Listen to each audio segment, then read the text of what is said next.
It turns out that my current parents are not my biological ones. It turns out that I am the heir of a prestigious family. Drunkenly, Li Wu collapsed beside the dance floor, drenched in alcohol, lying in a heap of filthy vomit. Around him, amidst the deafening music, laughter echoed incessantly.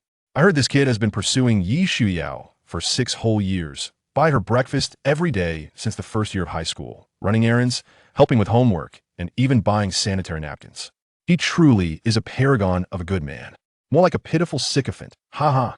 Does he really think a stunning beauty like Yi Shuyao would ever be interested in a poor guy like him? Of course. A sycophant is bound to end up with nothing. Isn't he just watching Yi Shuyao throw herself at Hua Xiao right now? Mockery and derision filled the air. Li Wu's expression twisted in agony, yet it still failed to fully convey the depth of his inner torment. But what followed was even more outrageous. Look, this kid seems quite unconvinced. What good does that do him? Has he even held Yi Zuyao's hand after 6 years? Today, Lu Hua has booked the venue for a grand confession, and tonight, he will undoubtedly take Yi Shuyao to unlock a new world. Could it really happen so quickly? Could it not? Just look at the center of the dance floor. As their gaze fell upon the dance floor's center, they beheld a man and woman wrapped in each other's embrace beneath the swirling lights. It was none other than Yi Shuyao and Lu Hua. Yi Shuyao, tall and fair-skinned, possessed an extraordinary beauty. Dancing brought a rosy glow to her skin, and a thin sheen of perspiration clung to her hair, rendering her even more alluring under the dance floor's illumination. Conversely, Lu Hua was of average appearance, perhaps even somewhat unattractive, shorter by a head, appearing quite mismatched with Yi Shuyao.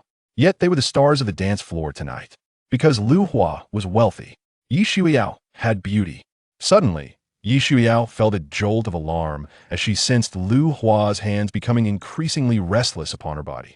Instinctively, she attempted to push him away, but recalling the promises of benefits Lu Hua had made, she suppressed her displeasure and forced a coy smile.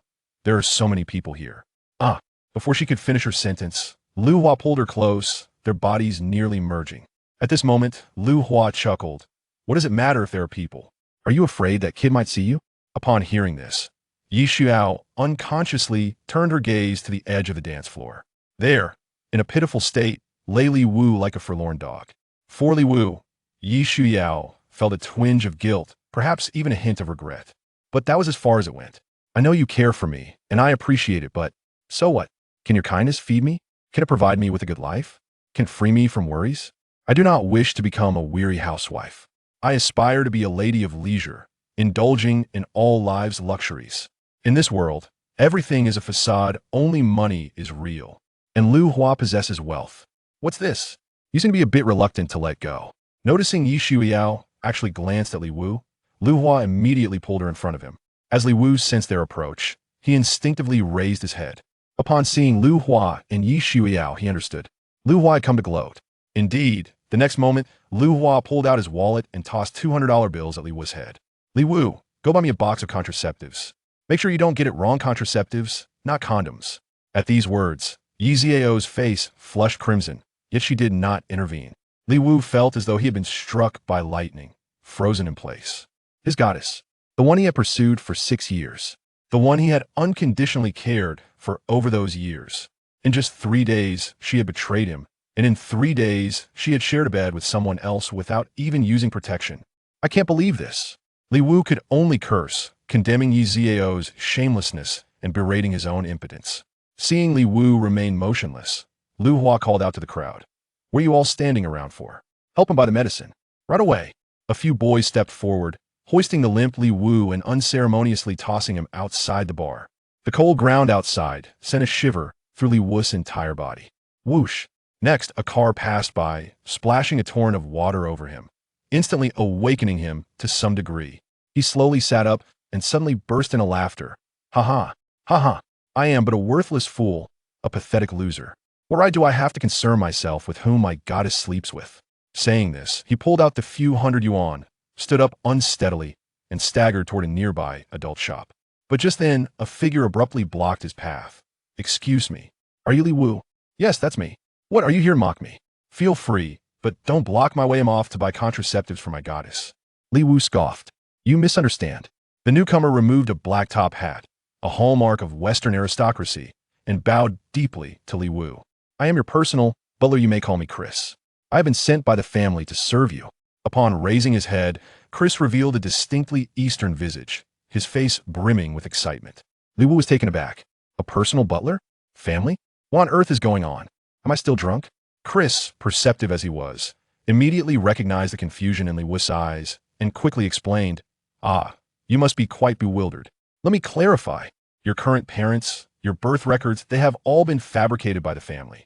The specific reasons for this, I am unable to disclose.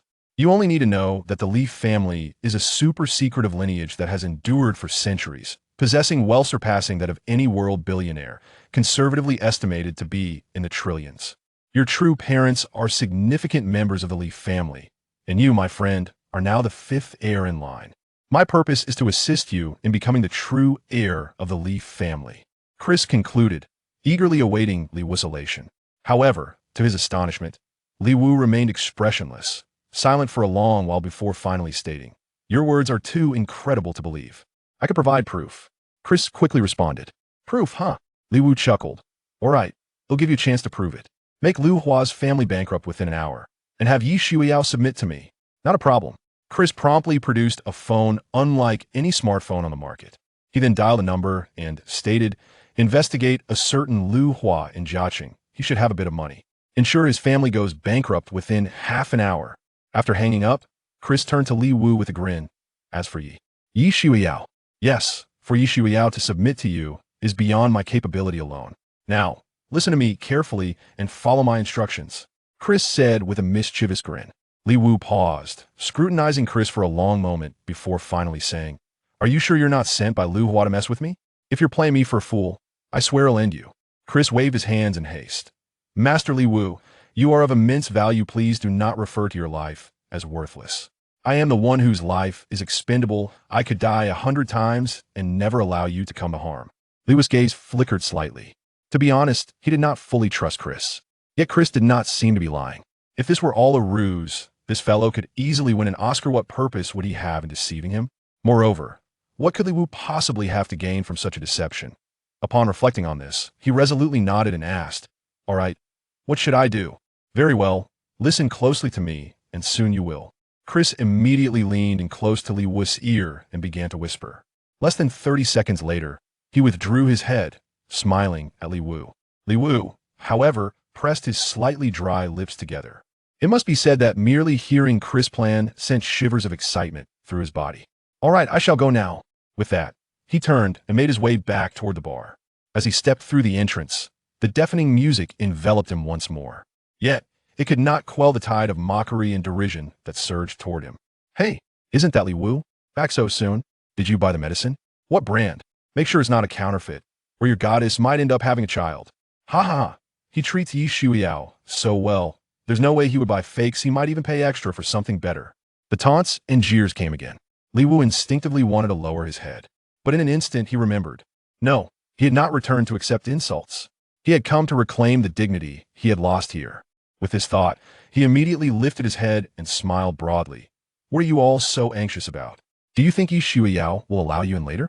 What the hell?" Those who heard this were momentarily taken aback, staring at Li Wu in disbelief. "Li Wu, are you talking about us?" Someone couldn't help but ask. He struggled to accept this reality.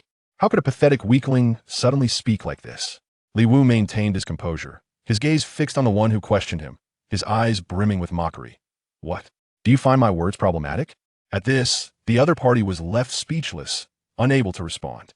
Indeed, a woman like Yi Shuiyao could only be won by someone like Lu Hua, a wealthy heir.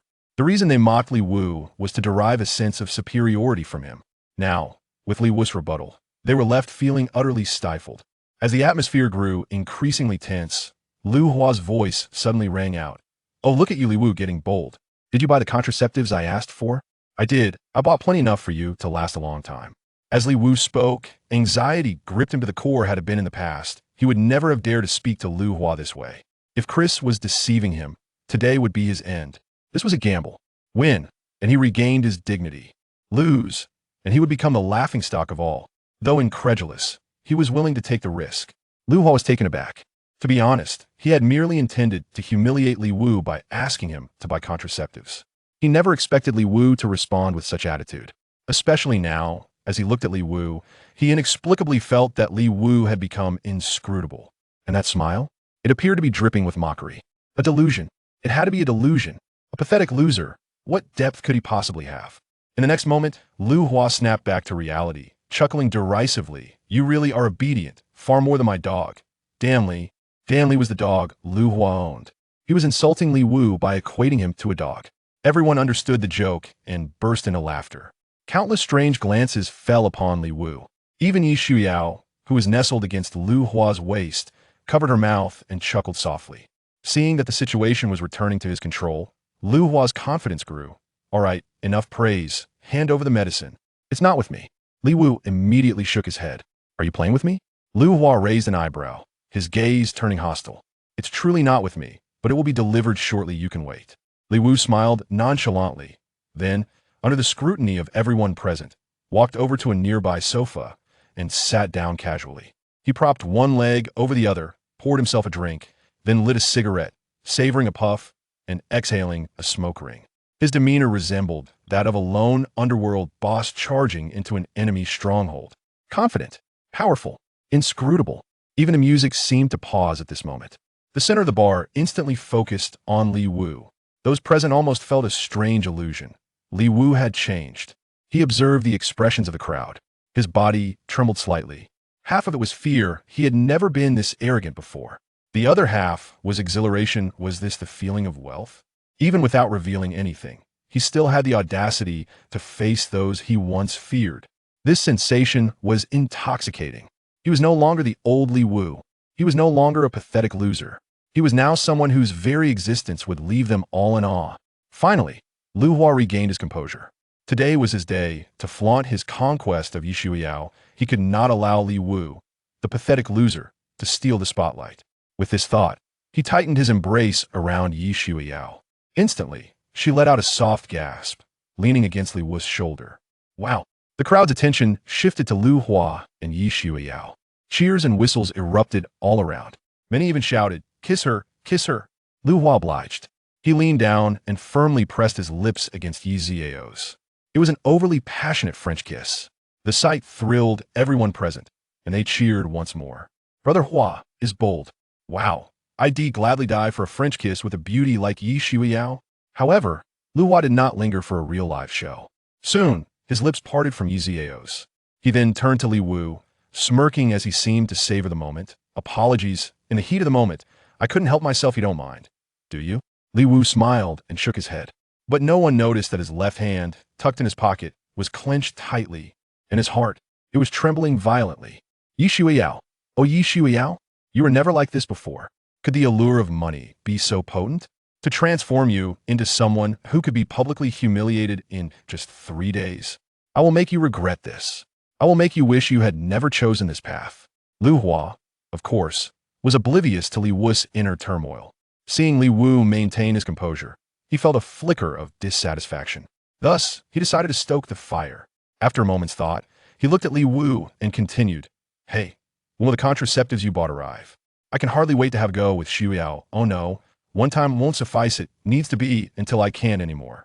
As he spoke, he turned his greedy gaze to Yi Xiao's fair neck. Shuyao, what do you say? Yi Shuyao, whether out of excitement or exhilaration, blushed deeply. And upon hearing Lu Hua's question, her voice trembled slightly. I will do whatever you say. Ha ha ha. Handsome. Brother Hua is truly something in just 3 days. He has made the goddess Yi more obedient than a cat. Li Wu watched this scene unfold, his expression remaining mostly unchanged. But inside, he was roaring with anger. Yi Shuyao, where is your self-respect? Where is your pride? Why must you demean yourself like this? Dom Chris, why have you not arrived yet? Are you deceiving me? Have I fallen so low? And yet you continue to deceive me? As if he had heard Li Wu's internal outcry, Chris' familiar voice finally echoed from the entrance of the bar. Excuse me, may I inquire? Before he could finish his sentence, a sudden hush fell over the crowd, and all eyes converged upon him. At that moment, Chris appeared, clad in an exquisite and formal evening suit, the fabric impeccably tailored, his shoes polished to a brilliant shine. The top hat perched upon his head only enhanced the air of sophistication, instantly evoking an impression of high society. In his hand, he held a cane, the the top of which was adorned with a magnificent gemstone that sparkled dazzlingly under the lights, leaving one to wonder about its immense worth. At a mere glance, it was evident to nearly everyone present that this individual was of extraordinary lineage, undoubtedly possessing a remarkable status. In this gathering, it was unlikely that anyone could claim a relationship with such a person. Perhaps only Lu Hua could be considered a suitable acquaintance. Consequently, in the next moment, all gazes shifted once more to Lu Hua. They instinctively assumed that Chris had come specifically to seek Lu Hua. Lu Hua, too, sensed that this visitor was no ordinary individual despite not recognizing Chris. He felt compelled to engage in conversation, for he was the most distinguished person present. Surely, one would not expect someone of lowly status like Li Wu to converse with a figure of such high standing. Thus, he promptly donned what he believed to be his most charming smile and inclined his head slightly towards Chris, declaring, "I'm the host of this soiree, Lu Hua. Whom do you seek?" "Ah, I have found you." Chris instantly displayed a look of delight, striding gracefully towards Lu Hua. When he was still 5 or 6 meters away, he tucked his cane under his arm and extended his hand, bowing slightly, adopting the most respectful demeanor. Witnessing this scene, the admiration and envy towards Lu Hua intensified among the onlookers. Indeed, while many wealthy heirs existed, few could command such deference from a member of the elite as Lu Hua did.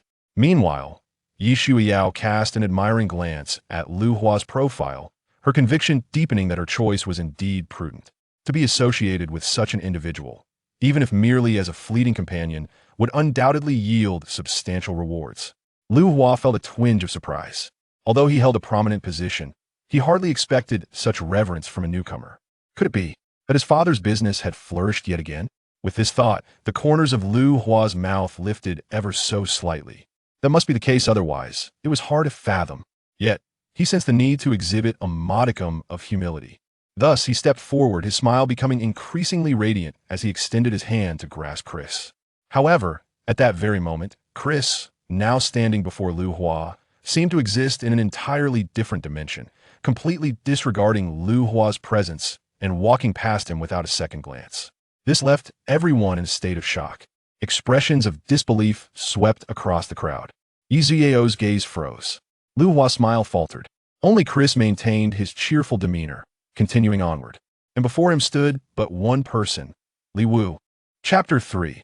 Assist me in proposing a toast to Brother Hua. It couldn't possibly be intended for Li Wu. An astonishing thought flashed through everyone's minds. In the very next moment, this notion materialized into reality. Witnessing Chris approach Li Wu, bowing even deeper, then gently lifting Li Wu's hand to bestow upon it a reverent kiss, the entire assembly was utterly dumbfounded. The gesture of hand-kissing, traditionally reserved for gentlemen to honor ladies, also carries profound significance when directed toward those of superior station, be it royalty or, in certain solemn circumstances, as an act of submission to figures of formidable authority such as mafia dons.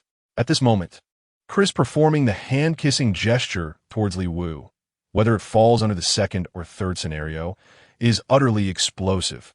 The crowd was utterly astonished that someone of Christopher's elite social standing would treat Li Wu, a mere commoner, in such a manner. You. Lu Hua's throat convulsed violently twice, yet not a single coherent word escaped his lips. Sensing the astonished, bewildered, even incredulous gazes of those around him, Li Wu's heart swelled with exhilaration. Unbelievable, isn't it? Chris came looking for me. You all looked down on me with your disdainful eyes. Do you dare to stare at me like that now? In the shadows, he clenched his fists tightly while wearing the most genial smile. Did you think Chris came looking for you? Chris? Lu Hua still seemed somewhat confused about the situation. Yes, his name is Chris, my personal butler, Li Wu replied with a composed smile, turning his gaze toward Chris. Did you manage to purchase the items I requested?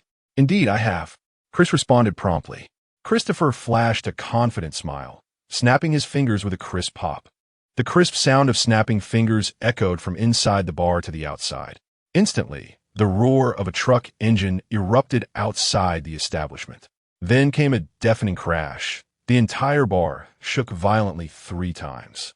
A thick cloud of dust billowed up as 2 blinding headlights pierced through from the outside. It turned out a truck had smashed directly into the building. The crowd erupted in terrified screams. Was this some kind of cinematic nightmare? How could a truck possibly come crashing into the bar? Before the crowd could regain their composure, the truck had already roared back to life, executing a sharp turn before reversing with a thunderous crash into the building once more. Quick, call the authorities immediately. This is deliberate homicide, someone urgently shouted, and the bar instantly descended into chaos. At that very moment, Chris stepped forward, raising his hand in a gentle, calming gesture, and said, "Remain composed. This is merely a delivery service." Delivery? When the blazes could they possibly be delivering? Lu Hua trembled violently and roared in terror. The truck's rear end was merely 2 meters away from him. It had nearly crushed him to death. Yi Shuiyao had already retreated behind the bar in terror, trembling uncontrollably. Li Wu's hands were shaking, though Chris had forewarned him of this scene outside. When witnessing it firsthand, he couldn't suppress his overwhelming excitement and exhilaration. Wealth truly grants one the power to act with impunity. In the next moment, he slowly turned his gaze towards Lu Hua and spoke. Their roles seemed to have reversed in that instant. "Wasn't it you who told me to buy the contraceptive pills?" With a subtle curl of his lips, he cast a meaningful glance at Chris. Instantly, Chris snapped his fingers once more. In the next moment, the heavy cargo compartment of the truck began to rise slowly. Then, a deep rumbling sound echoed as countless boxes of contraceptives cascaded down like an avalanche from the truck's compartment. Lu Hua, standing merely 2 meters away, had no time to flee before being completely engulfed by the endless deluge of contraceptive boxes. After the truck finished unloading and rumbled away, the surrounding crowd finally snapped out of their daze and began screaming in panic. "Holy shit! Someone save Brother Hua!" Several young men immediately rushed forward, frantically digging through the debris until they uncovered Lu Hua, who was dazed and squinting from the impact. "Damn it, Li Wu, you dare to mess with me. Huh?" After Lu Hua crawled out, his face twisted into a visage of utter malevolence. The moment his words escaped his lips, 7 or 8 young men surged forward from the surroundings. These were Lu Hua's loyal underlings. Today, their leader had been humiliated by being buried under contraceptive pills. If they didn't avenge this insult for Lu Hua, their own reputations as subordinates would be utterly tarnished. Li Wu smiled faintly upon seeing this and glanced at Lu Hua's underlings.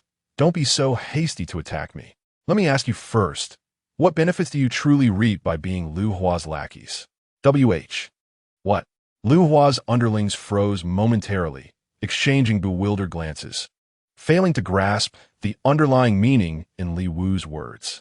Crossing his legs with refined nonchalance, Li Wu raised his hand gracefully, whereupon Chris immediately presented a cigar and lit it with practiced elegance. After exhaling a luxurious plume of smoke with evident satisfaction, he finally spoke again. "Do you not comprehend Mandarin? I inquire of you, what benefits has Lu Hua bestowed upon you? It's not much, just a few $100 a month, plus taking me out to play once or twice." Someone was so intimidated by Li Wu's demeanor that they inadvertently let slip. How pathetic can such meager benefits really win over followers? Li Wu curled his lips in disdain and shot Chris a meaningful glance. Immediately comprehending, Chris snapped his fingers once more. A rapid succession of footsteps echoed from outside the tavern, accompanied by the melodious chatter of feminine voices. The crowd instinctively turned toward the battered doorway, where a procession of stunningly curvaceous women clad in revealing attire filed in gracefully. One of them carried a sleek briefcase, which was promptly handed to Chris. With a flourish, he opened the case, and in that instant, every pair of eyes in the room widened with astonishment. The briefcase was filled to the brim with crisp banknotes, a stack of crisp 100-yuan bills, neatly arranged in bundles, at first glance amounting to at least 300,000 to 400,000. Then Christopher picked up 2 thick stacks of cash and flung them directly at the man who had answered Li Wu's question. From among the women, 2 immediately stepped forward, flanking the man and linking arms with him. Only then did Li Wu speak up, his tone cool and detached. 20,000, a reward for you. These 2 women are yours for the night. Now get lost." The man surrounded by 2 beauties was utterly stunned. His trembling frame betrayed the overwhelming excitement surging within him at this very moment. $20,000. This was more than 2 years' worth of his living expenses, and 2 women who resembled models. In the past, he wouldn't have dared to dream of even one.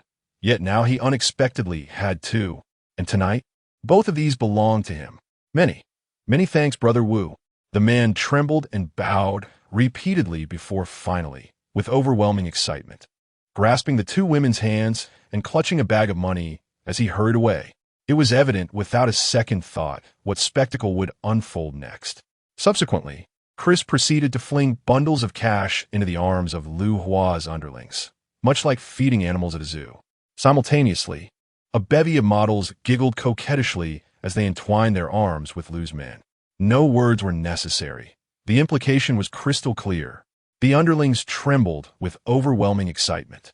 Thank you, Brother Wu. Many thanks, Brother Wu. In just a dozen seconds, all of Lu Hua's underlings had vanished, though many still lingered in the vicinity. They were merely his ordinary friends and classmates. While they might revel in schadenfreude and kick a man when he's down, expecting them to risk their necks for Lu Hua was utterly unrealistic. Lu Hua's body trembled uncontrollably. He simply couldn't believe his eyes. This insignificant nobody he wouldn't have deigned to glance at before now possessed such immense wealth and so many beautiful women. The others, however, gazed at Li Wu with eyes filled with terror and frenzied envy. So Li Wu was this wealthy after all. Lu Hua's writing is utterly insignificant when compared to the literary craftsmanship of Li Wu. Li Wu reveled in the peculiar gazes of the crowd, taking a deep drag from the cigar he was unaccustomed to, exhaling another thick plume of smoke with deliberate satisfaction. Amidst the thick smoke, his smile grew even more radiant. "Is I whose clothes are drenched in wine, not you. Why do you tremble so? Isn't that right, Brother Hua?" As soon as his words fell, Chris grabbed a handful of cash and scattered it into the crowd. Money rained from the sky, instantly throwing the scene into chaos. It took quite some time before people managed to snatch up every last bill on the ground. Those who succeeded were overjoyed, while those who failed harbored no resentment. They simply gazed at Li Wu with hopeful eyes, forcing his trembling body to still from excitement. Li Wu raised his glass and proclaimed loudly, "Come now, all who received money, join me in toasting Brother Hua." A toast? How exactly should they toast? The man who picked up the money froze in shock. Yet among the crowd, there were those quick-witted enough to grasp the situation. One immediately seized a glass, filled it to the brim with liquor, strode up to Lu Hua, and without hesitation, flung the entire contents directly into his face. Without uttering a single word, Chris grabbed the entire stack of cash and hurled it straight into the hands of the assailant. "Ah, many thanks, Brother Wu." In that instant, enlightenment dawned upon all present. The others followed suit, lifting large goblets of liquor and splashing them mercilessly upon Lu Hua's form. Some took a more inventive approach, pouring the liquid drop by drop directly onto Li Hua's head from above. Such individuals deserve rewards, once again receiving a stack of money. Meanwhile, others, after some contemplation, spat a thick glob of phlegm directly onto Lu Hua. Similarly, Chris promptly tossed him a wad of cash. In less than a minute, Lu Hua standing there looked even more like a dog, a drowned cur, than Li Wu, who had been lying on the ground moments before. Li Wu felt an unprecedented surge of exhilaration. "You have money? You stole my woman? Now I'm richer than you. Yi Shuiyao, do you regret it now?" He couldn't help but raise his head, gazing in Yi Shuiyao's direction. At that very moment, she moved. Stepping forward, she positioned herself before Lu Hua. Though silent, the resolute determination in her eyes spoke volumes to all present. She would stand with Lu Hua. She had no regrets. Chapter 4. You're absolutely ruthless. Lu Hua's body trembled increasingly violently. There was fear. There was defiance. Though Lu Hua was no proclaimed prodigy, he had never suffered the slightest disadvantage in his life. On this very day, the day of his greatest triumph in winning Yi Shuiyao's heart, the day he should have been basking in glory, he suffered such a humiliating disgrace. Yet fortunately, Yi Shuiyao still stood by his side. With her support, defeat was impossible. Excellent. Splendid. Magnificent. Suddenly, Lu Hua abruptly raised his head and glared viciously at Li Wu. "You're wealthy? What a pity then. The woman you pursued for 6 years now belongs to me." As he spoke, he rushed directly towards Yi Shuiyao, just as before, reaching out to forcefully embrace her. Yi Shuiyao was caught off guard once more as Lu Hua enveloped her in his embrace, leaving her no room to resist. In that fleeting moment, Li Wu could no longer contain himself. He sprang to his feet in an instant, his eyes glinting with a chilling intensity, the words of outrage already forming on his lips. Yet suddenly, from beside him came Chris's voice. "Young master." Li Wu was momentarily stunned. Turning his head, he caught sight of Chris gently shaking his head. In that instant, enlightenment dawned upon Li Wu. He was no longer the pathetic loser he once had been. He is the scion of immense wealth, an heir to an extraordinarily reclusive dynasty. One must never betray emotions upon one's countenance. At this thought, he sat back down and raised his gaze to Lu Hua and Yi Shuiyao. Lu Hua's eyes brimmed with smug triumph. "What does your wealth matter when your woman belongs to me? No matter how wealthy you are, today you remain the greatest loser." Yet, the moment Yi Xiao met Li Wu's gaze, an inexplicable pang of sorrow welled up within her. Not for Li Wu, but for herself. Who could have fathomed that beneath such an unassuming exterior lay such unfathomable depths? Had she known this earlier, she would never have agreed to Lu Hua under any circumstances. But now, there was no turning back. Li Wu would never love her again. Her only way out was to cling tightly to Lu Hua. That's why she stepped forward. At this moment, sharing hardships with Lu Hua, one can truly appreciate the profound wisdom and invaluable lessons to be gained from him. At this thought, she slowly raised her hand and wrapped it around Lu Hua's waist. Had Lu Hua not been drenched in alcohol, the scene would have appeared rather harmonious. Meanwhile, Li Wu's heart sank to the depths and turned cold and hard as he watched Yi Shuiyao's hand gradually rise. Suddenly, he smiled bitterly and said, "Isn't money what you love? My wealth is greater. How about it? Would you consider coming to my side?" Lu Hua's countenance abruptly darkened. The manner in which he had pursued Yi Shuiyao was crystal clear in his heart. Li Wu's current words were nothing short of a nuclear detonation. Unexpectedly, at that very moment, Yi Shuiyao spoke softly. "Are you insulting me? Do you even require others to insult you? Do you still imagine yourself to be some pristine white lotus? You are utterly unworthy. You are no longer the Yi Shuiyao I once knew. Now you are nothing but a disgraceful woman." Li Wu's heart roared with fury and indignation. Yet he still remembered Chris's words. Never unleash anger recklessly. Simply act decisively to make those who harmed him regret their actions. The fifth heir of the Li family was neither a street ruffian nor one of those arrogant and domineering second-generation heirs. At this thought, a faint smile once again graced his lips. "I'm merely offering you a superior alternative. Apologies, but I'm not that sort of person." Yi Shuiyao shook her head calmly. She was far from foolish. In fact, she was quite astute. Even if Lu Hua possessed comparable wealth to Li Wu, she had already wounded Li Wu deeply. There was no possibility of her gaining any further advantage from him. "Ha ha, Li Wu, you've lost, and your defeat is more pitiful than a dog's." Lu Hua's heart finally settled back into place, and he couldn't help but burst into laughter as he looked at Li Wu. Yet to his slight surprise, Li Wu wasn't angry. A smile still lingered on his face. Turning his gaze toward Chris, he inquired, "Isn't it about time?" "Young master, everything is prepared," came the reply. Christopher set down his phone and gave Li Wu a slight nod. Only then did Li Wu turn his gaze toward Yi Shuiyao, speaking with detached composure. "I shall grant you one final opportunity. Are you absolutely certain you won't come to my side? Let me share a revelation with you. The Lu family has already gone bankrupt, and with me standing in their way, there's not a chance for them to make a comeback. If you desire money, I believe it would be more advantageous for you to come to me." "What?" Upon hearing this, Lu Hua's countenance abruptly shifted once more. Yi Shuiyao's eyes also flickered with astonishment. However, Lu Hua quickly regained his composure and bellowed, "Impossible. My family possesses assets worth over $1 billion. How could you claim bankruptcy so casually?" Meanwhile, Yi Shuiyao's gaze flickered momentarily before she chose to place her trust in Lu Hua's words. "I will not join your side." "Then I must apologize, Chris, inform them." Li Wu shrugged his shoulders, his face etched with regret and his heart brimming with anguish. Chris immediately stepped forward. "Lu Hua, your father's name is Lu Yang, and your family's business is called Overseas Enterprise isn't it? So what? A sense of foreboding flickered through Lu Hua's mind. Luoyang Industrial, specializing in mechanical processing, boasted assets of 1.95 billion yuan as of an hour ago.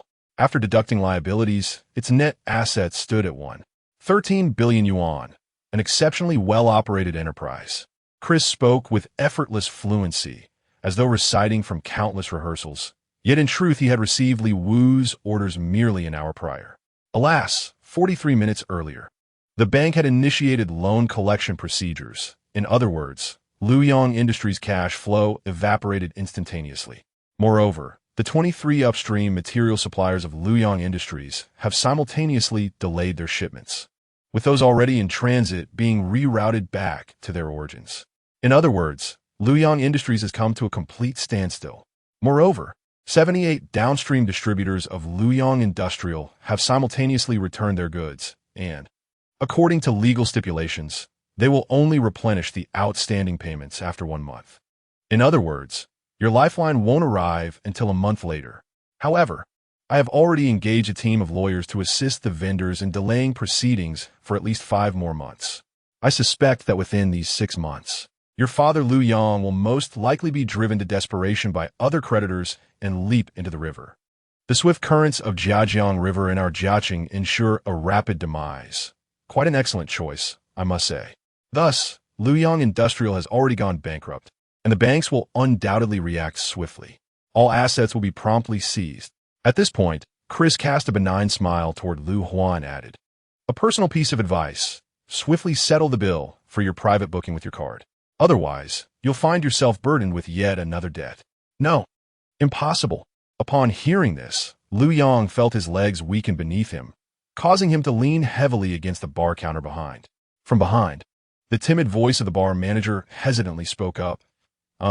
Young Master Hua, could we settle tonight's bill first? The total comes to 138,233. I'll round it down for you. Just 138,000 will do." "Do you actually believe his nonsense?" Lu Hua was consumed by fury, seizing a liquor bottle and smashing it directly onto the manager's head. Instantly, blood gushed from the wound. Yet, the manager maintained a smile on his face. "Young Master Hua, no need to compensate for the medical expenses, just settle the bill and, damn your mother." Lu Hua roared. Lu Hua was utterly enraged, reaching out wildly but failing to grasp a single bottle. The bartender had already rushed to clear the counter. Moreover, the bar's security personnel emerged from the shadows. "Fine, very well. So you're all siding with Li Wu to mess with me, huh? Just wait. I'll make sure you regret this dearly."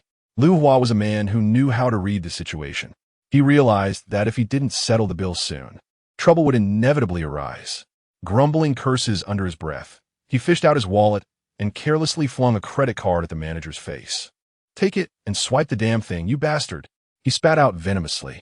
The bartender promptly brought over a POS machine. After a series of operations, the POS machine failed to print the receipt smoothly. Instantly, Lu Hua's heart skipped a beat. Yet he maintained his previous arrogant demeanor on the surface. "Damn it. What a piece of junk machine. Give me another one. I regret to inform you that we only have this single POS terminal available. Perhaps Master Hua could consider using an alternative payment card instead." The manager spoke once more, yet this time, his tone had lost its previous benevolence. "Damn it." Lu Hua let out another furious curse. His hand instinctively reached for another card, but after a moment's hesitation, his fingers found their way to a different one tucked deep within his wallet. This was a card he had personally opened, containing the modest yet substantial sum of over 200,000 yuan, his New Year's money. "Hand it back to me properly after swiping it. Damn it," he snarled. Lu Hua flung the card down and fixed the manager with an intense glare, his voice low and threatening. The manager immediately swiped the card. Yet, just like before, the same issue arose. The POS machine failed to complete the transaction properly. "Young Master Hua, it seems you'll need to provide another card," came the inevitable remark. The manager casually tossed the card into the nearby trash bin, remarking coldly, "Impossible." Lu Hua's expression abruptly darkened. That was his New Year's bonus card. Even if his father's company was seized, how could his New Year's money card be frozen along with it? Impossible. Absolutely impossible. The security guards were slowly advancing towards Lu Hua. Beside them, Li Wu felt an unprecedented sense of exhilaration for the first time. "Chris, you're truly ruthless. Chris responded with a faint smile. Young master, this is the first lesson I impart to you. Mercy towards an enemy is cruelty to oneself. Chapter 5. Do you regret it? Oh, enemies? Does our family still have enemies? Li Wu was momentarily stunned. According to Chris's description, their family was likely the most powerful lineage on Earth. Could such an eminent family truly have adversaries? Certainly. Chris maintained his smile. Externally speaking, countless individuals aspire to supplant the Li family's position daily, which is perfectly understandable. Li Wu narrowed his eyes. Are you implying there are enemies within as well? As the fifth in line of succession, the 4 heirs preceding you are undoubtedly your greatest adversaries. Naturally, the 18 successors behind you share identical ambitions to your own. Chris spoke, noticing Li Wu's expression darken, and quickly added, but you needn't worry excessively. Although you are 5th in line, in reality, the resources at your disposal surpass those of all 23 heirs combined. Why is that? Li Wu couldn't help but feel curious. Yet Chris merely shook his head gently and said, Young master, you don't need to know these things yet. What you must do now is simply adapt to the life of the wealthy. Adapt to the life of the wealthy. Li Wu was momentarily stunned, but soon comprehension dawned upon him. Having dwelled too long in mediocrity, he was utterly unacquainted with the ways of the affluent. Take today, for instance. Though he appeared to be the protagonist, it was Chris who orchestrated everything behind the scenes. Without Chris's assistance, the most elaborate retaliation he could have conceived would likely have been hauling a truckload of cash to pelt Lu Hua with.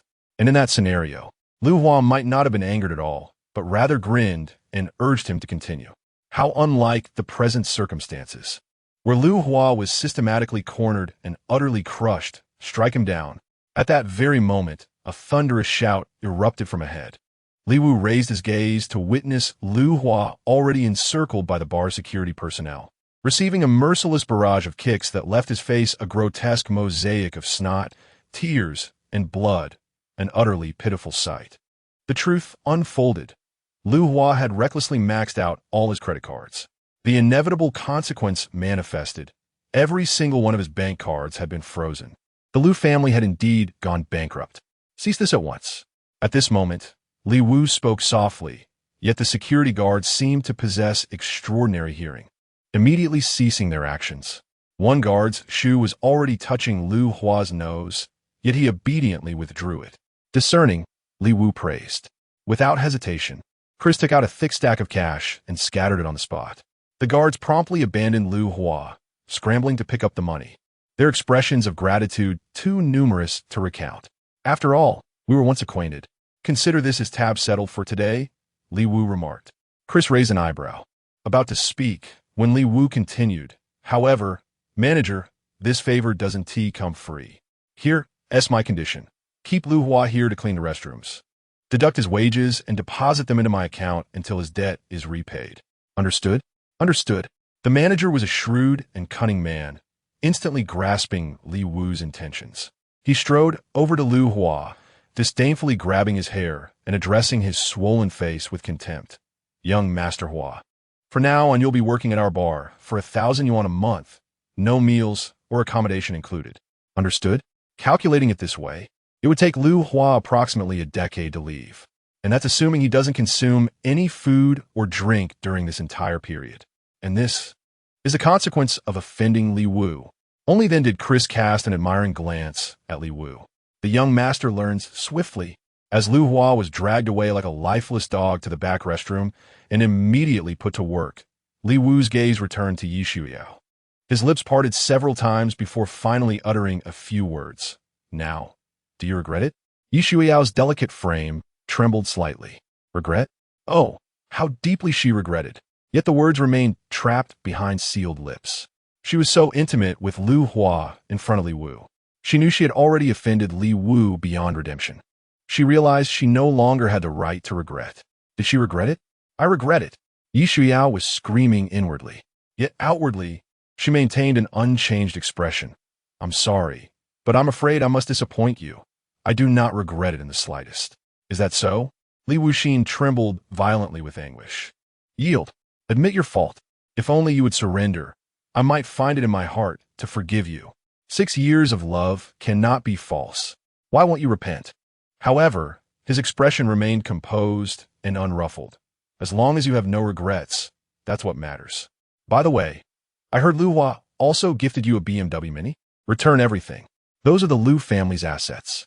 The bank will conduct an audit, and I'd hate to see such a beautiful face wasted behind bars for illegal possession.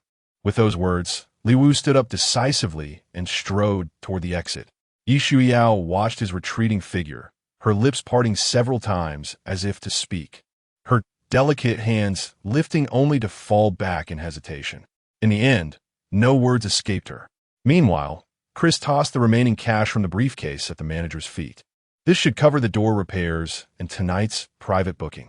Then, his gaze swept across the remaining patrons, a cold smirk playing on his lips. Ladies and gentlemen, I trust today's events will remain confidential. Not a whisper to your closest friends or family. Don't test my patience. If I can bankrupt the Liu family within an hour, I can just as easily bury any one of you under 10 billion in debt. With that, he turned and left with effortless grace.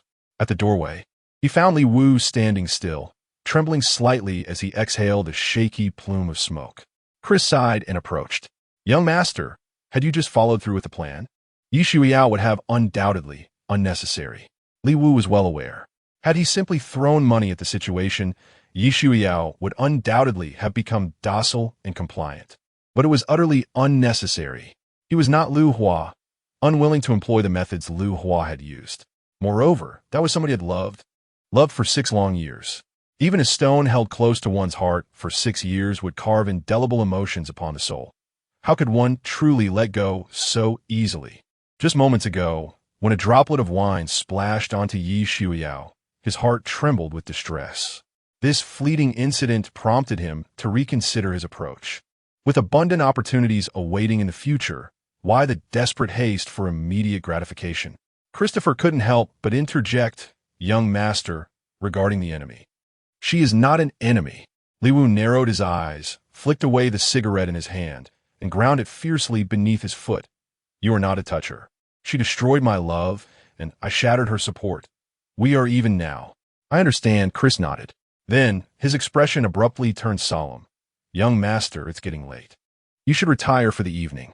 You have classes tomorrow. At these words, Li Wu froze, pointed at his own nose, and, after a long pause, finally managed to choke out. In this state, and you still expect me to fucking attend class? Young master, do not misunderstand. This is not merely to stockpile your knowledge, but rather because our family has always disapproved of heirs neglecting their studies simply due to the family's wealth. We are an aristocratic lineage, not vulgar nouveau riches. This is a distinction I sincerely hope you will bear in mind and refrain from carelessly revealing your status. Chris offered a faint smile. Li Wu began to comprehend. Then why not simply hire private tutors for me? Perhaps I should consider transferring to a more prestigious institution? My current university doesn't even rank among the top in Sichuan province. Won't I just be another mediocre graduate from an unremarkable school? Not necessarily. A confident smile flickered across Chris's face. You'll understand tomorrow. Playing mysterious games, huh? And what am I supposed to do now? Return to campus or book an entire hotel for the night? Li Wu curled his lips disdainfully as he glanced at Chris. Descendants of aristocratic families would never reserve an entire hotel. That isn't a symbol of status, but rather a mark of foolishness. As a student, naturally, one should return to school to sleep. With an air of utter nonchalance, Chris produced a wallet as if by magic.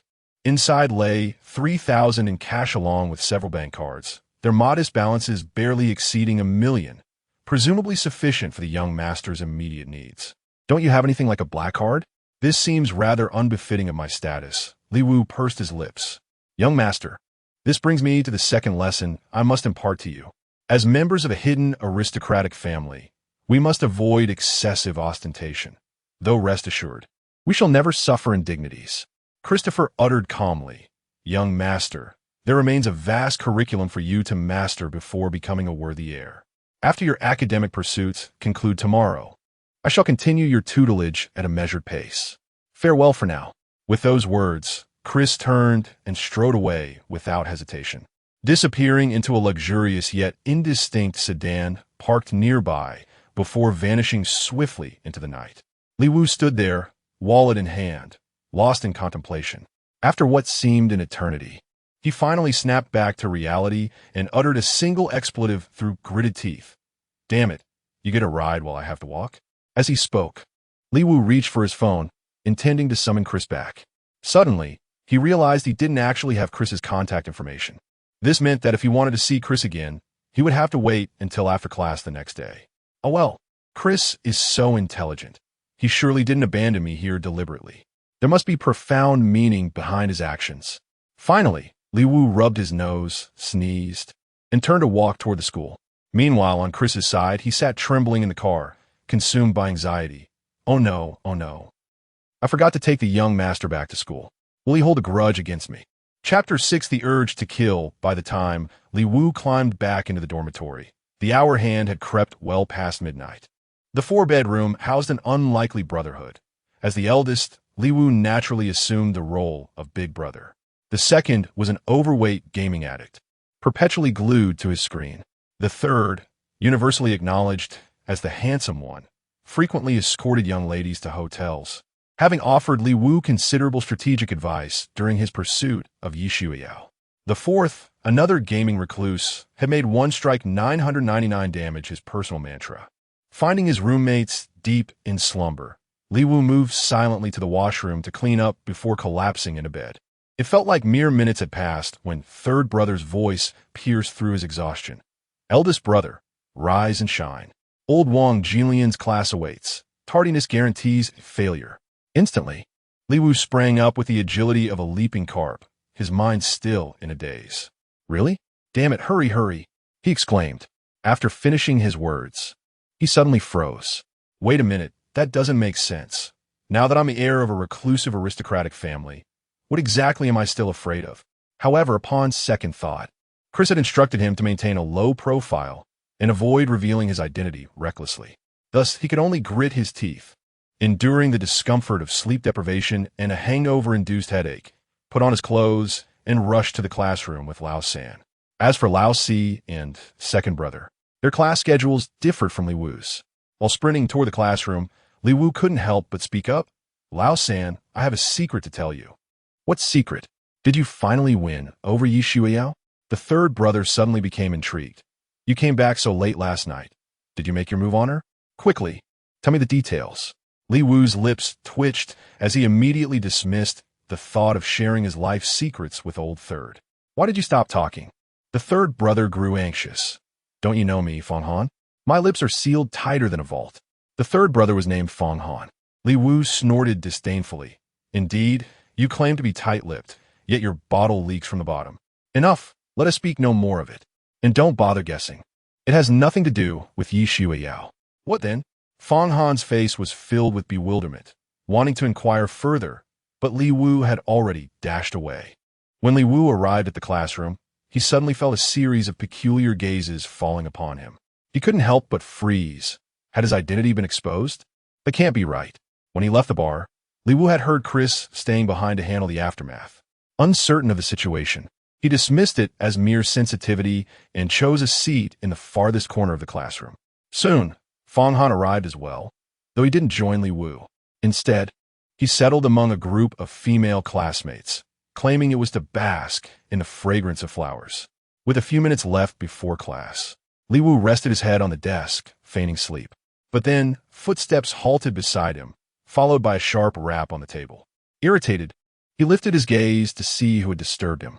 Standing there was a rather attractive classmate named Hu Cha, notorious as the queen of gossip. No rumor within or beyond the school escaped her notice for more than an hour.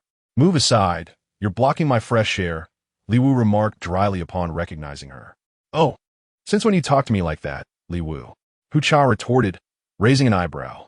Hu Cha's slender eyebrows arched slightly, her sharp eyes beneath them exuding an air of acerbity. Li Wu lifted his eyelids. In the past, his attitude toward Hu Cha had indeed been quite different. The reason was simple.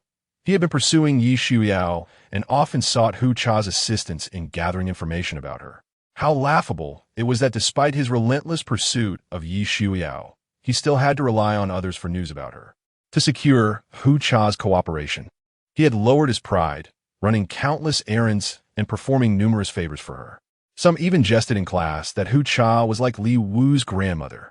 But from this day forth, all shall fade into the mists of memory, with no debts remaining between them. Naturally, he saw no reason to offer Hu Cha any semblance of courtesy.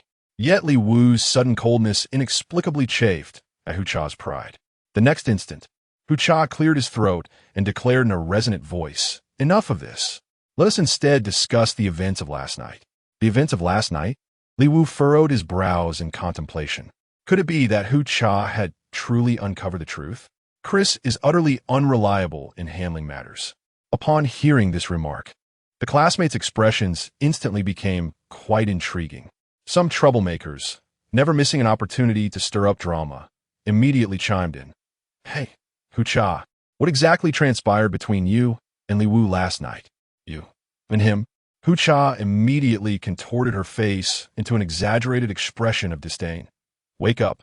You couldn't possibly dream of any connection between me and that repulsive loser, even in your wildest fantasies.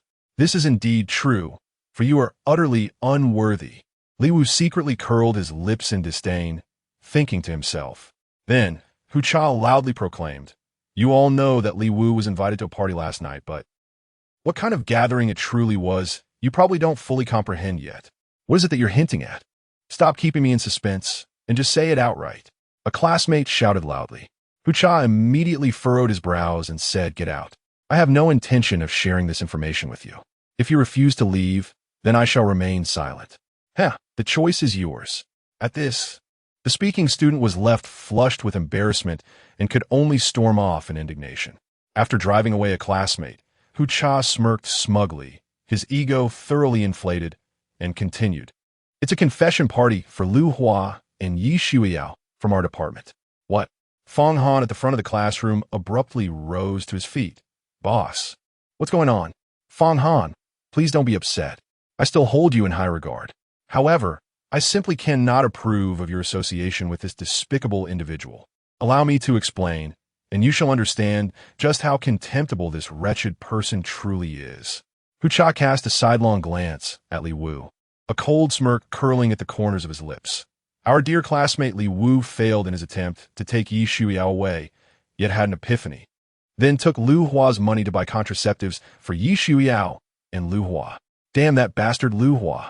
Upon hearing these words, Fong Han immediately flipped over onto the walkway and was about to charge outside. "Third brother." At that very moment, Li Wu suddenly rose to his feet and called out to Lao San. "This matter has already been resolved." Indeed, of course it's resolved." Hu Cha chimed in with malicious glee. "If even medicine has been purchased and it still isn't settled, just how formidable must Lu Hua be?" Li Wu revealed a faint smile as he looked at Hu Cha. "It seems I haven't offended you, have I?" "No, you haven't." Hu Cha assumed an air of innocent naivety. "I merely intended to inquire discreetly about the particulars of your situation. Never did I anticipate such an attitude from you. Since you show no benevolence, I shall be compelled to respond in kind." So this was the reason. Li Wu never imagined that simply rejecting Hu Cha's gossipy curiosity would lead her to scheme his public humiliation before the entire class. One had to admit, this woman was truly ruthless. Upon reflection, it stands to reason.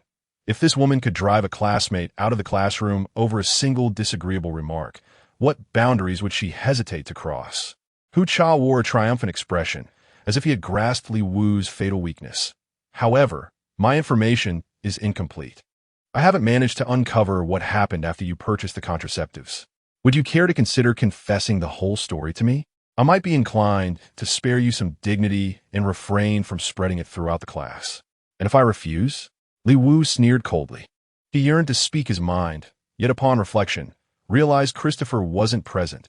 His words would fall on deaf ears. Moreover, Christopher had explicitly instructed him to maintain a low profile. To remain silent? Hu Cha's phoenix eyes narrowed sharply. "Then don't blame me for disregarding our schoolmate relationship. I guarantee within 10 minutes. The entire school will know you bought contraceptives for Lu Hua and Yi Shuiyao. How dare you?" Li Wu was enraged. Though the incident had passed, he would not tolerate anyone bringing it up again. "Are you trying to intimidate me?" Hu Cha showed not the slightest fear towards Li Wu. swiftly picking up her phone to send a message. With a fleeting glance at the screen, Li Wu realized Hu Cha had brazenly mass-distributed a pre-written lengthy message to at least 20 school WeChat groups simultaneously. The school's WeChat group erupted instantly. Damn, I know Yi Shuiao and Lu Hua, but who the hell is this Li Wu? How could he dare to pull off something like this? The ultimate simp, an invincible cuckold. To think such a specimen exists in our school, utterly terrifying. Countless messages swiftly scrolled across the screen. Hu Cha held her phone before Li Wu's eyes, illuminating his face with its glow as she challenged. Do you truly believe you can intimidate me? Li Wu was consumed by overwhelming fury. A torrent of thoughts surged through his mind, including the impulse to strike Hu Cha dead. Given his current status, he likely had enough influence to evade serious consequences even if he committed murder. Chapter 7. Who is the Toad? The moment this thought surfaced in Li Wu's mind, he was struck by a sudden shock. What on earth was happening to him? How could such a horrifying thought arise? No matter how outrageous Hu Cha's actions were, they certainly don't warrant death. Have I suddenly acquired formidable power, causing my mindset to shift into the very image I once despised? No, I must not continue down this path. In the blink of an eye, Li Wu regained his composure, drawing a deep breath before his expression settled into profound tranquility. Do as you please if it brings you joy. He had reached enlightenment. What were mere rumors, after all? Do you think I would lose even a single strand of hair from your random transmissions? Yet to his astonishment, upon encountering Li Wu, who unexpectedly refrained from further entanglement, the previously self-satisfied Hu Cha felt as though her punch had struck empty air. This abrupt lack of anticipated resistance left her with a hollow sense of unfulfillment, plunging her into profound discomfort. But soon, a cunning glint flashed in her eyes as inspiration struck. Oh my, what an admirable attitude. It seems I underestimated you. I was in the wrong about this matter. Shall I offer you my sincerest apologies? Li Wu glanced at Hu Cha, unable to fathom the thoughts swirling in her mind. That won't be necessary. Don't be so quick to dismiss me, she implored. My apology comes from the depths of sincerity. Hu Cha's delicately painted willow leaf eyebrows arched slightly. Let me introduce you to my dear friend Su Yi. Su Yi? Upon hearing this name, the classroom erupted in an instant uproar. If Yi Shuiao could be considered the department's belle, then Su Yi was undoubtedly the campus goddess. Moreover, Su Yi came from an exceptionally affluent family. Rumor had it her family held shares in this very institution. For such a privileged young lady, what madness had possessed Hu Cha to consider introducing her to Li Wu? Li Wu was momentarily taken aback, but swiftly grasped the situation. He was far from foolish. This Hu Cha's ostensible offer to introduce Su Yi undoubtedly concealed malicious intentions to humiliate him publicly.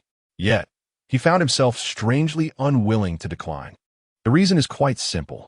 He yearned to emerge for the shadow cast by Yi Shuiao, and the most effective remedy to mend a broken heart is to kindle a new romance. As for Su Yi's seemingly unattainable social standing, was that truly an obstacle worth considering?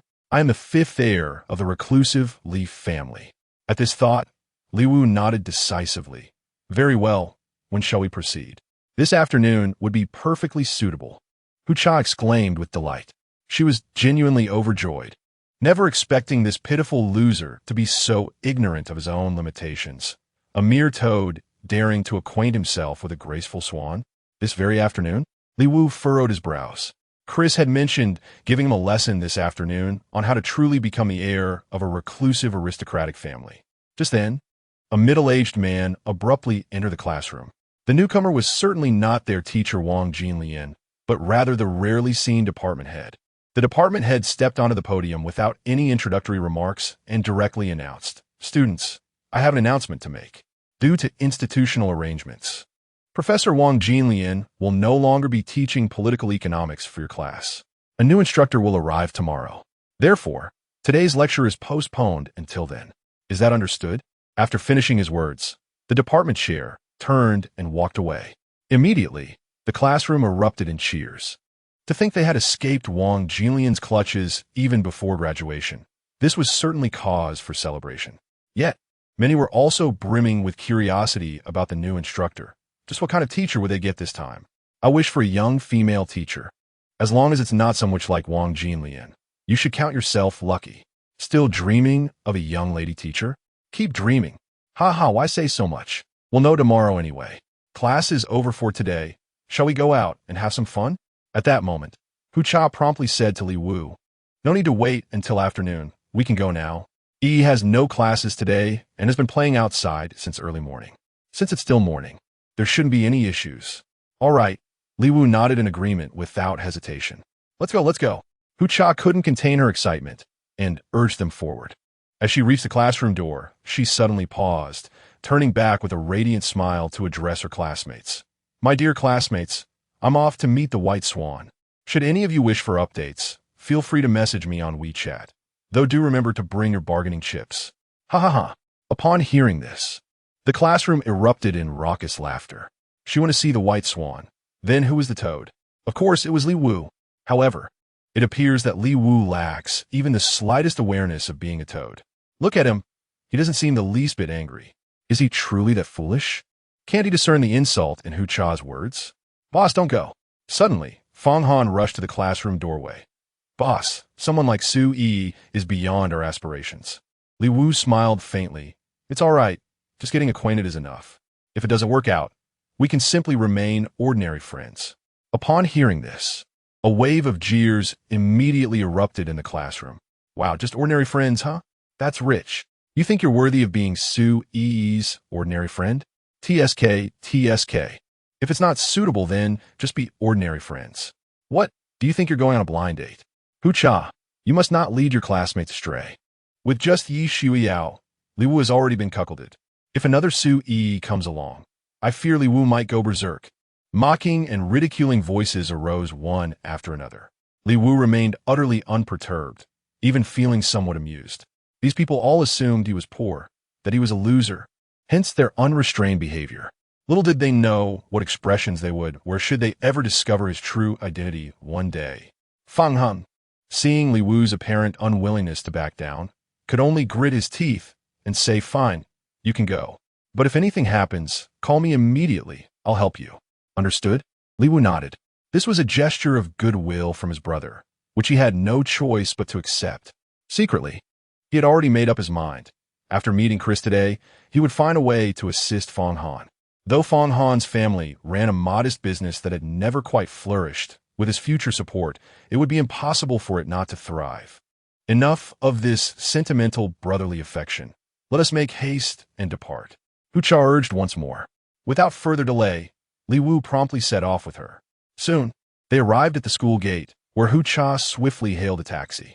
Just as Li Wu was about to board, Hu Cha suddenly spoke up. Hey, what do you think you're doing? I refuse to share a vehicle with you. Kindly arrange your own transportation to the designated location at Peony Garden. After speaking, Hu Cha immediately instructed the driver to depart.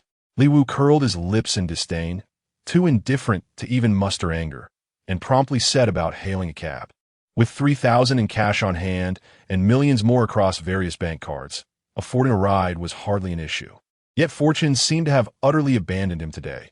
Not a single taxi appeared after Hu Cha's car vanished from sight. To compound his troubles, having never visited Peony Garden before, he was clueless about the bus routes. Young man, need a ride? At that very moment, an elderly man who appeared to be in his 60s pulled up in front of Li Wu on a pedicab. Li Wu was taken aback. Sir, at your age, are you still able to ride this? You must be in remarkably good health. The elderly man chuckled heartily, slapping his chest with a resounding thud to demonstrate his formidable strength. Very well, then kindly escort me to the Peony Garden, Li Wu replied without hesitation, immediately boarding the vehicle. At worst, he could simply compensate the gentleman more generously later. The Peony Garden isn't far. 5 yuan will suffice. No problem at all. Li Wu readily agreed, thinking to himself that this elderly gentleman was quite kind-hearted. If the distance wasn't too great, Hu Cha probably wouldn't want to splurge on a taxi either, coming from an ordinary family background. Settling into their seats, they set off. The elderly man stood up and, leveraging his body weight, pedaled the bicycle into motion. After what seemed like nearly 10 minutes, the elderly gentleman finally announced in a loud voice from ahead, just around the next street corner, and we'll arrive at the Peony Garden. Li Wu nodded and immediately took out the wallet Chris had given him, extracting 100 yuan bill. After a moment's contemplation, he decisively pulled out over a dozen bills.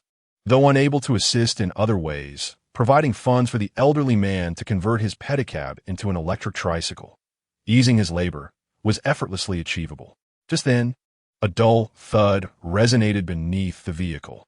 The elderly man, who had been straining against the pedals, suddenly lurched forward as if his foot had slipped, nearly toppling over. Disaster! The chain had snapped. The old man's voice was laced with urgency as he hastily braked and stepped out to inspect the situation. Li Wu also disembarked, only to find the tricycle's chain had snapped. Under the scorching sun, the elderly man panted heavily, wiping his deeply wrinkled forehead covered in beads of sweat with his gnarled hand, his eyes brimming with profound sorrow. Poverty begets misfortune. Even the chain of his livelihood had failed him. Yet when he turned to look at Li Wu, his face instantly brightened with a forced smile. Young man, I'm afraid I don't know how to fix this. But luckily, it's not far now. You'll have to walk the rest of the way. I won't charge you for the ride either. My sincerest apologies." Li Wu was taken aback and hastily replied, No need.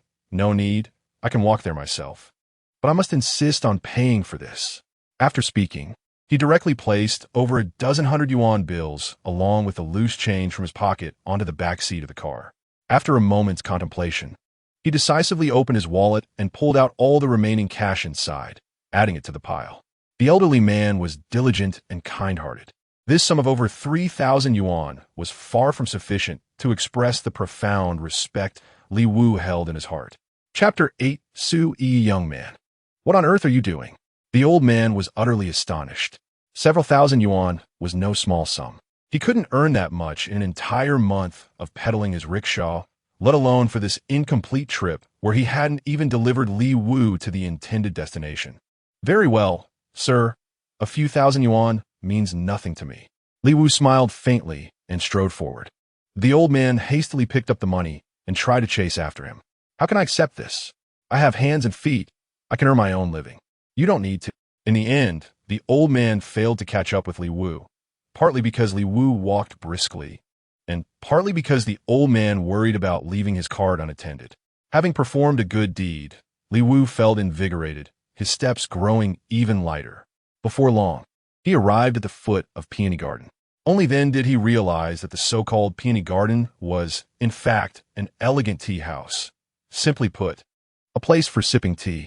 Yet upon closer inspection, Peony Garden occupied 3 entire floors, a clear indication that this establishment was far from ordinary. Li Wu took the elevator directly to the entrance of Peony Garden. The moment he stepped inside, a graceful attendant greeted him with a warm smile.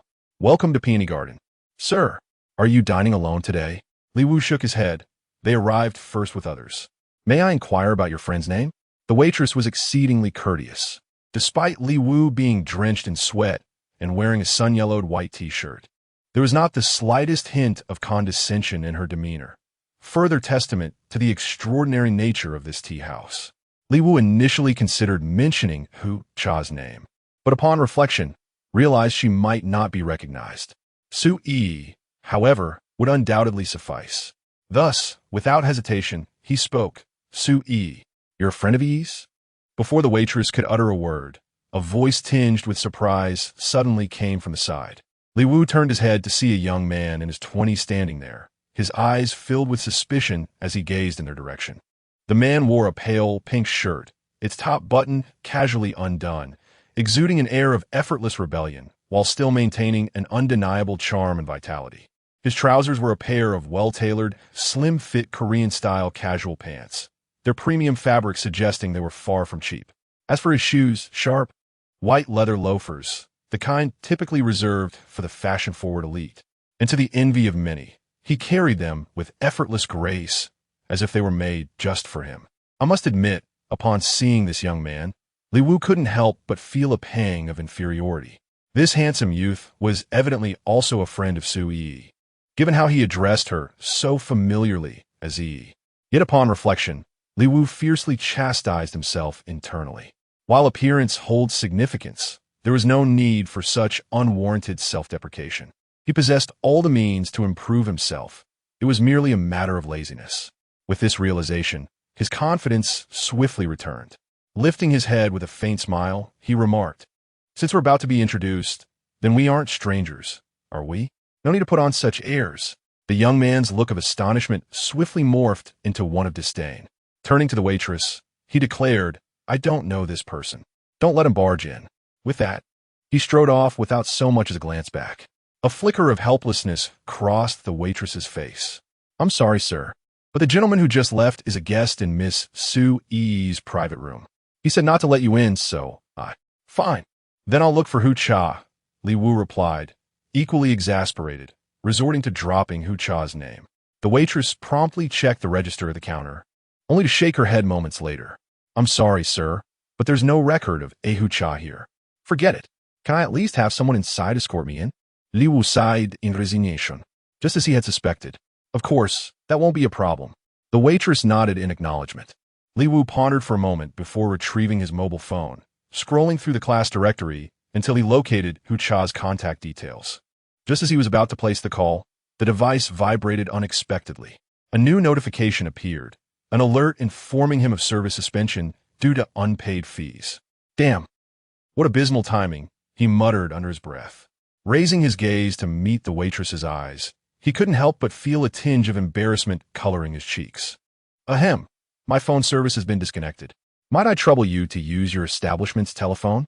"Of course," came the prompt and courteous reply. The waitress remained unperturbed, promptly retrieving her phone adorned with a pink case, unlocking it, and handing it to Li Wu. Li Wu hastily dialed Hu Cha's number. The call connected swiftly, and Hu Cha's voice came through.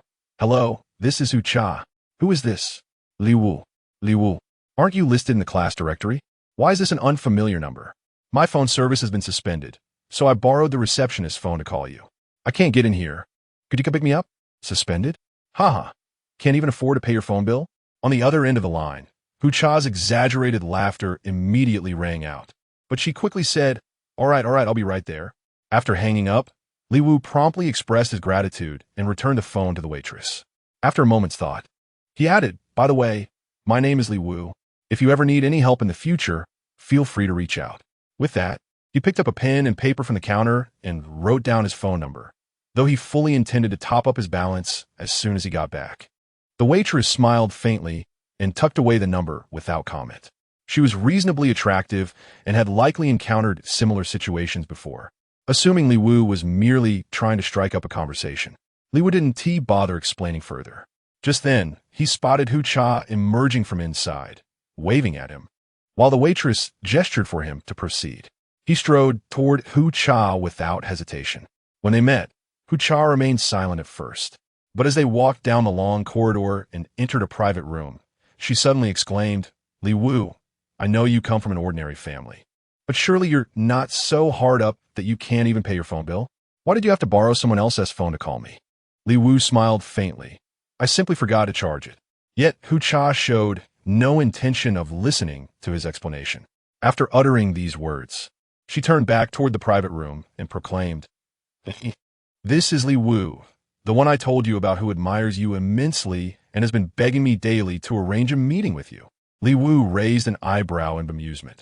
When had he ever deeply admired Su Yi, much less begged Hu Cha for an introduction? Yet to refute the claim now would seem terribly impolite. Having heard Su Yi was quite respectable, he saw no need to make a scene. Thus, he acquiesced silently, while letting his gaze wander around the private room. The space exuded traditional Chinese elegance, with wooden paneling adorning the walls and classical calligraphy and paintings hanging throughout. At the center stood 3 modest yet exquisitely crafted solidwood tables, each attended by a tea master performing the delicate art of brewing. Opposite them sat the patrons, among them the strikingly handsome young man Li Wu had glimpsed earlier. Beside him, a woman draped in a flowing, traditionally inspired gown lifted her teacup at Hu Cha's words. As she raised her head, an almost ethereal beauty reflected in Li Wu's widened eyes. For a suspended moment, he could think only of the ancient verse, graceful as a veil of clouds veiling the moon, drifting as the wind carries swirling snow. Surely, he thought, these words had been written for her alone. She must be Su Yi. The rumors were indeed true. Su Yi's beauty undoubtedly surpassed that of Yi Shuiyao. Su Yi glanced up at Li Wu, gave a slight nod of acknowledgement, then lowered her head once more to delicately savor the fragrant tea in her hands. Her expression remained unchanged, yet there was no trace of condescension in her demeanor. One might say she simply held no interest in Li Wu. After all, they were but strangers. "Hey, Li Wu, have you stared your fill? If so, you may take your leave."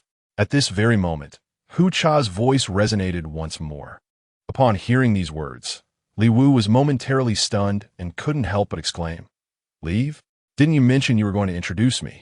Haven't I already told you your name?" Hu Cha assumed an air of nonchalance. "What? Do you presume to sit and partake in tea with us? I certainly never extended such an invitation." "You." Li Wu hesitated, his words caught in his throat. After all, Hu Cha had never explicitly promised anything beyond an introduction, a promise that now seemed fulfilled. Very well. In the end, he resolved to depart. Opportunities were plentiful. There was no need to force the matter today. Just as Li Wu turned to leave, the voice of that handsome young man suddenly rang out. "Hu Cha, in the future, don't bring just any stray cat or dog to meet Yi. Even if she doesn't mind, I certainly do." Li Wu furrowed his brows in displeasure. How utterly uncouth of this person to make such remarks while he was still present. Was this deliberate provocation intended to humiliate him? Chapter 9. A fraud? Far from it, Li Wu couldn't help but turn back to gaze deeply at the young man. Just as he was about to speak, a voice as clear and melodious as wind chimes rang out first. "Classmate Li Wu, it's a pleasure to meet you. If you enjoy tea, you're welcome to sit down and try this year's fresh harvest from Peony Garden. It's quite delightful." It was Su Yi who spoke, unexpectedly coming to Li Wu's aid. Rumors had circulated that despite Su Yi's noble status, extraordinary beauty, and icy demeanor, she possessed a kind-hearted nature. The whispers appeared to hold truth. Otherwise, she wouldn't have stepped in to defend Li Wu when she witnessed Wang Yang verbally bullying him. A glint of surprise flickered through Li Wu's eyes. With Su Yi speaking up on his behalf, it would seem ungracious for him to press the matter further. After a moment's contemplation, he nodded in acquiescence. However, Hu Cha nearby couldn't contain her outburst. "Let him stay? There are only 3 tables here, which are far from sufficient to accommodate everyone." Hu Cha was not surprised that Su Yi spoke up. Such was her nature, unable to bear seeing others bullied. "It's fine. The 2 of us can just sit together. This table was meant for 2 anyway," Su Yi remarked calmly. Upon hearing this, Hu Cha immediately shook her head. "I refuse to sit with Li Wu. Wang Yang, what about you?" This handsome young man was named Wang Yang. Wang Yang furrowed his brows, his expression clearly displeased. Though he remained silent, his meaning was unmistakable. Upon witnessing this, Hu Cha finally allowed a faint smile to surface. "As you can see, no one is willing to sit with him. Why keep him around? Li Wu, should you leave already?" Su Yi's delicate brows furrowed slightly. Clearly she hadn't anticipated that the friend Hu Cha brought would refuse to sit together. Yet under these circumstances, there seemed no alternative. "Then sit with me." She spoke softly, her slender jade-like hand gracefully pulling out the adjacent chair. Instantly, Hu Cha and Wang Yang's expressions darkened abruptly. Only Li Wu remained unfazed, casually taking the seat with a nod towards Su Yi, though she offered no response in return. It was evident Su Yi merely disapproved of Wang Yang's bullying and wished to lend Li Wu a hand, nothing more. Hu Cha naturally grasped this as well.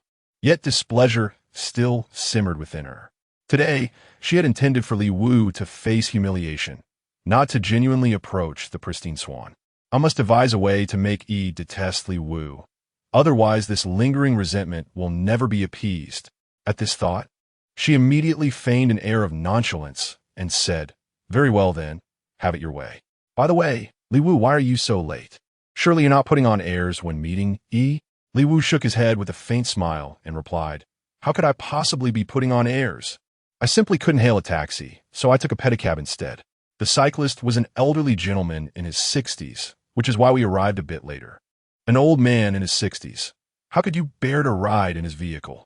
He could practically be your grandfather, yet your heart remains so callous. A look of disgust instantly crossed Hu Cha's face. Li Wu maintained a smile. "What of it? The elderly gentleman is making a living this way. I'm merely supporting his livelihood. Why should I feel ashamed? Besides, I gave him over 3,000 yuan afterward. He should be able to convert his cart to electric now. I've done all I can to help." At these words, Hu Cha froze in stunned silence. Beside them, Su Yi's hand, reaching for her tea, stiffened midair. Mianwile, Wang Yang, who had remained silent until now, suddenly burst into laughter. "You? Giving over 3,000 yuan to the elderly cyclist?" Li Wu paused, pondered for a long while before replying. "Is there any issue with that?" Wang Yang wore a sneering expression. "If I heard correctly just now, your phone is still out of service due to unpaid fees."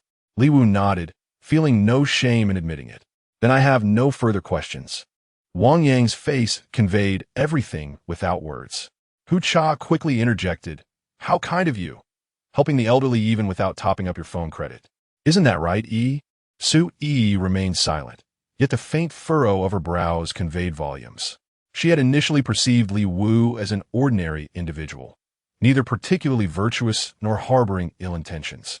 However, she never anticipated that he would resort to such crude fabrications merely to court attention. A quiet disappointment settled within her. She had clearly misjudged his character. Such a person was unworthy of her assistance. Though regretful for having allowed Li Wu to stay, Su Yi had no desire to linger and endure Wang Yang and Hu Cha's derisive remarks toward him. Rising gracefully, she announced, "I have matters to attend to. I shall take my leave now. We can converse another time." "Allow me to escort you," came the immediate reply. Wang Yang immediately rose to his feet. "No need." Su Yi declined outright, stepping out alone. Just as she reached the entrance, she caught sight of a man in his 60s, clad in a sleeveless undershirt, standing there conversing with a waitress. Drawing nearer, she could finally discern their exchange. It seemed the elderly man was searching for a young fellow, someone to whom he owed over 3,000 yuan. At this revelation, Su Yi's heart gave an uneasy thud. 3,000 yuan, the young man, the elderly cyclist. Everything matched precisely with Li Wu's description. "I apologize, sir, but without the guest's name, we are unable to assist you in locating the individual." The waitress remained courteous and kind, yet the elderly gentleman grew visibly distressed. "Then perhaps I could leave the payment here, and you could pass it to that young man when he emerges later. Would that suffice?" The waitress wore a helpless expression. "But I truly have no idea who you're referring to. Was he in his 20s, wearing an old t-shirt and jeans?" Looking rather. Suddenly, Su Yi stepped forward and interjected, then after a moment's contemplation added, "Rather unremarkable in appearance." Yes, that young fellow would simply vanish in a crowd. The elderly man, seeing someone speak up for him, quickly said, "Miss, do you happen to know that young gentleman?" "Well, his name is Li Wu." Su Yi smiled faintly, with a tinge of regret. She had indeed wronged Li Wu. "Miss, could you please return the money to him for me?" The elderly man hastily handed the over 3,000 yuan to Su Yi, saying as he did so, "How can an old man like me accept money from a guest like this? Besides, that young lad didn't even reach his destination. He got off and walked such a long distance." He actually got off and walked? Why didn't he mention it? Or perhaps he knew we wouldn't believe him even if he told us, so he remained silent, quietly performing good deeds without fanfare? Su Yi's heart rippled with waves of emotion. As these thoughts swirled within her, she gently pushed the money back with her hand. "Uncle, he's my friend. He said there's no need to repay this money. Please use it to improve your living conditions." After a moment's contemplation, she decisively opened her bag, retrieved an elegant white coin purse, and drew out a dozen 100 yuan bills, placing them softly into the old man's palm. "Here, why don't you use this to buy a brand new electric bike? That way, you won't have to worry about the safety hazards of modifying your old one." The old man froze in astonishment. He had come to repay the debt, yet how had he ended up receiving another 1 or 2,000 instead? This simply won't do. The old man couldn't help murmuring to himself. Su Yi, however, responded with a gentle smile. "Please don't decline, elder. As you can surely perceive, such an amount means little to us."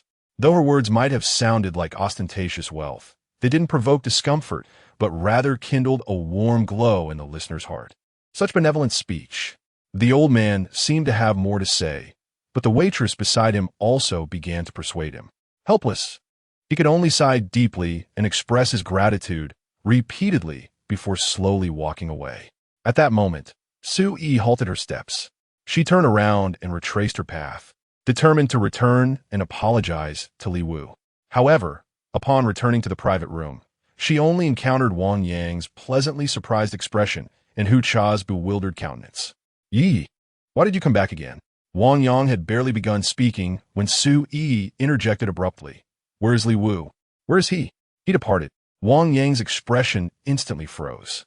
Su-yi asked in bewilderment. "Left? How come I didn't notice?" "He probably took the back door," Hu Cha remarked.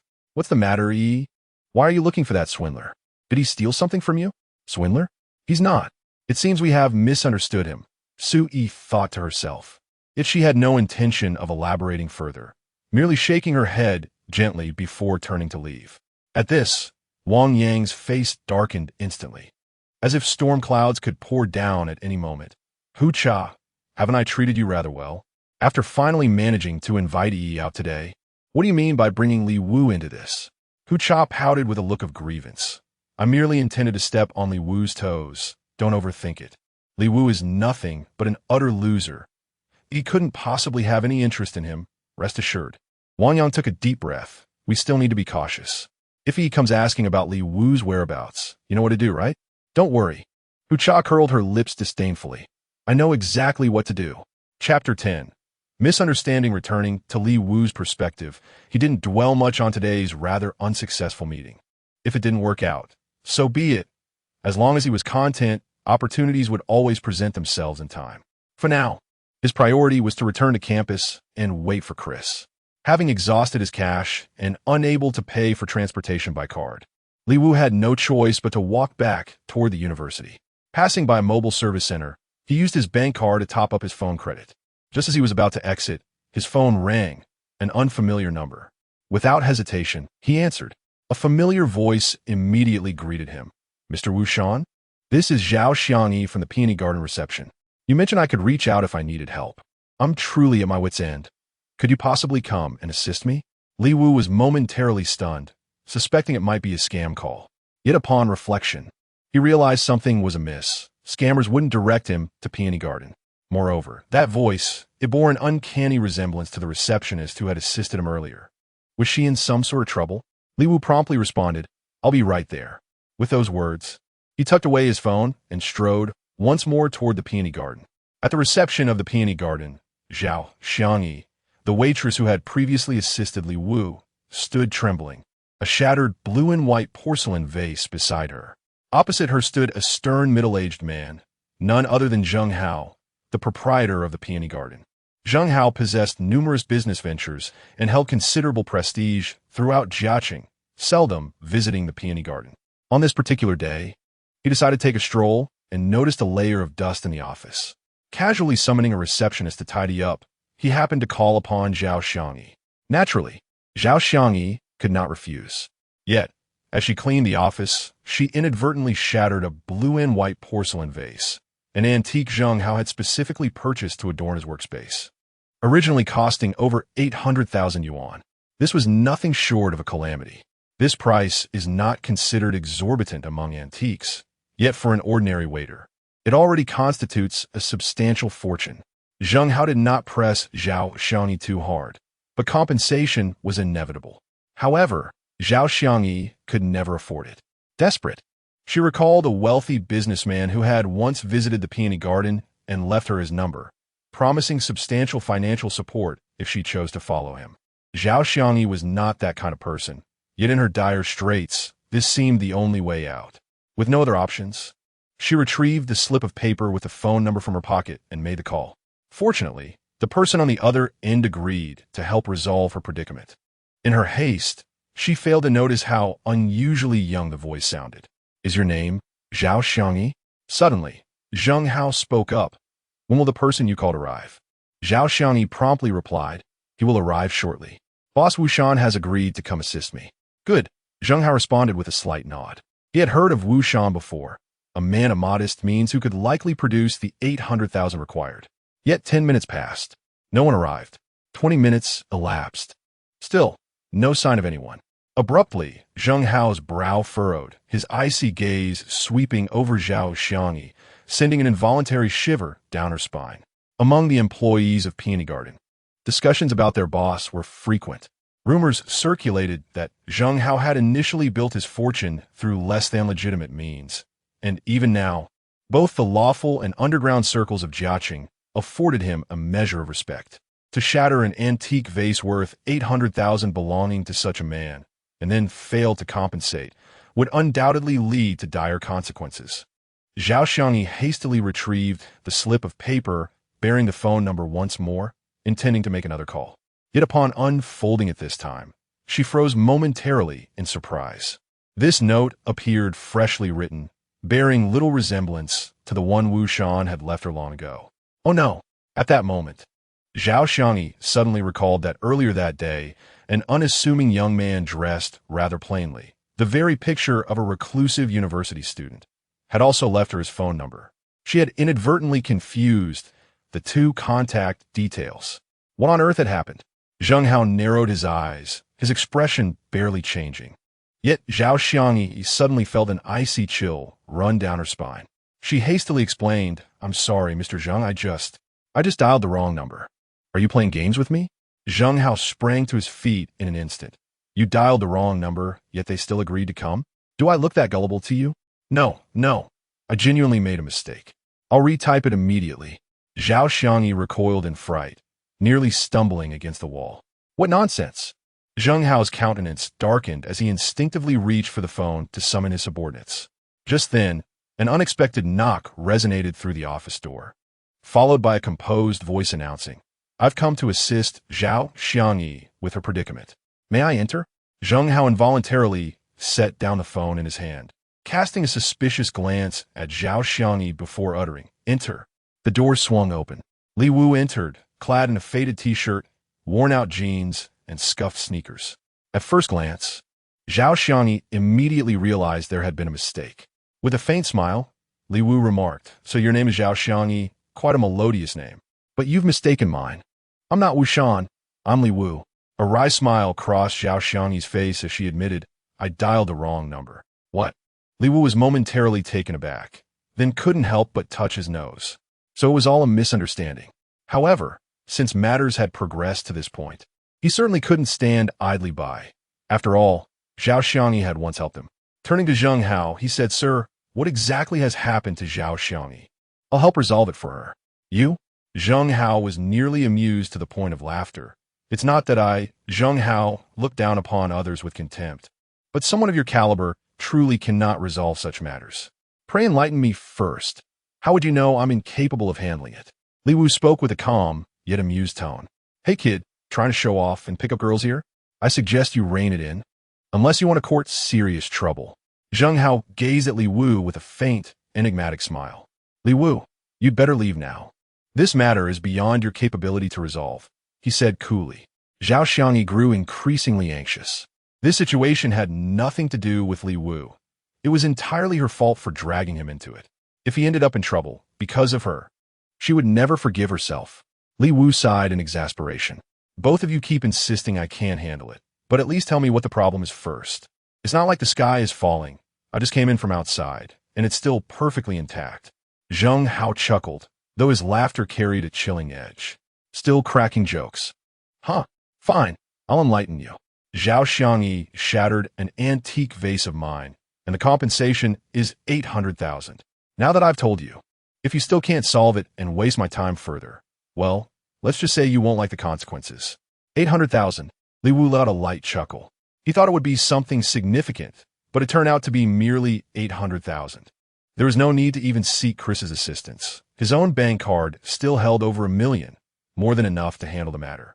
At that moment, Zhao Xiangyi had already taken out her phone, ready to dial Wu Shan's number for help once more. But suddenly, a hand intercepted hers. It was Li Wu. With a faint smile, Li Wu casually retrieved the bank card Chris had given him from his pocket and placed it on Zheng Hao's desk. "Is swiping the card a problem?" he asked, raising an eyebrow. Zheng Hao was momentarily stunned. He had assumed that his words would instantly intimidate a greenhorn like Li Wu, sending him scurrying away. To his surprise, not only did the young man remain unfazed, but he even produced a bank card. "Damn, if it weren't for your plain red outfit and your unassuming appearance that clearly doesn't scream wealthy playboy, I might have actually been intimidated by you. At this thought, Zheng Hao couldn't help but let out a cold chuckle as he picked up the phone to summon someone to take the bank card for verification. Then, turning his gaze back to Li Wu Dao, he sneered. Kids these days, so little skill, yet such audacity keeps growing. Tell me, punk, how should I deal with someone who dares to mess with me like this? Boss Zheng Hao, from whence does such a remark originate? Li Wu's smile remained etched upon his countenance. Zheng Hao's grin broadened, yet exuded an increasingly sinister chill. Pray tell, do you genuinely believe your card can actually process 800,000? At the very moment he uttered those words, someone knocked on the office door and entered. It was the staff member who had just gone to swipe the card, now returning. Instantly, the smile on Zheng Hao's face twisted into something cruel as he sneered. What do you have to say for yourself now? Chapter 11. The untouchable. Over the years, Zheng Hao had risen steadily, not merely due to his sharp intellect, but also because of another crucial factor, his unwavering sense of justice. When he decreed someone's demise, there was always an inescapable reason behind it. This was why people willingly aligned themselves with him. It was precisely this principle that allowed Li Wu to perform his little act here. But now, the show was over. Zheng Hao had extended every possible courtesy. His benevolence had reached its limit. Now, it was his turn to take the stage.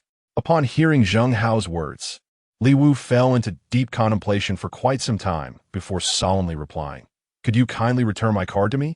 Zheng Hao nearly burst into laughter. This fellow must be here for comedic relief, still obsessing over that wretched bank card at such a critical moment. However, he couldn't be bothered with further explanations and simply waved his hand dismissively, signaling the staff to return the card to Li Wu while simultaneously picking up the office phone to dial a familiar number.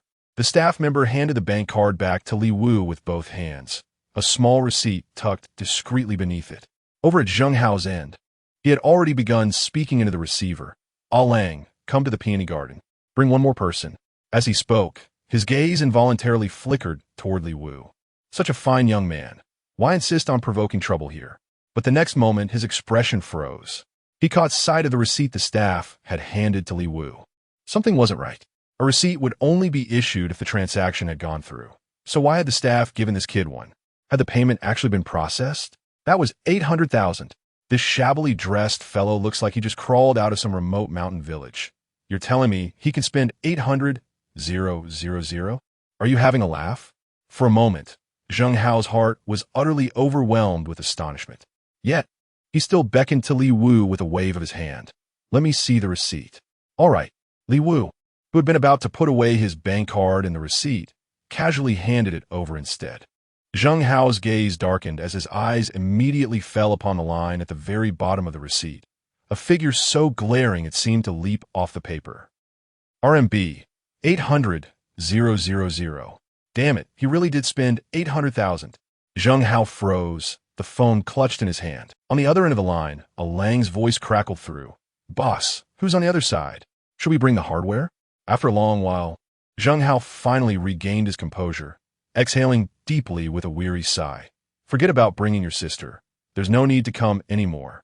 After hanging up the phone abruptly, his gaze returned to Li Wu, narrowing his eyes as he scrutinized the young man for a prolonged moment before remarking, Young man, you've been hiding your true capabilities quite remarkably. Li Wu smiled faintly and remarked, You consider me profoundly mysterious just because I produced 800,000? How utterly simplistic your perception of me must be. Without further explanation, he took out the wallet Chris had given him and prepared to return the card to it. He had never owned a wallet before and wasn't quite accustomed to using one. Previously, he would simply stuff the card into his trouser pocket when going out, nearly losing it along the way, an experience that left him shaken. Thus, he resolved to cultivate the better habit of using a wallet. Zheng Hao continued to observe Li Wu intently, his mind still clouded with unanswered questions. Just where had this kid managed to procure 800,000 from? Suddenly, his gaze sharpened with startling intensity, locking onto the wallet clutched in Li Wu's hand. The wallet Chris gave to Li Wu was crafted from matte black leather, with a rather commonplace design that resembled the kind of inexpensive trinkets one might find at a street stall for 20 bucks. In the upper right corner of this black wallet, there was a subtle cloud motif, so understated that even Li Wu himself hadn't yet noticed it. But Zheng Hao spotted it immediately. A tempest of shock and realization surged violently within him. In an instant, Zheng Hao's mind was flooded with memories that had been sealed away for over a decade. Back then, he was merely a street thug, his grandest aspiration being to become a tycoon like Chen Han of Jiaqing. One day, as he passed by the grandest hotel under Chen Han's empire, he witnessed the unthinkable. The once hallowed sanctuary was slowly shutting its doors, a bankruptcy sign hanging limply. Chen Han, the once untouchable titan of Jiaqing, knelt like a stray dog at the feet of a young man, who contemptuously tossed a 100 yuan bill onto his face before striding away. Zheng Hao couldn't fathom that his idol, his aspiration, his god could be reduced to such wretchedness. So he studied the young man meticulously. The wallet the stranger produced was jet black, unassuming in design, save for a delicate cloud motif in its upper right corner. Years later, even after Zheng Hao's own rise to fortune, the memory of that moment, how effortlessly the youth had crushed Chen Han, the shape of that wallet, had blurred into obscurity. Yet now, as he glimpsed the wallet in Li Wu's hand, the past surged back like a relentless tide. This wallet is not meant for ordinary individuals. Upon taking another glance at Li Wu, Zheng Hao suddenly comprehended. Everything fell into place. How could such a person possibly be unable to produce 800,000? Not to mention 800,000, even 80 million or 800 million should be effortlessly within their means. Zheng Hao's mind was a whirlwind of intersecting images. Tian Heng, who once held sway over Jiaqing with his formidable reputation, who in the city hadn't heard of Brother Han. Yet in the blink of an eye, the young man had effortlessly toppled this titan, causing Chen Han to vanish from the world without a trace. Though these thoughts cascaded through Zheng Hao's consciousness, mere moments had passed in reality. Li Wu carefully tucked the bank card into his wallet before turning his gaze toward Zhao Xiangyi. "All right," he said with finality. "Let's be on our way." "Is that all?" came the incredulous reply. Zhao Xiangyi still found it hard to believe. That was 800,000 yuan. Had the seemingly ordinary Li Wu truly produced such a sum? Wait a moment. Suddenly, Zheng Hao let out a loud shout. Zhao Xiangyi's expression changed instantly. Indeed, the situation wasn't as simple as she had imagined. Even Li Wu, who had already reached the doorway, furrowed his brows and couldn't help turning back. What else is the matter? Zheng Hao's face was filled with tension. That's right, pure tension. Zheng Hao was utterly terrified. He actually made someone like Li Wu compensate him a staggering 800,000 yuan. That poor soul probably won't even be able to face his own demise with dignity after returning home. No, this matter must be resolved. With this thought in mind, Zheng Hao hastily said, "Young brother Li Wu, I apologize, I didn't realize you were." Silence. Li Wu narrowed his eyes and spoke sharply. Zheng Hao was momentarily stunned, but when he noticed Zhao Xiangyi's bewildered expression beside him, comprehension dawned instantly. With a swift wave of his hand, he commanded Zhao Xiangyi, "Step outside for now. Continue with your duties, no wait." Effective immediately, you are promoted to supervisor. Your salary and bonuses will be doubled, and you are exempt from night shifts. Now go. Between heaven and hell lies but a thread. This single thought consumed Zhao Xiangyi's mind. What on earth had transpired? Yet under Zheng Hao's urgent gaze, she dared not inquire further, only retreating swiftly and silently from the office. It was then that Li Wu finally spoke. "Have you discerned my true identity?" Upon hearing these words, Zheng Hao's heart instantly filled with trepidation. Indeed, his suspicions were confirmed. The young man before him seemed to belong to the same category as that youth from over a decade ago. Someone not to be trifled with. After taking a deep breath, he finally spoke. "When you took out your wallet, I recognized it." The wallet? Li Wu was momentarily stunned. After carefully examining his wallet, he finally noticed the cloud pattern. It seemed Zheng Hao had previously encountered members of the Li family and seen similar wallets, thus deducing his lineage. Though Zheng Hao might wield considerable influence within Jiacity, compared to the Li family, he was merely an insignificant ant. No wonder he suddenly became so nervous. Beside him, Zheng Hao spoke cautiously. "Young Master Li Wu, I'll immediately refund the 800,000 to you. Please wait just a moment while I arrange the transfer. I sincerely hope you won't take this matter to heart. No need. I dislike being indebted to others. You did well by not dismissing Zhao Xiangyi." Li Wu replied with a shake of his head, sighing inwardly. Chris had advised him to maintain a low profile. How had his identity still been exposed? After a brief contemplation, he added sternly, "My identity must not be disclosed to outsiders. I shall remain absolutely tight-lipped." Zheng Hao nodded vigorously like a pounding mortar. Were outsiders to witness this scene, they would undoubtedly be astounded. After all, Zheng Hao was renowned as an indomitable figure, yet here he stood, displaying such deference towards a mere university student barely out of adolescence. Li Wu, however, found this entirely appropriate. "I trust you won't make any mistakes." "Very well. Carry on with your duties. I must return to campus." He still needed to await Christopher's arrival. "Return to campus? You're still studying in Jiaqing? Allow me to escort you." Zheng Hao hastily spoke up.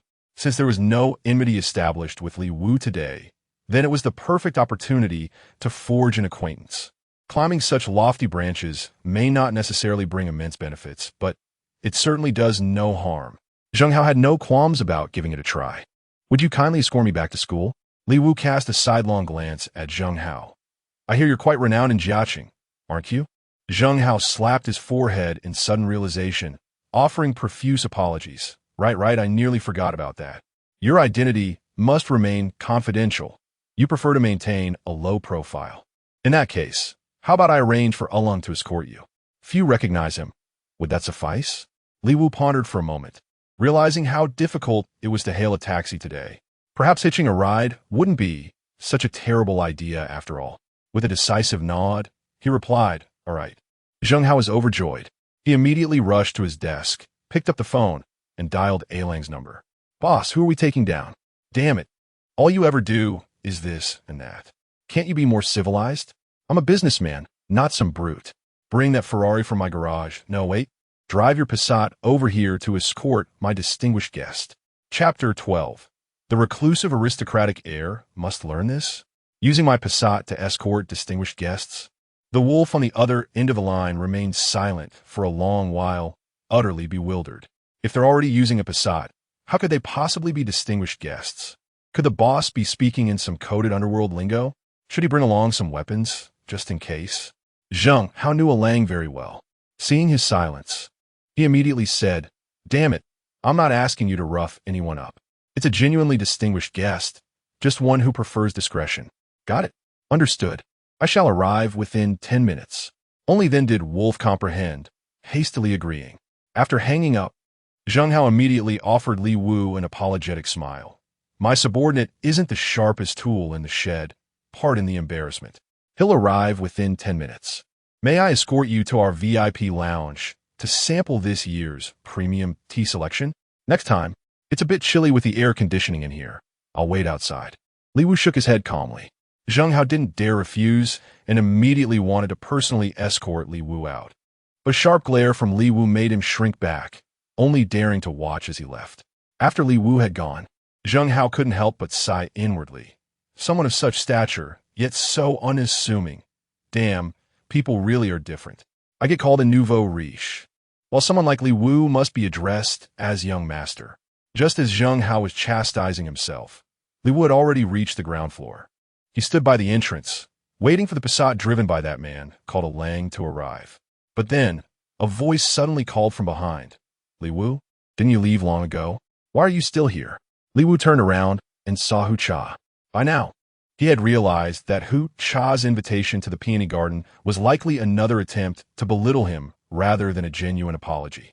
His expression remained cold as he replied indifferently, "Just helped a friend with some trouble." Hu Cha wore a look of disbelief. "You? Solving someone's troubles?" She sneered. "What? Unclogging their toilet?" For those who seek to belittle others merely to gratify their own vanity, Li Wu truly had no desire to waste another word. Silence? Could it truly be that he was unclogging toilets? Hu Cha said with malice dripping from her words, "Think whatever you wish." Li Wu replied calmly, "As you please." Hu Cha's face twisted in displeasure. TCH, keeping even the smallest matters hidden. What a disgraceful way to treat a classmate, she sneered. Her harsh words pricked at Li Wu's patience, and his tone sharpened. "A friend of mine shattered an antique vase. I covered the damages. 800,000. Satisfied now? WH. What? Hu Cha was momentarily stunned, then suddenly doubled over in uproarious laughter. You certainly have a gift for exaggeration. Claiming you helped someone compensate 800,000? Could you possibly spin a more outlandish tale? Li Wu let out a cold chuckle. He had spoken, but Hu Cha refused to believe him. There was nothing more he could do. He only hoped that when the truth came to light one day, she would still be able to smile as brightly as she did today. Just then, a Passat approached from a distance, and a young man with a crew cut stepped out from the driver's seat, towering and robust. His muscular frame stretched what should have been a loose, short-sleeved shirt taut against his body. Yet the most striking feature was the faint scar running from his upper eyelid down to the lower one. Wow, what a dashing figure. Hu Cha's eyes instantly sparkled with admiration, though the young man with the crew cut was rather plain in appearance. His tall stature and the menacing little scar above his eye lent him a roguishly handsome charm that immediately captivated her. Unable to resist, she stepped forward to strike up a conversation. Hey there, handsome, enjoying some tea? Mind if I join you? Smack. Without any warning, the handsome man abruptly delivered a resounding slap across Hu Cha's face. Hu Cha, a delicate and fragile university student, could hardly withstand such a forceful blow. Her eyes rolled back as she fainted on the spot. Li Wu's eyes widened in shock. Who was this man? How dare he strike someone in broad daylight? At that moment, the handsome man's gaze also turned towards Li Wu, then suddenly smiled. I'm Alung. You must be Mr. Li Wu, the esteemed guest of my boss Zhang Hao. Li Wu remained somewhat perplexed. Then why did you strike her? The wolf spoke with righteous indignation. The boss instructed us to assist you whenever you encounter difficulties. From afar, I noticed this brazen harlot seemed to be harassing you. Li Wu was momentarily speechless. All right, let's refrain from physical altercations next time. Lang scratched his head and grinned sheepishly. Then shall we resort to blades instead? Is it not rather inappropriate to wield a blade in broad daylight? Li Wu immediately recalled Zhang Hao's words. This Lang truly lacked mental acuity. However, he couldn't be bothered to comment further and simply boarded the vehicle. Lang promptly took the driver's seat, speeding through the streets like the wind, delivering Li Wu directly to the gates of Jiaqing University of Finance and Economics. Take care on your way. The proprietor has extended his warmest invitation for you to visit the peony garden at your leisure. However, I would humbly advise against it. The tea there is rather bitter and unpleasantly turbid, neither visually appealing nor palatable. Instead, might I recommend the Buckingham Palace? It is the owner's most prestigious KTV establishment, renowned for its exquisite hostesses. The wolf chattered incessantly behind him, but Li Wu deliberately ignored it. Zhang Hao was truly formidable to have thrived so greatly with such a subordinate. As he reached the school gate, Li Wu instinctively scanned his surroundings, but saw no sign of Chris. It seemed the lad would arrive later, or perhaps, like last night, would seek him out when the time came. With this thought, his worries dissipated, and he stepped forward into the campus, intending to rest in his dormitory. Just then, his phone rang once more. Glancing at the screen, he saw it wasn't an unknown number this time. It was Fong Han. Answering the call, Fong Han's voice immediately came through. Boss, how are things on your end? Do you need any assistance? Along with Fong Han's voice came the clamor of a bustling crowd. Li Wu couldn't help but feel a faint warmth in his heart. Fong Han must be out enjoying himself somewhere, yet he still took the time to worry about him. Without hesitation, Li Wu replied honestly, the meeting didn't go well, so I returned to campus early. Upon hearing this, Fong Han immediately comforted him. Don't take it to heart. Boss, someone like Su Yi was never within reach anyway. Listen, I happen to know a few wonderful girls here. Come to the Golden Olive Mall right now, and I'll introduce you. Li Wu pondered for a moment, realizing Fong Han's kind intentions were difficult to refuse. All right, I'll be right there, he replied. After hanging up the phone, he turned ahead toward the Golden Olive Mall, a place he remembered wasn't far from campus. But the moment he turned, he spotted Chris, now clad in a sleek suit with his hair impeccably groomed, striding toward him from across the street. Had Chris arrived at this exact moment, Li Wu had no choice but to wait for him to approach. When Chris saw Li Wu, he didn't perform the exaggerated hand-kissing gesture from the previous night. Instead, he clenched his right fist with the thumb pointing outward and gently placed it over his heart. Only then did he withdraw his hand and say, "Young master, this is the ceremonial greeting of our Li family." Li Wu pondered for a moment and was about to follow through, when Chris hastily intervened, young master. Your noble status exempts you from bowing to us.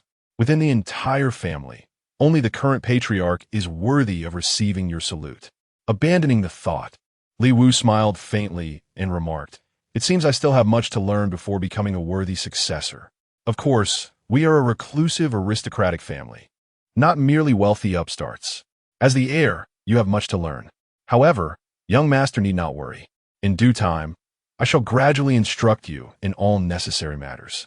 It is my solemn duty as your personal steward to ensure you become a worthy successor to our lineage," Christopher declared with unwavering confidence. Li Wu chuckled softly and inquired, "Pray tell, what wisdom do you intend to impart today? Do make haste, for I must soon rendezvous with companions. Is time indeed of such pressing essence? Today, I shall impart some elementary knowledge to you, young master. How about we begin with learning the art of refined pretentiousness?" With a grave expression, Christopher spoke in a tone devoid of any jest. Li Wu was momentarily taken aback. Was this something that actually required study? Wasn't it merely the art of pretentiousness, a skill anyone could master? Perceiving Li Wu's inner thoughts, Christopher couldn't help but smile. "Young master, the art of sophistication isn't so easily mastered. Coincidentally, our family has a minor business negotiation in Jiaqing today. While your presence isn't strictly necessary, this presents an excellent opportunity for you to observe and learn proper decorum." Li Wu sighed in resignation. "Very well, I shall attend this lesson, though I hope it won't consume too much time." Christopher beamed with satisfaction. "Rest assured, young master. This merely involves a trivial transaction of 2 billion. It shan't occupy much of your precious time." Upon hearing this, Li Wu raised his gaze to study Christopher's expression. 2 billion yuan being described as trivial? Damn, he had underestimated this man. Such effortless mastery of aristocratic nonchalance. Indeed, there was much he needed to learn about proper sophistication.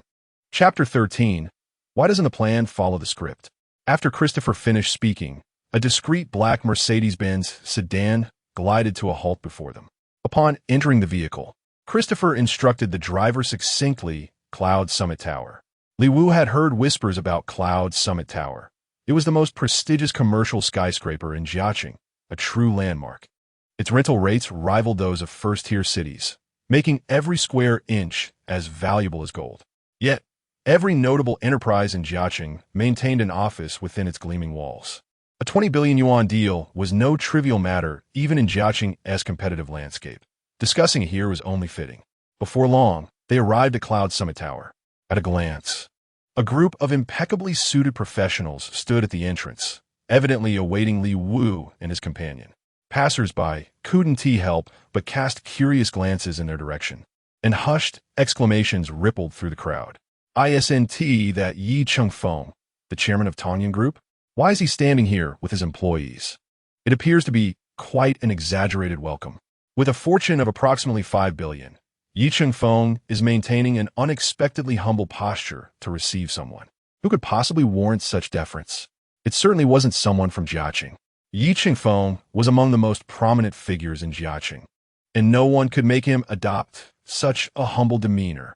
Li Wu, observing the scene from inside the vehicle, slightly furrowed his brows and couldn't help remarking, "Wasn't the objective to maintain a low profile?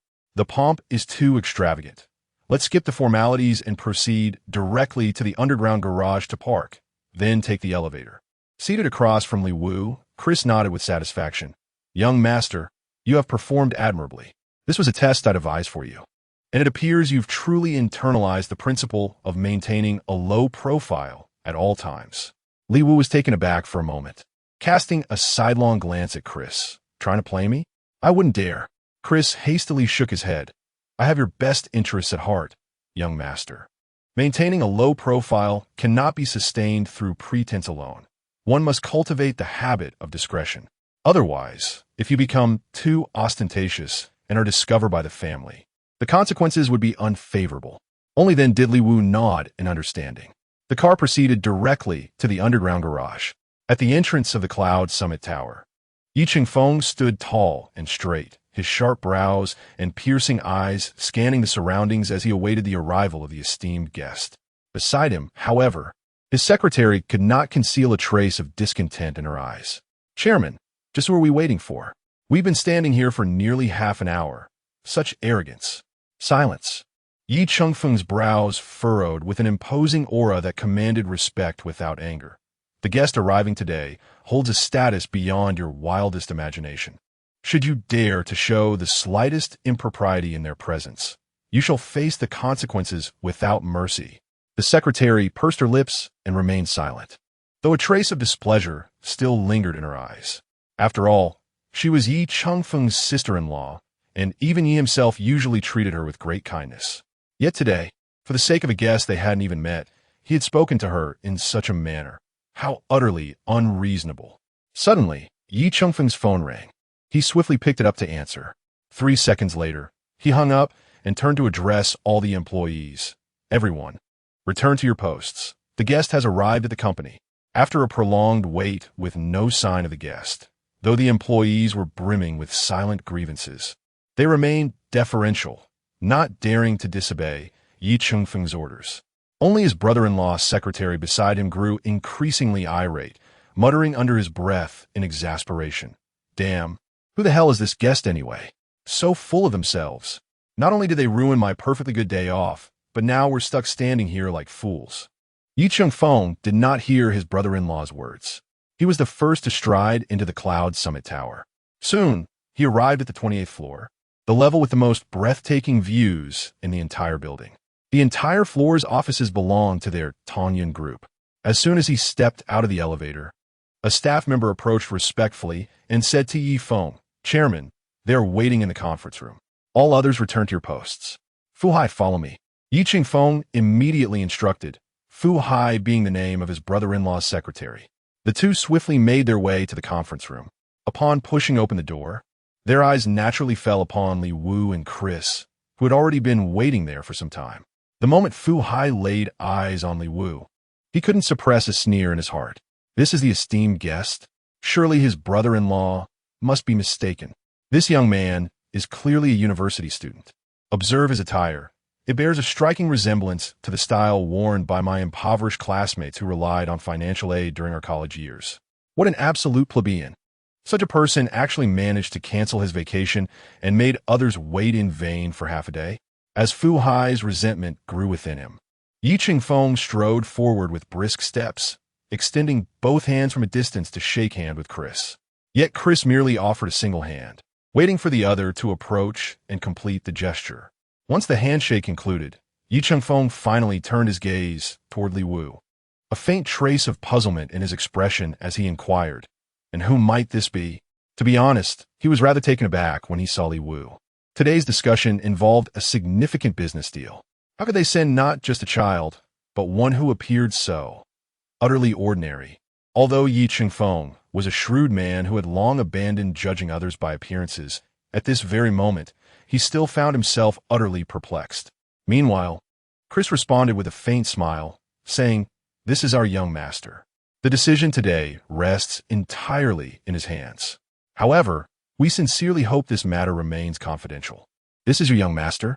Yi Chengfeng's expression abruptly darkened, his gaze turning solemn.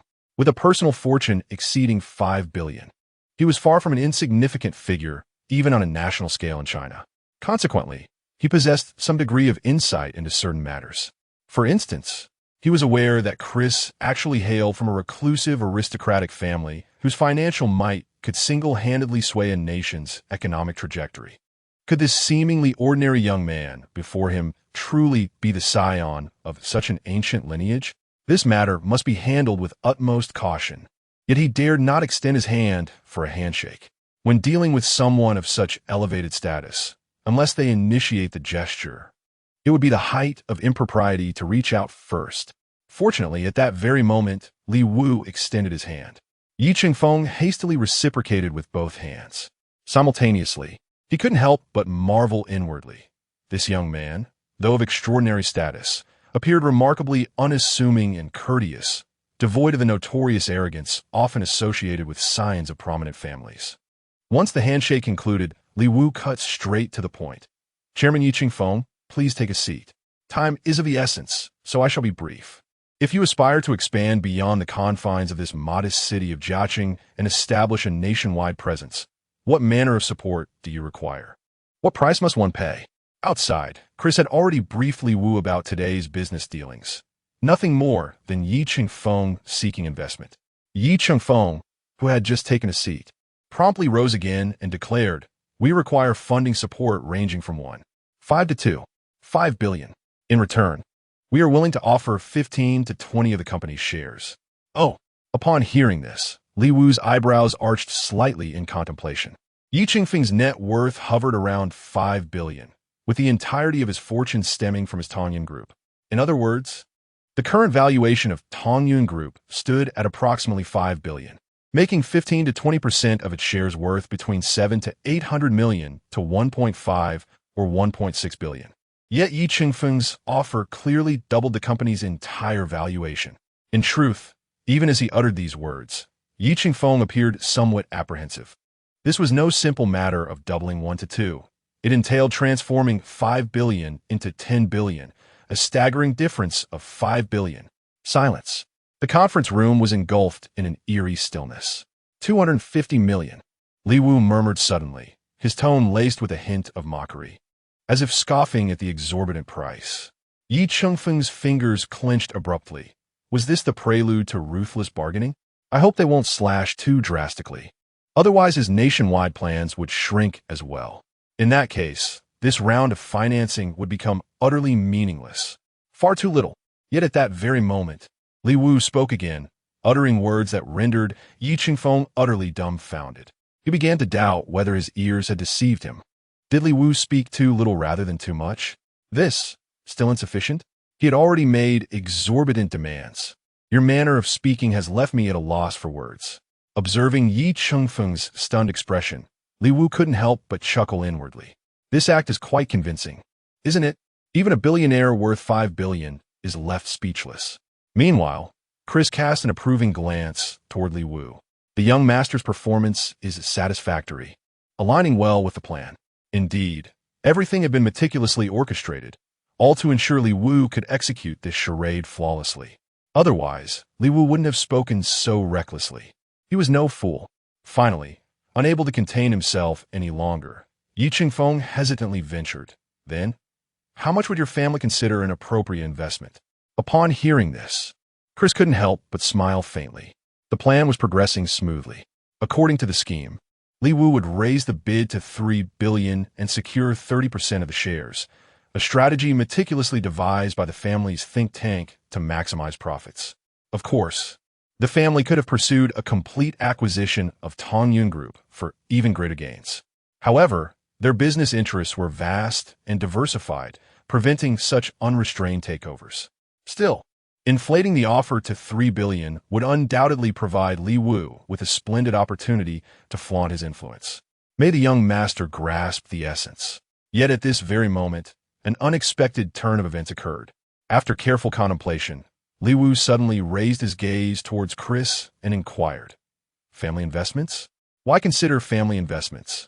Chris, how much of my allowance remains?" This left Chris momentarily stunned. "Young master, why deviate from the established plan?" Chapter 14. The Art of Masterful Pretense. However, Christopher was no ordinary man. He swiftly regained his composure, then promptly bowed and uttered, "Young master, your allowance amounts to approximately 100 billion. Gasp! Upon hearing these words, Yi Chengfeng immediately drew a sharp breath in his heart. 100 billion. According to the latest Forbes rankings, this staggering figure could only be matched by a handful of tycoons across the entire Chinese landscape. Here, it's merely the pocket money of a young man. He had assumed he was confronting an entire affluent family, only to realize it was merely the pocket money of a young man. How utterly terrifying, how formidable is this reclusive ancient clan to which the young man belongs? Not only him, even Li Wu was inwardly speechless. Damn it, he had wanted Chris to play along and help him show off a little, but who knew the guy would casually throw out a figure of 100 billion? That was taking the pretense way too far. However, he firmly remembered that today's purpose was to learn the art of subtle ostentation. So he immediately adopted an air of effortless nonchalance and remarked, 100 billion? Then take out 5 billion and give it to Chairman Yi Chengfeng. Give it to me? Yi Chengfeng was utterly stunned. He had only asked for 2.5 billion. Moreover, I had only dared to contemplate a maximum of 5 billion. And now you're offering me 5 billion outright? Truly befitting the scion of a noble house. Such grand gestures make even those who pride themselves on worldly experience feel utterly eclipsed. Even though he had repeatedly overestimated the origins of Chris and Li Wu, he still felt a sense of helplessness after those words were spoken. He had still underestimated them. Chairman Yi Qingfeng, don't celebrate prematurely. While these 5 billion are being granted to you, the corresponding price you'll have to pay shall also escalate. At this moment, Li Wu's voice resonated once more, dripping with the cunning of a seasoned strategist. Yet there was reason behind it. He had studied socioeconomics, and corporate finance was among his mandatory courses. Thus, he was far from an amateur in these matters. So, you're demanding 50% of our company's shares? Hearing this, Yi Qingfeng finally regained his composure. Surrendering 50% of the shares would likely strip him of absolute control over the company, a concession he was unwilling to make. Precisely, I demand 50% of your shares. Li Wu paused deliberately, but we seek no decision-making authority, only the shares and dividends. In other words, he let the words linger meaningfully before continuing. You remain the undisputed leader of this company. No one, not even I, can challenge your position. This clause can be formalized in the contract. Agreed. Upon hearing this, Yi Qingfeng was overwhelmed with excitement and promptly agreed. Without delay, he turned to Fu Hai behind him and commanded quickly, draft a new contract.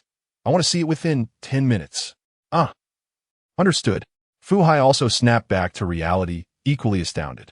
100 billion in pocket money, investing tens of billions as effortlessly as sipping water. What on earth is the origin of this young fellow before me? He no longer dared to harbor resentment toward Li Wu in his heart. Yet this did not signify an absence of emotion. What now took its place was a seething, overwhelming jealousy. Fu Hai had always considered himself a rare talent among men, having climbed to his current position by leveraging his brother-in-law's connections. Yet upon witnessing Li Wu, he was consumed by overwhelming envy. As he exited the conference room, he couldn't resist glancing back at Li Wu, muttering inwardly, such wealth. But in this world, anything is possible. Should you ever fall from grace, I'll be sure to trample upon you. After Fu Hai departed, Li Wu also prepared to take his leave, with Chris following closely behind. Soon, specialized staff would arrive to finalize the contract, rendering their presence unnecessary. However, Yi Qingfeng hastily interjected, Gentlemen, since you've traveled all the way to Jiaqing, why not stay for dinner? Allow me the honor of personally introducing you to the local customs and culture of our city. No need. I have other matters to attend to. Let's meet another time when the opportunity arises. By then, I hope Tongyun Group has penetrated the national market, Li Wu remarked impassively. Yi Qingfeng dared not insist on keeping them and promptly escorted the two with utmost deference, all the way down to the underground parking garage. Even after the Mercedes-Benz business sedan had driven away, Yi Qingfeng remained standing there, waving farewell. There was no helping it. He had been utterly and profoundly impressed. After the business Mercedes had completely vanished from sight, he finally retrieved his phone and dialed a number. In a solemn tone, he uttered, Fu Hai, make an announcement. After work today, the entire company will celebrate. Everyone is included, down to the cleaning staff. Returning his gaze to Li Wu, he reclined casually in his seat, his eyes resting upon Chris as a faint smile graced his lips. How fares my learning? He inquired with quiet elegance. Young master, you have surpassed your mentor. Chris uttered with a bitter smile. Indeed, according to his original plan, the dramatic effect today would never have been this impressive. Oh, have you mastered it so swiftly? I thought it would take much longer to learn, Li Wu sighed. Chris's lips twitched slightly. The young master truly surpassed his mentor. Even his pretentiousness came so effortlessly. However, he quickly composed himself and said, But young master, there is one thing you didn't handle well today. This project was originally favored by the family. By stepping in and taking it for yourself, you've essentially snatched business from them. This time, I will explain it to the family, but in the future, it would be best to avoid such actions. It may provoke discontent among certain members. Upon hearing this, Li Wu froze. He had taken business from his own family? Hadn't he just been putting on a show? Could it be that I truly possess 100 billion in pocket money? Perceiving Li Wu's bewilderment, Chris responded with composed indifference. Indeed, young master. You do possess 100 billion, to be precise. 95 billion in liquid assets and 5 billion in fixed assets at present. This constitutes the initial capital bestowed upon you by the family. Every heir receives such an endowment, which simultaneously serves as an evaluative measure by the family towards its successors. Li Wu raised an eyebrow slightly. Every year, an asset evaluation was conducted to determine whose assets had appreciated the most. Thus, Chris said solemnly, I must say your recent actions were rather inappropriate. Seizing a deal the family had already calculated as theirs constitutes cheating. However, since you were unaware beforehand, the family can overlook it this once, but there must never be a next time. I understand, Li Wu nodded. Inwardly, he mused, it seems being the heir is no easy task. Clearly, I still have much to learn. At the very least, even if I don't take the family's prearranged opportunities next time, I must secure a profitable venture of my own. Of course, young master, you needn't bear excessive pressure, considering you were only discovered this year. Chris seemed concerned about Li Wu's stress. With a faint smile, Li Wu responded, Rest assured, I feel no pressure. I was but a penniless commoner before. No matter how unfavorable the current situation may be, it cannot possibly be worse than my former circumstances. At that very moment, the car came to a halt before the Golden Olive Mall, where Fong Han awaited him. Without hesitation, he pushed open the door and stepped out. Meanwhile, Chris reminded him earnestly, Young master, do review today's lessons thoroughly. I shall seek you again 3 days hence. Understood, Li Wu responded with a dismissive wave. His mind already elsewhere. Why bother reviewing when one could simply bask in effortless superiority? He had no penchant for pretentious displays. With that, he strode into the mall. The Golden Olive Shopping Center was predominantly white in its color scheme, exuding a thoroughly modern and stylish aesthetic. Even the patrons bustling within were predominantly youthful men and women. Boss! Suddenly, a familiar voice called out from nearby. Without even thinking, Li Wu knew it was Fong Han. He had been just about to call Fong Han when this saved him the trouble. Immediately, he turned and walked toward Fong Han. Accompanying Fong Han were several young men and women, not from their own class, likely people Fong Han had befriended from other groups. One thing they all had in common was their striking good looks, making Li Wu seem somewhat out of place. Yet Fong Han was nothing if not enthusiastic, pulling Li Wu forward and introducing him to the group. This is the top guy from my dorm. Li Wu also smiled gently at the crowd. Greetings, everyone. My name is Li Wu. It's truly a pleasure to make your acquaintance. Li Wu. Upon hearing this name, the individuals present visibly froze for a moment. Soon after, as if recalling something, their expressions grew peculiar. One person even pulled out their phone, frantically scrolling through a WeChat group chat history as though searching for something. Finally, someone spoke up. Isn't this the legendary figure who Cha mentioned in the group chat? Fong Han, how could you associate with such people?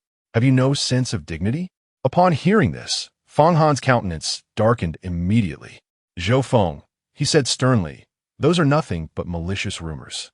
If you truly consider me a friend, I implore you never to mention this matter again. The young man named Zhou Feng raised his eyebrows upon hearing this, then smiled nonchalantly and said, Very well. If you insist on wallowing in degradation, I shan't oppose it. To associate with Li Wu is considered wallowing in degradation? Zhou Feng's words were excessively harsh. Fong Han's expression grew increasingly grim, his gaze flickering towards Zhou Feng as if contemplating a heated confrontation. Li Wu, observing the tension, sighed inwardly before addressing Fong Han with measured diplomacy. Fong Han, let it be. There's no need to quarrel with your friend over this matter. I shall take my leave. Absolutely not. Fong Han's face darkened with fury. Boss, you must stay today. As for Zhou Feng, if you're displeased, you may leave early at your own discretion. Zhou Feng let out a hearty laugh. What possible displeasure could I harbor? My sole concern is whether Li Wu might feel discontent should he choose to remain. As he spoke, he casually draped his arms around 2 strikingly beautiful young women by his side. Astonishingly, despite the public setting, neither of them showed the slightest resistance. Only then did Zhou Feng shift his gaze to Li Wu and inquire, Li Wu, Does the scene of me embracing two women simultaneously evoke any unpleasant memories for you? This is clearly directed at Li Wu, mocking him for pursuing Yi Shuiyao for 6 years without even holding her hand, while he himself can effortlessly embrace others left and right. Fang Han narrowed his eyes and was about to speak again, but Li Wu stopped him with a faint smile, saying, "It doesn't affect me." A flicker of surprise passed through Zhou Feng's eyes. He hadn't expected Li Wu to respond like that. However, he quickly chuckled and remarked, "The rumors are indeed true. Your composure is truly remarkable. No wonder you could personally buy contraceptives for the campus goddess." "Ha! Zhou Feng." Fang Han could no longer restrain himself. Zhou Feng hastily interjected, "Enough. That's quite enough. I won't take no for an answer, Fang Han. Bring Li Wu along and join us for an excursion today. We're visiting Buckingham Palace. My treat." The Buckingham Palace mentioned here is naturally not the one in England, but rather the KTV that Alung had previously spoken of. Chapter 15. Who reserved the private room? The Buckingham Palace KTV is currently the most popular entertainment venue in Jiaqing. Legend has it that upon its grand opening, the establishment hired 100 stunningly beautiful, fair-skinned Russian models with striking figures to parade through the streets for 3 consecutive days. This bold marketing strategy instantly propelled the Buckingham Palace KTV into the spotlight, making it the preferred destination for the city's elite, be it trend-setting young socialites or affluent business magnates. Simply being seen, there became a symbol of prestige and status. Naturally, the expenditure at Buckingham Palace has also risen accordingly. The cheapest alcoholic beverages there cost 520 yuan per dozen, while a pot of plain boiled water is priced at 50 yuan. A single visit could easily incur expenses of 4 to 5,000 yuan. Consequently, ordinary people seldom frequent the establishment, and one visit could provide bragging rights in social circles for several days. Upon hearing Zhou Feng's invitation to treat, the surrounding crowd immediately became exhilarated. "Brother Yang is truly magnificent. Some claim Lu Huakai is the top playboy in our school, but that's utter nonsense. The undisputed king is none other than me. Zhou Feng, Brother Feng." Amidst the flattery of the crowd, Zhou Feng swelled with pride and grandly waved his hand. "Come on, lads, let's go." The group promptly marched out of the Golden Olive Mall in a grand procession. However, they immediately encountered a dilemma. Including Li Wu, there were 10 people present. Zhou Feng had brought a car that could accommodate 5 passengers. The remaining 5 would require taxis. One cab could take 4, leaving one person who'd need an additional vehicle. "Li Wu, you'll have to hail your own taxi later." Someone spoke up. The speaker was Huang Yang, Zhou Feng's staunch lackey, commonly known as a bootlicker, yet he felt no shame in this role. On the contrary, he considered it a promising path, always rushing to serve Zhou Feng as the vanguard. Noticing Zhou Feng's dislike for Li Wu, Huang Yang naturally seized the opportunity to belittle him. Li Wu, however, remained unfazed. After all, he had arrived last, and taking a taxi alone was hardly unreasonable. Fang Han shot Huang Yang a sharp glare before saying, "Boss, I'll go with you." "No need, you go ahead. I'll catch up later. Maybe I could split a ride and save some fare." Li Wu waved dismissively. Huang Yang immediately sneered, "Huh, splitting a ride? Kid-S got ambition." Fang Han wanted to argue further, but seeing the resolve in Li Wu's eyes, he could only sigh and leave with Huang Yang and the others in a taxi. Soon, Li Wu stood alone by the roadside, preparing to hail a cab. Just then, a vaguely familiar Passat pulled up in front of him. The window rolled down, revealing a Lang's face. "Brother Wu, what are you doing here? Need a hand?" Li Wu smiled lightly and said, "No need to worry, I'll take a taxi." Lang persisted, unwilling to give up. "Where are you headed?" "What if it's on my way?" Li Wu was truly at a loss with Lang and had no choice but to confess honestly. "Your boss is Buckingham Palace KTV." "Ah, what a fortunate coincidence along the way." Lang was overjoyed and promptly stepped out of the car to open the rear door for Li Wu, saying, "Brother Wu, let me take you there." Helpless, Li Wu had no choice but to get into Lang's vehicle. On the way to the Buckingham Palace KTV, Lang chattered incessantly. "Brother Wu, just follow my lead later. I'll take you to the grandest and finest private room and get you the tallest, fairest ladies with the most ample bosoms." Li Wu's face darkened with exasperation. "I have friends. There's nothing wrong with that. Let them come along." The wolf replied nonchalantly, They're just ordinary students." No need to be so extravagant. Besides, I'm not the host. Someone else is treating. Li Wu couldn't quite handle the wolf's enthusiasm and had to decline politely. With a sigh, the wolf relented. All right then, if that's the case. Before long, the two arrived at Buckingham Palace. As soon as Li Wu stepped into the grand hall, he was enveloped in gold. Golden floors, golden walls, even the ceiling shimmered in gold, as if he were wrapped in pure luxury. The crowd was a parade of beautiful men and women, many of the women clad in revealing attire that drew lingering glances. It was a scene of decadent indulgence. At once, Li Wu spotted Feng Han and the others standing by the reception desk. Turning to the wolf, Li Wu said, "You go ahead and attend to your business. Don't come looking for me unless necessary." The wolf's eyes gleamed with understanding as he nodded eagerly.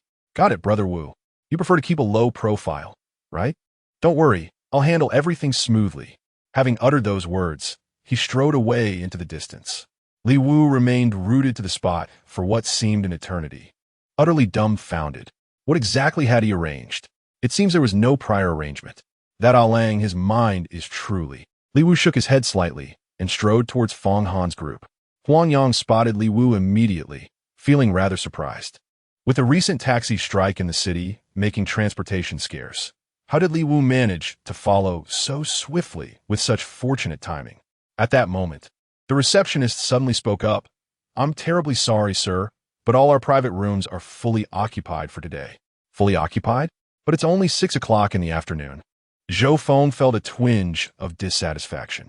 Having mustered the courage to flaunt his generosity here, only to be denied the opportunity to properly show off. Wasn't this an outright humiliation? "Apologies, sir, but we are indeed fully booked." The receptionist maintained her composure, though inwardly scoffing. Buckingham Palace was no ordinary venue. Without a prior reservation, one could hardly expect availability. A sigh escaped from someone in the group. "What a shame. I had hoped to witness the grandeur of Buckingham Palace today. Seems there's no chance now." Zhou Feng, however, furrowed his brow in thought before decisively stating, "Hold on. Let me make a call." "A call? Does Brother Feng have any acquaintances at Buckingham Palace?" Hearing this, Huang Yang promptly seized the moment to flatter. "I have a buddy who used to work here," Zhou Feng said as he pulled out his phone and dialed his friend's number. The call connected swiftly, and a voice came through. "Well, if it isn't Zheng Yang, what brings you to call me?" "Brother Yin, I visited Buckingham Palace for leisure, but unfortunately all the private chambers were occupied. Might you be able to assist me with this matter?" Zhou Feng exclaimed, "Oh dear, how sweltering it is in this Buckingham Palace box. You're only seeking my assistance now? Very well, I shall inquire on your behalf, though I cannot guarantee any favorable outcome.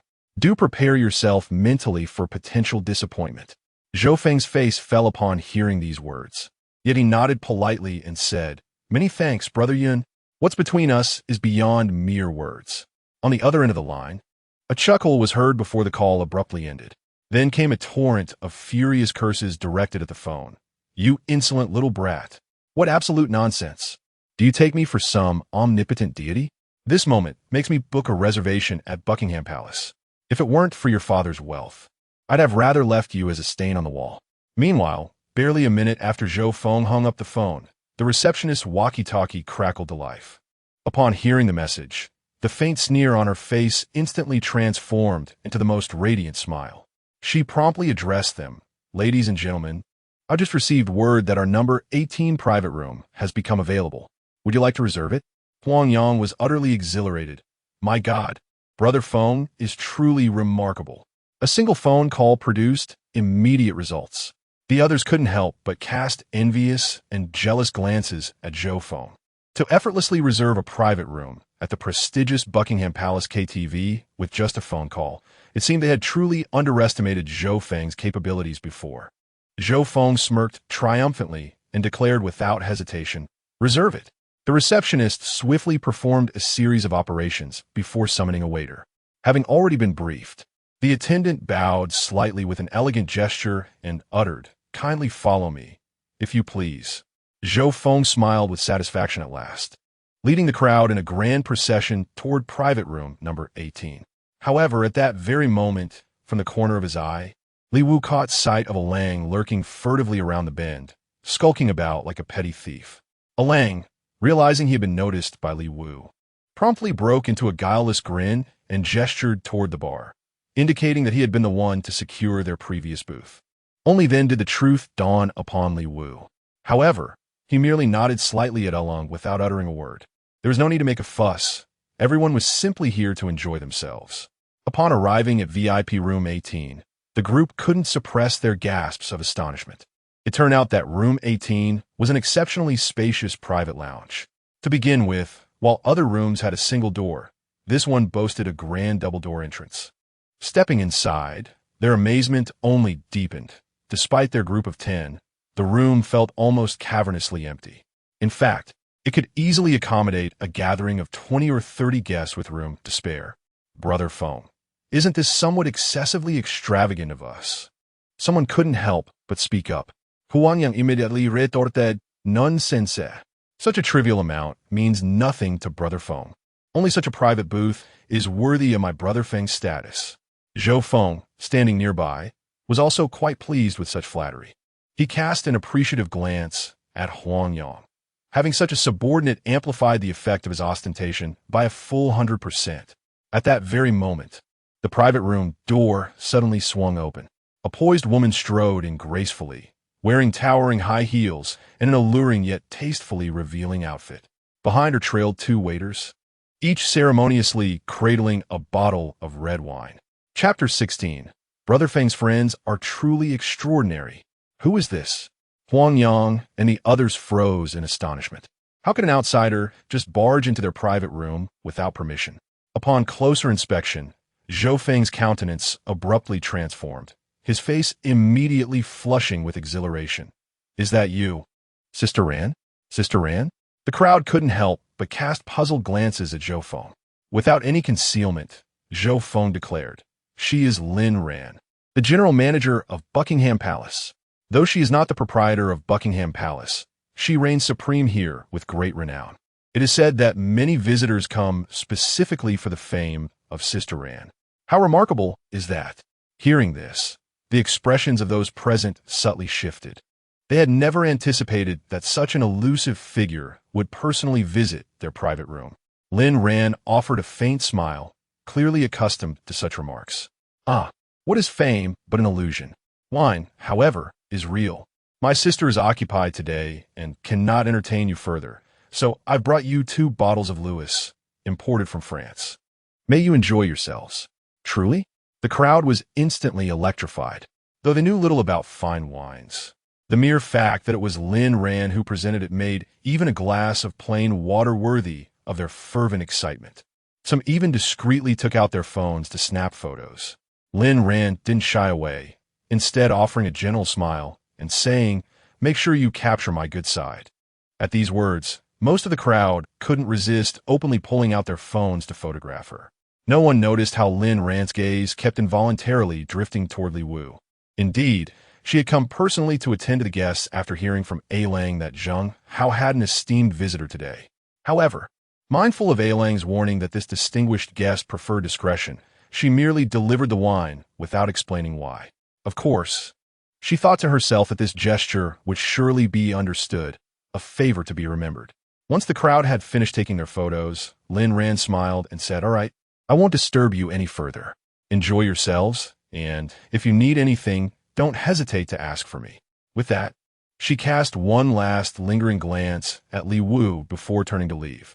Li Wu remained expressionless. Beside him, Huang Yang, however, was once again overcome with excitement. In an exaggerated tone, he exclaimed, "Feng Ji, who would be thought your friend had such influence? Even Sister Ran came over personally." Zhou Feng smiled confidently. "Of course not, my friend. How could it possibly be ordinary?" Everyone nodded in agreement. "That makes sense. By the way, Brother Feng, why does your friend wield such considerable influence?" After a moment of contemplation, Zhou Feng responded thoughtfully. "This likely brings to mind a particular individual. Are you acquainted with Brother Wolf?" "Brother Wolf?" The crowd wore expressions of bewilderment. Several female students gazed at Zhou Feng with starry-eyed admiration. First Sister Ran, now Brother Wolf. Zhou Feng certainly knew an impressive array of people. Seeing the eager expressions of the crowd, Zhou Feng deliberately prolonged the suspense before revealing. Brother Wolf is Zheng Hao's most formidable enforcer. Now you understand. The name Zheng Hao was widely known to all, for his fame was immense. A self-made man who rose from nothing. He wielded influence in both legitimate and underground circles. Few in Jiaqing remain unaware. It turns out Brother Wolf was Zheng Hao's most formidable lieutenant. That certainly carries some weight. Zhou Feng then continued, speaking of which, this Buckingham Palace is actually Zheng Hao's property. Brother Wolf is Zheng Hao's top enforcer, and my friend happens to be close companions with Brother Wolf. Now you understand why my friend holds such sway here, don't you? Understood. The crowd nodded repeatedly, their gazes fixed on Zhou Feng, now brimming with even greater admiration than before. So Zhou Feng was acquainted with such influential figures after all. Brother Feng truly is formidable. Though Lu Hua may come from a wealthier family, when it comes to social connections, he pales in comparison to our Brother Feng. The boxwood beside them once again began to extol Zhou Feng's virtues. Yet, the crowd was utterly convinced, not daring to voice a single word of dissent, for they believed every word the boxwood spoke. If Zhou Feng had indeed been introduced to Brother Wolf through his friend's connections, then even if Lu Hua were to appear at this very moment, he would likely think twice before daring to lay a finger on Zhou Feng. After all, ordinary businessmen pale in comparison to someone as influential as Zheng Hao. However, while Zhou Feng was being showered with attention like the moon surrounded by stars, two individuals refrained from joining the crowd. These two were naturally Li Wu and Feng Han. At this moment, a trace of indignation flickered in Feng Han's eyes. His circle of friends had once been refreshingly genuine in character. Yet ever since Zhou Feng joined and Huang Yang turned into a sycophant, the group's dynamics had gradually soured, becoming increasingly worldly and pragmatic.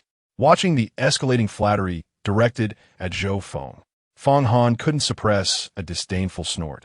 What's so remarkable about merely reserving a private room and gifting a couple of bottles of wine? Li Wu smiled faintly and comforted Feng Han, saying, moreover, this private room may not necessarily have been reserved by him. What did you say? Suddenly, Huang Yang abruptly turned his head and fixed his gaze upon Li Wu. One must admit, a dog's ears are truly keen. Li Wu had thought his whisper was soft enough, yet Huang Yang still caught it.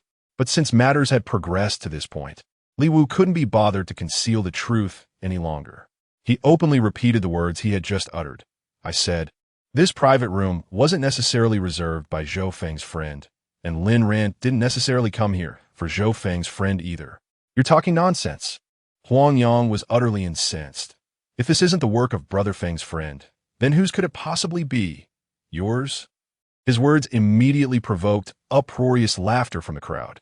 While attributing it to Feng Han's doing might be an exaggeration, it still held some plausibility given that Feng's family ran a modest business. But pinning it on Li Wu, that was pure mockery and derision.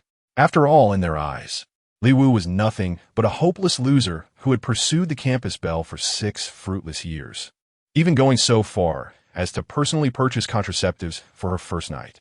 Yet at this very moment, Zhou Feng extended his arm to halt the furious Huang Yang, offering a composed smile as he remarked, it matters not if some remain unconvinced. We shall simply present the evidence. After all, we are all classmates. There's no need for undue hostility. With that, he promptly redialed the number he had called earlier. Within mere seconds, the call connected. Zhou Feng began without hesitation. Brother Yun, my deepest gratitude for reserving box 18 for me. Yun, go on the other end of the line, froze momentarily. What? When did I ever reserve a private dining room for you? I was just watching some Japanese adult films. But Brother Yun, always quick with his silver tongue, instantly regained his composure and replied to the phone call. Merely trivial matters. Upon hearing this response, Zhou Feng immediately smiled with satisfaction. For Brother Yun, this should indeed be a trifling matter. Ha, enough said. I'll go enjoy myself first. Brother Yun, you carry on with your work. When the opportunity arises, I shall personally express my gratitude to you. Brother Yun wiped his hands with a tissue while lighting a cigarette, speaking in a nonchalant tone. Let's leave future matters for the future. Just enjoy yourself for now. Then the call ended. Huang Yang, as if having obtained a treasure, turned to Li Wu with a triumphant look and boasted, well then, what else do you have to say now? Li Wu couldn't help but shake his head inwardly. It was evident that Zhou Feng had been deceived by this so-called friend. Regrettably, not only was Zhou Feng oblivious to the deception, but he even took pride in it. As for Li Wu, he couldn't be bothered to enlighten him. After all, he wasn't Zhou Feng's father and bore no such obligation. Enough, let's depart, he thought dismissively. Fang Han suddenly spoke up. His original intention today was to introduce Wang Fan to some new acquaintances, never expecting things to escalate like this. He no longer wished to remain in this place. Li Wu glanced at Fang Han and immediately nodded in agreement. He had come here for Fang Han's sake. And now that Fang Han himself was unwilling to stay, there was naturally no reason for him to linger either. Oh, someone's slinking away in disgrace. Won't you stay a little longer? Such an exquisite venue is not an opportunity one encounters frequently. Huang Yang couldn't resist making sarcastic remarks upon seeing this. Fang Han's face darkened with displeasure, while Li Wu once again offered consolation. It's all right. You can come anytime you wish in the future. This is utterly hilarious. This lad's boasts are grander than the heavens themselves. Fang Han, stop associating with him. Beware lest you be tainted by bad company. The others around couldn't help but join in the mockery upon hearing these words. However, Fang Han didn't lose his temper. He merely sighed and forced a smile after stepping out of the KTV, saying, "Boss, I'm really sorry about today. I think I'll head back first to get some rest." Li Wu nodded. "Go and rest well. I'll be heading back soon too." "All right." Fang Han didn't ask what Li Wu intended to do. His mood was genuinely foul at the moment. After Li Wu left, his gaze lingered for a moment on VIP room number 18. I'm about to leave, yet these people, who have nothing to do with me, are still enjoying the benefits I brought them. Doesn't that seem a little unfair? With this thought in mind, he strode purposefully toward the bar counter, determined to locate Along. Chapter 17. Negotiate peace? I want him to fall. As Li Wu made his way toward the bar counter, a sharp cracking sound suddenly pierced the air. Immediately following was a thunderous roar. "You filthy whore! How dare you put on airs of purity while selling yourself?" Li Wu instinctively turned his head toward the source of the voice, only to see a waitress covering her face with bowed head, quietly sobbing. Before her stood a rotund man with a protruding belly and slicked back hair, bellowing in rage. Staff members immediately rushed over to mediate, but the corpulent man waved them off dismissively, shoving the waitress aside while continuing his tirade. "How dare you block me? Don't you know who I am? I am Yin Vu. Even brother, how would show me some respect? How dare you block my way? Jin Wu." Upon hearing that name, the onlookers who had been eagerly anticipating the spectacle of the fat man's downfall suddenly paled. Could it be that Jin Wu, the man who once served under brother Hao before striking out on his own? It was him. Although Jin Wu's current strength might not match young Hao's, he was by no means weak. If he chose to make trouble with a mere waiter here, brother Hao would certainly not risk breaking their relationship over such a trivial matter. That poor waiter would surely suffer. Amidst the murmurs of the crowd, Jin Wu once again began to assert his dominance. You, and you come here. Take this wench to my private room. I refuse to believe she can defy me." Upon hearing this, the KTV staff hesitated in dismay. She was merely a waitress, not a hostess for drinking companionship. Jin Wu's actions were tantamount to forcibly abducting an innocent maiden. Yet upon contemplating Jin Wu's formidable influence, after careful deliberation, two male waiters ultimately stepped forward with resigned sighs. In hushed tones, they advised their female colleague, "Fong Sile, you'd better heed Boss Jin's words. Should his wrath be provoked, dire consequences would befall you. Consider not only yourself, but also your ailing mother. Were misfortune to befall you, your mother would surely perish in that hospital bed." Hearing these words, the waitress named Fong Sile trembled violently. After a long pause, she finally raised her head, her innocent and lovely face streaked with tears. "All right, I'll listen to you."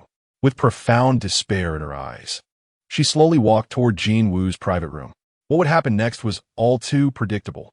Though many were present, none dared to intervene.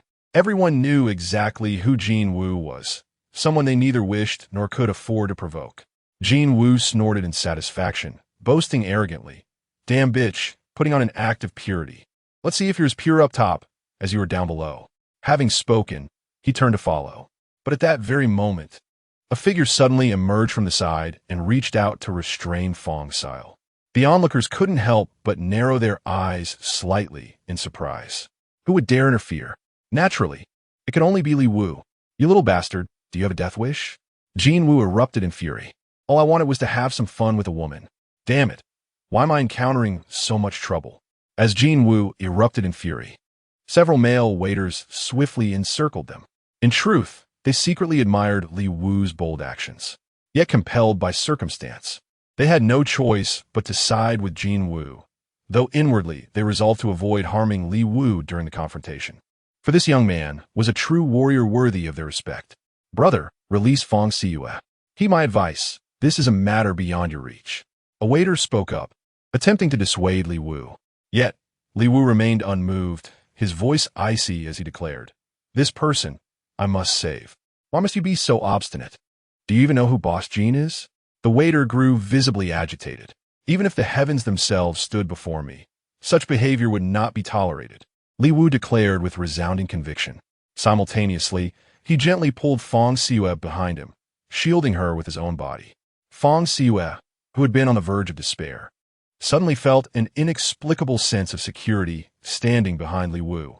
She couldn't help but steal a glance at his back, slender and unremarkable, yet radiating an aura of steadfast protection. This sensation is unprecedented.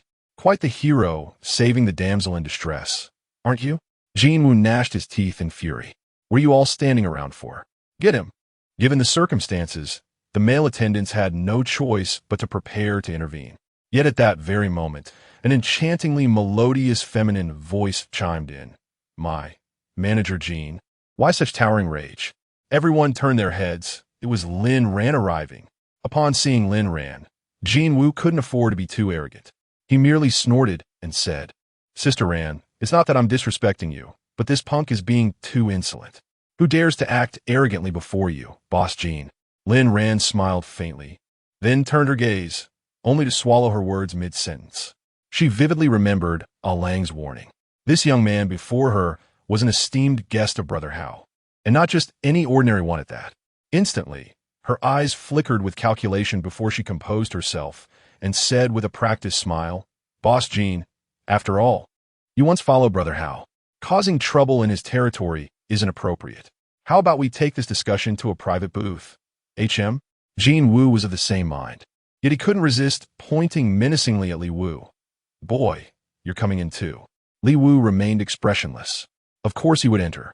He intended to make this brute, who forcibly seized innocent women, understand the true meaning of regret. After Jin Wu departed, Lin Ran waved his hand, and the waitstaff promptly began dispersing the crowd. Once the area had cleared, Lin Ran turned his gaze towards Fong Siyue. Siyue, you should go home and rest for today. I'll handle this matter for you. There won't be any issues. Fong Siyue nodded repeatedly, though she couldn't help but glance up at Li Wu, her eyes brimming with concern. Li Wu hadn't expected the girl to still be worrying about him at such a moment. He couldn't help but smile reassuringly. Don't worry. I'll be fine. Fong Siyue hesitated briefly before finally stepping away in silence. With everyone gone, Lin Ran turned to Li Wu. Brother Wu, how do you think we should resolve this? Lin Ran was well aware of her own status. At the very least, she knew she came from significant origins. This was something Li Wu understood perfectly, so it came as no surprise when she sought his counsel. With an air of quiet composure, he responded, This matter is not for you to concern yourself with. Instruct Alung and Zheng how to stay out of it as well. I shall resolve this myself. Lin Ran secretly breathed a sigh of relief. To be honest, she had no idea how to handle the situation if it were left to her. Nevertheless, she suggested, Perhaps I can mediate for you? Jin Wu still owes me some face. Mediate? I refuse to accept it. At this point, Li Wu raised his head with a chilling sneer. I want him utterly destroyed, completely annihilated. Lin Ran froze in astonishment. She was utterly stunned. Jin Wu held considerable influence in Jiaqing. Though his personal fortune barely reached $1 billion, he had learned numerous ruthless tactics under Zheng Hao's tutelage, granting him far-reaching connections. Even renowned tycoons like Yi Chengfeng in Jiaqing typically avoided direct confrontation with Jin Wu. Though Zheng Hao had long harbored grievances against him, he had never dared to sever ties openly. Yet this man before her spoke of annihilating Jin Wu without hesitation. Was this some kind of jest? Li Wu naturally detected the skepticism in Lin Rant's eyes. However, he couldn't be bothered to elaborate further. Casually retrieving his phone, he dialed a number, Christopher's. Since Christopher would be away for 3 days, he had left his contact details in advance. The call connected almost instantaneously, and Christopher's voice promptly came through. Young master. How may I be of service? Investigate someone named Jin Wu in Jiaqing and bring about his downfall as swiftly as possible, Li Wu stated calmly. Consider it done. Chris readily agreed, for this was no significant matter. The figures of Jiaqing, whether Zheng Hao or Yi Qingfeng, were mere ants in the eyes of the Li family. So insignificant that crushing them would be considered beneath their dignity. As for this Jin Wu, he was likely even less formidable than those two, making the task effortlessly simple. After hanging up the phone, Chris immediately made another call. Instantly, at least 100 people sprang into action under the influence of this single call. Tonight, the city of Jiaqing was extraordinarily bustling. After finishing the phone call, Li Wu turned to Lin Ran and said, "Take me to Jin Wu." "You. What else do you want with him?" Lin Ran couldn't help but speak out. In her heart, she had already begun to doubt Li Wu's previous words. After all, if you could bring down Jin Wu, what's the point of meeting him? It's utterly meaningless. Li Wu's expression remained composed. I'm not the kind of person who would seek someone's demise after merely one encounter. I'm not that heartless. If Jin Wu is willing to offer an apology, and if the manner of his apology satisfies me, then there may still be room for negotiation. Is that so? Lin Rant's suspicions grew ever stronger within her heart. Yet she still opened her mouth and said, "Very well, I shall escort you there." Chapter 18. Horror. Utter horror. Lin Ran strode forward with his long legs, swaying his ample hips as he led Li Wu to Jin Wu's private room. This was room 8. Similar in grandeur to room 18, equally spacious and lavish. The only distinction lay in the crowd that filled this chamber, at least 20 figures, none of whom were ordinary patrons. They were all hostesses from the Buckingham Palace KTV. The sole genuine guest sat enthroned at the heart of the sofa, surrounded by this bevy of beauties, Jin Wu himself. Seeing Lin Ran bring Li Wu over, Jin Wu couldn't help but smile with satisfaction. It seemed his status in the underworld still held sway, for even Lin Ran was being so obedient. Yet he still maintained his air of superiority and said, "Sister Ran, you're being rather unfair. Why didn't you bring that young girl along?" Lin Ran immediately responded, "Boss Jean, that poor girl lost her father at a young age, and her mother has been bedridden with illness for years. She's still studying while working here to support both herself and her mother. She merely serves as a waitress, not an escort. Please show some magnanimity and let her go." "Oh, so that's the situation." Jin Wu feigned generosity. "Very well, I'll spare that wench. But as for this lad, I won't show any mercy." With that, Jin Wu flashed a menacing glare at Li Wu, his expression brimming with self-assumed ferocity. Lin Ran found himself momentarily at a loss for words. Well then, both sides are vowing not to let the other off the hook. Now it's just a matter of seeing who holds the upper hand.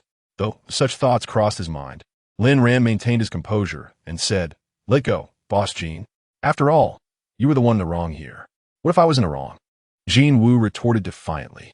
This time, Jin Wu refused to comply. Having already acquiesced to Lin Rant's first request, how could he possibly concede to a second? Were such news to spread, how would Jin Wu ever maintain his standing in society? As he spoke, he turned toward Li Wu with a menacing glare and sneered. "Young man, would you like me to offer you an apology?" His words were clearly sarcastic. Yet Li Wu spoke up. "Fine, but show some sincerity." Hearing this, Jin Wu nearly laughed in exasperation. "Oh, for fuck's sake, you really think I'm some kind of saint? Ranjia, you see this, right?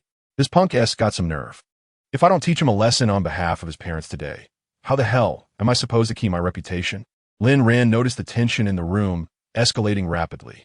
She hastily interjected, "Mr. Jean, as a personal favor to me, could we let this matter rest? I have already shown you the courtesy of letting that little wench go. No matter how much face you think you have, Lin Ran, there are limits to one's audacity." Jin Wu remained utterly unmoved. Upon witnessing this, Li Wu gave a faint shake of his head. It seemed he had overestimated human nature. How could such a person ever apologize or show remorse? Let us utterly vanquish him, so that this world may be rid of one more villain. Young fool, why do you shake your head in defiance? What you ought to do is crawl here on your knees and prostrate yourself before me. Jin Wu suddenly shouted at the top of his lungs. Li Wu responded with a cold smirk before turning on his heel to leave. Witnessing Li Wu's departura, Jin Wu's dissatisfaction reached its boiling point. Lin Ran, order your men to stop him. Lin Ran remained unmoved. How could she possibly assist Jin Wu in capturing Li Wu? Jin Wu's eyes widened as he discerned the situation, yet his expression remained unperturbed. Without hesitation, he retrieved his mobile phone and dialed his subordinate outside. Biaozi, get in here immediately to apprehend someone. The phone immediately responded. Understood, boss, I'll get right on it. Holy shit, who the hell are you? What do you want? My boss is Jin Wu. Freeze. Another move and we'll shoot. We are the police, and we've come to arrest Jin Wu, this notorious tyrant. A faint, unfamiliar voice drifted through the air.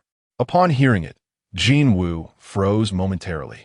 However, having navigated the underworld, he swiftly regained his composure. In the next instant, he retrieved another phone and dialed a number. Brother Wang, has something gone wrong? You must be Jin Wu. Wang Min has already been subjected to disciplinary measures. Your patron is no more. A derisive snort came through the phone. Upon hearing this, Jin Wu broke into an immediate cold sweat. Wang Min had been his patron, his protective umbrella, the very foundation upon which he'd built his domineering arrogance. But now, Wang Min had been subjected to the double regulation disciplinary measure. The so-called two regulations are essentially the same as double regulations. However, only disciplinary inspectors refer to them as two regulations, as if they believe this phrasing sounds more impressive. And indeed, it does carry weight. Those subjected to the two regulations seldom reappear. Stay calm. Stay composed. Jin Wu had weathered countless storms in his life. Even at this critical juncture, he refused to surrender to despair. With steady hands, he retrieved the phone once more and dialed a familiar number. As the call connected, he took a measured breath to compose himself. A voice immediately responded from the other end. Boss? Upon hearing the familiar voice on the other end, he finally spoke. Madman, come to Buckingham Palace and get me out. But in the very next moment, the voice that had just been so recognizable suddenly changed. My apologies. But your madman has already been eliminated by me. Your escape route is gone too, Jin Wu. Let me offer you a piece of advice. Don't provoke those beyond your league in the future. Oh wait, my apologies. I forgot you don't have a future anymore. At this, Jin Wu completely shattered. How could this happen? His underlings had been arrested by the police. His powerful backer had been taken down by disciplinary inspection. His retreat was cut off by an unknown assailant. What on earth is happening? Has the world gone mad? What could Jin Wu, an innocent man, have possibly done to provoke such wrath? Suddenly, his phone rang. Jin Wu snapped back to reality and hastily picked up the call, hoping for good news. Yet what greeted him was an icy voice. Mr. Jin, our collaboration is hereby terminated. After speaking, the other party abruptly ended the call. Immediately afterward, one phone call after another seemed to arrive in perfect synchronization. Jin Wu glanced at them. All were from his legitimate business partners.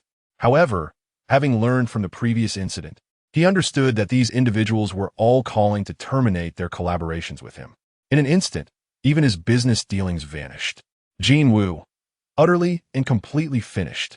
Lin Ran was oblivious to the torment Jin Wu had endured in those fleeting minutes. All she witnessed was Jin Wu collapsing onto the sofa as if his spine had been abruptly extracted. At that very moment, her phone suddenly rang. Glancing at the screen, she saw Zheng Hao's name. Hastily composing herself, she answered the call. Before she could utter a word, Zheng Hao's voice resonated through the receiver. Lin Ran? Is Jin Wu at Buckingham Palace? Whom has he offended? What happened? Lin Ran's confusion deepened. What on earth has occurred?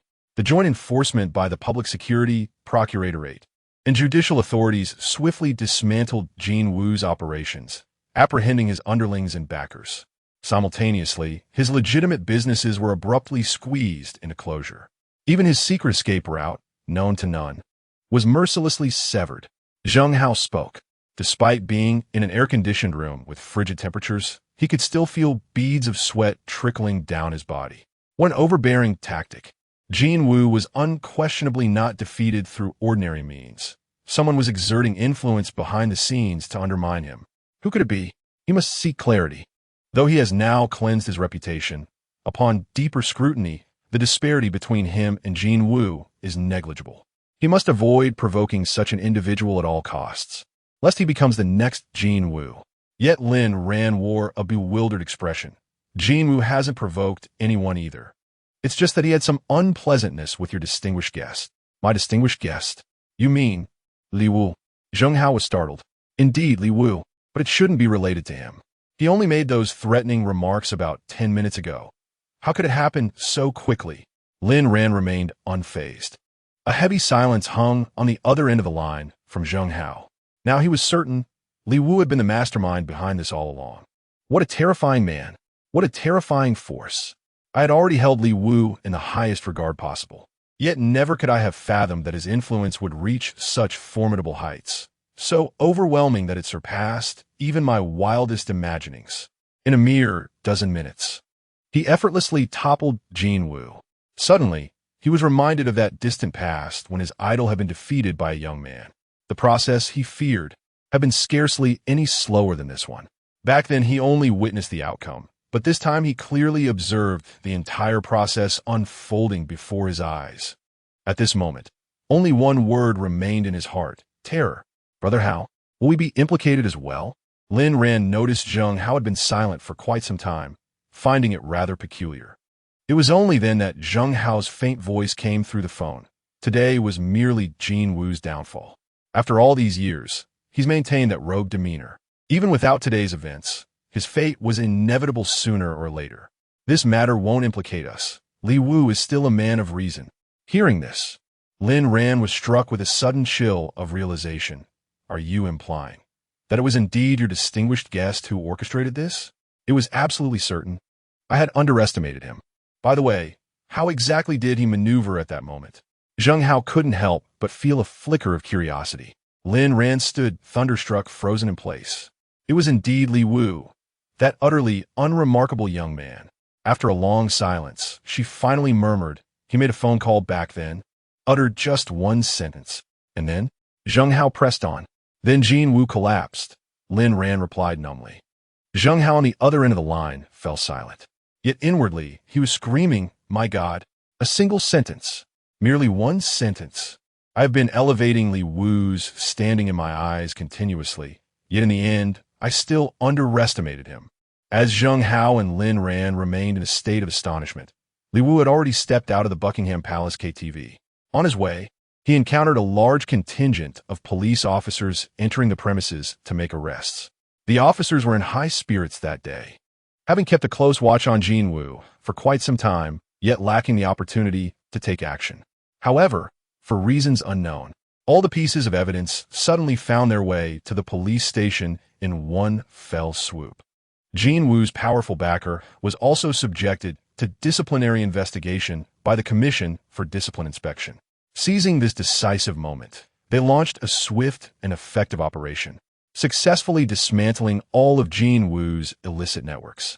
Now, with only Jin Woo himself remaining at large, this prolonged battle to rid society of its scourge is on the verge of a resounding victory.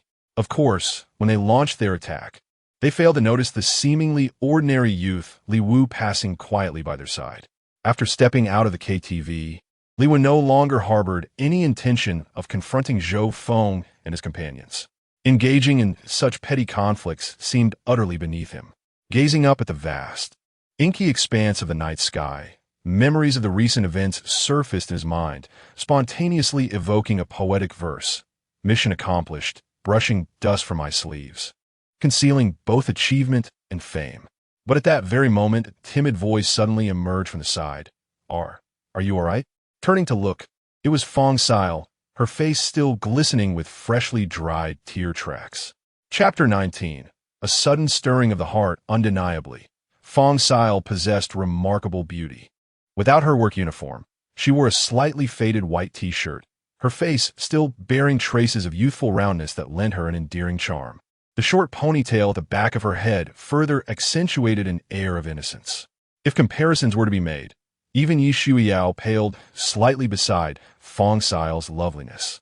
Among those he knew thus far, only Su Yi could rival her in beauty, though their styles differed entirely. However, Li Wu's decision to assist Fong Xiao had nothing to do with her appearance. It stemmed instead from learning that she worked alone to support her ailing mother. In Li Wu's heart, such a person was truly deserving of assistance. "You, why aren't you speaking?"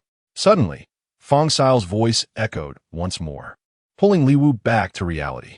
Li Wu shook his head gently and murmured, "I'm fine. I just found myself thinking of someone else." "Who?" Fong Xiao was somewhat perplexed. Li Wu responded with a bitter smile, remaining silent. His thoughts drifted to Yi Shuiyao. He had believed that after last night's incident, he could finally let go. Yet unexpectedly, at this very moment, the mere mention of her name resurfaced in his heart, sending a sharp pang of pain through him. Both were women, equally beautiful. Why could Fong Xiao support herself independently, while Yi Shuiyao relied on her looks to attach herself to wealthy men?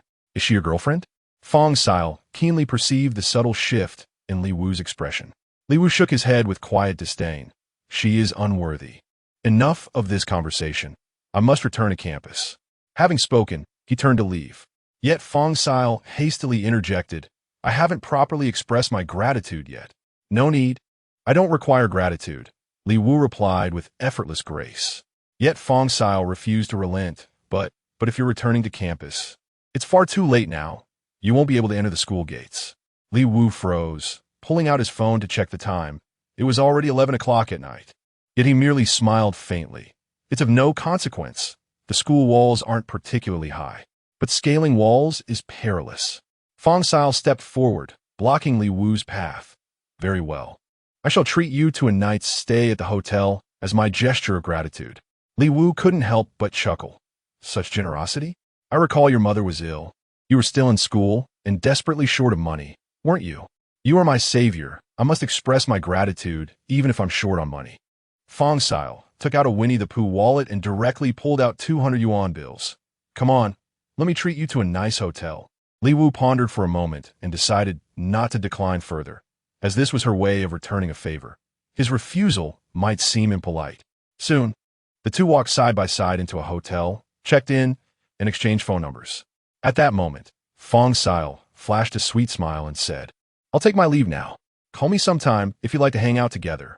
Li Wu was utterly mesmerized, taking a long moment before flusteredly responding. All right. After Fong Xiao departed, Li Wu lay upon his bed, her graceful silhouette incessantly dancing through his mind.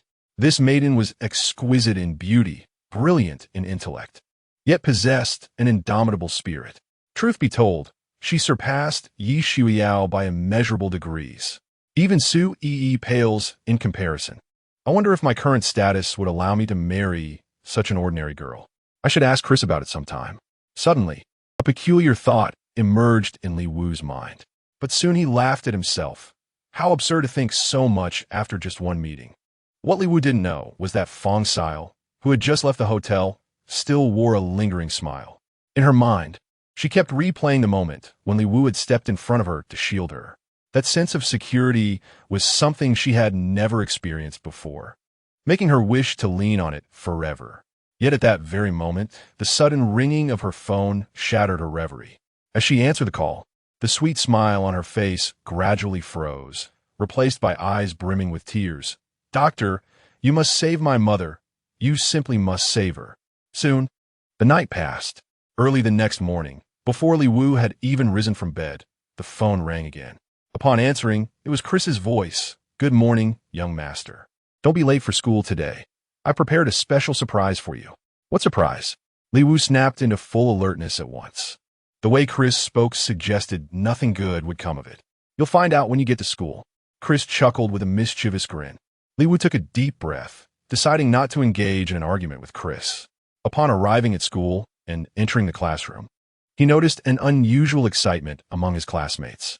Without a doubt, our new teacher was a young woman. Was she beautiful? Absolutely stunning. Just a pretty face? How shallow to equate beauty with being merely decorative. You are mistaken. The credentials of our new teacher are so astonishing, You would scarcely believe them. What could possibly be so remarkable about a young and attractive female instructor? I apologize, but this is truly remarkable. He holds a Ph.D. in economics from Harvard University, serves as a lifetime honorary professor at Oxford University, and is the youngest Chinese advisor at the World Bank Group. To put it simply, entering the national think tank would be effortless for someone of his caliber. If such an individual is considered merely decorative, then every woman in the world might as well be labeled the same. Good heavens, how extraordinary! Then why has she come to teach at our school? By all rights, she ought to be at prestigious universities like Peking or Tsinghua. I have no idea. But I have another piece of news. This teacher is single and unmarried. Upon hearing this, the boys in the class couldn't help but let out wolfish howls. Such a teacher was practically the perfect character one could only dream of, and encountering her would be an extraordinary stroke of fortune. However, Li Wu's frown deepened the more he listened. He recalled Chris mentioning a surprise for him. Could it possibly be this very teacher? Just then, the school bell rang, prompting the students to hastily take their seats, brimming with excitement to welcome their new instructor. Li Wu specifically noticed Fong Han's absence. What could have possibly happened? At last, the classroom door swung open, and strode a female teacher clad in a sleek black blazer. Her towering height of at least 175 centimeters accentuated by the graceful click of her high heels as she ascended the podium. The moment Professor Li made her entrance, the classroom erupted in excitement, and for good reason. Her breathtaking beauty was simply impossible to ignore. Her figure needs no elaboration, a flawless blend of delicate grace and voluptuous curves. Her demeanor speaks volumes, radiating sensuality intertwined with an executive's commanding presence. One glance evokes both reverent awe and primal desire to conquer this formidable beauty. Most crucially, that countenance, even among a gathering of Miss World contestants, would stand as a rare beauty emerging perhaps once in decades. The rumors proved utterly true. Our new teacher is extraordinarily gorgeous. Many male classmates could hardly contain their excitement, almost breaking into applause at that very moment. Lessons would no longer be dull with such a stunning female teacher. They'd willingly perish in the classroom for this privilege. On the podium, the new teacher gazed at the assembled students, her jade-like lips parting slightly. A voice as melodious as celestial music resonated through the classroom. Good morning, class. I am your new political economics instructor. My name is Li Yu. As she spoke, she gracefully inscribed her name upon the blackboard. The calligraphy was exquisite, truly a masterpiece of penmanship. However, no one noticed that as Li Yu turned around, his gaze briefly swept towards the back of the classroom, and its intended target was none other than Li Wu. At this point, how could Li Wu fail to comprehend? The surprise Chris mentioned was indeed Li Yu. Judging by the name, this Li Yu might very well be a member of a Li family, specially assigned here to impart knowledge to him. No wonder Chris once remarked that school was unimportant. Now it becomes clear, with a distinguished tutor like Li Yu, formal schooling naturally pales in comparison. At the same moment, Li Yu's voice resonated once more. Well, I'm not particularly fond of the teaching assistant assigned by the school, so I require a classmate to volunteer as my assistant. Might I inquire who would be willing? Teaching assistant. That was the privilege of frequent one-on-one interactions with the teacher. Upon hearing this, the entire class erupted in excitement. Both boys and girls alike. A woman's thoughts are quite simple. By spending prolonged time in the company of such an elegant and graceful lady, through constant exposure to refinement, perhaps they might absorb even a tenth, no, 100th would suffice, of Li Yu's admirable qualities. The male perspective is far more candid. Spending extended periods alone with such a beautiful and intellectually stimulating female teacher would undoubtedly nourish both the eyes and the soul. One might ask, what young man would possibly refuse such an opportunity? Li Wu quietly lowered his head, unwilling to be noticed by Li Yu, for he was reluctant. He had his reasons for refusing to serve as Li Yu's teaching assistant. The fact that Chris, or rather, the family, had chosen Li Yu, another member of their lineage, to be his mentor clearly indicated motives beyond mere academic instruction. In other words, Li Yu was most likely assigned to discipline him. Li Wu was no fool. How could he possibly walk straight into Li Yueqing's carefully laid trap? The classmates were brimming with enthusiasm, utterly oblivious to Li Wu's presence. At this moment, Li Yueqing spoke again. So many willing volunteers, yet I can only choose one. Very well, I shall select by pointing. Whomever I indicate shall become my teaching assistant. Splendid. The students were brimming with anticipation, their hearts fluttering with even greater excitement and nervousness than lottery winners awaiting the grand prize. Li Yueqing picked up the attendance register on a lectern, perused it briefly, then suddenly called out, "Student Li Wu, are you present?" Upon hearing this, Li Wu couldn't help but sigh deeply. As expected, they had come for him. Why on earth had they chosen him of all people? The classmates in the classroom couldn't help but widen their eyes in astonishment. In the very next moment, with an almost audible swish, countless envious and jealous gazes instantly converged upon Li Wu. Chapter 20. Give me your phone number if looks could kill. Li Wu would have been reduced to ashes long ago. Not a single person in the class could come to terms with the reality before them. That worthless loser. How could he possibly have such incredible luck? How could he possibly be worthy of serving as a teaching assistant to someone as exquisite as Li Yueqing, let alone enjoy her exclusive company? Someone immediately felt tempted, secretly contemplating whether to reveal Li Wu's disgraceful deeds and make Li Yueqing despise him. However, no one dared to voice such concerns, for fear that Professor Li Yueqing might perceive them as meddlesome. Just at that moment, Li Wu unexpectedly spoke up. "My apologies, Professor Li, but I'm already struggling academically. If I were to divert time to serve as your teaching assistant, my studies would fall even further behind." At that very moment, the classmates suddenly realized Li Wu wasn't entirely without merit. At the very least, he possessed remarkable self-awareness.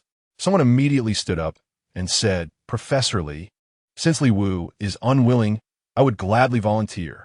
Please choose me. I have the time." "I do as well." Another chimed in. Another student stood up eagerly. Me.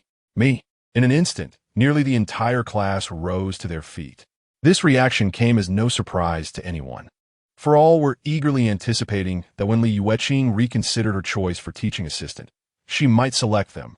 However, to everyone's surprise, Li Yueqing glanced around before suddenly smiling and saying, "Li Wu, you claim your academic performance is lacking, but if you become my teaching assistant, I can provide you with more guidance.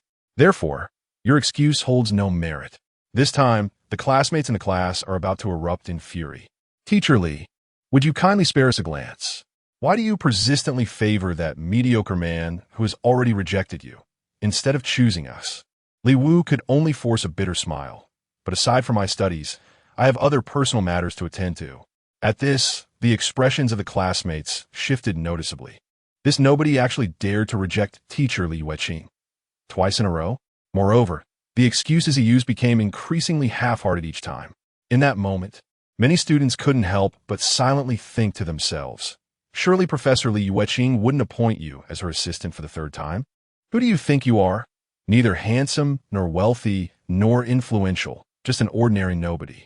Yet reality once again shattered their expectations. They watched as Li Yueqing suddenly smiled and said, "Do you have something private to discuss? No worries. I'm confident in my abilities to assist you with those time-consuming personal matters with ease. Surely, you must have no further concerns now." What? In an instant, the entire class froze in astonishment.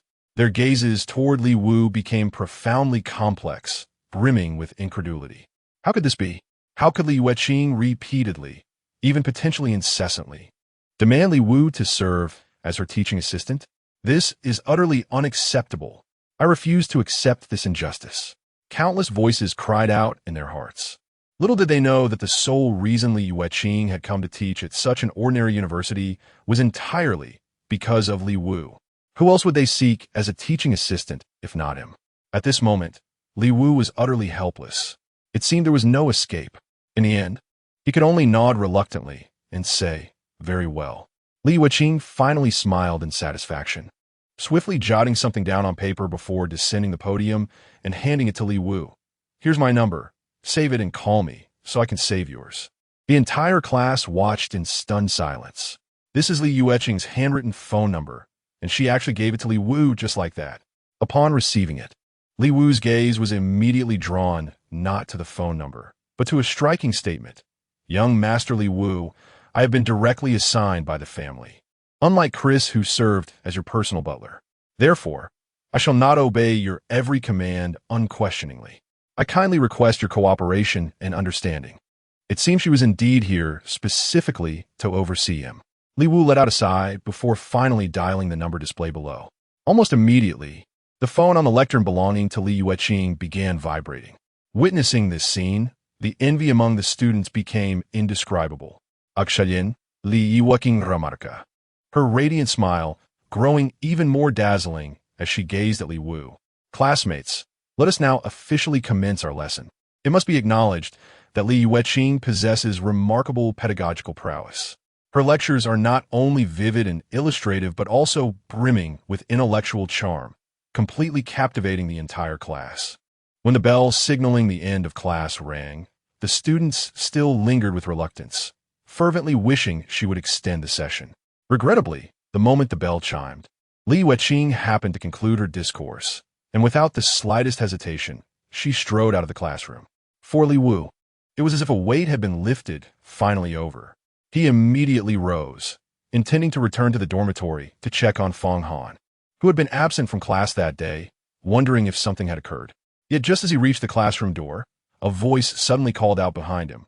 Li Wu, are you leaving just like that? Li Wu turned his head to look. The speaker was an energetic male classmate named Chai Yuan, coming from a well-off family. It was said his father was a professor at the school with some influence, which allowed Chai Yuan to enjoy popularity among classmates.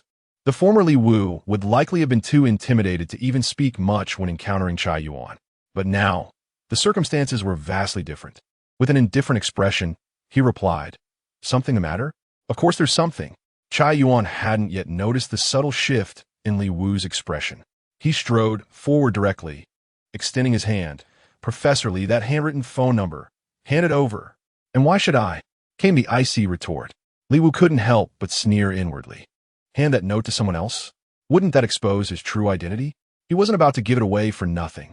Chai Yuan raised an eyebrow, his expression darkening with displeasure. Without hesitation, he retrieved his wallet, extracted 100 yuan note, and flung it toward Li Wu with a contemptuous gesture. How about now? That $100 bill fluttered down lightly before Li Wu's feet, its crimson hue glaringly conspicuous. Li Wu couldn't help but chuckle softly. My apologies, but this is unnecessary. Your avarice is truly remarkable. Chai Yuan also chuckled, swiftly producing another 200 yuan bills and tossing them at Li Wu's feet with the same flourish. 300. Enough to buy your goddess a decent knockoff bag. How about that? It's not about the money. Li Wu turned away without hesitation, unwilling to engage further with Chai Yuan. This dismissive act truly ignited Chai Yuan's anger. After all, his father held a respectable position as a professor at the university. Even if one disregarded the son, one should at least consider the father's standing. How dare this Li Wu show such blatant disrespect? Did the boy truly believe he was beyond reproach? Stop right there. Chai Yuan commanded sharply. With a thunderous roar, Chai Yuan positioned himself squarely in front of the classroom door. What more do you intend to do? Li Wu raised an eyebrow, his patience wearing thin. I advise you to think carefully. Though my father isn't a professor in this department, a single word from him could easily make life exceedingly difficult for an ordinary student. Chai Yuan's gaze was icy, his tone brimming with menace. Oh, and what if I choose not to consider it? Li Wu smilat, with just his pocket money. Acquiring this school and turning it into a private university would be effortless if he so desired. How utterly absurd that someone would dare threaten him with graduation now. Yet Chai Yuan remained oblivious to Li Wu's inner thoughts. He interpreted that faint smile as sheer disdain, a blatant disregard for his threats. Instantly, his fury blazed like wildfire. How dare this insignificant nobody look down upon him? Very well, let there be no regrets. Without further ado, he immediately retrieved his phone and dialed his father's number. The call connected instantly, and, without hesitation, he activated the speakerphone. Casting a sardonic glance at Li Wu, he finally spoke. Father, where are you at the moment? Xiao Yuan, I am currently dining with the dean of your department. Is there something you need? A commanding male voice came through the phone. Hearing this, Chai Yuan couldn't help but cast a provocative and boastful glance at Li Wu. His expression seemed to say, listen, just listen, my father is dining with our department head right now. With just a word from my father, do you really think you can withstand the consequences? Li Wu. At last, Li Wu spoke up. Do as you please. Having spoken, he strode past Chai Yuan without a glance and exited the classroom, leaving the assembled classmates in stunned silence for what seemed an eternity. When did Li Wu become so courageous? Could it be a misperception? Under normal circumstances, shouldn't Li Wu have cowered in fear upon seeing Chai Yuan? As the classroom buzzed with whispers, Chai Yuan's fury burned even fiercer. Did Li Wu truly believe that becoming Li Yueching's teaching assistant would magically transform him into a phoenix perched upon a golden branch? If Li Wu is not severely taught a lesson, how can I maintain my standing in the class? At this thought, he immediately carried the still-connected phone out of the classroom, turned off the speakerphone, and whispered into the receiver, Dad, I've had a serious falling out with a classmate. Could you teach him a lesson for me? What kind of man do you take your father for? A stern reprimand immediately echoed from the other end of the line. Chai Yuan fell silent at once. Yet soon, the voice resumed. Such behavior shall not be tolerated henceforth. Speak, what is his name? Li Wu. Chai Yuan immediately exclaimed with delight, for he had long since deciphered his father's habits. Scolding was inevitable, yet in the end, assistance would always be rendered. Understood. Leave this matter to me. Do not act recklessly and disgrace me. With that, the call was abruptly terminated. Chapter 21. The party at South Lake, Villa 88. Turning our gaze back to Li Wu, we find him having returned to his dormitory. The moment he stepped inside, his eyes fell upon Fong Han, who had skipped class and was lying on his bed, engrossed in his phone. A pang of guilt tugged at Li Wu's heart. He couldn't help but recall how Fong Han used to be, lively and restless, the kind of person who could never sit still, always eager to explore and have fun with friends. Regrettably, after yesterday's incident, Fong Han found himself bereft of companionship. After some contemplation, Li Wu stepped out of the dormitory and dialed Chris's number. Chris, how does one forge new friendships? Young master, you wish to make friends?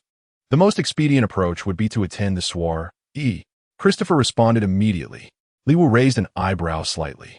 The mere mention of a party involuntarily brought Yi Xiao to mind. That name still carried a dull ache in his heart.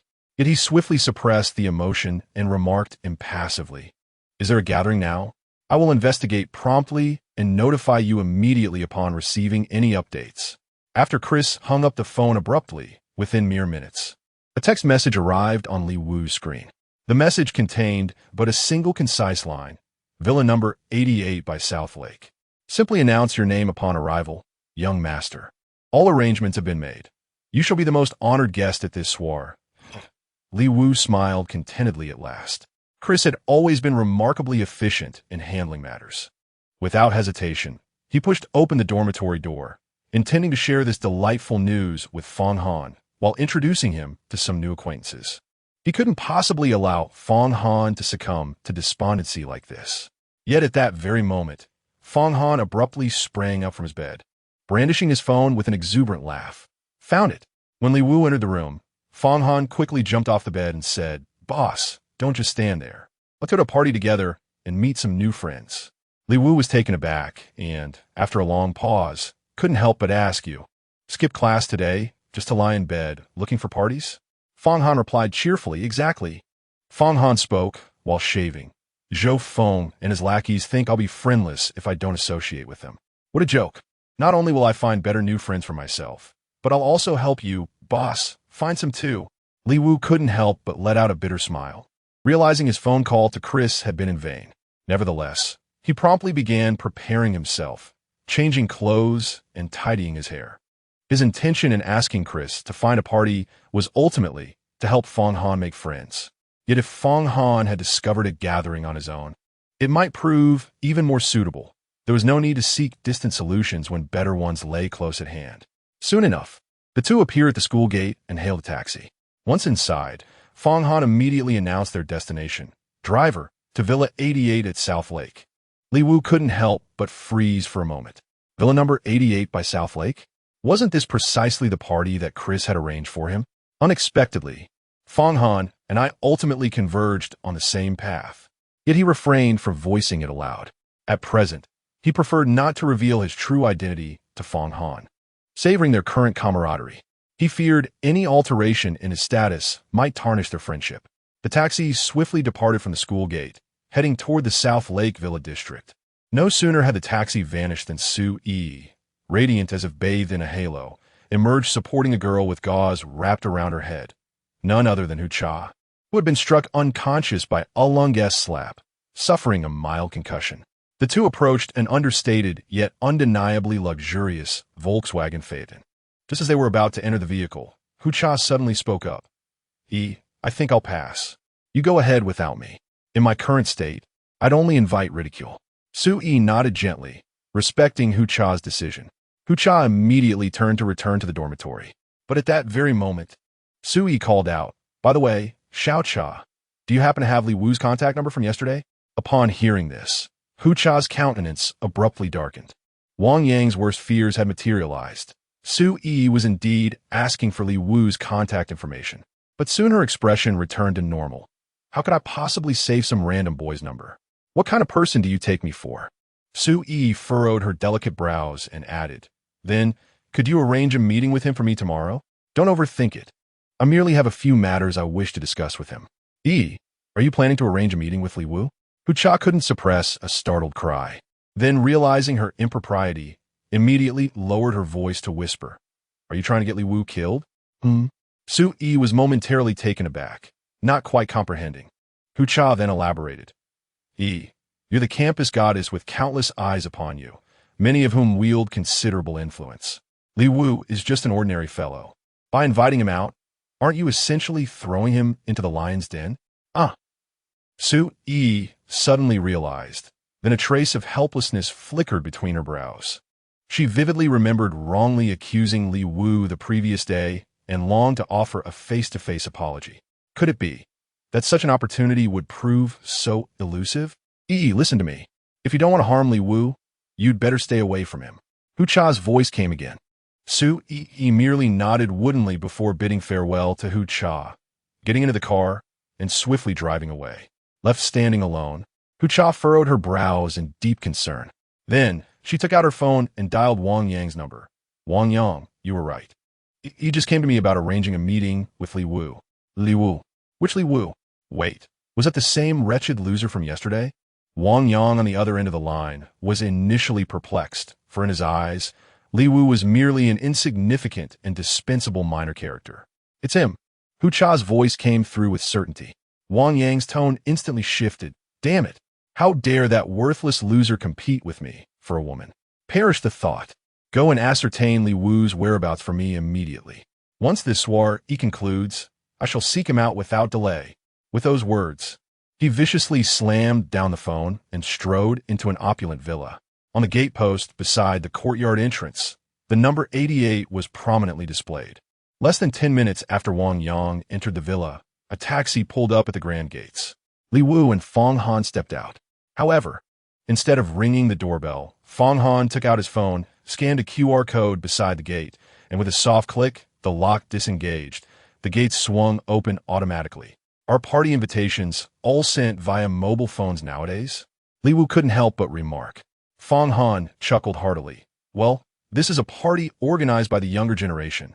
Li Wu was genuinely unaware of who had organized this party. Fong Han, seemingly perceiving Li Wu's bewilderment, elucidated with grace. Have you heard of the illustrious Tongyun Group? This gala is hosted by the son of the chairman of Tongyun Group, reportedly celebrating the successful financing of Tongyun Group and its expansion nationwide. I see. Li Wu nodded gently, yet he chose not to mention that the investor behind Tongyun Group was none other than himself, and that it had been financed merely from his pocket money. There was no need to flaunt such things before true friends. Soon, the two stepped into the villa's interior. The decor within was a study in minimalist modernity. Pristine whites dominated the space, exuding crisp sophistication. Yet every meticulous detail whispered silently to all who entered that this simplicity was anything but ordinary. While Li Wu was inspecting the decorations, Fong Han's gaze wandered through the crowd. He was a firm believer in the notion of love at first sight. Whenever someone caught his eye, he would approach them without hesitation. And so, he had already spotted a seemingly suitable candidate and immediately went over to strike up a conversation. Li Wu had originally come to help Feng Han make connections. But since Feng Han had already taken the initiative, he felt a sense of relief. Besides, having attended classes all day without eating, he promptly made his way to the food area, picking up a plate and indulging in an assortment of delectable treats. "Oh, isn't this Li Wu? How did you manage to sneak in?" Suddenly, an unpleasant voice emerged from the side. Turning my head, I saw it was none other than Zhou Feng and Huang Yang. Naturally, the one who had spoken was the ever-impetuous Huang Yang. "What business is it of yours how I got in here?" Li Wu couldn't help but curl his lips in disdain, unwilling to engage. Yet Huang Yang showed no intention of letting him off the hook. Immediately stepping forward with a boastful air as he remarked, "Cat got your tongue? You're quite audacious, truly unaware of the source of your arrogance. My brother Feng was treated to drinks by Sister Ran at the Buckingham Palace KTV yesterday, and even had his bill waived, yet he never displayed such insolence as yours." Li Wu paused for a moment. Was the bill actually waived in the end yesterday? It seems Lin Ran was startled by her own generosity, and under the assumption that Zhou Feng was her friend, she simply waived the bill. Ironically, Huang Yang, that sycophantic underling, now flaunts this incident before him. Yet one must admit, the effect is spectacular. The moment Huang Yang uttered those words, they instantly captured the attention of those nearby.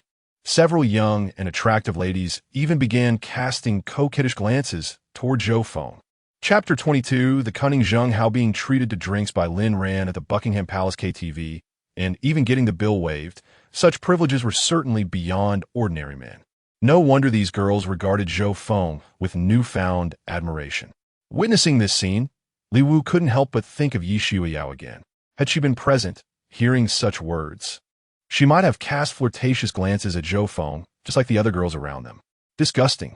Li Wu could not bear to linger another moment in that place, and immediately strode to one side. Yet Huang Yang showed no intention of ceasing his pursuit. With a grin, he followed closely behind and cheerfully inquired, "Why the haste? Would you like me to recount the specific details of our evening at Buckingham Palace last night?" "Unnecessary." Li Wu's expression turned icy. "Unnecessary? You seem to be in dire need of it, don't you? Don't pretend. I've looked into you. Just a loser with zero chance of ever going back. If I don't spell out the details for you now, you'll probably go around bragging to others later, won't you?"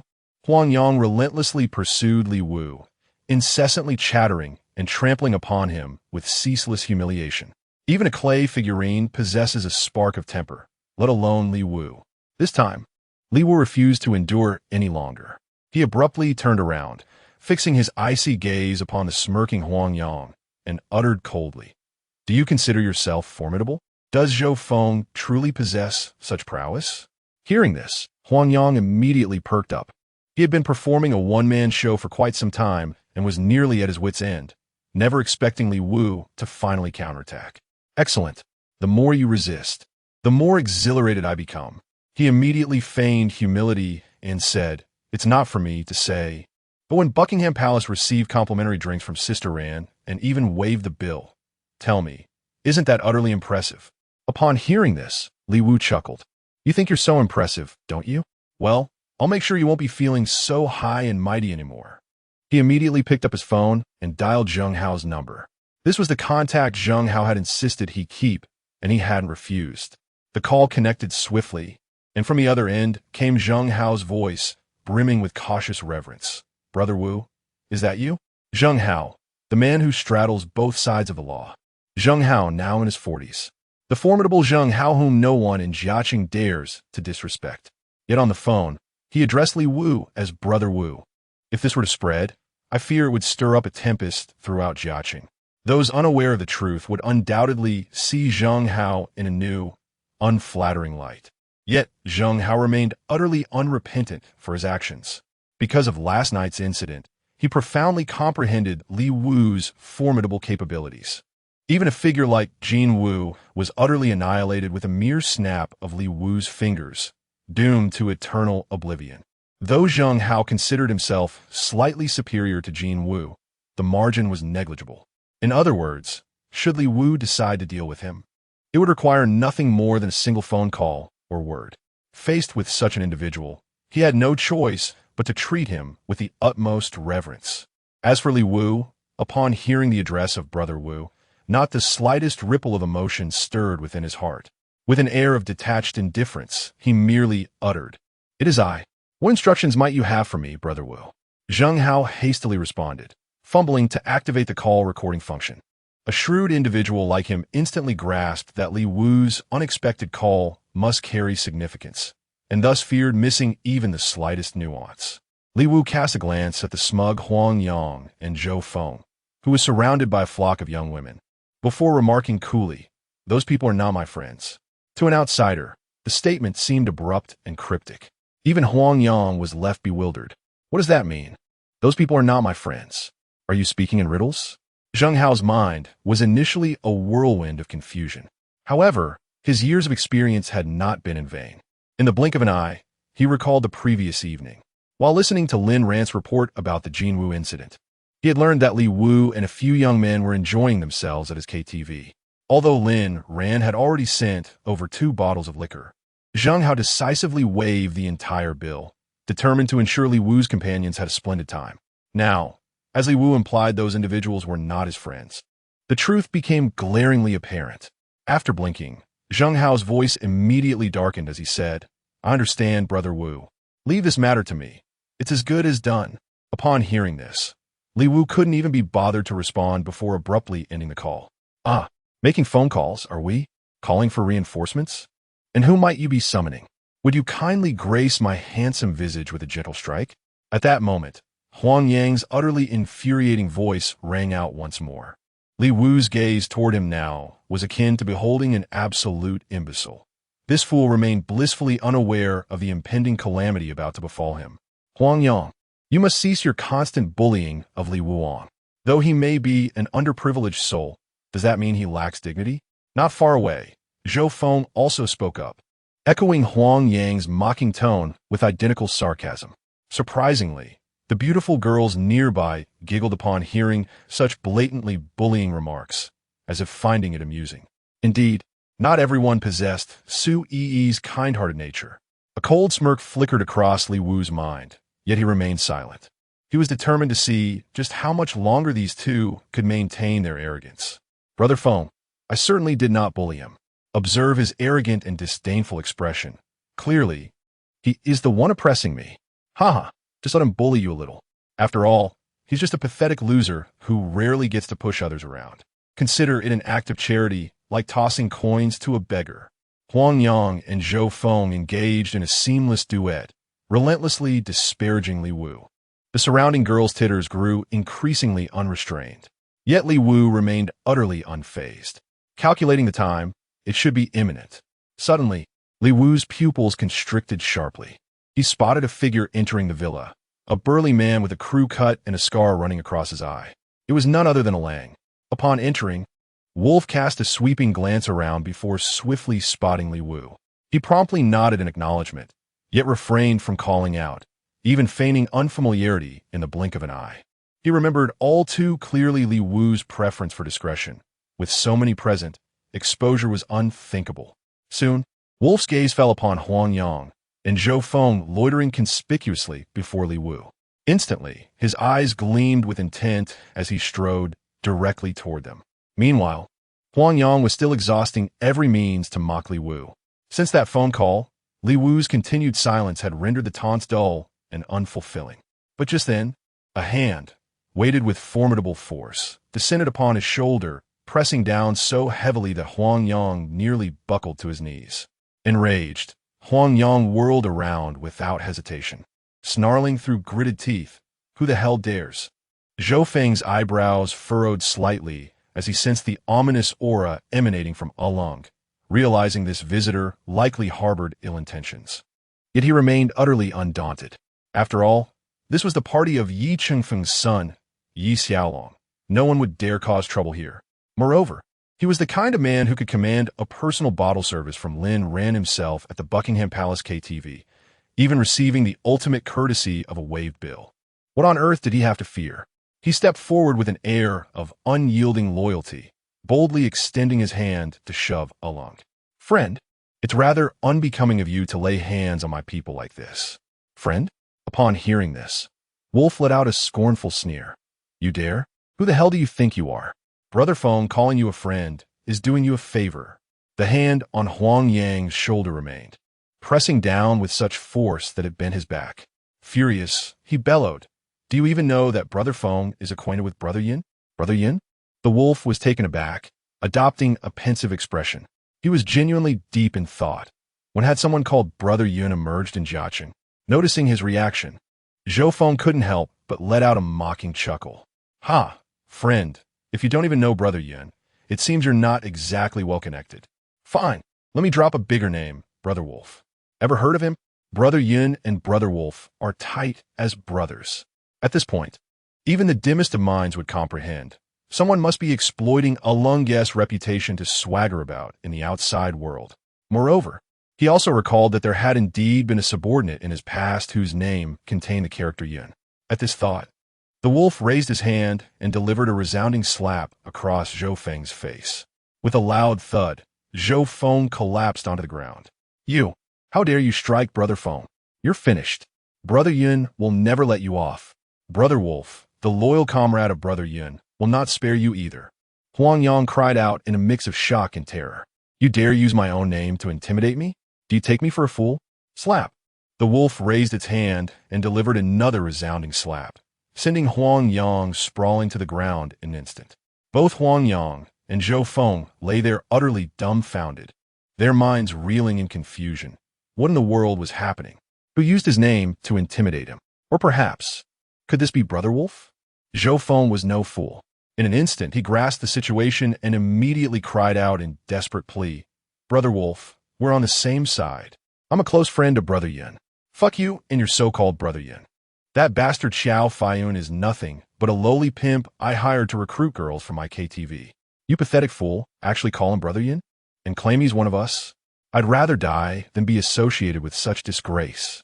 The wolf let out a furious roar, bending down to stomp his foot viciously upon Zhou Feng's face.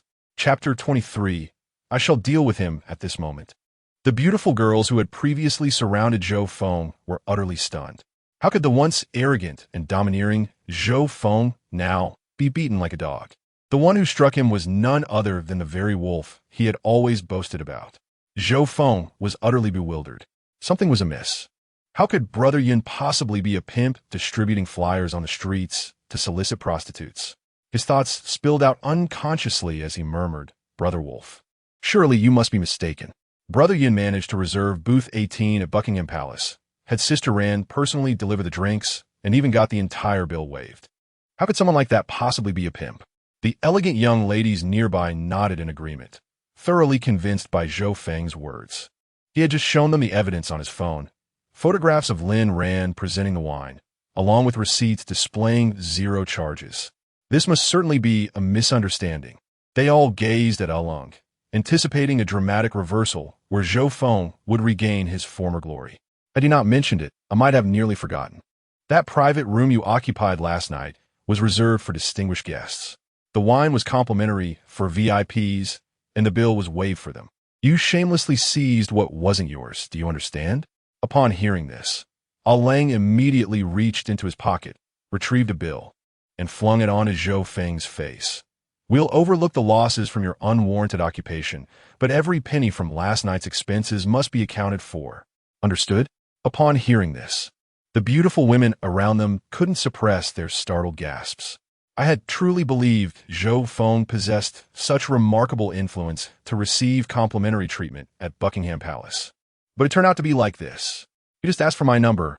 Thankfully, I hadn't given it to him yet. TCH, what a waste of my emotions. This fellow seems to be deliberately deceiving our emotions, ladies. From now on, we must be cautious and keep our distance from him.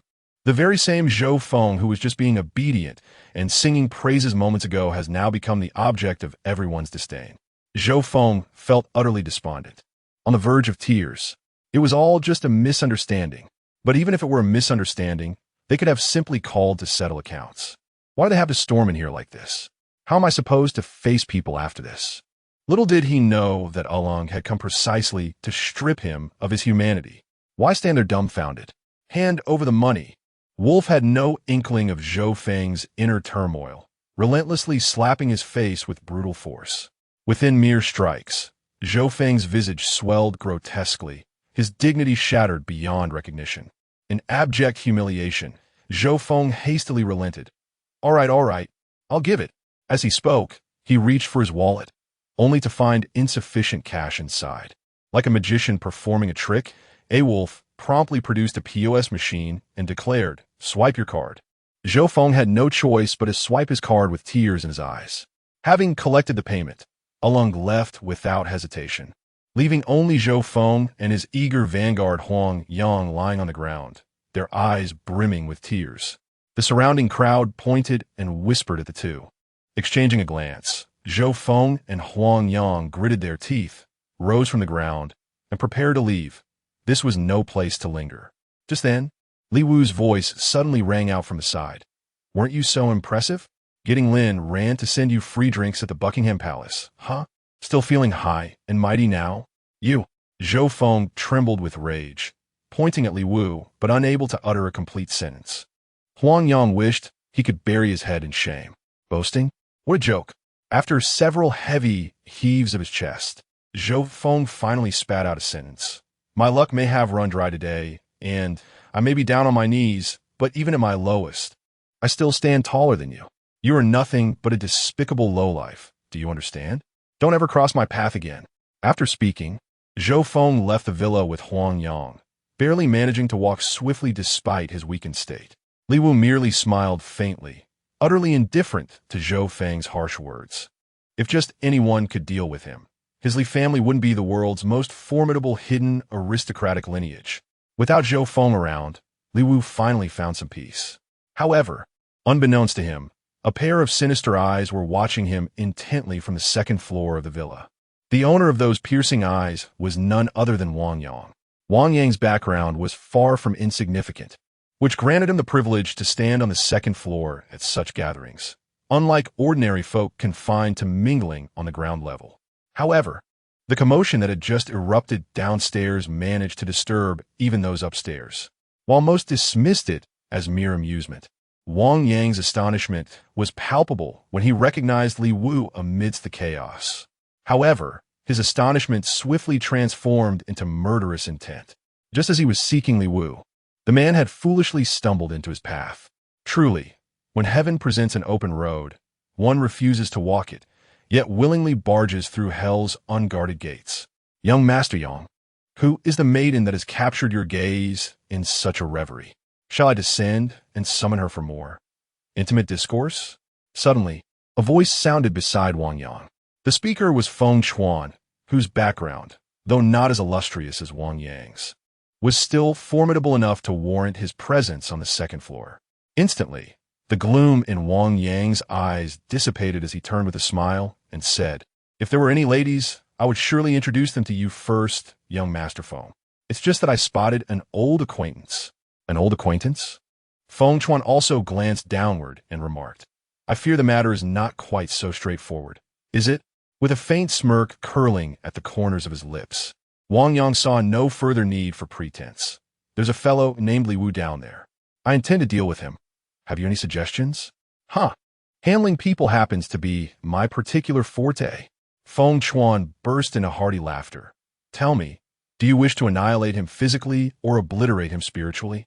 Hearing this, Wang Yang couldn't help but raise an eyebrow and fall into silence. The woman he had pursued for so long, Su Yi, had always been indifferent towards him. Yet after merely one encounter with Li Wu, she wanted to arrange a private meeting. This was utterly unacceptable to him. He wished nothing more than for Li Wu to perish and to suffer an agonizing demise. Only in this way could the hatred in his heart be quelled. As this thought crossed his mind, a cruel glint flashed through his eyes, and he enunciated each word with deliberate precision. "I want them all. Hand them over to me." Feng Chuan chuckled darkly. "This is precisely the kind of thing I relish. Just watch, we'll dismantle him psychologically first." After speaking, he swiftly took out his phone and rapidly sent a text message. Shifting focus back to Li Wu's side, After Zhou Feng and Huang Yang departed, he appeared somewhat idle. Yet he didn't feel the slightest boredom, for he had already noticed Feng Han engaged in lively conversation with several young individuals, seemingly getting along quite well. Suddenly, Feng Han approached directly with the group, smiling brightly as he said, "Boss, these are friends I just met. We all think this party is rather dull and are planning to head out for some fun. Why don't you come along with us?" Upon hearing these words, Li Wu exhaled a long sigh of relief in his heart. Feng Han had finally made new friends. Today's objective was successfully accomplished. Without hesitation, he immediately responded, "I won't be joining you. I still have some matters to attend to here. You all go ahead and enjoy yourselves." Feng Han was momentarily taken aback and immediately felt reluctant to agree. After all, he had promised to accompany Li Wu in finding friends together. Now that he had succeeded, how could he leave Li Wu alone in such a predicament? But as he focused his gaze, he saw Li Wu's resolute expression. Helpless, he could only say, "Very well then, I shall go and join them for now." And in his heart, he thought to himself, "I'm not yet well acquainted with these individuals. Once we become familiar, I shall introduce them all to the boss as sworn brothers." After Feng Han and his companions departed, Li Wu raised his gaze upward. Chris had already informed Yi Xiaolong, the host of the party, of his arrival. It seemed rather impolite to slip in and out unnoticed, so he decided it would be better to greet Yi Xiaolong in person. After all, Yi Xiaolong was the son of his business partner. Just then, a melodious voice suddenly called out from behind Li Wu. "Handsome, may I pretend you're my escort for the evening?"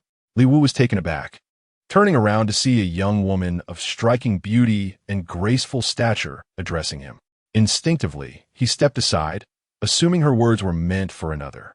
Yet the maiden merely covered her mouth with a delicate hand, her laughter tinkling like silver bells as she clarified, "Why, I was speaking to you all along." Even though Li Wu's composure had grown increasingly steady, this was his first time being approached by a girl. Instantly, his heartbeat quickened slightly, and his face flushed with warmth. Nevertheless, he forced himself to remain calm and replied composedly, "Why do you need someone to pretend to be your companion?" "Because there's someone pestering me." The elegant young woman subtly tilted her head, signaling Li Wu to glance toward the entrance. Following her gaze, Li Wu immediately noticed a disheveled young man with a roguish demeanor standing at the doorway, scanning the room as if searching for someone. Yet Li Wu did not immediately comply. Instead, he responded with composed indifference. "Countless individuals here appear more polished than I. Why then, do you seek me out? A polished exterior does not signify an untainted soul." The beautiful maiden's luminous eyes sparkled like stars in the night sky, while those with plain appearances often possess the kindest hearts. Upon hearing these words, Li Wu felt a tremor in his soul. Once again, his thoughts drifted to Yi Shuyao, who aspired to be nothing more than a glamorous young mistress. In that moment, her heart had turned foul. Gradually, the defenses in his own heart began to soften. Chapter 24. Words should not be spoken too soon. Observing the shift in Li Wu's expression, the beautiful girl extended her hand directly toward him. "My name is Jiangnan," she said. "Jiangnan. Jiangnan. A lovely name," Li Wu remarked with a faint smile, extending his own hand in return. "I'm Li Wu," with a playful giggle. Jiangnan casually looped her arm through his. "Let's not linger here. We should find a place to hide. I'm still feeling a bit uneasy," she suggested. "Very well." Though willing to assist Jiangnan, Li Wu had no desire to be entangled in unnecessary trouble. If avoidance was possible, then avoidance it would be. Without delay, Jiangnan led him to a room on the first floor. Almost immediately, she let out a soft, amused laugh. "You're far too tense. Look at you, drenched in sweat." "Am I?" Li Wu touched his head, but didn't feel anything. "Of course there is. Wow, I can already smell your sweat." "Oh, this room has a bathroom. You should go take a shower right away." Jiangnan wore a look of disdain as she pushed Li Wu into the bathroom, urging him, "Hurry up. I'd like to take a shower after you're done." Li Wu couldn't help but feel speechless. He genuinely didn't want to bathe. After all, this was someone else's place, and using it felt uncomfortable. A quick face wash would suffice. As for the sweat on his body, so be it. It wasn't as if he was trying to court Jiangnan. He was merely helping her evade some persistent pursuers. There was no need to care about her opinion. But just as he turned on the faucet, a loud banging erupted at the door. Before Li Wu could react, the room door was flung open. Immediately, a clamor of voices surged in, as if a crowd had barged into the room. What was happening? Li Wu narrowed his eyes, then swiftly turned off the faucet and opened the bathroom door. Instantly, a sharp shout erupted. That's the guy? Upon closer inspection, Li Wu realized the room was already packed with people. Leading the group was none other than the young man Jiang Nan had just avoided. Now pointing at Li Wu with gnashed teeth, he declared, "Everyone bear witness. This is the scoundrel who drugged my girlfriend and dragged her into this room." Instantly, the crowd erupted in murmurs. Who would have thought? This fellow appears so ordinary in attire and rather honest in countenance, yet capable of such deeds. To know a person's face but not their heart. He may appear virtuous on the surface, yet at his core, he is nothing but a vile predator. Such individuals ought to be paraded through the streets, that all may bear witness to their transgressions. Amidst the murmurs of the crowd, Li Wu found himself utterly perplexed. What on earth had transpired? The leading young man seemed utterly disgusted by Li Wu's bewildered expression. Gnashing his teeth, he spat out, "Still pretending? Look over there." Following the young man's pointed direction, my gaze fell upon the grand bed in the chamber, where Maiden lay unconscious in disheveled attire. Several other young women were attempting to discreetly adjust her partially revealed garments. Upon closer inspection, was not this slumbering figure none other than Jiang Nan? How had she come to faint in such a state? At that very moment, someone splashed a cup of cold water onto Jiang Nan's face. Slowly regaining consciousness, she let out a startled scream upon seeing Li Wu and leaped off the bed, only to collide into the young man's embrace. Pointing an accusatory finger at Li Wu, she cried, "Brother Ping, after he made me drink that glass of wine, I blacked out completely. What did he do to me? This is a setup." At this point, Li Wu finally comprehended the situation. It was an elaborate honey trap specifically targeting him. But who? Who could possibly wish him harm? Li Wu's gaze swept around as he couldn't help but speak coldly. "Jiang Nan, weren't you hiding from this so-called Ping Gu you mentioned and asking for my help?" "Me hiding from Ping Gu? Why would I hide from Ping Gu? Moreover, even if I were to seek assistance, why on earth would I choose someone as unremarkable and mediocre as you?" Jiang Nan immediately retorted with sharp words, a stark contrast to his previous innocent and adorable demeanor. "Kid, are you still pretending, damn it?" Brother Ping was also enraged. "You intended to drug and assault my girlfriend, yet still feign innocence? Do you take us all for fools?" As he spoke, Brother Ping gestured to the crowd and said, "Everyone, take out your phones and capture this bastard's face. Then warn those around you. Be sure to steer clear of this scoundrel." His words served as a wake-up call to the crowd. Immediately, numerous people pulled out their phones and began snapping photos of Li Wu's face. Some even gnashed their teeth while sending messages. "Brother, excellent. Help me post this news. A guy got caught attempting to drug and assault a girl at the party. I've got pictures, sending them now. Let's make this bastard trend." It is conceivable that by tomorrow, the name Li Wu will likely be infamous throughout Jiaqing, if not the entire nation. Perhaps even today would suffice to tarnish his reputation beyond repair. In this digital age, information spreads with astonishing rapidity. "I did not do it." At that moment, Li Wu spoke calmly in his own defense. "With so many eyewitnesses present, how could you still deny it?" Pinga smiled. "Or are you frightened now that your scheme has been exposed? Had you known this would happen, why did you act so recklessly in the first place?" "I didn't do it." Li Wu spoke once more. "Huh, is that the only phrase you've got?" Brother Ping declared with resounding conviction, "Today I shall expose your vile deeds to the world. Every soul acquainted with you shall know you for the rapist you are. I vow to make you walk bowed with shame for life, and your descendants after you shall never hold their heads high." Brother Ping's words were venomous, yet no one present found them excessive. After all, they all believed Li Wu had indeed drugged Jiang Nan with the intent to assault her. And when dealing with a rapist, such measures were deemed justified. Meanwhile, on the second floor, Wang Yang and Feng Chuan stood side by side, their faces adorned with smug satisfaction. Feng Chuan gestured toward the crowd gathered at the entrance and remarked, "His reputation is thoroughly ruined now. Once everyone brands him a rapist, his spirit will surely shatter. Soon, he'll be thrown behind bars, his body broken, his soul crushed. How do you like my handiwork?" Wang Yang nodded repeatedly and said, "I'm extremely satisfied. I shall express my gratitude to you properly later." He was genuinely content. Now Li Wu had become a rapist, unable to voice his suffering. His heart must be utterly shattered. Moreover, if Su Yi were to discover this matter, would she still arrange to meet Li Wu again? What a jest! Su Yi is the favored daughter of heaven.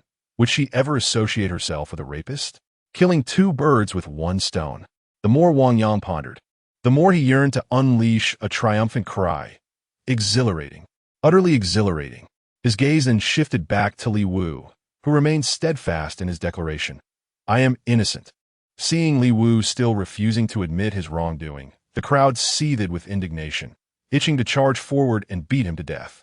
But just at that moment, Li Wu's phone suddenly rang. It was an unfamiliar number. After a moment's hesitation, he answered the call. Immediately, a somewhat youthful yet extraordinarily reverent voice came through. Is this young Master Wu? I am Yi Xiaolong, son of Yi Qingfeng. I heard you were coming to my party today. Did something happen on your way? Would you like me to assist you? It was actually the organizer of this party. Yi Xiaolong's phone call. After a moment's thought, Li Wu responded, I've already arrived. Just take a look at the first floor and you'll see where I am. What? Really? I'll be right there. On the other end of the line, Yi Xiaolong was startled and hastily responded. Li Wu then spoke calmly. Don't be too ostentatious. I understand. I know Master Wu prefers to keep a low profile. Yi Xiaolong hastily assured him. Shortly after, Li Wu hung up the phone. Meanwhile, Brother Ping sneered coldly. Oh, who are you calling? Shall I grant you additional time to make a call and summon assistance? However, let me make it abundantly clear. No matter whom you attempt to call, it will prove utterly futile. The evidence against you today is irrefutable and conclusive. Your incarceration is inevitable. I've heard the inmates particularly despise those convicted of sexual assault like yourself. You shall soon discover what it means to be on the receiving end of such violation. Ping Gu had assumed that upon hearing these words, Li Wu would either be frightened out of his wits or trembling uncontrollably. Strangely enough, after hearing this, Li Wu not only showed no fear, but instead chuckled lightly. Casually pulling out a cigarette, he lit it, took a deep drag, and deliberately blew a cloud of smoke into Ping Ji's face. Don't be too hasty with your words, he said with a smirk. Damn you, are you trying to make me administer some private justice ahead of schedule? This time, Brother Ping was utterly enraged. Such an act was nothing short of a blatant provocation against him. Yet Li Wu remained unflinching, merely stating with composure, I shall grant you an opportunity to elucidate the entirety of this matter. Should you decline, I fear this chance may soon slip through your fingers. What say you? Ping Gu was momentarily stunned. He genuinely doubted whether he had misheard. At this critical juncture, Li Wu actually dared to utter such words to him? From whence did this audacity spring? Chapter 25. Utterly terrified, just as Brother Ping was consumed by bewilderment, a voice suddenly rang out from outside. Make way. Everyone, Brother Long is here. The one who dares to address himself as Little Dragon here can only be the organizer of this party, Yi Xiaolong, son of Yi Qingfeng, one of the most elite second-generation heirs in Jiaqing. The crowd was brimming with excitement, having assumed they wouldn't witness Yi Xiaolong today. Yet unexpectedly, he made his appearance at this very moment. Could it be that he too had become aware of the unfolding events here and came to observe? Upon reflection, the crowd inwardly cursed their own foolishness. Since this party was organized by Yi Xiaolong, of course he would appear when such a disgraceful incident occurred. At that moment, Ping rushed forward in a flash and poured out his grievances before Yi Xiaolong. Brother Xiaolong, we've shared meals together before. There's some camaraderie between us. Today, this Li Wu bastard tried to drug and rape my girlfriend. You must stand up for justice on my behalf. Jiang then appeared utterly desolate, continuously wiping tears before Yi Xiaolong with an expression of extreme grievance. Little did they know, at this very moment, Yi Xiaolong felt as though struck by a bolt from the blue. What scandalous incident has Li Wu been dragged into? The world must have gone mad. And what kind of despicable character is Jiangnan? Just a mere escort girl. Would Li Wu really need to resort to drugging to have his way with such a woman? Their pocket money is counted in billions, and with just a casual expenditure, they could easily lure all the high-end escorts in Jiacity to grovel at their feet. There's definitely something fishy going on. Yi Xiaolong cast a fleeting glance at Brother Ping, paying him no heed before shifting his gaze to survey the surroundings. Is Brother Xiaolong searching for Li Wu? Ping Ge took one look at the scene and immediately pushed through the crowd. At that moment, Li Wu was standing by the wall, the cigarette in his hand still burning. This sight ignited Ping Ge's fury once more. God damn it, can't you finish that fucking cigarette already? As he spoke, he was about to step forward and take action. He knew Yi Xiaolong well, though the latter was a top-tier wealthy heir in Jiaqing. He possessed a chivalrous heart that despised injustice and wrongdoing. Were it not for his family's objections, Yi Xiaolong might very well have become a police officer. Thus, at this moment, Yi Xiaolong was his formidable shield. He could handle Li Wu however he pleased without consequence. Stop right there. But at that very moment, Yi Xiaolong suddenly let out a thunderous roar, causing Ping Ge, who had already charged in front of Li Wu, to freeze abruptly in his tracks. What's the matter, Brother Xiaolong? Ping Ge had no idea what was happening. This matter, I will handle it, Yi Xiaolong said, gazing at Li Wu's expressionless face. His voice remained steady, but to the keen observer, a faint tremor betrayed his composure. Yi Xiaolong was sharp. His first glance at Li Wu had already completed his assessment. Had Li Wu been agitated, perhaps the accusation of assault held some truth. But now, with that impassive mask, what did it prove? It proved there was no guilt in his heart. The truth becomes glaringly apparent. Li Wu was most likely ensnared in a trap. Someone capable of acquiring his father's company with mere pocket money, yet falling victim to a scheme at his own party. If such an individual were truly provoked, who could possibly bear the dire consequences? Brother Ping remained oblivious to the impending trouble, brimming with excitement. You'll handle it? That would be splendid. Follow me to the third floor. All unrelated personnel, disperse. And before I speak, if anyone dares to leak any videos or images from here, I guarantee, wherever I, Yi Xiaolong, am in Jiaqing, they will not be. After saying this, Yi Xiaolong cast another glance at Li Wu. Only when he saw Li Wu stride forward without hesitation did he inwardly exhale in relief. Then he too stepped forward, heading straight for the third floor. Ping Ge, Jiang Nan, and Li Wu followed closely behind Yi Xiaolong. As they passed the second floor, a cold sneer suddenly drifted from his side. Li Wu, I never expected you to be this kind of person. If he finds out, she would be utterly disappointed. Li Wu was momentarily stunned, his gaze instinctively following the sound until he recognized Wang Yang's face brimming with mockery. Instantly, his heart tightened. Jiang Nan and Ping Ge bore no grudges against him. There was no reason for them to set up such an elaborate trap. But this Wang Yang, there had been some minor friction between them. Could it be that this entire scheme was his doing? Li Wu had already made up his mind. Yet he refrained from speaking hastily. Seeing Li Wu remain silent, Wang Yang grew even more brazen. Dragon brother, this punk dares to cause trouble at your party. You must teach him a harsh lesson before handing him over to the police. How dare you presume to interfere with my affairs? What manner of insolence is this? Yi Xiaolong's eyes widened sharply. Immediately, Wang Yang's face stiffened, rendered speechless for a long moment. Normally, Yi Xiaolong treated him with gentle kindness. Why was his demeanor so harsh today? Could it be that he was displeased with his own mockery of Li Wu? The moment this thought arose, Wang Yang dismissed it outright. He even chuckled at his own absurdity. What nonsense was he conjuring up? What kind of character was Li Wu, after all? A penniless wretch like you. How could Yi Xiaolong possibly care about Li Wu's disdainful attitude? Before he could figure it out, Yi Xiaolong and his group had already ascended to the third floor, a place even Wang Yang and his ilk were unworthy to tread. Upon reaching the third level, Yi Xiaolong pushed open the door to his study. Without hesitation, Li Wu strode inside. Witnessing this, Brother Ping couldn't suppress another torrent of curses. Damn it! Who said you could enter? Xiaolong, let me teach this bastard a lesson for you. However, to everyone's astonishment, as soon as he finished speaking, Yi Xiaolong abruptly raised his leg and delivered a forceful kick squarely to Ping Ge's back, sending him crashing into the study. Ping Ge, Jiang gasped in shock. Thud! In the next instant, a crisp sound echoed through the air. Yi Xiaolong raised his hand and delivered a sharp slap directly to Jiang Nan's face, sending her stumbling backward until she collapsed into the study. Only then did Yi Xiaolong step inside, closing the door behind him with deliberate finality. Under the bewildered gazes of Ping Ge and Jiang Nan, he bowed deeply to Li Wu, an unmistakable gesture of apology. as the host of the gathering where Li Wu had been ensnared in a trap. It was both a matter of principle and personal duty for Yi Xiaolong to offer such contrition. Yet, this profound bow, this unspoken acknowledgement of fault, was a deference reserved solely for Li Wu. Only he was worthy of such an act. At that moment, Brother Ping's eyes widened as large as light bulbs. "Brother Long, what are you doing? How could you give this loser?" "Shut up!" Yi Xiaolong bellowed sternly.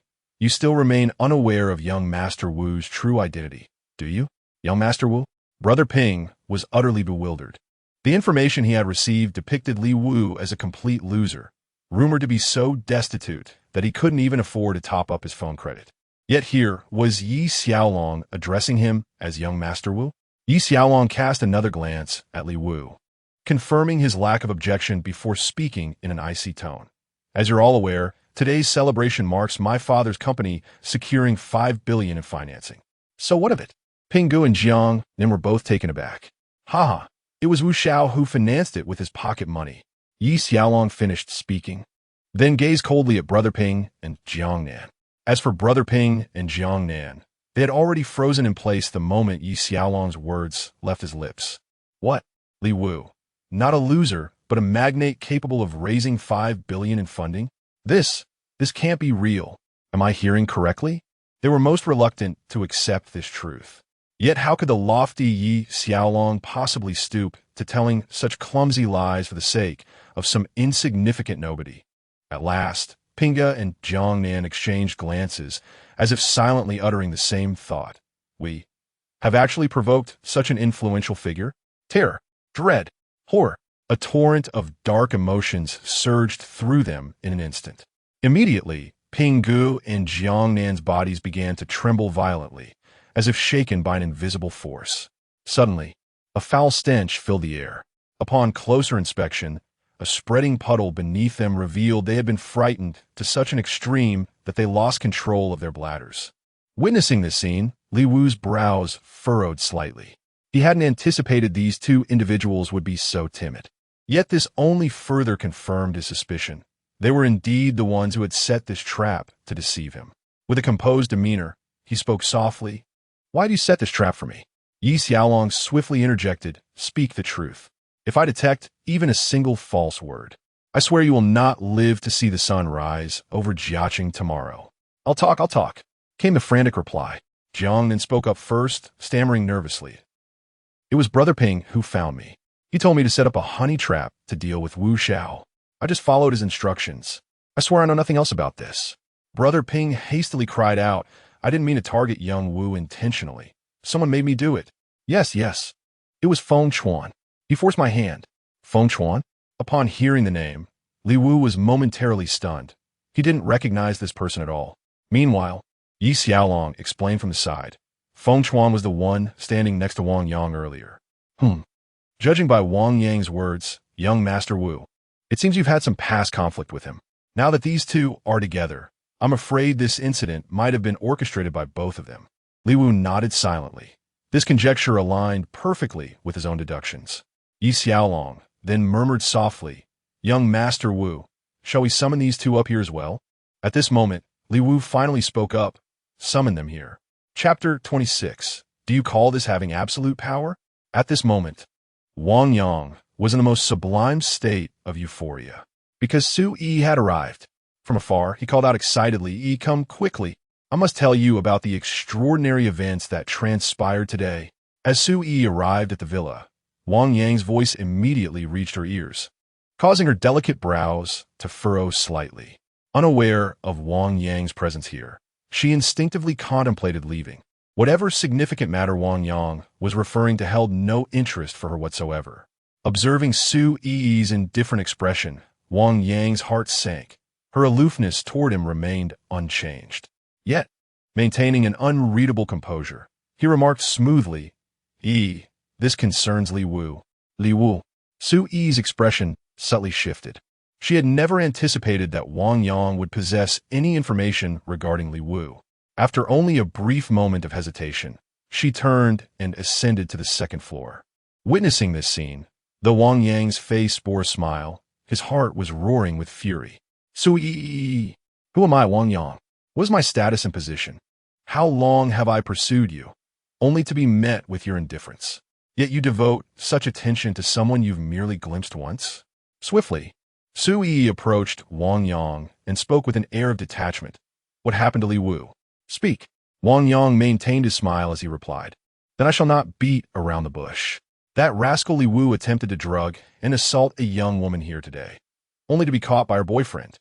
What? Su Yi froze, utterly stunned. A man who, despite not having much money himself, was still willing to give 3,000 yuan to the elderly tricycle rider. A man who, seeing the old man's hardship, chose to walk instead. Could such a person truly be the scum who drugged and assaulted a girl? Su Yi's expression of shock, bewilderment, and confusion was fully captured by Wang Yang's observant gaze. Unable to suppress the cold sneer rising in his heart, he remarked with thinly veiled sarcasm. I don't mean to be blunt, but Hu Cha has been terribly careless bringing such a person to meet you. In the future, when she introduces people to you, you must exercise extreme caution. Are you certain? There's no misunderstanding in this matter? Suddenly, Su Yi spoke up. Of course not, Wang Yang responded, gesturing downward with a wave of his hand as he called out loudly. Whoever just captured videos or photos, bring them here for us to see. Brother Yang, Little Dragon said we're not allowed to spread rumors carelessly. Someone immediately retorted. Wang Yang scoffed and declared, Tisich, I'm still inside the villa. Does showing me count as spreading rumors? Hand it over. At that moment, someone stepped forward and handed the phone to Wang Yang. Without hesitation, Wang Yang opened the video, revealing the scene where Li Wu was surrounded by the crowd, while Brother Ping was loudly berating him. In the footage, Li Wu's face remained expressionless as he offered the palest of defenses, appearing utterly powerless, as if he had already resigned himself to fate. Su Yi's complexion turned deathly pale, her crimson lips parting slightly as though she wished to speak, yet no words emerged for the longest time. Could it be that he truly was such a person? Seeing Su Yi in such a state, Wang Yang secretly rejoiced. Now you surely won't be pining for that scoundrel Li Wu anymore. Just as he was about to speak and add fuel to the fire, Yi Xiaolong's voice suddenly rang out above them. Wang Yang, Feng Chuan. Both of you come here now. What? Feng Chuan and Wang Yang turned their heads almost simultaneously, their hearts skipping a beat. As the saying goes, a guilty conscience is always suspicious. Enough talk. Hurry up, Yi Xiaolong interjected, his gaze shifting to Su Yi. At that moment, Su Yi stood there, desperately trying to maintain her composure, yet her eyes shimmered with unshed tears. She couldn't comprehend. Why had Li Wu deceived her? Were human hearts truly so inscrutable? At once, Yi Xiaolong's countenance darkened. Who has wronged you? Yi Xiaolong and Su Yi could be considered childhood friends, hence their relationship was quite amicable. However, their bond never blossomed into romance. Yi Xiaolong merely regarded Su Yi as a younger sister, while she in turn saw him as nothing more than an elder brother. No, it's my own issue. Su Yi lifted her head, forcing a faint smile. Don't give me that nonsense. Yi Xiaolong snorted and said, don't leave. I have some matters to attend to, and once I'm done, I'll help you seek revenge. After speaking, he shot a glance at Wang Yang and Feng Chuan, urging impatiently, what are you standing around for? Hurry up. Observing Feng Chuan and Wang Yang both stepping forward, he then turned back. At this moment, Wang Yang and Feng Chuan exchanged glances, their expressions grave. However, Feng Chuan soon spoke up. Young Master Yang, it's not necessarily our affairs that have been uncovered. There's no need for you to be anxious. Anxious? What nonsense! Even if it were discovered, what of it? Wang Yang let out a low grunt and muttered in a hushed tone, even if Yi Xiaolong has considerable influence, there's a limit to his reach. With you and me combined, we can certainly give him a run for his money. Would I be afraid? Absolutely not. Feng Chuan nodded at last, feeling considerably more at ease. The two ascended the stairs and immediately spotted the half-open study door, which they pushed open without hesitation. Upon entering, they were met with the sight of Jiang Nan and Ping Ge, utterly terrified to the point of wetting themselves. Instantly, a heavy weight settled in their hearts. You. Yi Xiaolong began to speak, but Wang Yang cut him off sharply. No need for questions. This matter was done by me and Feng Chuan. Brother Xiaolong, I know you're formidable, But Feng Chuan and I aren't pushovers either. Today wasn't about opposing you, just teaching some worthless fool a lesson. There's no need for us to tear apart our relationship over this. Otherwise, it won't end well for anyone. Feng Chuan saw that there was no room for negotiation and stood beside Wang Yang. Go to hell, you bastard! Dare to repeat that one more time? Yi Xiaolong was also enraged. He had always been known as the top young master of Jiaqing, and though he outwardly scoffed at the title, inwardly, he took pride in it. But today, not only did these two disrupt his party, they even dared to threaten him. Wang Yang's face showed not a trace of fear. Brother Long, my words may sound harsh, but there's truth in them. People like you and me shouldn't act impulsively over momentary emotions. Think carefully. Is someone as worthless as Li Wu really worth it? As he spoke, Wang Yang cast a disdainful glance at Li Wu. Li Wu was curled up comfortably on the sofa by the fireplace, appearing utterly at ease. This rather puzzled Wang Yang. Wasn't that sofa his exclusive domain? How dare Li Wu sit there? Could it be that Yi Xiaolong felt deeply embarrassed by such an incident occurring at his own party, and was thus offering Li Wu an apology? There is indeed such a possibility. Yi Xiaolong has always prided himself on his chivalrous nature, so offering this kind of compensation wouldn't be strange at all. Upon hearing these words, Yi Xiaolong was instantly consumed by fury. Yet, he took no further action. The reason was simple. Wang Yang wasn't wrong. No matter how formidable Yi Xiaolong might be, even he had his limits. Both Wang Yang and Feng Chuan had influential backgrounds, and when combined, the scope of Yi Xiaolong's influence simply couldn't cover them. One might say, he is now utterly at a loss. Wang Yang also noticed Yi Xiaolong's awkward predicament. With a faint smile, he spoke up. So, Brother Xiaolong, I suggest you do me this favor. Let go and allow this matter to continue spreading as it currently stands. You still wish for this matter to spread further? Do you truly believe your hands alone can obscure the heavens? Suddenly, Li Wu's voice emerged from his side. Upon hearing this, Feng Chuan couldn't help but chuckle. Wang Yang also laughed, remarking, Li Wu, your choice of adjective is rather apt indeed. That's right. Here in Jiaqing, we hold the power to obscure the heavens with a single hand. What of it? If you refuse to submit, then you shall grovel before us all the same.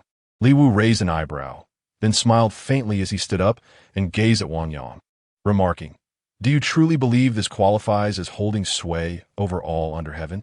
Allow me to demonstrate what true omnipotence truly means. You, capable of such power? Clearly you've indulged in too much counterfeit liquor. Wang Yang threw back his head and laughed heartily. Feng Chuan grinned at Yi Xiaolong and remarked, Brother Long, perhaps we should refrain from serving alcohol at future gatherings. The younger generation tend to spout nonsense once they've had a drink. Yi Xiaolong sneered in silence. Naturally, he couldn't be bothered to explain Li Wu's true identity to these two. Would someone of his stature speak without purpose? However, he was also deeply curious about how Li Wu intended to wield such overwhelming power single-handedly. At that very moment, Li Wu walked over to the television in the study and switched it on. Feng Chuan and Wang Yang exchanged glances, their eyes brimming with bewilderment. After making such grandiose claims, why was this young man now turning on the television? Could today's events have truly shattered Li Wu's psyche, driving him to the brink of madness? Yi Xiaolong's bewilderment deepened within his heart. What connection could there possibly be between controlling the heavens with a single hand and television? Only Li Wu wore a faint smile on his face. After turning on the television, he casually flipped through channels like any ordinary person watching TV. Finally, when he landed on the Central Legal Channel, his fingers stilled. Chapter 27. I shall teach you the true meaning of wielding absolute power. At this moment, the Central Legal Channel was broadcasting a news segment about the sensational downfall of Jin Wu in Jiaqing. However, the report concluded after just over 10 seconds. The scene then cut back to the studio, where the news anchor began speaking. The progress of Jiaqing's crackdown on organized crime is commendable, yet the city remains far from purified. According to our correspondents, certain individuals still roam free, and these individuals are rather peculiar. The scene then shifted to a reporter from Jiaqing conducting an interview at the police station. A uniformed officer stood ramrod straight before the cameras, declaring with resounding conviction, the downfall of Jin Wu is the collective achievement of our city's police force and the people. However, We are aware that many privileged young heirs in Jiaqing, relying on their family's wealth and influence, continue to engage in despicable illegal activities. Upon hearing this, Wang Yang and Feng Chuan, who were standing nearby, suddenly changed their expressions. What did Li Wu mean by showing them this news? What was his intention? Their gazes involuntarily fell upon Li Wu. With a faint smile playing upon his lips, Li Wu remarked softly, "What is it? Haven't you realized yet? Then I shall inform you. It is precisely the two of you I'm referring to. You! How dare you spout such nonsense? When have I ever engaged in unlawful activities?" Feng Chuan couldn't suppress a startled cry. Though he refused to admit it aloud, fear gripped his heart. He had frequently drugged and assaulted girls who caught his fancy, then compensated them with money afterwards. Typically, upon realizing his family's wealth and influence, most victims would choose to accept the hush money. Could it be that his misdeeds had finally come to light? Wang Yang's eyes flickered with unease. While he had never drugged and assaulted any women, his encounters were always consensual. His volatile temper and vindictive nature were notorious. During his school days, he had severely injured several people, and in one chilling incident, even ran over a romantic rival with his car. Ultimately, his family's immense wealth and influence effortlessly swept these transgressions under the rug. Could it be that his dark deeds had finally come alight? At this moment, Li Wu's smile grew even more pronounced. "All right, whether you've committed any illegal acts, to be honest, I truly don't know. But what does that matter? Because what I intend to demonstrate is the absolute dominance of power. What does it mean to hold overwhelming authority?" Chuckles allow me to illustrate with an example. Feng Chuan. What manner of accusation would you prefer to have fabricated against you? Feng Chuan was taken aback, utterly failing to comprehend Li Wu's implication. "You won't speak of it? I'll handle this myself." A faint smirk curled at the corners of Li Wu's lips as he picked up the phone and dialed without hesitation. The call connected swiftly, and he uttered decisively, "Charge Feng Chuan with economic crimes." Upon hearing this, Feng Chuan's heart lurched violently. What? Who are you talking to? When did I ever commit economic crimes?" He stammered in disbelief. Almost simultaneously, the television broadcasted, "According to our current intelligence, within Jiaqing City, there exists a wealthy heir named Feng Chuan who stands accused of multiple economic crimes." This, in an instant, not only Feng Chuan, but even Wang Yang's countenance underwent a dramatic transformation. How could this be possible? Li Wu was making a phone call here, yet the exact same event appeared on television. Could it be that Li Wu possessed such immense influence that he could extend his reach even to the colossal entity of Central News Channel? Impossible. Absolutely inconceivable. It must be a mere coincidence. Li Wu is nothing but a complete loser. How could he possibly possess such formidable power? Wang Yang, judging by your expression, you still seem to doubt my capabilities? Li Wu sneered at Wang Yang and said, "Then tell me, what kind of crime do you want? Do I want you?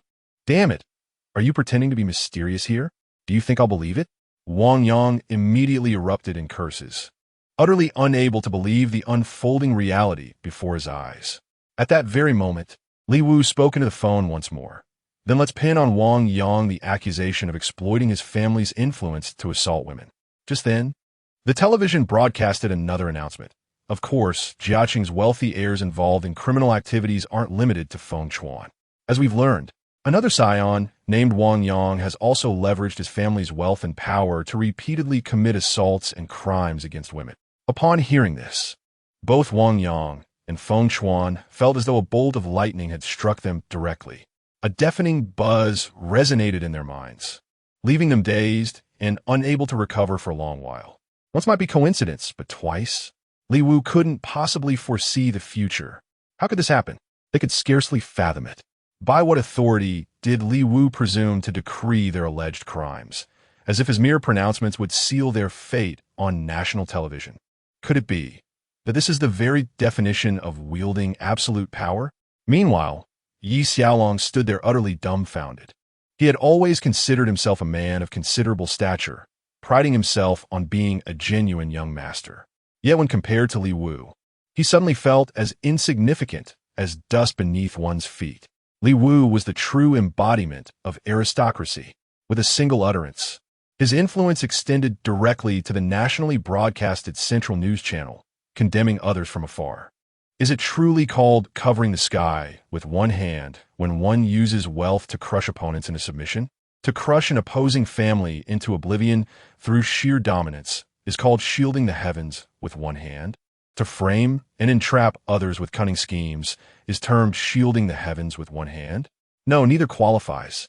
Rather than merely dictating what I should say, true omnipotence lies in the power to command words at will, when my utterance becomes absolute decree. This is no longer a mere matter of abundant wealth. It has reached a point where quantitative accumulation has triggered qualitative transformation, becoming irrefutable proof that money can influence everything. The news continued to broadcast on television, showing that authorities had already been dispatched and were about to apprehend Wang Yang and Feng Chuan. At this moment, both men shuddered violently as realization struck them. When they turned their gaze back towards Li Wu, all traces of their previous disdain and contempt had vanished completely. In its place now lingered profound terror and bitter regret. Feng Chuan was the first to regain his composure. With a thud, he collapsed to his knees, his face streaked with tears and mucus in a pitiful mess. Brother Wu, I was wrong. I bear you no grudge. It was all Wang Yang's doing. He forced me to devise a way to deal with you. I had no choice. Spare me, and from this day forth, I shall serve you like an ox or a horse. Feng Chuan, show some backbone. Wang Yang couldn't suppress his furious roar. We've never done any of these things. I refuse to believe he can truly manipulate the heavens with a single hand. Brother Wu, you see, Wang Yang still wants to recruit me. This time I won't listen to him. I'll follow your lead. Whatever you say, I'll do accordingly. Feng Chuan trembled uncontrollably. He was far from foolish. While he hadn't committed the specific acts Li Wu accused him of, he was guilty of other misdeeds. With Li Wu's power to manipulate the law at will, fabricating charges was effortless, and uncovering his actual crimes to build an ironclad case against him would merely be a matter of time. Wang Yang's body trembled uncontrollably, fear coursing through his veins. Yet he hadn't completely succumbed to despair. A glimmer of hope still flickered in his heart. Without hesitation, he pulled out his phone and dialed his father's number, blurting out urgently, "Dad, have you seen the news on television? I observed, you little rascal. What on earth have you done?" On the other end of the line, Wang Yang's father Wang Hongliang immediately began shouting. Forcing himself to remain composed, Wang Yang responded, "I've offended someone with considerable influence. They fabricated charges against me outright. Is there any way to resolve this situation?" "What? You've provoked someone of that stature? What are you still hesitating for? Go and apologize immediately." Wang Hongliang was startled and hastily responded. Wang Yang gritted his teeth and glared at Li Wu, saying resentfully, "I refuse to apologize. Nor can I bring myself to do so. We are sworn enemies. Moreover, no matter how formidable his background may be, there must be limits. I refuse to believe anyone in this world truly holds omnipotent power." Previously, Wang Yang had mocked Li Wu for not believing he could manipulate matters with absolute power. Now, it was Wang Yang who found it hard to believe Li Wu could wield such influence. After a brief silence on the other end of the line, Wang Hongliang finally spoke. "I'll go see your uncle. If you truly haven't done the things he accused you of, there might still be room for negotiation." "You're really going to see uncle?" Hearing this, Wang Yang's eyes suddenly lit up, his entire demeanor revitalized, sweeping away the previous despondency. "All this is for your sake, you little rascal, constantly causing trouble for me every single day." Wang Hongliang promptly ended the call. On the other end of the line, Wang Yang cast a derisive glance at Li Wu and sneered, "Li Wu, I must admit, your formidable background has taken me by surprise. If regret were a tangible remedy, I would undoubtedly choose never to have crossed paths with you. However, should you presume to manipulate me at will, you are gravely mistaken. Wang Yang am far more intricate than the superficial persona I present." Oh, hearing this, Li Wu couldn't help but raise an eyebrow in surprise. At this critical juncture, Wang Yang still refused to admit defeat. What hidden advantage could he possibly be relying upon? For a moment, his interest was piqued. This was the first time someone had witnessed his formidable prowess yet still dared to resist. How intriguing. Chapter 28. The War Without Gunpowder. The gaze shifts to Wang Yang's father, Wang Hongliang. To be frank, compared to other tycoons in Jiaqing, Wang Hongliang is not particularly astute. One might even say somewhat obtuse. The sole reason he has ascended to his current stature is remarkably simple. He possesses an exceptional wife. Whispers have long circulated through Jiaqing that Wang Hongliang's father-in-law is a magnate of staggering wealth from Shu province, rumored to have ranked among the province's top 10 richest individuals, a man whose mere footstep could send tremors through the entire region. Ordinary people often dismiss this matter as mere dinner-table amusement. Yet only those who truly understand Wang Hongliang are aware that this is no laughing matter. It is indeed real. And some have gravely underestimated the influence of Wang Hongliang's father-in-law. For he did not merely rank within the top 10, but secured a place in the top 5, consistently maintaining his position at 5th. Today, my son suddenly encountered an incident, and Wang Hongliang was overwhelmed with anxiety. His immediate thought turned to his father-in-law, yet he dared not approach the formidable patriarch directly.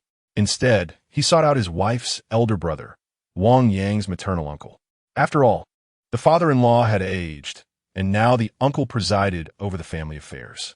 After carefully composing his words, Wang Hongliang dialed the number. The call connected swiftly, and a voice came through. "Hongliang, what brings you to call?" It must be acknowledged that Uncle Wang Yang treated Wang Hongliang with considerable kindness. This was certainly not due to Wang Hongliang's own standing, but rather the esteem in which Wang Yang was held. Regrettably, during his youth, Uncle Wang Hongliang led a rather promiscuous lifestyle, which ultimately led to him contracting a severe illness, resulting in the loss of his fertility. At that time, he had not yet fathered any children. Consequently, without Wang Yang's lineage, Wang Hongliang's father-in-law's family line would have faced certain extinction. Therefore, Uncle Wang Yang treated both Wang Yang and Wang Hongliang with great kindness. Upon hearing Uncle Wang Yang's voice, Wang Hongliang instantly forgot most of the words he had carefully prepared and blurted out directly, "Uncle Wang Yang, something terrible has happened to Wang Yang. He offended a very powerful figure who has fabricated charges against him to punish him." "What? Who dares lay a finger on my nephew, Lin Yu?" Wang Yang's uncle is named Lin Yu. It seems there was someone called Lin Yu whose influence was substantial enough to directly escalate matters to the national news channel. As Wang Hongliang spoke, a deep sense of bewilderment lingered in his heart. Though not particularly astute, he had a sharp memory for the names of prominent figures. Yet, in Jiaqing, or even the entire Shu province, no such individual as Lin Yu existed. Lin Mingjie was momentarily taken aback, racking his brains, yet unable to recall any prominent figure in Sichuan province bearing that name. However, in the very next instant, he regained his composure and declared in a grave tone, "Whether it's Lin Yu or Wang Wu matters not. Whoever dares to touch my nephew is courting death." So what if they've taken this to the news channels? Appearing on television is hardly an extraordinary feat. Anyone could manage that. However, since they've already taken the initiative to escalate matters, we can't simply follow suit. We must devise an alternative strategy. What do you propose? Wang Hongliang's eyes lit up with realization. His brother-in-law certainly did not disappoint. Simple, apart from television, wasn't there also the internet? Leave this matter to me. You may rest assured and await the outcome. Lin Mingjie hung up the phone abruptly. On the other end, Wang Hongliang immediately called Wang Yang back. "Xiao Yang, I've already spoken to your uncle. The issue will be resolved shortly, so there's no need for concern. You should come back home now." "Really? Then why should I even return?" On the other end of the line, Wang Yang's eyes suddenly gleamed with realization upon hearing those words. Without bothering to listen to Wang Hongliang's furious tirade, he decisively ended the call. A sardonic smile then curled upon his lips as he turned his gaze toward Lin Yu, his voice dripping with disdain. "Lin Yu, how preposterous of you to believe you could single-handedly orchestrate my downfall with your meager influence. Today, Wang Yang stands here defiantly, challenging how you intend to deal with him." "Oh," Lin Yu couldn't help but smile faintly. Who would have thought Wang Yang actually had a solution? What method has he employed? At that very moment, Yi Xiaolong beside him suddenly exclaimed in astonishment, "Young Master Wu, look at Weibo." Weibo. Lin Yu picked up his phone and opened Weibo, where his gaze immediately fell upon the top trending topic, "Wealthy heir from Jiaqing wrongfully accused." Upon clicking, He discovered hundreds of influential self-media accounts and even official news outlets discussing the same subject. Phoenix News reported, Wang Yang, the affluent heir from Jiaqing, accused of assaulting women? Why is the resentment towards the wealthy so prevalent among our compatriots nowadays? Starlight News, regarding the authenticity of the allegations of misconduct by Wang Yang, the affluent heir of Jiaqing, we refrain from making judgments. However, Starlight News raises the question, if these claims hold truth, why were they not uncovered sooner? Conversely, if they prove unfounded, why has Wang Yang been condemned without due process?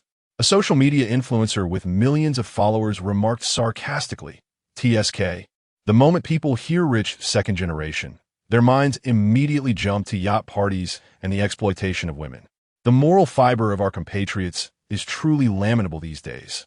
Fortunately, with the internet at our disposal, we can still make our voices heard. We won't allow Wang Yang to be wrongfully accused.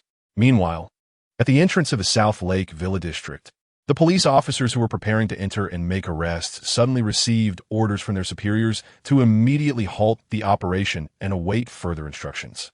Instantly, the leading officer erupted in fury. On what grounds? He bellowed.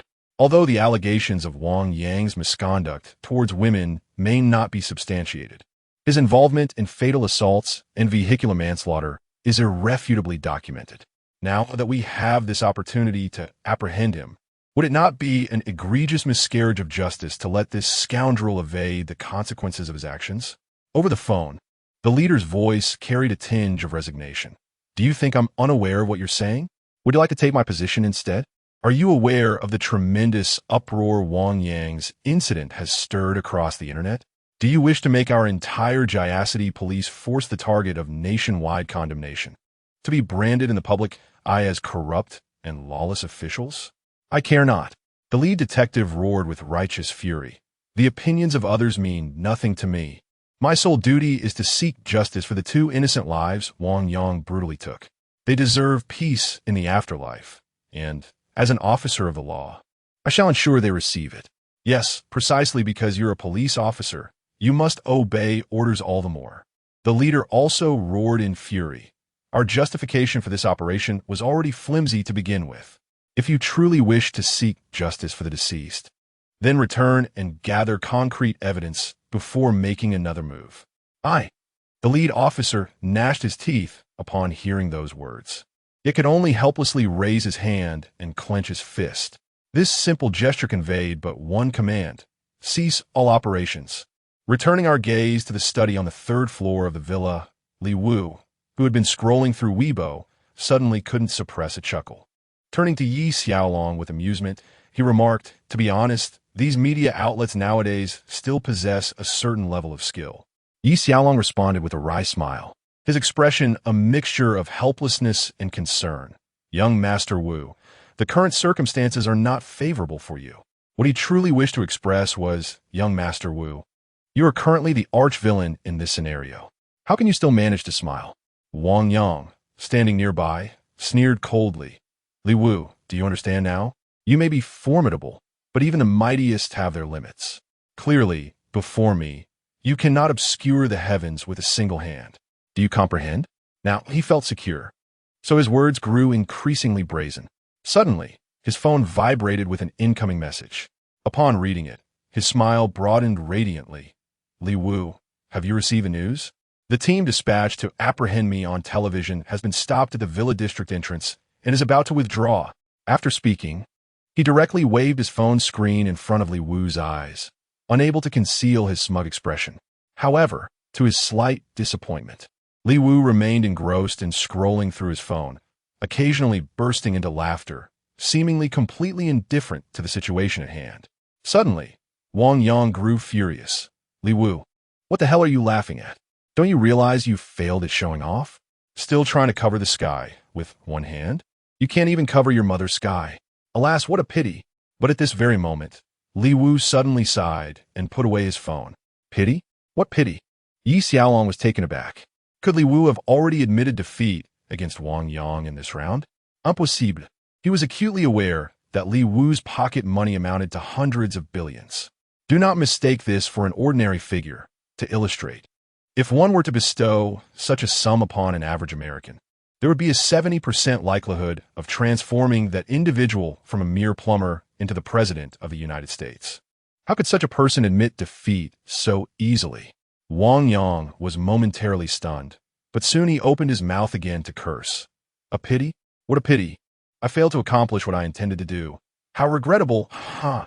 At that very moment, Li Wu slowly raised his head and gazed at the guffawing Wang Yang.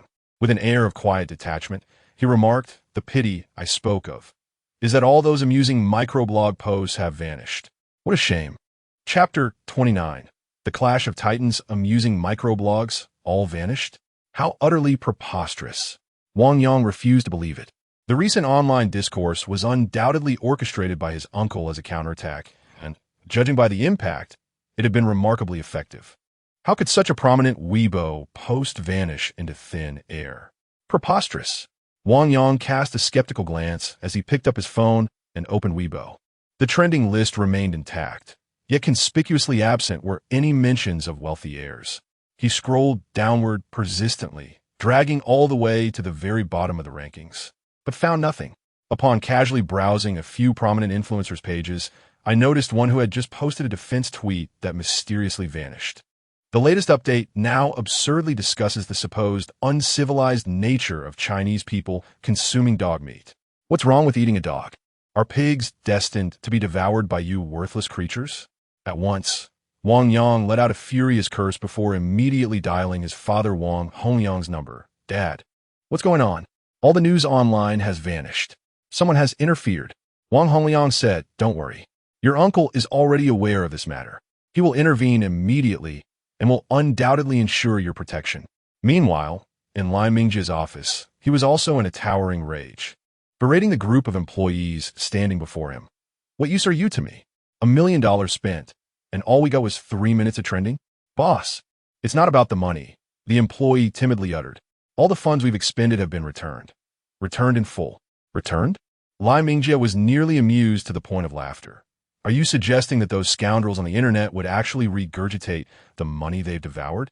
It appears that influential figures may have intervened," the employee remarked with a bitter smile, encountering such a situation for the very first time. Influential figures? In a place as insignificant as Jiaqing, what kind of prominent individual could possibly emerge? Lin Yu let out another curse, but quickly regained his composure. The situation was rather unusual and demanded his attention. After a moment's contemplation, he gestured for everyone to leave before picking up his phone to dial a number. The call connected promptly, and a hearty laughter immediately came through from the other end. "Ah, if it isn't President Lai, I heard your company has been thriving lately.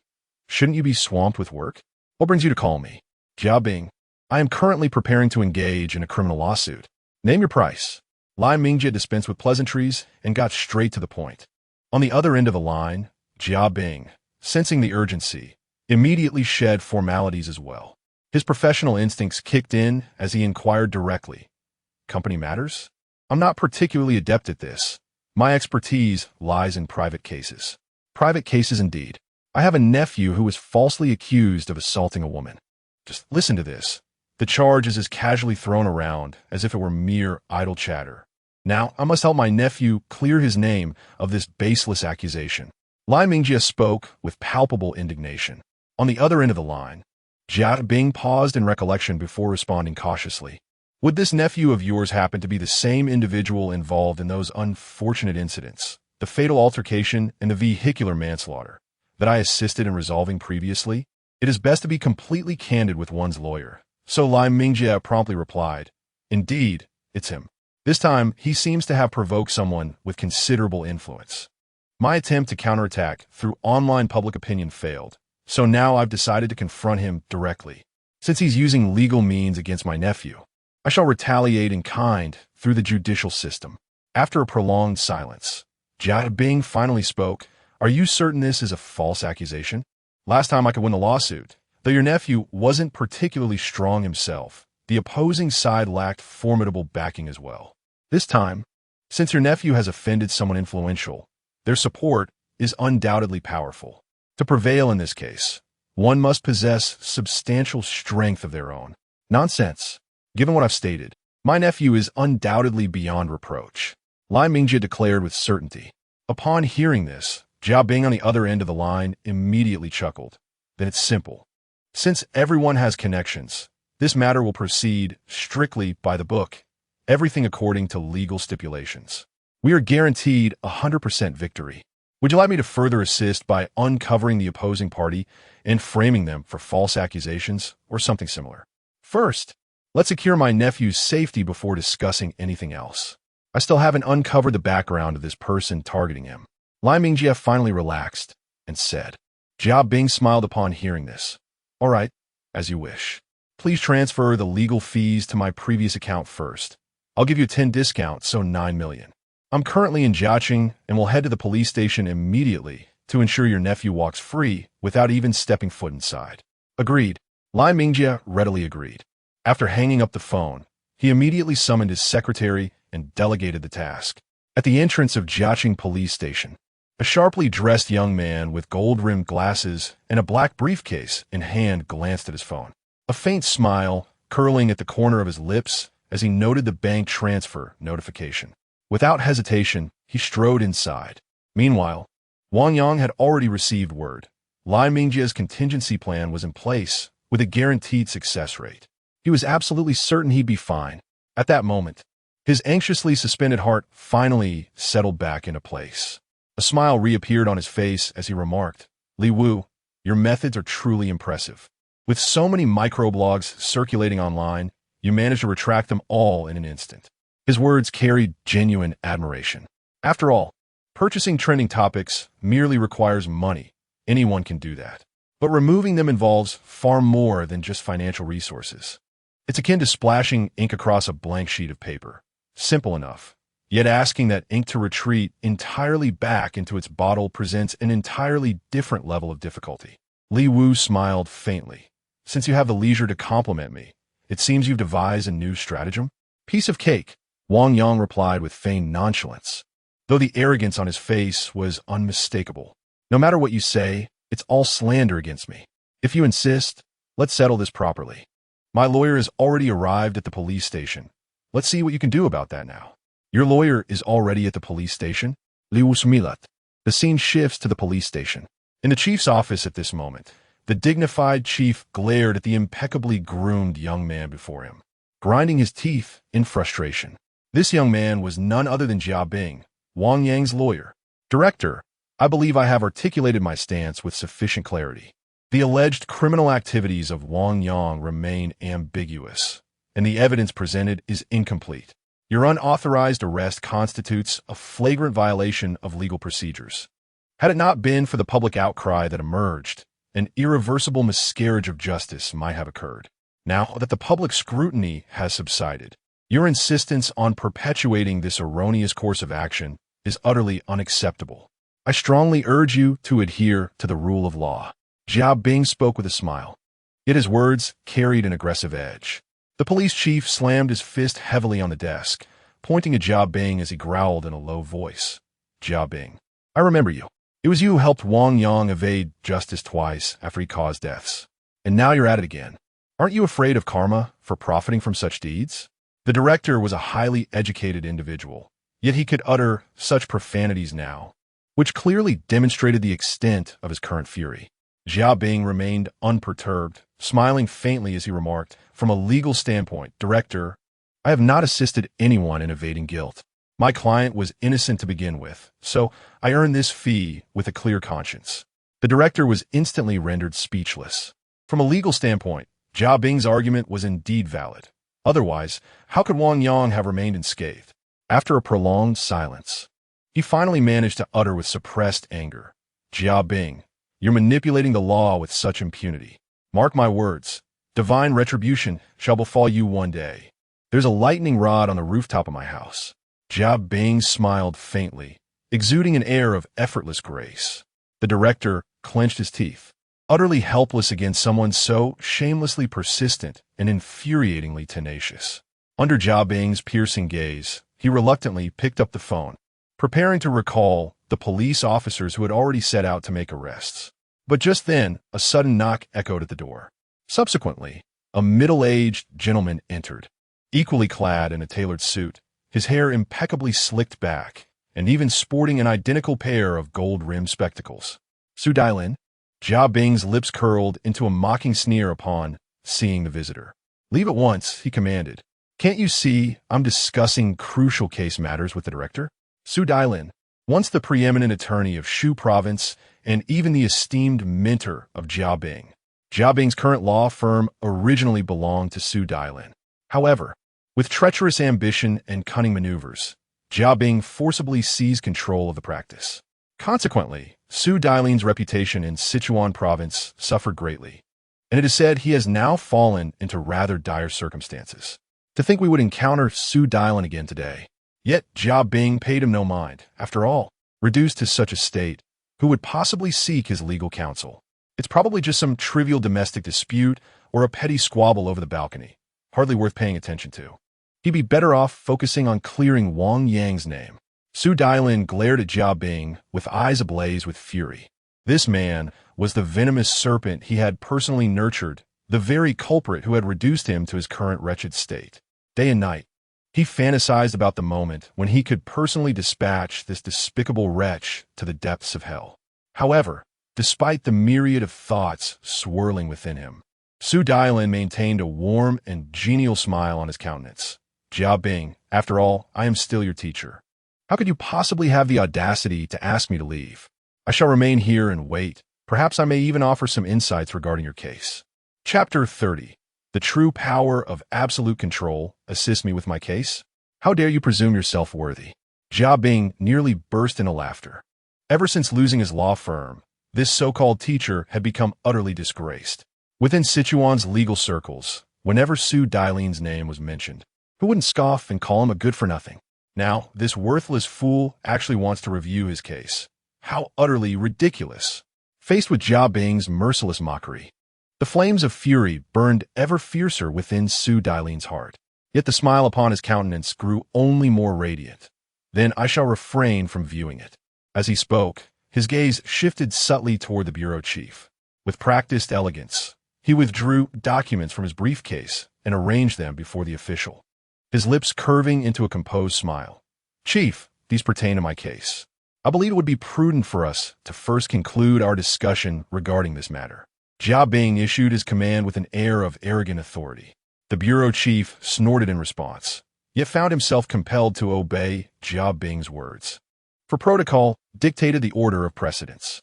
However, as his gaze swept across the cover of the document Su Dailin had handed him, his countenance abruptly altered. Hastily, he flipped open the file to scrutinize its contents with great care. At this, Jia Bing's brow furrowed, and unable to suppress his irritation, he tapped the desk lightly with his fingers before declaring in a grave tone, Chief, this constitutes a breach of regulations. I shall lodge a formal complaint against you. A complaint? Against me?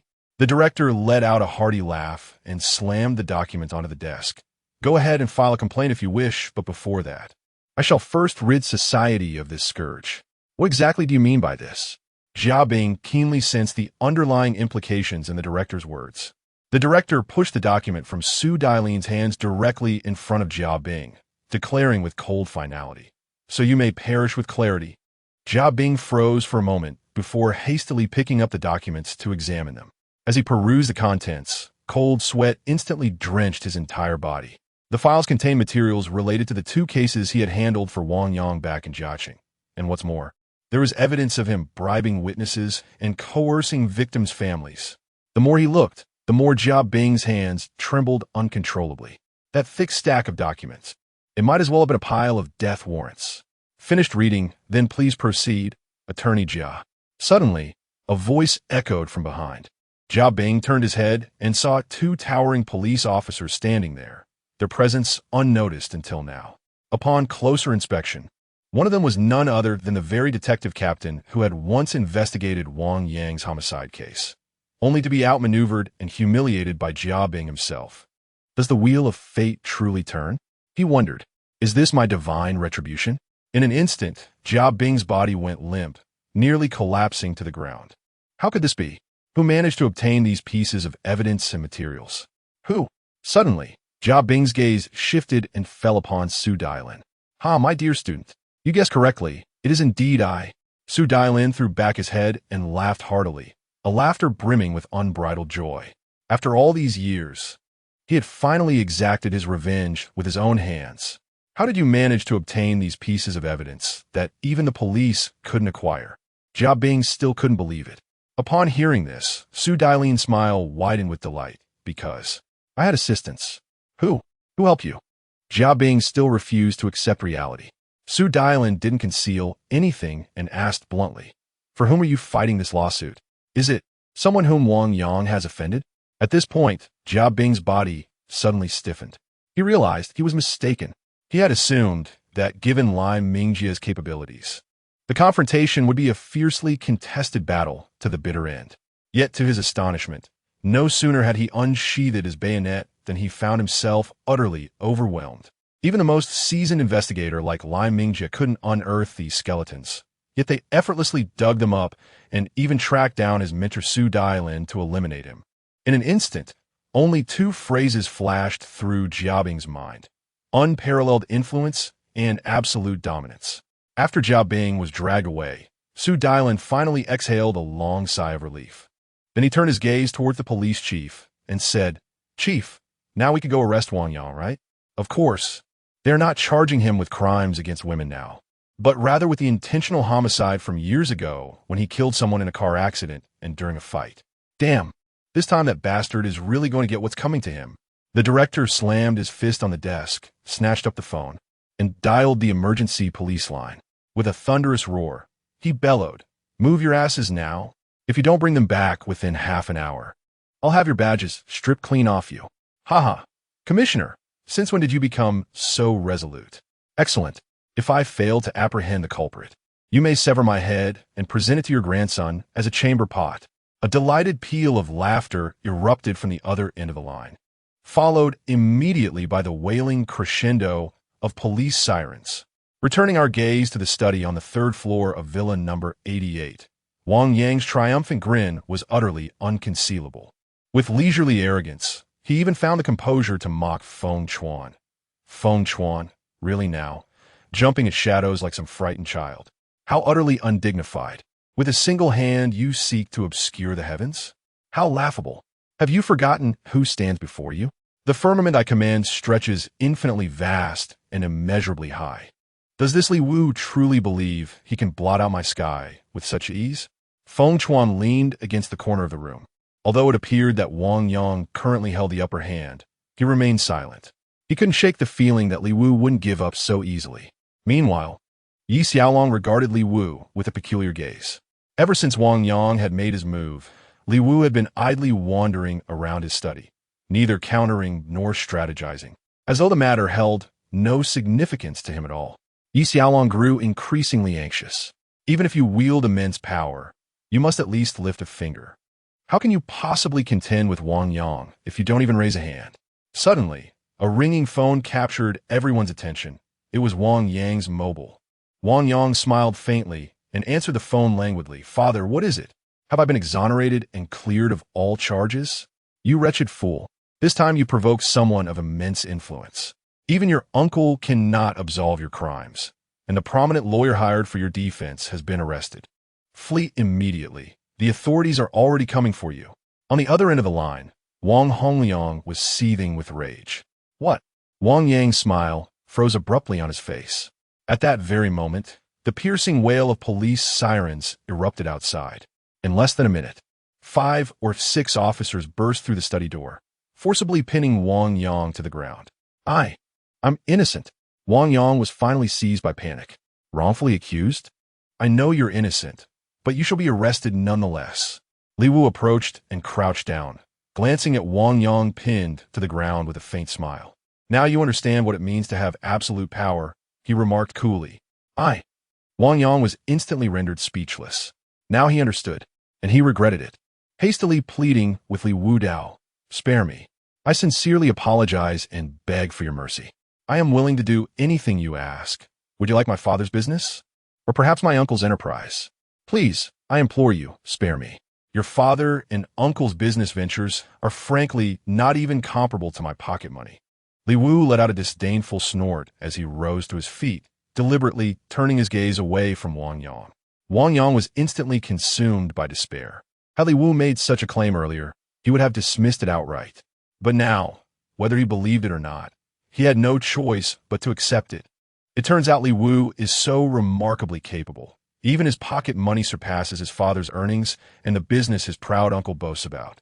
Has he been utterly blinded by greed?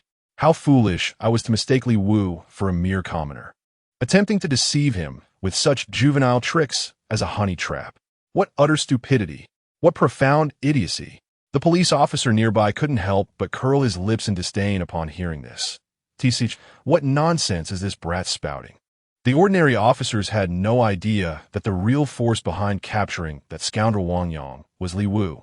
Li Wu had no intention of explaining either, preferring to maintain his low profile. So he simply pursed his lips, offering a faint smile before falling silent. Meanwhile, Yi Xiaolong wiped his sweat, thinking to himself how audacious this cop was to speak so bluntly. Soon enough, Wang Yang, Feng Chuan, Jiang Nan, and Ping Ge were all taken away. Of course, Feng Chuan was arrested under the false charges Wang Fan had fabricated. But once they reached the station, his true crimes would undoubtedly be uncovered, ensuring he received the punishment he deserved. At this moment, Yi Xiaolong finally let out a long sigh and said, "Young Master Wu, I must sincerely apologize for causing you such significant trouble here." "It's nothing," Li Wu replied with a faint smile, clearly unperturbed. "I merely made a single phone call. As you witnessed, it brought me minimal inconvenience." He understood this incident was hardly something Yi Xiaolong had wished to occur. Yi Xiaolong paused slightly in surprise. "With just one call from you, your subordinates would mobilize to such an extent?" Li Wu's background is far more profound and formidable than I had ever imagined. In an instant, he silently swore to himself that even with a blade pressed against his neck, he would never dare provoke Li Wu again. Before he could utter another word, Li Wu had already turned and strode out of the study.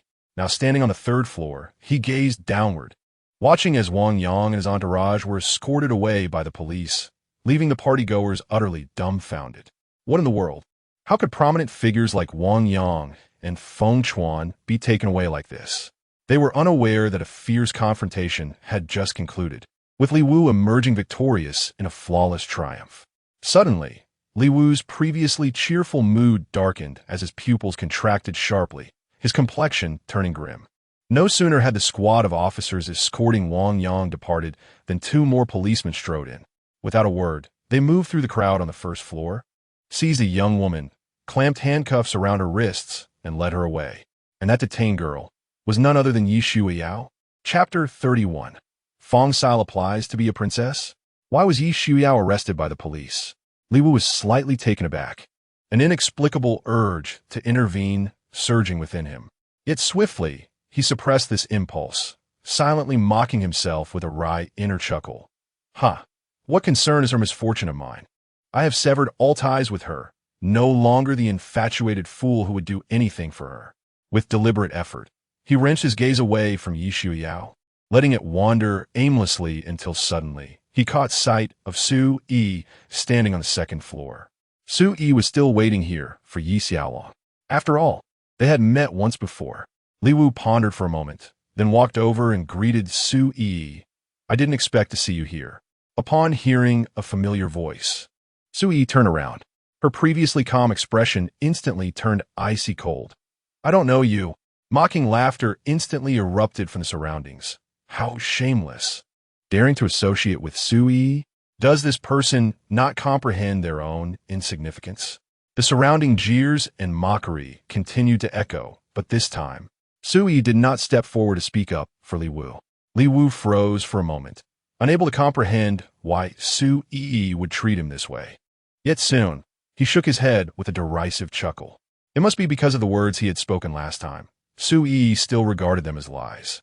In her eyes now, he was nothing but a deceitful, penniless boy. Ah well, he couldn't be bothered to explain. There was no need. Perhaps it was better this way. Without another word, he turned and strode directly toward the first floor.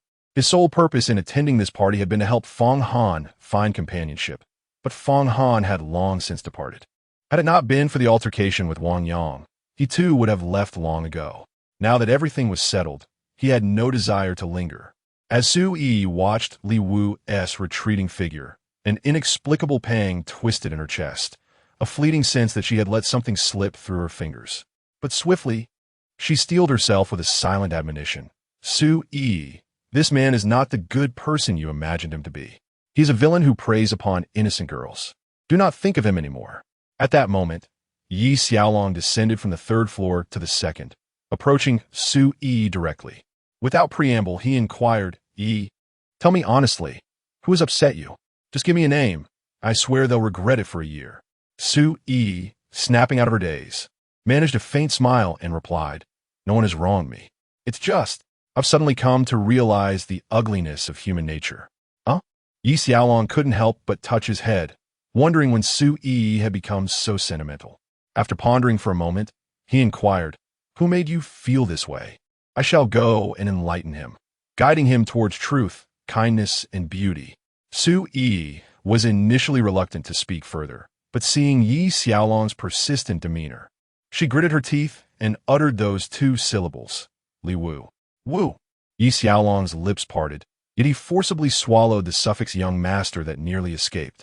Li Wu preferred discretion, and judging by appearances, Su Yi clearly remained unaware of Li Wu's true status. He had no intention of carelessly revealing secrets and incurring Li Wu's displeasure. For a fleeting moment, puzzlement arose in Yi Xiaolong's heart. Though Li Wu belonged to the echelon of extraordinarily affluent young elites, he exhibited no undesirable tendencies.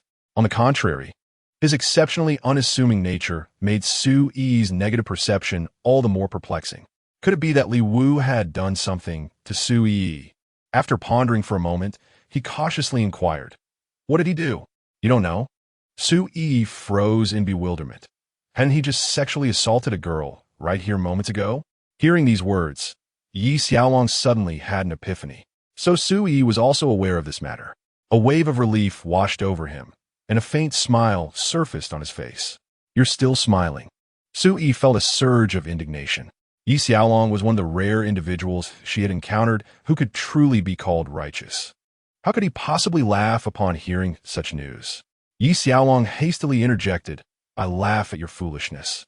The incident of Li Wu drugging and assaulting the girl was actually a honey trap orchestrated by Wang Yang and Feng Chuan. Didn't you see both of them being arrested by the police? Su Yi froze in shock, naturally witnessing Wang Yang and Feng Chuan being apprehended. Yet she remained utterly clueless about the reason behind their arrest. Don't worry, my foolish little sister. Observing the shift in Su Yi's expression, Yi Xiaolong's smile widened even more. I may not vouch for other things, but when it comes to Li Wu's character, there's absolutely no doubt. As he spoke, Yi Xiaolong clapped his hands to capture everyone's attention before addressing the entire gathering in a resonant voice. The investigation into today's incident of drug-facilitated assault has concluded. It was a honey trap orchestrated by Feng Chuan and Wang Yang in collusion. As you've witnessed, I've personally escorted Wang Yang and Feng Chuan to the police station. Therefore, Li Wu is completely innocent. He continued with solemn emphasis. Furthermore, I must emphasize 2 points. First, anyone who dares to cause trouble in my establishment, Yi Xiaolong's territory, will face my unrelenting retribution. Secondly, I strongly advise you to immediately delete all previously recorded videos, photographs, and similar materials. Furthermore, any disseminated information must be promptly retracted and clarified. Should I catch wind of any lingering rumors, do not expect me to show any leniency or consideration. Yi Xiaolong's subsequent words were lost on Su Yi. Her mind was in utter turmoil. She had, once again, misunderstood Li Wu. She had just come over to greet her, yet not only did she ignore her, but she also allowed those around to mock Li Wu. Had she, herself, made a mistake again? Xiaolong suddenly. Su Yi turned her gaze towards Yi Xiaolong and spoke. Could you assist me in reaching out to Li Wu? Instantly, Yi Xiaolong's expression turned troubled. Well, I do have his contact information, but I can't give it to you. He dared not disclose Li Wu's phone number to others without permission. Su Yi's face darkened with disappointment. Time and again, she had wronged Li Wu, yet now, she couldn't even manage to offer him an apology. Moreover, the reason Wang Yang set a trap for Li Wu was likely due to his own personal motives. I owe Li Wu far too much. As Su Yi wrestled with her inner turmoil, Li Wu had already departed the gated villa community, hailing a taxi and heading straight for the Buckingham Palace KTV. He longed to see Fong Sil. After today's events, it suddenly struck him that in all these years, no one had made him feel as deeply as she did. She was uncomplicated, pure-hearted, self-reliant, yet dignified, precisely the kind of girl Li Wu admired and deserved. He resolved to pursue Fong Sil in earnest. Soon, he arrived at the entrance of Buckingham Palace KTV. It was already afternoon, and the establishment had opened for business, though there weren't many patrons yet. Fortunately, as soon as he stepped inside, he spotted Alung and Lin Ran engaged in flirtatious banter. However, the moment the two noticed his arrival, their expressions abruptly shifted, and they hurried forward to greet him. Li Wu's gaze swept over them, causing them to halt mid-step. Only then did they remember Li Wu preferred discretion. At that moment, Li Wu approached and turned to Lin Ran, asking, "Is Fong Sil here?" "No," came the reply. Lin Ran hastily explained, she was originally scheduled to work today, but she requested leave. Leave? Li Wu was puzzled. Lin Ran nodded and said, indeed, she mentioned her mother's sudden deterioration in health, so she had to rush to the hospital to care for her. If you require her presence, young Master Wu, I can summon her back immediately. There's no need. Do you have the address? I shall go there myself, Li Wu replied with a faint smile. Secretly, he mused, if I were to appear unexpectedly at the hospital, perhaps even cover the medical expenses for Fong Sil's mother, or better yet, arrange for a more skilled physician. Wouldn't Fong Sil be overjoyed? I have the address. Lin Ran quickly pulled out his phone to check the notes. Sil is a pitiful girl, so even our brother Hao has reminded me to take extra care of her. Oh, so Zheng Hao is that kind of person? A faint smirk curled at the corner of Li Wu's lips. He could clearly discern that Lin Ran was speaking favorably on Zheng Hao's behalf. However, since the other party had extended this courtesy, he naturally had to acknowledge the gesture. Very well. Have Zheng Hao arrange a convenient time, and I shall treat him to dinner. Many thanks, young Master Wu. Lin Ran was overjoyed and immediately wrote down the address he had just found on a piece of paper, presenting it respectfully to Li Wu with both hands. Alung hastily added, Brother Wu, let me escort you. I'll drive my humble old car. It's quite inconspicuous. Very well. After a moment of contemplation, Li Wu decided not to decline. Alung hastily trotted out and parked his battered Passat by the entrance. Given the crowded surroundings, Li Wu directly took the passenger seat without waiting for Alung to open the door. Alung then retrieved his phone, placed it on the dashboard, and pulled up the hospital address for navigation. Heh, Brother Wu, I'm hopeless with directions, my apologies. Li Wu was utterly speechless. Alung never failed to deliver surprises. Suddenly, a ding sounded from Alang's phone. A new message had arrived. Li Wu instinctively glanced over and caught a glimpse of the notification.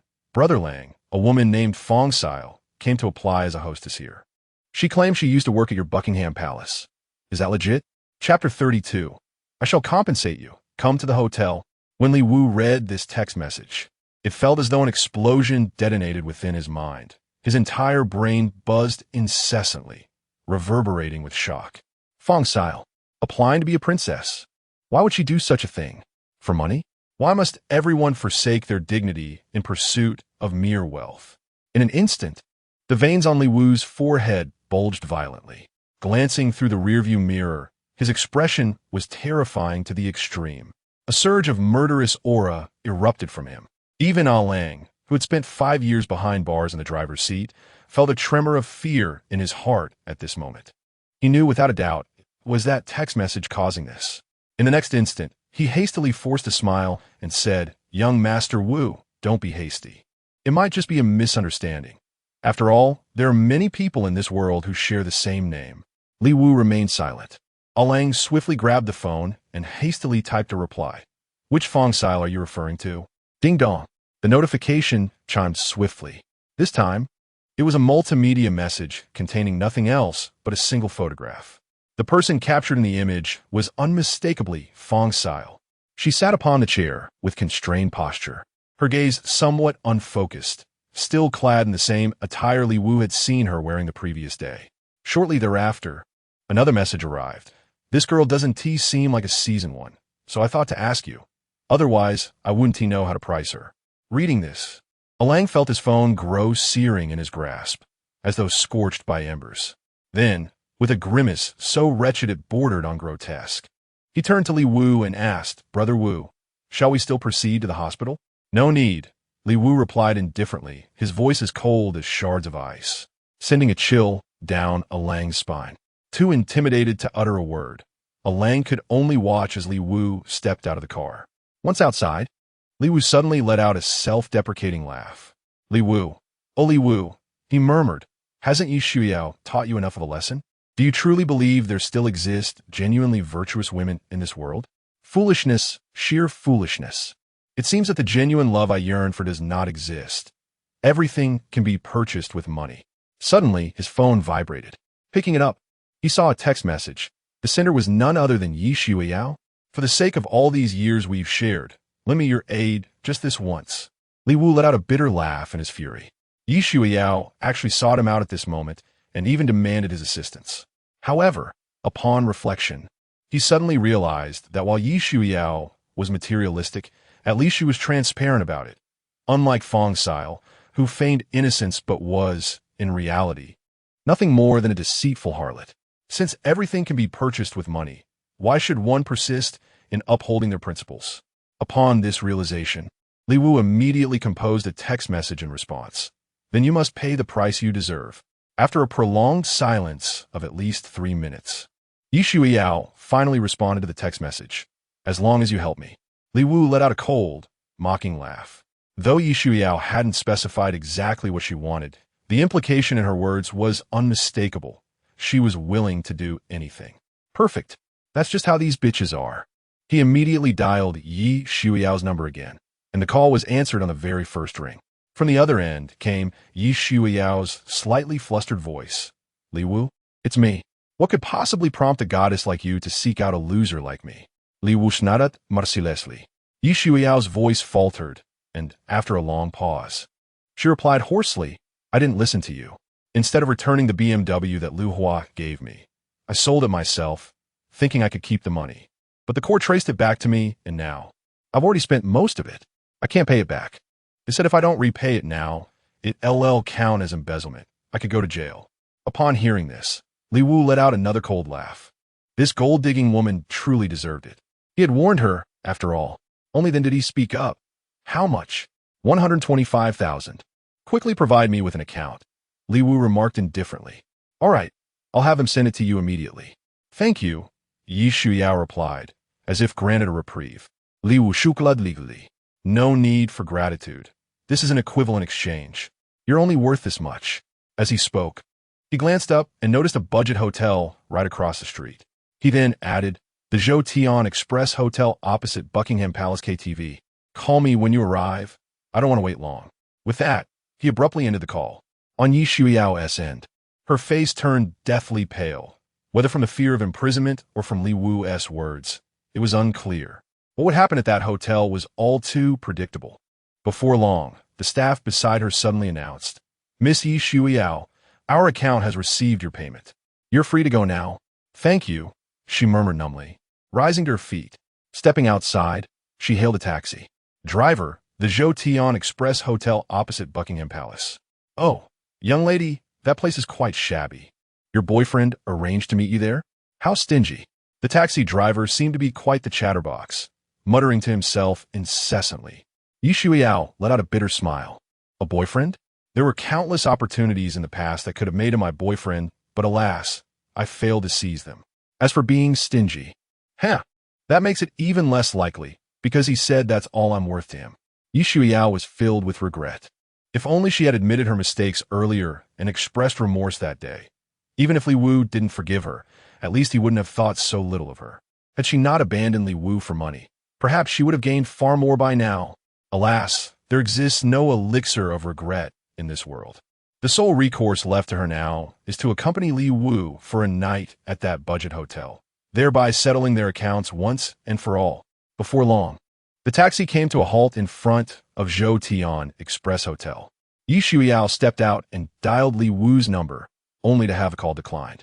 Shortly after, a text message arrived, 5030, the room number. An inexplicable pang pierced her heart. Nevertheless, she strode forward, entered the adjacent elevator, ascended to the 5th floor, and located room 5030. The door was slightly ajar. With a gentle push, she stepped inside. Li Wu lay on the bed and, upon hearing her, spoke without hesitation.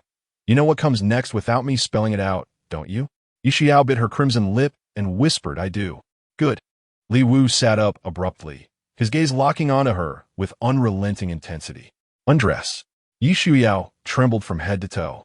Though she had anticipated this moment, her body still stiffened as if frozen, her fingers turning rigid and unyielding, rendering her incapable of unfastening even the first button for what seemed an eternity.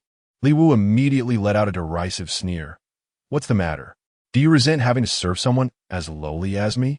"No, I just—" Yi Xiao hastily defended herself, but her words were cut off by Li Wu. "If not, then stop dawdling." Yi Xiao nodded with difficulty, finally quickening her pace. It was summer, and she wore a base layer beneath her shirt. As the shirt was finally removed, the form-fitting undershirt revealed her alluring curves, evoking a parched thirst in the observer. Li Wu had fantasized about this scene countless times before. Yet today, when he finally achieved it, though impulses stirred within him, they were mere carnal desires devoid of any genuine emotion. For this woman was nothing but a mercenary whore, no different from Fong Sil, a harlot who traded flesh for coin. Li Wu thought to himself, I like to take a bath first. Suddenly, Yi Xiao spoke up, unwilling to continue undressing in front of him. "As you wish. But remember, I paid for this. Don't think you can play innocent in front of me," Li Wu replied coldly. Yi Xiao's expression stiffened, but in the end, she said nothing and turned to enter the adjacent bathroom. Li Wu took a deep breath, his heart filled with fury. Why? Why were all the women he cared for like this? Yi Xiao was like this, and Fong Sil was no different. Suddenly, his phone vibrated with a sharp tremor. His brows furrowed involuntarily. Who could possibly be seeking him at this untimely hour? After a moment's contemplation, he finally answered the call. Zheng Hao's voice immediately came through. "Brother Wu, it's me, Zheng Hao. I'm aware of what happened between you and Fong Sil, but please don't get upset. There's been a misunderstanding." "A misunderstanding?" Li Wu sneered coldly. "Unless you can provide a convincing explanation for this misunderstanding, you shall regret it for the rest of your life." Zheng Hao on the other end of the phone trembled violently, realizing he was taking an enormous risk today by reaching beyond his station. Taking a deep breath, he hastily explained, "Brother Wu, after Ah Wolf told me what happened, I was ready to personally go and avenge you. But when I arrived and inquired further, I discovered Fong Sil only resorted to selling herself because her mother's illness was extremely urgent, requiring a substantial sum of money. Unwilling to burden others, she..." Chapter 33. Playing with Society? Zheng Hao was still speaking on the phone, but Li Wu could no longer process a single word. He couldn't help but feel the overwhelming urge to strike himself hard across the face. So it turned out, she wasn't driven by greed for money. She was desperate for it. All to save her ailing mother. It turns out that she was not devoid of self-respect, but rather possessed it in such abundance that she refused to seek help from others. Indeed, she remained true to herself, the very best version of herself. "Are you still listening? Wu Xiao? Shall I intervene to retrieve Fong Sil? I am currently at Buckingham Palace." Suddenly, Zheng Hao's voice snapped Li Wu back to reality. With a sharp glint in his eyes, Li Wu declared in a solemn tone, "Let's go together. I'll head to Buckingham Palace immediately." Having spoken, he rose to his feet abruptly. At that very moment, Yi Xiao emerged from the bathroom, draped only in a pristine white towel, her bare skin glistening. When she caught sight of Li Wu approaching, her heart began to race uncontrollably. Was this finally the long-awaited decisive moment? Very well. Li Wu was no longer the loser he used to be. Entrusting herself to him wouldn't be considered a humiliation. Yet, to Yi Xiao's surprise, Li Wu walked straight past without even glancing at her, opening the door and leaving the room directly. Instantly, Yi Xiao's expression froze. Why didn't he touch her? Time passed indeterminately, and in the hollow silence of the empty chamber, Yi Xiao suddenly collapsed to her knees, her anguished sobs echoing through the void. "I regret it. Li Wu, I regret it all," she wailed, her voice shattering the stillness like fragile glass. At this moment, Li Wu had already arrived at the entrance of the budget hotel. All he needed to do was cross the street to reach Buckingham Palace. However, this was a major thoroughfare with pedestrian crossings located quite a distance away. Under normal circumstances, the rule-abiding Li Wu would have undoubtedly taken the proper crosswalk. But today was different. The situation was urgent. He feared that even a minute's delay might mean Fong Sil would plunge into an abyss of despair. He boldly strode across the street. Fortunately, traffic was sparse at that moment, so despite provoking a chorus of angry shouts, no mishap occurred. Just as he was about to reach the other side, the distant roar of an engine suddenly pierced the air, followed by a blazing red sports car hurtling toward him. Li Wu's heart skipped a beat as he hastily leaped backward. Boom! The sports car roared past mere inches from his face, the violent gust of wind nearly knocking him off his feet. In the next instant, the vehicle abruptly swerved before crashing with a thunderous impact into the roadside flower bed, coming to an abrupt halt. Oh no! Li Wu couldn't help cursing inwardly, wondering if anyone had been hurt. He hurried over to investigate. At that moment, the sports car door swung open, and a man and woman emerged. The woman appeared utterly terrified while the man stormed toward Li Wu, cursing furiously. Damn it, kid. Are you looking to die? Li Wu hastily apologized. My sincerest apologies. I had to cross the road abruptly to save someone in distress. Please leave me your contact information. I shall fully compensate you for your losses and double the amount at that. Upon hearing this, the man erupted into another torrent of curses. Damn your mother. You think you can afford full compensation plus double? Do you even recognize what kind of car this is? The Lexus RC, a high-end model worth over 800,000 yuan, is now ruined. Can you possibly afford to compensate for this? Li Wu hastily responded. I shall compensate you with 3 million. The additional sum is for the emotional distress inflicted upon you and your girlfriend. Damn it. Upon hearing this, the man immediately burst into laughter and shoved Li Wu forcefully. 3 million? You got some nerve to ask for that much. Hand over the 3 million right now, or I'll make sure you regret it. Shoved abruptly, Li Wu staggered before regaining his balance. Yet instead of erupting in anger, he responded in a measured tone. It's impossible for me to carry that much cash on me, and clearly you can't process cards either. Leave me your contact. Once I've rescued the person, I'll reach out to you immediately. Contact me, my ass. Trying to act all high and mighty in front of me? The man stepped forward and shoved Li Wu violently once more. The woman beside him snapped out of her daze at that moment, shrieking shrilly, Brother Bao, don't let him leave. He nearly got us all killed. This man is called Zhou Bao, coming from a family with modest wealth. Apologies. I didn't mean to. I was in a hurry. That's why I crossed recklessly. Li Wu continued to plead. Is that how you say sorry? Get on your knees and beg properly. The woman was seething with rage. Xiao Bao also bellowed angrily. Yes, you kneel before me first before speaking. Li Wu's kuntanansa avrupli darkanat. Could it be that these two individuals bore not the slightest shred of fault? Jesting aside, their vehicle was hurtling at nearly 100 kilometers per hour. Had they adhered to traffic regulations, the near collision with Li Wu that precipitated this incident would never have occurred. Yet Li Wu bore no grudge, acknowledging his own fault first. He offered profuse apologies and was willing to compensate them generously. But these two individuals refused to relent, squandering time with their incessant prattle. Worse still, they had the audacity to demand he kneel while speaking to them. At last, Li Wu lifted his gaze, his eyes glacial. This is your final chance, he uttered icily. Leave your contact details and depart, or simply vanish. Do not squander my time further. Oh, getting cocky, are we? Xiao Bao was momentarily stunned, then immediately reached out to push Li Wu again. He simply refused to believe that some lowly scoundrel dressed in street market rags could possibly stand against him. Stop this. But before Xiao Bao's hand could reach Li Wu, a furious roar erupted from the side. Li Wu turned to see Zheng Hao standing there. At this moment, Zheng Hao's hair gleamed with an oily sheen, impeccably dressed in a tailored suit, a luxurious wristwatch glinting brilliantly under the sunlight. Behind him trailed no fewer than 20 subordinates, uniformly clad in black suits, each gripping a baseball bat that struck the pavement with a chilling resonance, marching forward in an imposing procession. This, Xiao Bao froze in shock, his legs instantly beginning to tremble. Simultaneously, his mind overflowed with questions. Who were these people? What were they here for? This probably has nothing to do with me. I was just involved in a car accident and am currently seeking compensation. However, the woman next to Xiao Bao suddenly changed her expression.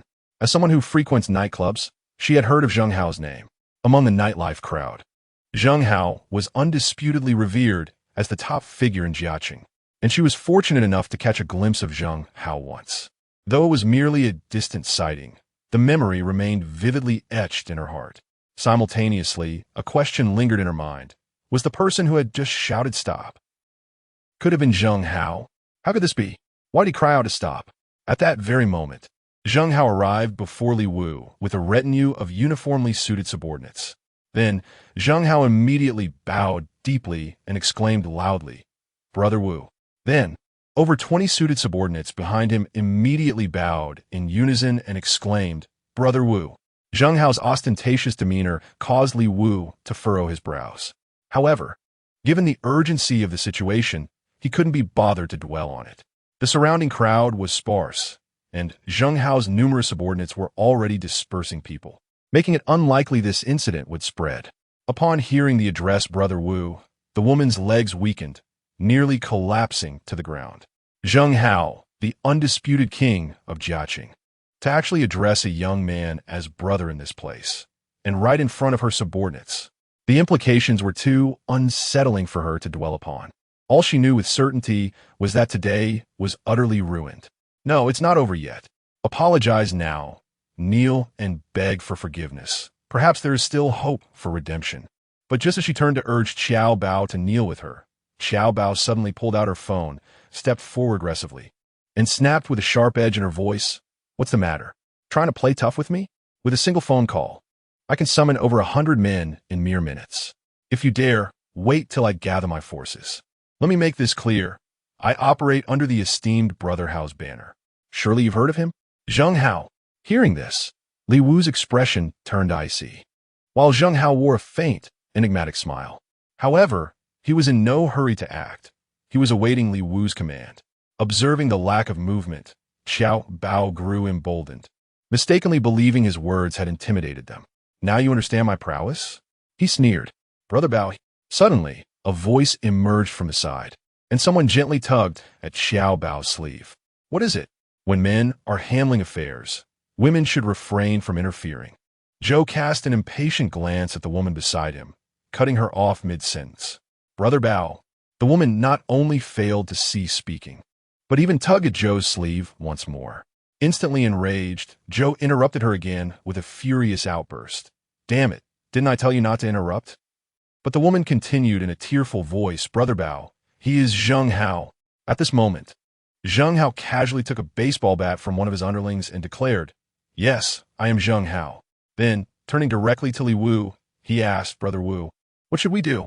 "Give them 3 million, Li Wu remarked impassively, a glint of icy detachment flickering imperceptibly in the corners of his eyes.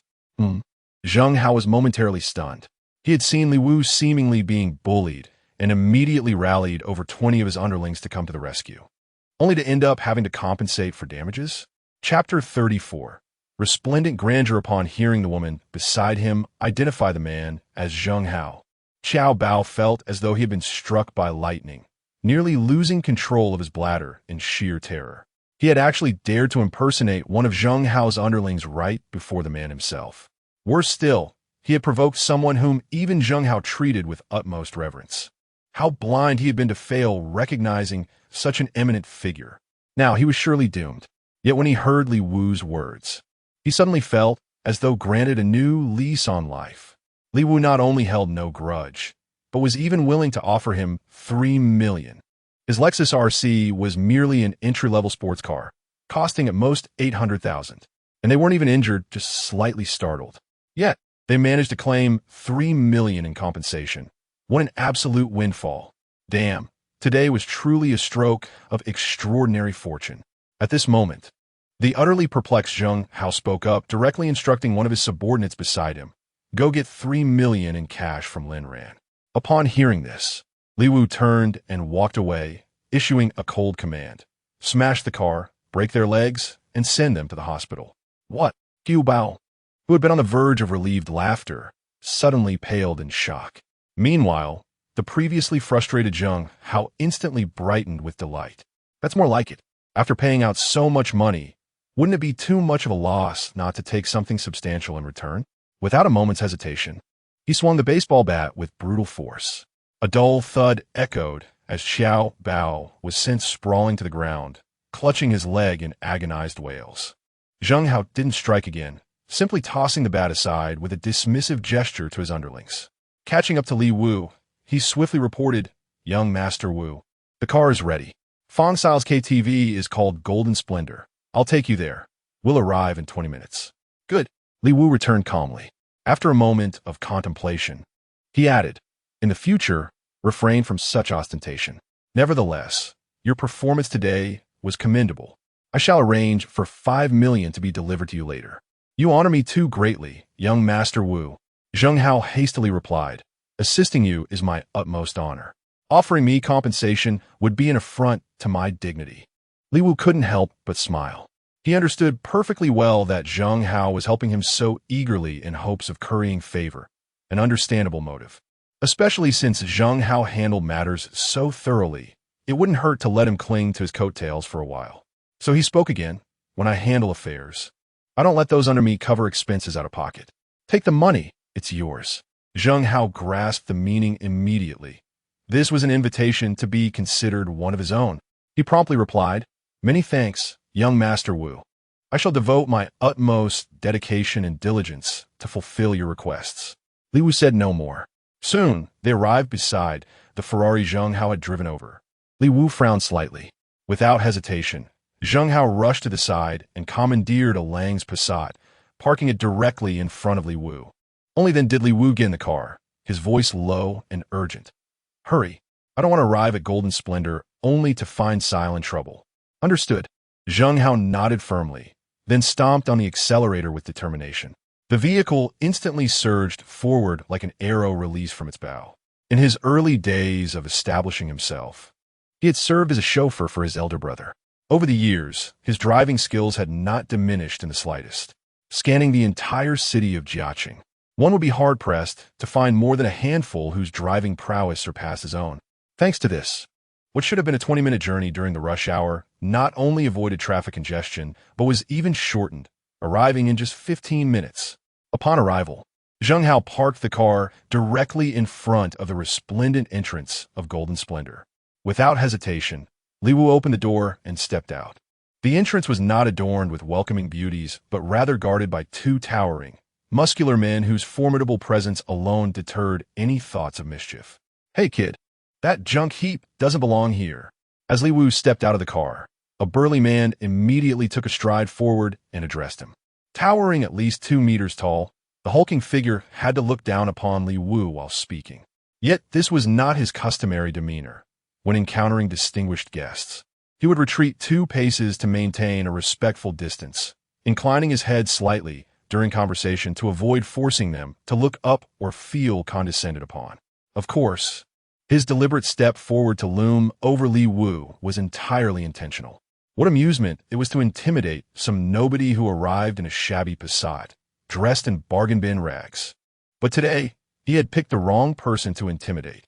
Li Wu slowly raised his head, his piercing gaze locking onto the burly man as he uttered coldly, "I've memorized your face. You dare remember my face?" Seeking death, the burly man instantly flew into a towering rage, his eyes blazing with murderous fury. Committing someone's face to memory clearly signified vengeful intentions. How dare this scrawny, insignificant wretch standing before him even contemplate seeking retribution? How dare you address my people in such a manner? Suddenly, Zheng Hao's voice rang out nearby. Having just handed his car keys to the valet after parking, he spotted Li Wu in trouble and rushed over to assist. The burly man's expression instantly changed upon seeing Zheng Hao in their line of work. Everyone knew exactly who Zheng Hao was. Instantly, the burly man restrained himself. Yet, he harbored no intention of apologizing. After all, judging by Zheng Hao's tone, the unassuming fellow before him was merely an underling, a subordinate squabble. To apologize first would imply their respective leaders had conceded defeat. Though the Golden Splendor's boss paled in comparison to Zheng Hao, he wasn't one to surrender lightly. Zheng Hao, too, showed no desire to prolong the confrontation, for he glimpsed the urgency flickering in Li Wu's eyes. Time was of the essence. After intimidating the burly men, Zheng Hao promptly escorted Li Wu into the resplendent Golden Splendor. Immediately, an alluring woman with graceful charm approached, slithering toward Zheng Hao like a boneless serpent. "Brother Hao, it's been so long since your last visit." This woman was the resplendent manager, named Chen Hong, whom everyone addressed as Sister Hong.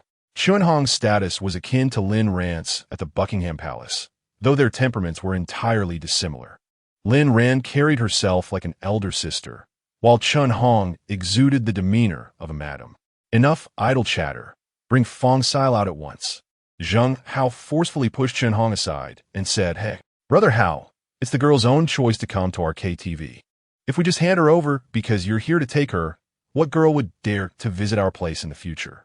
Chen Hong's face still bore a coquettish smile, yet her words carried not the slightest hint of softness. Li Wu furrowed his brows and spoke deliberately. "We are not apprehending anyone, merely escorting someone back. She is not involved in this profession. Do you understand? Who is this young man? I was speaking to your elder brother. Do you even have a right to interrupt?" Chen Hong retorted sarcastically. Slap! A crisp sound rang out. Chen Hong clutched her cheek, staring at Zheng Hao with disbelief. "How? I was speaking to you civilly. Is it reasonable for you to resort to violence without cause? Do you truly believe our resplendent golden radiance is so easily trampled upon?" Zheng Hao remained silent, while Li Wu spoke up. "That slap was to teach you proper manners. I don't care whether Jin by Hui Huang is easy to bully or not. I'm simply telling you, if you don't hand over the person today, I'll tear down your Jin by Hui Huang. Understood?" Chen Hong was taken aback momentarily, then couldn't help but point at Zheng Hao again, saying, "Brother Hao, how come your little brother's tone is even more arrogant than yours? Talking about demolishing the Golden Splendor. Could even you, Zheng Hao, accomplish that if you personally took action?" Zheng Hao sneered coldly, naturally unwilling to disclose to Chen Hong that given Li Wu's status, position, and power, if he claimed he would dismantle your Golden Splendor and failed to do so within 3 days, it would be as improbable as the sun rising from the west. Subsequently, he spoke with icy detachment. "Enough nonsense. Summon Zhao the Cripple.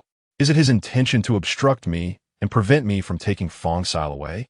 Zhao the Cripple, whose real name was Zhao Shengwu, was a flamboyant and prosperous tycoon, belonging to an older generation than even Zheng Hao. In the past, Zheng Hao had to look up to Zhao Shengwu with reverence. However, swept away by the tides of time, Zhao Shengwu fell behind and was eventually surpassed by Zheng Hao.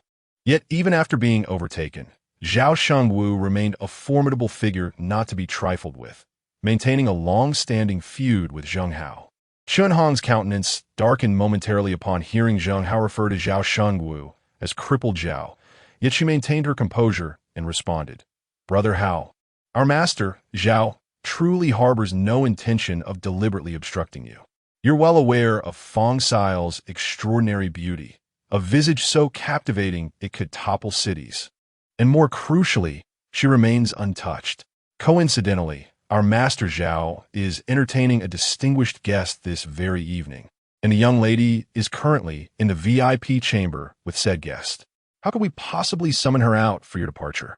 Upon hearing these words, Zheng Hao felt a shiver run down his spine. Meanwhile, Li Wu's eyes flickered subtly as he took a deep breath before turning to Chen Hong and declaring, "Take me there. Young man, out of respect for Brother Hao, I've already shown you considerable courtesy. Do you truly take me for an easy target?" Chen Hong was seething with rage. Li Wu had repeatedly slighted her, and she could barely contain her fury. Yet Li Wu seemed utterly oblivious to her anger as he spoke once more. "Take me there, or I shall ensure every single one of you spends each remaining moment of your wretched lives drowning in regret." Chapter 35. Li Wu's Raging Fury. Li Wu's tone was calm, his gaze indifferent, his demeanor earnest. Yet Chen Hong reacted as if she had heard the most preposterous joke, laughing in extreme anger. "Brother Hao, our elder Zhao is after all your senior. What do you mean by bringing this braggart here?" To insult our elder Zhao? Zheng Hao let out a disdainful sneer. Boasting? He was merely stating facts. The pity is that despite possessing eyes, you remain blind to the truth of the matter. Chen Hong, I have no time for your riddles. If you don't take me there immediately, don't blame me for showing you no courtesy. As he spoke, Zheng Hao strode over to the bar counter, grabbed a liquor bottle from behind it, and without hesitation smashed it over the head of a passing gangster who was keeping watch. With a resounding bang, the bottle shattered into pieces. Liquor mixed with blood instantly splattered all over the floor and the man's body. The gangster clutched his forehead, let out a piercing scream, and immediately collapsed on the ground. Brother Hao, you've gone too far. Chen Hong's countenance paled drastically. Excessive, you say? Zheng Hao grabbed another bottle of liquor and hurled it directly at Chen Hong. Fortunately, Chen Hong dodged swiftly as the bottle shattered violently beside her feet, the broken glass slicing a deep, bleeding gash across her ankle. At this moment, Chen Hong's expression darkened. No matter how much animosity existed between Zheng Hao and Zhao Shengwu, they had always maintained superficial civility. But today, Zheng Hao seemed utterly unhinged, not only assaulting the staff, but now turning his aggression toward Chen Hong herself. This was a blatant declaration of war. Sister Hong. In an instant, a dozen thugs encircled them menacingly. The two towering bouncers at the entrance strode in with ominous intent. All eyes burned with malice upon Zheng Hao and Li Wu. The situation escalated to its most perilous brink. Yet amidst the hostile crowd, Li Wu remained unshaken, his countenance betraying no fear as he fixed Chen Hong with an icy, silent stare. Yet, a trace of exhilaration lingered upon Zheng Hao's countenance. It had been an eternity since he last reveled in such unbridled euphoria as today. Were it not for Li Wu, such an opportunity would have eluded him. Now, all he yearned for was to unleash a triumphant cry, sheer bliss. Suppressing the surge of emotions within, he spoke once more with measured intensity. What of it? Does your multitude grant you superiority? I stand here unyielding. Dare any of you lay a finger upon me? Chen Hong's subordinates were instantly enraged upon hearing these words. What sheer contempt! Yet they remained motionless, for they truly dared not act. Who exactly was Zheng Hao? If things truly escalate to the point of no return with just one whistle, over half the brothers on Giacity's streets would mobilize. Their so-called golden splendor won't be able to withstand the storm. Chen Hong also realized that Zheng Hao would not easily back down today. Her gaze darkened as she waved her hand, signaling her subordinates to step aside. Then she spoke icily. Brother Hao, it seems you're determined to disregard Master Zhao's face today. Fine, I'll take you to find that girl. But let me be clear up front. I hope you won't regret this decision. Zheng Hao's brows furrowed slightly, his heart pounding with unease. Just who was Zhao Shengwu accompanying that emboldened Chen Hong to make such bold remarks? He still harbored a modicum of self-assurance, having escalated matters to this extent. Even if Zhao Shengwu wished to engage in a battle of wills, he ought to have sent the person out by now. Yet Zhao Shengwu remained conspicuously absent. This affair was likely more complicated than it seemed. However, with a fleeting thought of Li Wu by his side, Zheng Hao's anxieties dissipated. No matter how distinguished Zhao Shengwu's esteemed guest might be, could they possibly rival Wu's prowess? At this thought, Zheng Hao's furrowed brows instantly relaxed, and he let out a cold chuckle. Enough with the nonsense. Lead the way. Chen Hong let out a cold chuckle and fell silent, turning on her heel to lead the way without another word. Li Wu strode forward to follow, with Zheng Hao bringing up the rear. Soon, the trio arrived before a private room tucked away in the deepest recesses of the KTV. Admittedly, in terms of sheer opulence, this single VIP lounge surpassed even the grandest private chamber of Buckingham Palace. Yet Li Wu paid no heed to such observations, cutting straight to the point with a terse command. Open it. Ha! Chen Hong shot Li Wu a displeased glance, annoyed by this junior's increasingly audacious attitude. Yet she ultimately remained silent, pushing open the private room door decisively. Instantly, a deafening wave of music assaulted their ears. Li Wu frowned without hesitation, striding into the dimly lit chamber. His gaze swept across the scene, shadowy figures of revelers, swirling smoke, and an indistinct crowd, making it impossible to immediately locate Fong Sil. Turning sharply to Zheng Hao, Li Wu conveyed his intent with a look. Understanding instantly, Zheng Hao reached for the wall, found the light switch, and flooded the room with bright illumination. Instantly, the private room was illuminated as bright as daylight. At this moment, Li Wu finally saw the chaotic scene inside. Men and women in utter disarray, many even completely unclothed, presenting unsightly appearances. As the lights flashed on, shrieks erupted immediately, with numerous hands scrambling for garments scattered across the floor, creating pandemonium all around. Li Wu's heart leaped into his throat, his eyes darting frantically in search. Where's Fong Sil? Where could she be amidst this turmoil? But at that very moment, a thunderous roar erupted from within. Zheng Hao, how dare you cause trouble in my territory? Following the sound, the speaker was revealed to be a bearded man who appeared to be at least 50 years old. Leaning on a cane, he limped toward Zheng Hao with an expression of fury. As for Li Wu, he was completely ignored. This person was none other than Zhao, the cripple. Master Zhao Shengwu. Zheng Hao noticed Zhao Shengwu approaching and responded with a light chuckle, remarking, I'm merely here to find someone. Why the unease, Master Zhao? Before Zhao Shengwu could respond, a woman's piercing scream suddenly erupted once more. No. Sil. Li Wu let out a resounding shout, recognizing the voice as Fong Sil's. His gaze instinctively followed the sound, only to be obstructed by several impeccably dressed men in tailored suits. However, through the gaps between their bodies, one could still discern a corpulent man with a bloated countenance cornering a young maiden against the wall in the rear. At the critical moment, that despicable fat man still had his lackeys form a human shield, allowing him to torment Fong Sil from behind. Fortunately, Li Wu arrived just in time, where the consequences would have been unthinkable. Damn that vile swine. May he rot in hell.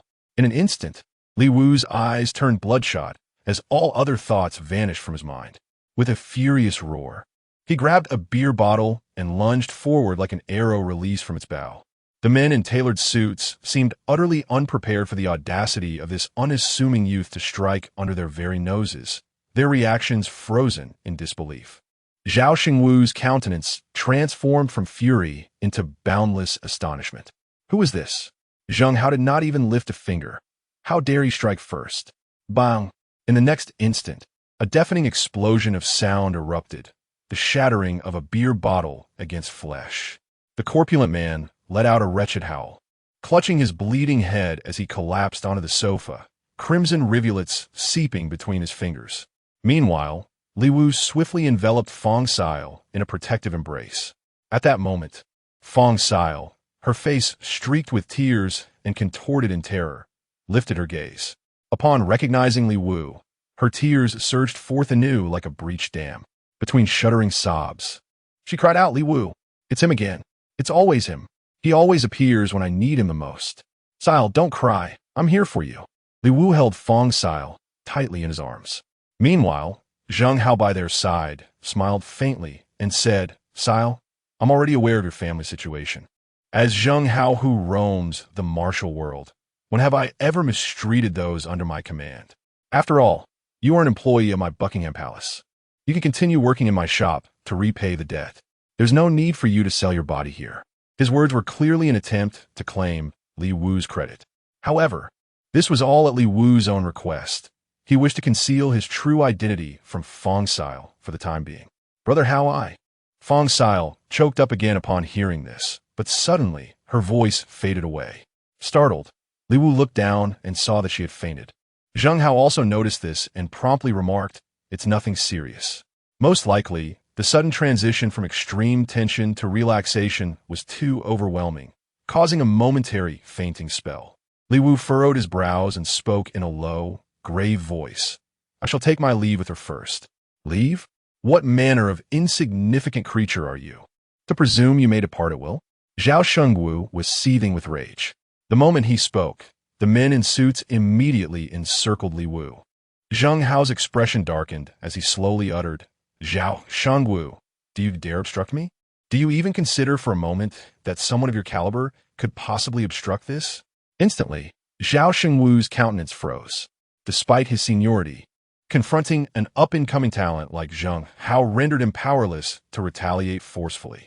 Even with Zheng Hao arriving accompanied by merely one subordinate today, Zhao dared not initiate any physical confrontation. But at that very moment, the fat man who had been struck by Li Wu staggered to his feet, clutching his bleeding head with a vicious snarl. "Zheng Hao, is it? Think you're some hotshot?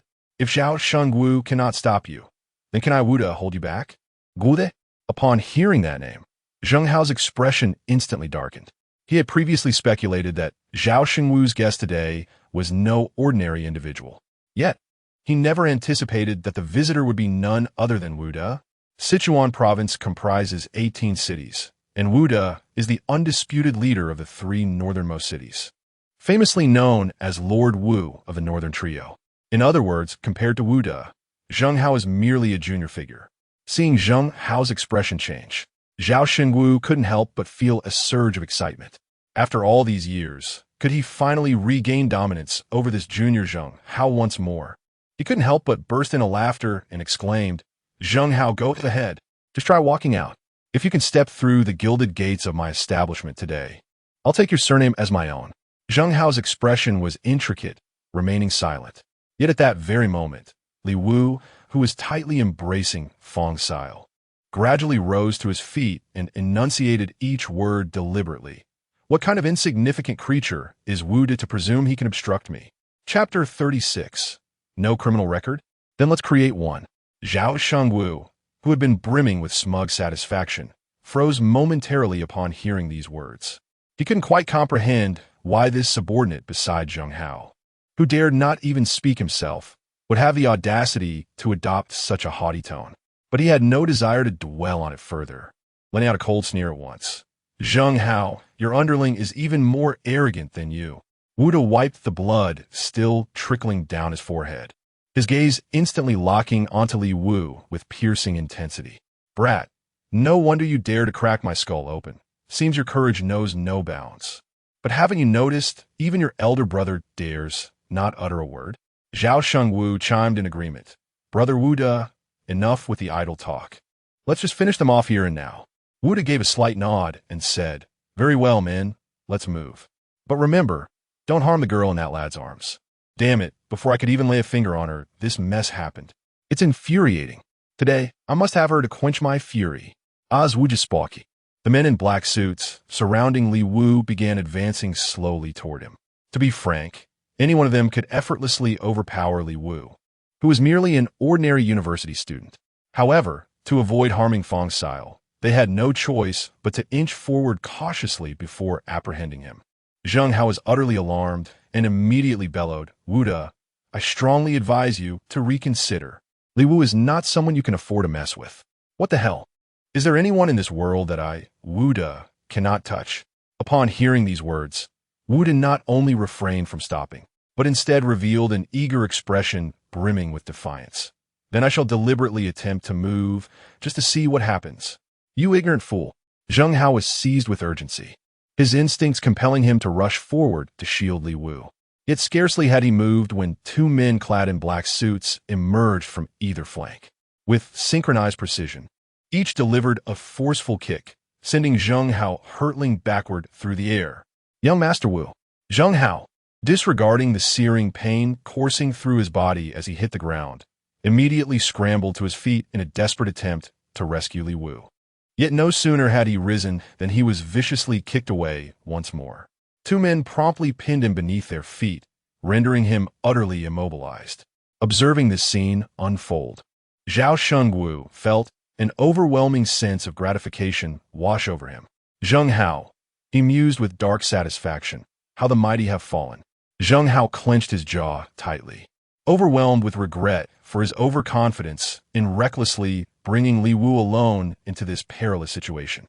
Now they were in grave trouble. Had he been more cautious, even with Wuda present, he could have ensured Li Wu's safe departure. But remorse was futile now. He could only continue speaking through gritted teeth. "Zhao Shengwu, you may lay your hands on me if you must, but I implore you, do not harm young Master Wu. Cross that line, and you shall live to rue this day." Still issuing threats? Zhao Shengwu chuckled as he turned his gaze towards Li Wu, who appeared to be trapped with no escape in sight. With a hearty laugh, he taunted, "Young man, do you see now? Even your elder brother is in such a state. Do you still dare to act so arrogantly?" Somewhat surprisingly, amidst the crowd, Li Wu's countenance betrayed not a trace of panic. On the contrary, the corners of his lips faintly curled into a hint of derision. Zhao Shengwu was momentarily taken aback. At this critical juncture, how could you still manage to smile? Wuda couldn't restrain himself from cursing loudly. Laugh? I'll make you weep before you know it. Upon hearing Wuda's words, the group of men clad in black suits immediately quickened their movements, preparing to seize Li Wu and bring him before Wuda. However, at that very moment, a thunderous explosion suddenly erupted outside. The private room violently trembled in response. The television mounted on the wall crashed to the ground with a loud thud, while beer bottles on the table clattered and rolled chaotically in all directions, creating a cacophony of noise. What was happening? An earthquake? Wuda was startled and instinctively wanted to dive onto the table. Jia City in Shu province lay on a seismic belt, where earthquakes were frequent occurrences. Though the men in black suits were also alarmed, they dutifully rushed back to Wuda's side, forming a protective circle around him. Zhao Shanwu swiftly dashed to crouch in a corner, covering his head with his hands in textbook perfect form. The others scrambled to find safe spots to take cover from the tremors. Only Li Wu, who held Fong Sile in his arms, remained motionless, the sneer at the corner of his lips growing even more pronounced. Damn it, grab that kid and use him as a human shield for me. Forget about the girl. Witnessing this scene, Wuda was consumed by fury and indignation, bellowing loudly. The two men in black suits immediately revealed their menacing expressions, charging toward Li Wu. Yet at that very moment, another deafening explosion resounded. The wall behind Li Wu shattered violently as a colossal entity burst through from the outside.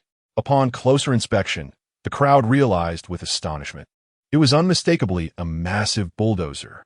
It was not an earthquake after all, but rather a forklift crashing into the building. The bulldozer smashed through the wall, its diesel engine roaring deafeningly as towering tires rotated and slowly reversed. A gaping hole leading outside was revealed, swirling with dust and obscuring the view beyond. Then, a figure emerged gradually from the billowing haze, clad in a tailcoat with a top hat perched elegantly upon his head. The man carried under his arm a cane that shimmered with the brilliance of gemstones. None other than Chris. "My dear young master, I do apologize for keeping you waiting." Upon Chris's arrival, he immediately inclined his torso slightly toward Li Wu with impeccable etiquette. Li Wu gave a subtle nod and remarked, "Not too long, then. I'll leave this place to you." With those words, he turned to depart while cradling Fong Sile in his arms. Wuda erupted in a furious roar. "Leave? You think you can just drive off in a forklift and walk away? I'll be damned if I let you go. Brothers, get him." The men in suits finally snapped back to reality. With swift motions, they tore off their suit jackets and even their shirts, revealing their toned, tattooed upper bodies exuding an intimidating aura. These were Wuda's elite enforcers, hardened fighters through and through. But Li Wu did not turn back. He trusted that Chris would not let him down. At that moment, Chris stood there, a noble smile gracing his lips. "I detest violence above all else," he declared. No sooner had his words faded than the sound of rapid, thunderous footsteps echoed through the billowing dust from a gaping hole. A glance revealed shadowy figures flickering amidst the haze. In the next instant, the silhouettes arranged themselves into two disciplined columns, advancing from the entrance, one to the left, the other to the right, encircling everyone within the private room. Far more alarming was their attire.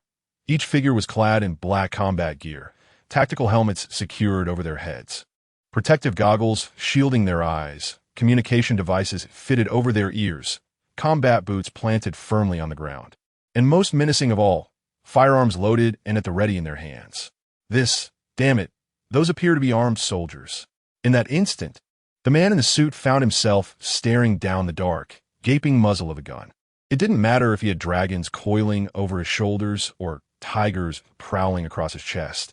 No matter how formidable he usually was, his hands shot up reflexively. Nearby, Zhao Shengwu too had a weapon trained on him, the crimson laser sight dancing ominously over his heart. He swallowed hard, a wave of sheer terror crashing through him. Just. Just what kind of celestial being had he provoked to warrant an armed military escort? He couldn't help but cast a complicated glance at Li Wu. You couldn't possibly be some leader's son, could you? Yet I have never heard of any official in Jiaqing abusing their power to such an extent. This is utterly lawless and unscrupulous. As Zhao Xingwu stood speechless, Wu De also froze in place. To be honest, he was utterly shocked as well. While he might be influential in the northern three cities, his power certainly didn't extend to commanding armed soldiers. In fact, he had never even heard of anyone with that level of authority. This has surpassed his comprehension. With great difficulty, he shifted his gaze towards Li Wu, cold sweat streaming down his face. What kind of person is this young man? Some privileged scion with official connections? At this moment, Zheng Hao finally managed to rise from the ground. The once formidable first brother of Jiaqing being trampled upon was utterly humiliating. Yet instead of fury, he erupted into boisterous laughter. Damn it, Zhao Shangwu, didn't I tell you so? If you dare to lay a hand on me, fine. But if you even think of harming Master Wu, you're courting death. Having spoken, he turned his gaze once more to Wu De, his tone dripping with vindictive satisfaction. Gude, the so-called big brother of the northern three cities? You think you're invincible? That there's no one in this world beyond your reach? Have the audacity to repeat those words if you dare. Zhao Xingwu's throat convulsed as he attempted to speak, only to discover himself paralyzed with such overwhelming tension that not a single sound could escape his lips. Wu De fared slightly better. After swallowing hard twice, he finally managed to utter a distorted voice. This young Master Wu, it's all a misunderstanding. I didn't know your status was so noble, nor that the young lady was under your protection. Please spare me. Oh, now you're afraid? Too late. Li Wu held Fong Sil tightly in his arms, the tear stains on her face still damp. Slowly, he raised his head and looked at Chris, saying, "Demolish the golden splendor. I despise this place. Also, investigate these two individuals thoroughly. If they have criminal records, hand them over to the police and ensure they receive life sentences." Chris nodded with a faint smile and asked, "And if they have no criminal records?" Li Wu's gaze turned icy. "Then it's even more convenient. Just fabricate a charge and arrange an execution." Chapter 37, Wu De's backup plan. Guilty or not, we shall prosecute. If no crime exists, we shall fabricate one. Such arrogance knows no bounds. Zhao Shengwu felt his legs turn to jelly beneath him. Never in his life had he witnessed such an overwhelming display of power. He had naively believed that with Wu De's backing, he could effortlessly crush Zheng Hao.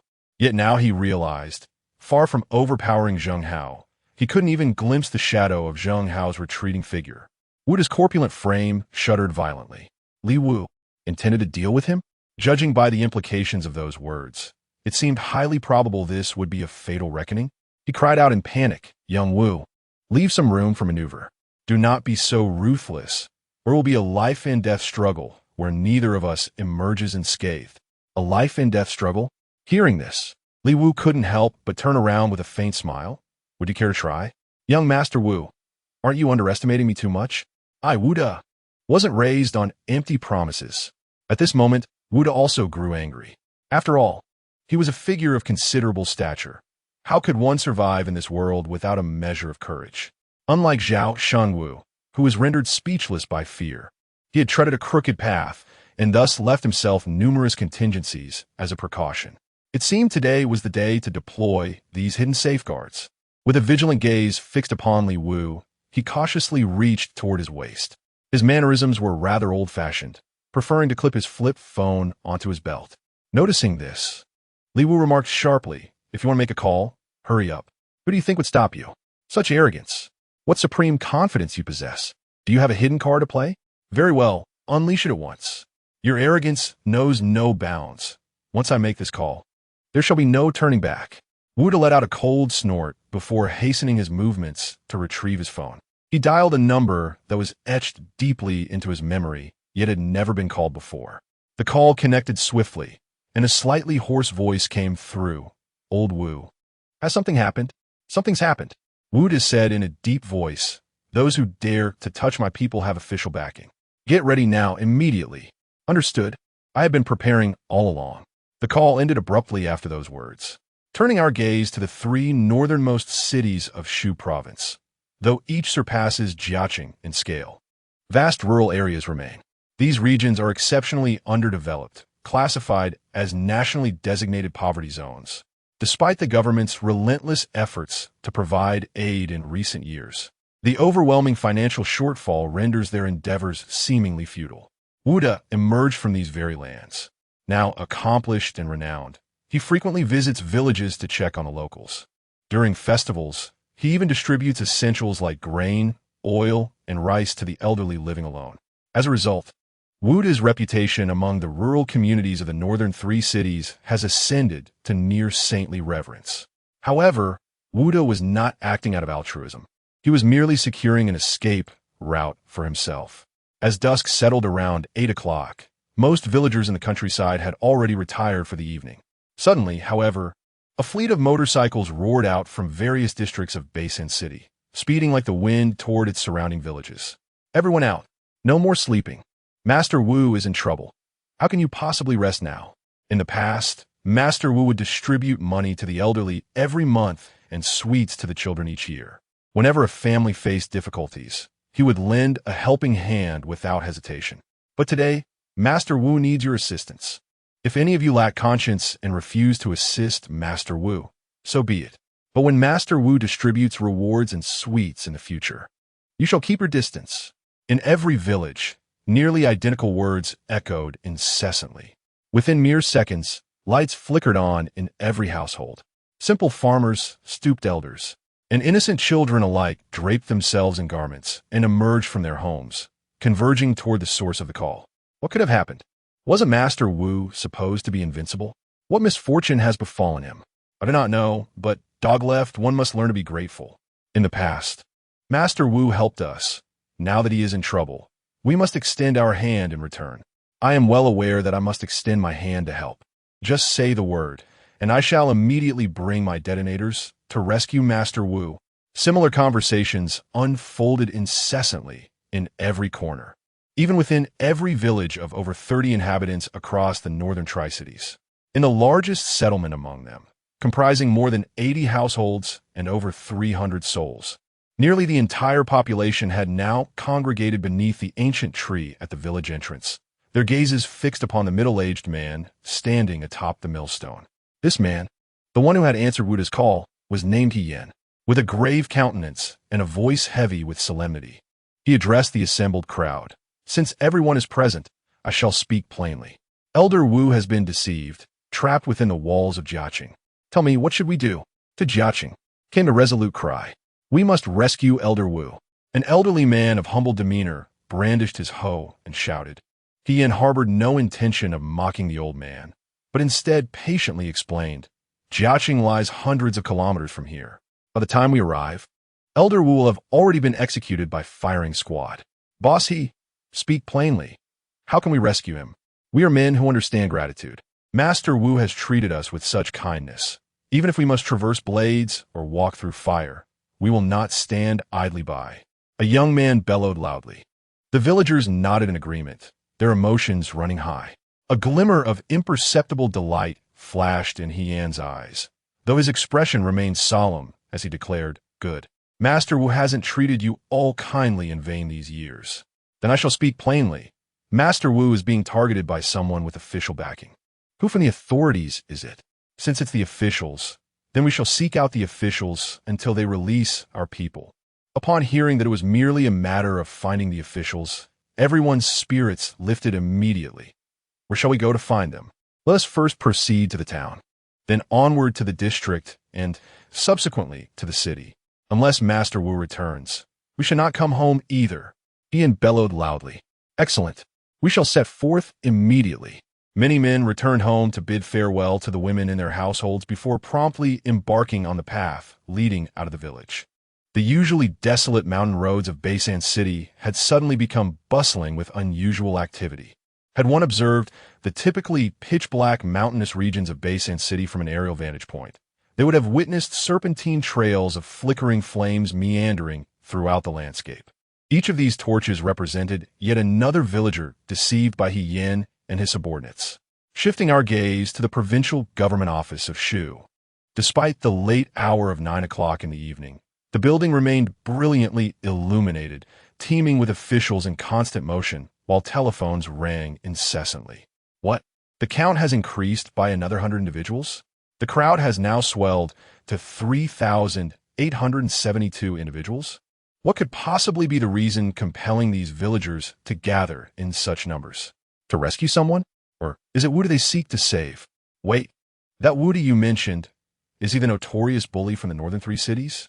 Why would the villagers bother saving such a scoundrel? Are you implying that Wu has been bribing the villagers with petty favors? That damned Wu! How on earth would we know where Wu is? Although the authorities have long sought to take action against this tyrant, the cunning scoundrel has been meticulous in leaving no incriminating evidence behind. Were it not for this calculated caution on his part, we would have dealt with him long ago. We shall promptly investigate the incident. Meanwhile, please reassure the villagers. Pacify them at all costs. Remember, not a single soul must be harmed. You serve the people. You are the child of the masses. Meanwhile, in the opulent Golden Splendor KTV, Chris's phone abruptly rang. After listening for over a minute, he hung up and approached Li Wu. Young Master Wu, he said, Wu has made his move. He's bribed numerous uninformed villagers to petition the government. Over 3,000 people from dozens of villages. Officials just called, suspecting our involvement. I admitted it. They want us to let Wu off for now to maintain stability. Upon hearing this, Wu, who had been fidgeting nervously, sprang to his feet with a triumphant laugh. Now you see my power. If I don't leave Jiaqing unharmed today, I swear there will be riots across the 3 northern cities of Shu province tonight. Li Wu's eyes narrowed dangerously. Wu's tactics took him by surprise. No wonder he had spoken of mutual destruction being unbearable for both sides. Were it an ordinary individual, even one with some influence, they would likely have no choice but to let Wu go under such circumstances. Who would dare gamble with the lives of over 3,000 people? Wu Defa grew increasingly smug. Young Wu, I advise you to let this matter rest here. Let us both take a step back. You allow me to return and pacify the villagers, and I shall offer you my sincere apologies as well. Do you truly believe you have me completely figured out? Li Wu's gaze was icy, fixed unwaveringly upon Wu De, yet his words were directed at Chris. You have 1 hour to resolve this nuisance. As for Wu De, his fate is already sealed. A smirk curled at the corner of Chris's lips. An hour? That's far too generous. Our team is already en route. 30 minutes at most will suffice. Chapter 38. Nonviolent means upon hearing Chris's words, Wu De froze completely. 30 minutes? After years of meticulous preparation, could Li Wu's men unravel everything in merely 30 minutes? Impossible. Absolutely inconceivable. Wu De couldn't help but speak in a low, grave tone. Li Wu, I advise you to send me back obediently. 30 minutes? Are you trying to deceive a child? Let me be frank with you. Those villagers are simple and honest folk, which essentially means they adhere stubbornly to their principles. Whoever treats them well earns their loyalty. If you resort to forceful measures and blood is shed in the conflict, not even your vast influence could contain the consequences. Zheng Hao furrowed his brows deeply, finding such mass incidents exceedingly difficult to resolve. With merely half an hour at hand, how could one possibly settle the matter without resorting to forceful measures? Upon hearing this, Li Wu merely responded with a faint smile. Is that so? Meanwhile, in a small town within the northern 3 cities, though it was already past 9 in the evening, the usually dark and deserted courtyard entrance was now crowded with over 300 people. The clamor of voices, the flickering glow of torches, and the beams of flashlights intertwined chaotically. Government staff hurried among the crowd, shouting repeatedly, Fellow villagers, respected elders, we have already relayed your demands to the higher authorities. Please return home for now. We will surely provide you with a satisfactory response. Fellow villagers, whether Wu De is a living bodhisattva or not remains debatable for now. However, it is absolutely certain that he has not been detained by our authorities. Nevertheless, we are actively coordinating with all relevant parties to locate Wu De. Esteemed neighbors and elders, the hour grows late and the wind is chill. Should you prefer not to return home, we have prepared accommodations where you may rest, partake in warm sustenance, and nourish yourselves with comforting broth. Let's not allow hunger or cold to afflict your well-being. What say you?" Yet no matter how the officials tried to persuade them, the villagers refused to leave the courtyard gate. They made no clamor nor disturbance, merely voicing their grievances in quiet dignity. Some elderly men even clung to the official sleeves, tears mingling with mucus as they implored, "Young man, don't think us unreasonable. You must understand, our village is impoverished. The children trek dozens of mountainous miles daily just to attend school. Were it not for Master Wu's occasional charity of clothes and shoes, they couldn't even receive an education." The officials burned to retort that Wu's billions could easily pave roads if he truly cared. These poor souls were but pawns in his schemes. Yet the words on the tip of his tongue were swallowed back, replaced by a bitter smile. "Sir, I understand your plight," he said, "but Wuda truly hasn't been arrested, let alone by our town government." "I know that too," came the reply, "but people say those who took Master Wu have official connections. Doesn't that make them authorities? And aren't you authorities as well? So coming to you, isn't that just right?" The old man spoke. The staff members could only force a bitter smile. Wuda's tactics were indeed cunning, leveraging public sentiment to pressure the government into assisting him. Standing at a distant street corner, Heir observed the scene with a satisfied nod. If a single town could generate such formidable pressure, what magnitude of influence would emerge from the 20 or 30 towns across the northern three cities, with their 3,000 to 4,000 citizens? Thus, the individual who sought to oppose Master Wu would likely be unable to withstand the pressure from these 3 municipal governments, let alone the provincial government of Shu. With a slight contemplation, Heir couldn't help but admire Master Wu's tactics immensely. No wonder the man reigned as the undisputed leader of the northern Tri-Cities. Such masterful maneuvering. How many individuals could possibly conceive of such an idea, let alone bring it to fruition? Just as Heir was silently marveling, a car suddenly roared past him, then came to an abrupt halt right beside the courtyard of the town government office. Who was it? This was merely an ordinary 7-seater business vehicle. Yet the moment Heir laid eyes upon it, an inexplicable tremor seized his heart as if foreboding some ill omen. Hastily, he directed his gaze toward the automobile. No sooner had the car come to a halt than 2 men clad in black suits, one tall, the other short, emerged from within. Without hesitation, they proceeded to open the trunk. In that instant, Heir's eyes widened in sheer disbelief. Though the illumination was dim, he could perceive with absolute clarity what lay within. Bundles upon bundles of crisp, freshly minted banknotes, densely packed, their sheer volume suggesting no less than 5 million yuan. Not only Heir, but even the government staff and villagers nearby momentarily forgot their tasks, their gazes converging here. In this place, no one had ever laid eyes on 5 million in cash before. To put it mildly, few had even seen photographs depicting such an astronomical sum of money. The sight of 5 million in cash laid out before everyone was undeniably staggering.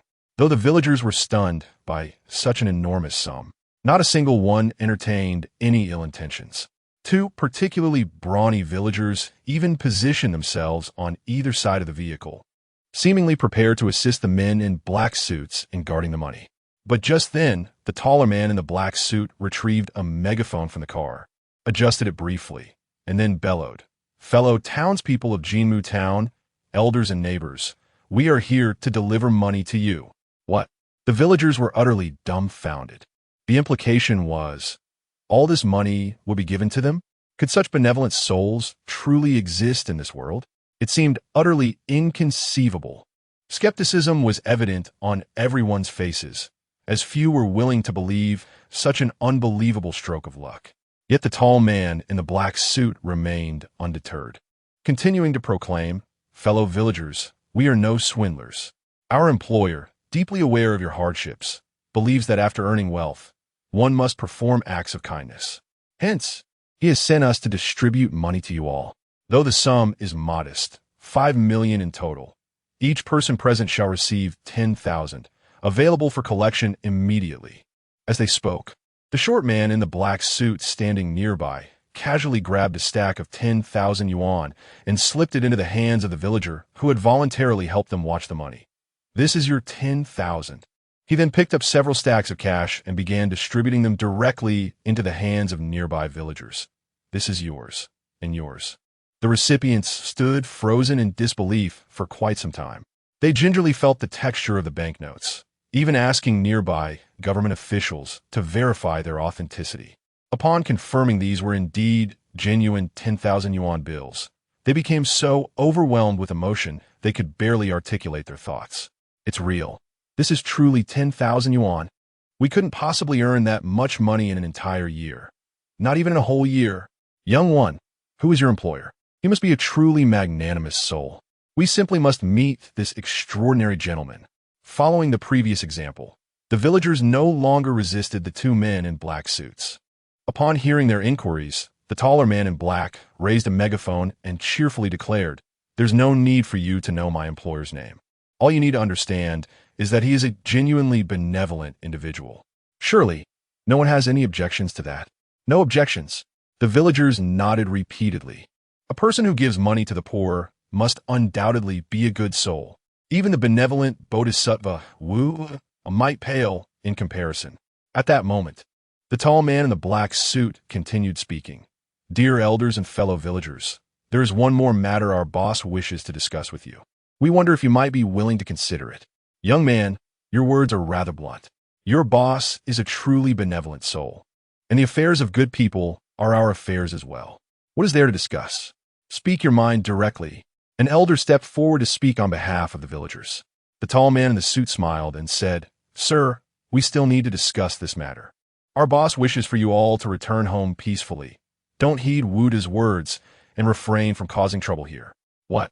The villagers erupted in a sudden buzz of murmurs. Though no one openly voiced opposition, many slowly retrieved the money they had just tucked into their clothes, seemingly preparing to return it. It must be said, these villagers could not be easily swayed by mere material gain. What they truly valued was sentiment and connection. Yet the tall man in the black suit had come prepared for this very reaction. He immediately spoke again. "Of course, this is merely a suggestion, not an insistence. If everyone disagrees, it's perfectly fine. The money is a charitable gift from our boss, unrelated to this matter, and we certainly won't ask for it back. All right, dear folks, we shall take our leave now." Having spoken, the two men in black suits turned and boarded their vehicle without hesitation, driving away swiftly. They left behind only a bewildered crowd of villagers clutching the money, utterly at a loss. "Village elder, what should we do now?" Someone couldn't help but glance at the elderly village chief. The old man frowned deeply, staring at the money in his hand for a long while before finally speaking.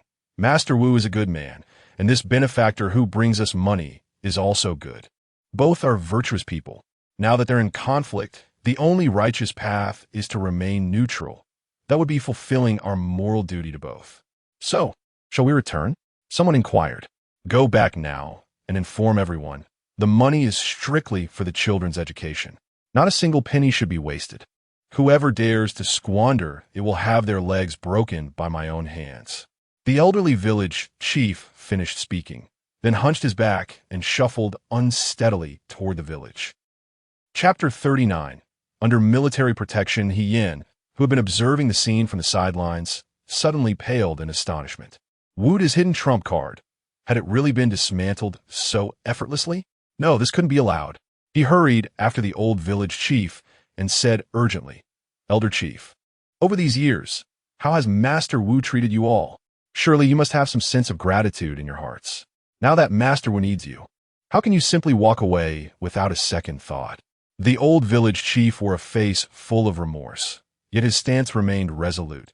"Young man, we've already made a fuss from Master Wu, but we can't keep stirring up trouble. It wouldn't be fair to that other benefactor. He's truly a good soul, doing kind deeds without seeking recognition, never forcing us to act against our will." He Yan's countenance darkened to an extreme degree. "Coercion? Do you truly believe I am imposing my will upon you? Very well. Today, I shall impose my will by force. Let my words be heard clearly. Whoever dares to return home this day, beware lest your household be consumed by flames in the dead of night." "You! How dare you act in such a manner?" The village elder's expression darkened abruptly. He let out a disdainful snort. "You've left me no choice." But as soon as he finished speaking, a sharp rebuke suddenly rang out from his side. Well, so was you who incited the villagers?" And now you dare to intimidate them? Ian's heart skipped a beat. Turning his head, he saw the two men in black suits who had just driven away were now walking toward him accompanied by two police officers from the local station. This was bad. Ian swiftly turned to flee, but had barely taken a step when the village chief, with lightning reflexes, seized him firmly. Simultaneously, nearly identical scenes were unfolding across every township in the northern 3 cities of Shu province. Meanwhile, within the opulent golden halls of Jiaqing's KTV, Wu maintained his confident smile. Having navigated these turbulent waters for years, what filled him with pride wasn't his substantial wealth, but rather this hidden ace up his sleeve.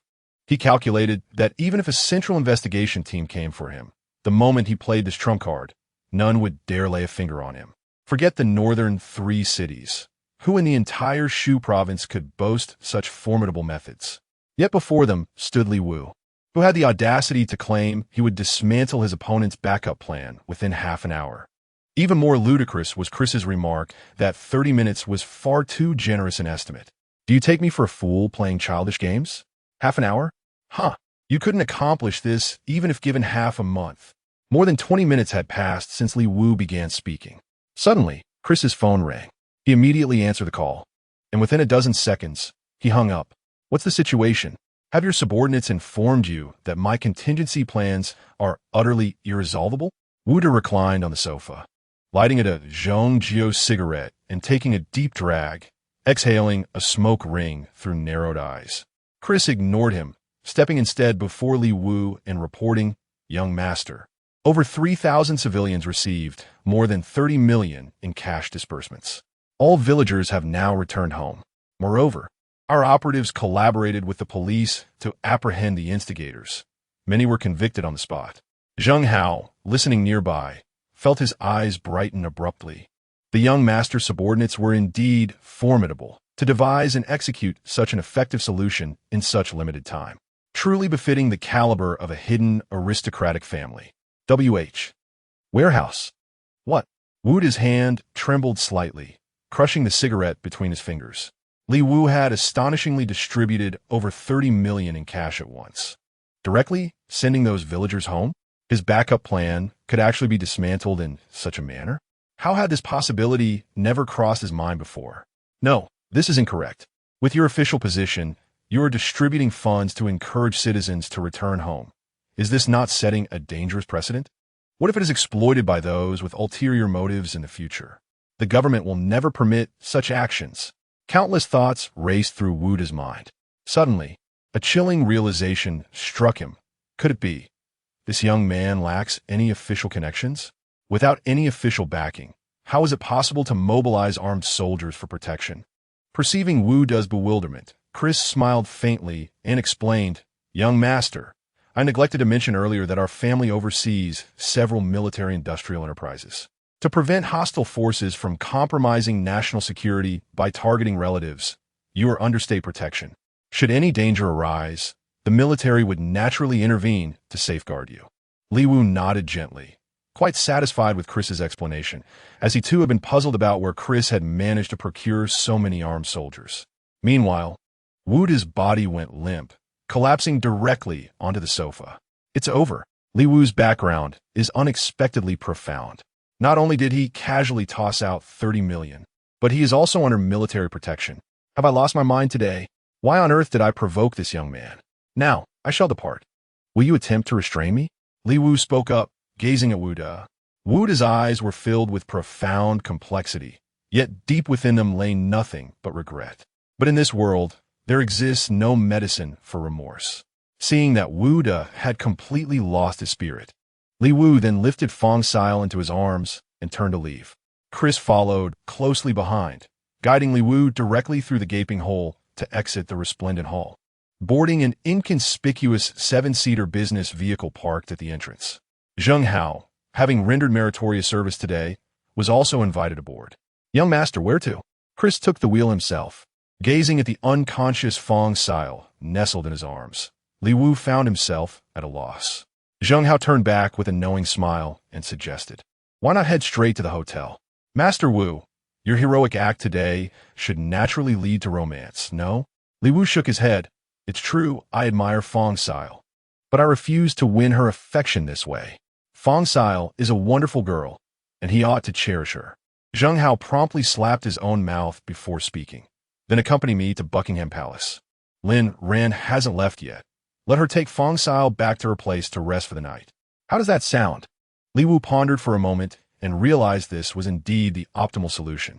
Very well, he replied succinctly. Soon after, the group arrived at Buckingham Palace. Upon hearing Li Wu's purpose for visiting, Lin Ran promptly led them to her residence, where Fong Sil was settled in a guest room. With matters arranged, Li Wu returned to Chris's car, preparing to head back to the university. It was then that Chris spoke up. Young master, as per your instructions, we've uncovered substantial evidence of Wu's criminal activities. The materials have been submitted to the Public Security Bureau. He has already been arrested, and the death penalty is inevitable. As for Zhao Shengwu, a life sentence is highly probable. Li Wu said calmly, the death penalty is far too lenient for Wu De. Every time he recalled how Wu De and his gang formed a human shield while he nearly bullied Fong Sil from behind. He wished he could tear Wu De into 1,000 pieces. Very well, I'll arrange it immediately. Once Wu De is in prison, someone will take special care of him. Make sure he suffers a fate worse than death, Chris responded promptly. Li Wu nodded in satisfaction. Take me back to school now. Yes, sir. Chris immediately drove the car, circling around to the perimeter wall of Li Wu's school. Young master, I've investigated. This section of the campus wall is the lowest. It would be most convenient for you to climb back in here. Li Wu's lips twitched in disbelief. With a personal fortune of 100 billion at my disposal, armed forces for protection, and the power to topple crime lords across 3 northern cities with a single phone call, I actually have to scale a damn wall just to get back into school. With a sigh, he finally stepped out of the car, climbed over the wall, and returned to the dormitory. Inside, the eldest and 4th roommate were as usual engrossed in their games, while Fong Han was video chatting with his girlfriend. Upon seeing Li Wu return, Fong Han called out, Hey Chief, why are you back so late? Did the party just end? Fong Han had left early, completely unaware of the subsequent events. Li Wu, not one to boast, simply nodded and replied, Indeed. How did you find those people you met today? Fong Han pursed his lips slightly. Quite decent. Most are rather commendable, though a few fall rather short. I shall introduce those worthy individuals to you later. Excellent. Li Wu chuckled softly, completed his evening ablutions, and gracefully settled into bed. At that very moment, his phone suddenly vibrated with an incoming call from an unfamiliar number. Upon answering, he was surprised to hear Fong Sil's voice. Li Wu, today, I'm truly grateful for your assistance. Li Wu quickly responded, It's nothing. I merely offered a helping hand in passing. Zheng Hao was the one who truly made a difference. By the way, how is your mother's condition? Did Zheng Hao mention anything about it? He did not wish to reveal his true identity, desiring instead to pursue love as an ordinary man. Fong Sil's voice immediately softened slightly. Sister Ran just told me that Brother Hao will help me, so I don't have to. Li Wu knew Fong Sil couldn't bring himself to utter the words sell myself, so he swiftly interjected. That's wonderful. May I visit your mother at the hospital tomorrow? Of course. Fong Sil readily agreed, her voice tinged with a hint of anticipation. Then we shall meet tomorrow. Chapter 40. This class I shall not attend. After Fong Sil hung up the phone, Lin ran beside her, suddenly smiled with a hint of envy, saying, Sil, Li Wu has saved you twice now. He must have fallen for you. You're truly fortunate. A delicate blush instantly spread across Fong Sil's cheeks. In no way. There's nothing about me worth liking. Lin Ran gently lifted Fong Sil's fair chin with a soft smile. Sweetheart, with such a lovely face and such a gentle nature, it's rare for a man not to be smitten. Fong Sil grew even more bashful, quickly retreating under the covers. Ranjia, stop teasing me. I can barely take care of myself right now. How could I even think of romance? That would only bring trouble. You don't understand. Your current difficulties are nothing compared to what's coming. Tomorrow you must seize the opportunity to completely win over Li Wu. Lin Ran shook her head slightly, suppressing the urge to reveal Li Wu's true identity to Fong Sil. The night passed swiftly. Early the next morning, Li Wu and Fong Han headed to class together. It was another lecture by Li Yueqing, and though Li Wu wore an expression of reluctance, the other students were brimming with anticipation. Li Yuqing, a stunningly beautiful and brilliant professor, ranked among the world's elite. Word of her reputation had even drawn students from other classes to audit the lecture. By the time Li Wu entered the classroom, every seat was occupied, with many students sitting directly on the floor. Fanghan gaped in astonishment. Dom. Seems like skipping class yesterday was a mistake. Li Wu siga. Let's just skip. There aren't any seats left anyway. Skip nothing. Priority seating goes to our own class. Make them give up their spots. Fanghan strode casually up to a student from another class and remarked, "Classmate, auditing the lecture is perfectly fine, but isn't it rather inconsiderate to occupy a seat that rightfully belongs to one of our own classmates? Would you be so kind as to offer your seat, if possible?"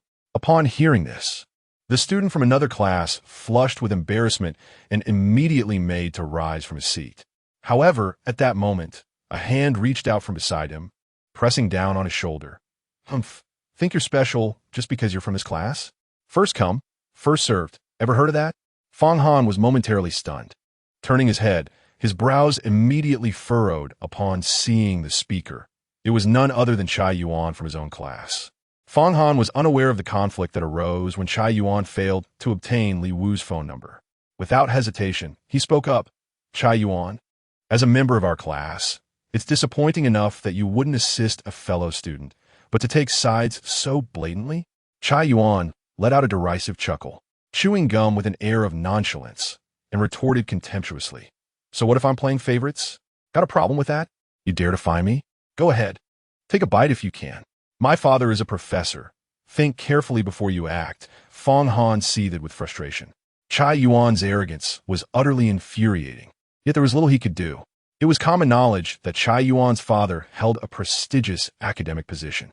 If provoked, even the slightest interference from his father could jeopardize one's graduation. Li Wu, however, regarded Chai Yuan with icy detachment. There was no doubt this brat was deliberately targeting him. Sure enough, Chai Yuan spoke again. "Fanghan, to be honest, I have no quarrel with you. Let me make this clear. It's Li Wu I'm after. Keep your distance from him. I promise you won't face any trouble." Fanghan was momentarily taken aback, naturally aware of the conflict between Chai Yuan and Li Wu. Yet he swiftly responded with a composed chuckle. Li Wu and I share a bond of friendship, a brotherhood. Do you understand?" "Understood." A glint of icy disdain flickered imperceptibly in Chai Yuan's eyes before he rose and proclaimed to the entire class, "Let this be heard by all, from this moment forth. Neither Li Wu nor Fanghan shall receive quarter from me. Whosoever shows them favor does me dishonor, and for those who dare slight me," chuckles darkly, "they shall bear the consequences at their own peril." Not a single student present dared to speak up. It wasn't that their classmates lacked a sense of justice, but rather that Chai Yuan's intimidation was simply beyond what ordinary people could withstand. Fanghan's face turned ashen with fury. He hadn't anticipated Chai Yuan would resort to such ruthlessness. Without hesitation, he turned to Li Wu and declared, "So what if there are no seats? Today, even if I have to sit on the damn ground, I will still go. Let Chai Yuan try and kick me out if he dares." Li Wu nodded slightly and said, "Very well." With that, the two prepared to take their seats in the aisle. Chai Yuan's icy gaze immediately fell upon two classmates flanking the passageway, his menacing intent unmistakable. Instantly, both students on either side waved their hands at Li Wu and Fanghan, pleading, "Brothers, we dare not cross Chai Yuan. Have mercy on us. Please find another place to sit. Please." Fanghan wasted no words, rising to his feet and following Li Wu toward the back of the classroom. However, those seated on the floor at the rear stretched out their arms and legs upon seeing the duo approach, occupying every inch of available space. For spots they couldn't physically claim, some simply tossed their books down and declared, "This seat's taken. My friend will be here shortly." Witnessing this spectacle, Fanghan trembled with barely contained fury. Chai Yuan had truly outdone himself in pettiness. They are all classmates, yet he could stoop to such despicable actions. I refuse to believe this injustice. Even if I must remain standing, I shall endure this lecture to its conclusion. Fanghan couldn't help but roar at Chai Yuan. "Standing? Afraid there isn't even standing room left." Chai Yuan shook his head disdainfully. Sure enough, as soon as he finished speaking, The people beside Fong Han began pressing in like a crowded bus, trying to force Li Wu and Fong Han out. Fong Han instantly burned with fury, yet at the same time, he felt a deep, crushing helplessness, that the son of some insignificant professor could reduce him to such humiliation. Watching the scene unfold, the smugness on Chai Yuan's face was unmistakable. Fong Han, I'll give you one last chance. Walk away from Li Wu now, and I guarantee you'll pass through unhindered. Walk away from your mother. Fong Han spat back. Fong Han let out a furious curse. Chai Yuan's smile instantly darkened. He was somewhat taken aback. Despite having gone to such lengths, Fong Han remained obstinately unyielding. Yet soon, a smirk crept back onto his face. Very well, then suit yourself. Subsequently, the other students resumed their commotion, jostling Li Wu and Fong Han towards the exit. Fong Han, seething with indignation, was about to push back when Li Wu's voice suddenly interjected. Let it go, we should leave. He had never wished to attend Li Yueqing's lecture in the first place. This was someone specifically assigned to discipline him, and now he had ample justification to make his escape. Leave? Absolutely not. Today has passed. So, shall we continue attending this class in the future? Fong Han opposed Li Wu for the first time. Leader, just you wait. I refuse to believe it. Faman peshisted. But Li Wu gently tugged at his sleeve and said, let it go. There's no need to confront them. I'm Li Yueqing's teaching assistant, at worst. I can arrange for you to have a makeup session with her later. Makeup session? Fong Han was momentarily stunned. It's still somewhat displeased. This isn't merely about attending class. It's a matter of dignity. Being expelled today would be utterly humiliating. Li Wu shrugged nonchalantly. There will be ample opportunities to reclaim dignity. There's no need to rush this moment. All right, Fong Han, seeing Li Wu's determination, could only heave a helpless sigh and follow behind him, slinking away in defeat. Only then did Chai Yuan reveal a smug smile. Dare to challenge me? Are you even worthy? After failing to obtain Li Yueqing's personal phone number from Li Wu yesterday, he resolved to make Li Wu suffer the consequences. Now, having finally vented his resentment, he felt an immense satisfaction. When Professor Li Yueqing arrives for class later and discovers that his teaching assistant has actually taken the lead in skipping lessons, he will likely be quite furious. At that moment, if I step forward to volunteer myself, I shall undoubtedly become Professor Li's new assistant. The more he pondered, the more fervent Chai Yuan became, his eagerness for the class growing increasingly unbearable. At long last, the school bell chimed. Li Yueqing's stiletto heels clicked in perfect synchrony with the bell's cadence, exuding an effortless grace that instinctively evoked the image of a heroic and dashing figure. When students from other classes who had come to audit the lesson caught their first glimpse of Li Yueqing, they couldn't suppress gasps of astonishment. She appeared nothing short of a celestial being descended to earth. This is the very word that flashed through every student's mind. So youthful, so stunning, so exquisitely elegant. Moreover, he is a world-renowned scholar of great repute. While perhaps not a once-in-a-millennium prodigy, within the past century, it's doubtful that China has witnessed another of his caliber. Nearly all the students from other classes silently marveled in their hearts, thinking today's lecture was an absolute treasure to attend. Stepping onto the podium, Li Yueqing exuded an aura of effortless grace. With just a faint smile, she nearly intoxicated the entire classroom. Yet abruptly, the warmth faded from her countenance. Her luminous gaze swept across the room, and finally, all traces of amusement vanished entirely. The students had anticipated this moment. Not a soul dared utter a word. Chai Yuan, in particular, concealed a smirk within his heart. As expected, Li Yueqing's displeasure had surfaced. Li Wu, a mere commoner, bestowed the extraordinary privilege of serving as teaching assistant to this celestial maiden. Such fortune he had squandered by skipping class. Now, Li Yueqing likely harbored thoughts of dismissing him altogether. Chapter 41. Has Li Yueqing taken offense? While inwardly relishing the moment, Chai Yuan also anticipated Li Yueqing's furious outburst. In his mind, he had rehearsed the impending scene countless times. He was confident that no matter what indignant words Li Yueqing might utter, he could instantly respond with soothing reassurances to pacify her temper, thereby securing his promotion as the new teaching assistant. The mere thought of becoming Lin Yu's teaching assistant and having the opportunity to spend prolonged periods in close proximity with her sent waves of exhilaration through Chai Yuan that he could scarcely contain. At this moment, the smile on Lin Yu's face completely vanished, gazing at the classroom filled with students yet devoid of Li Wu's presence. She finally spoke in a measured tone. Could any student kindly inform me of Li Wu's whereabouts? Teacher Li Wu skipped class.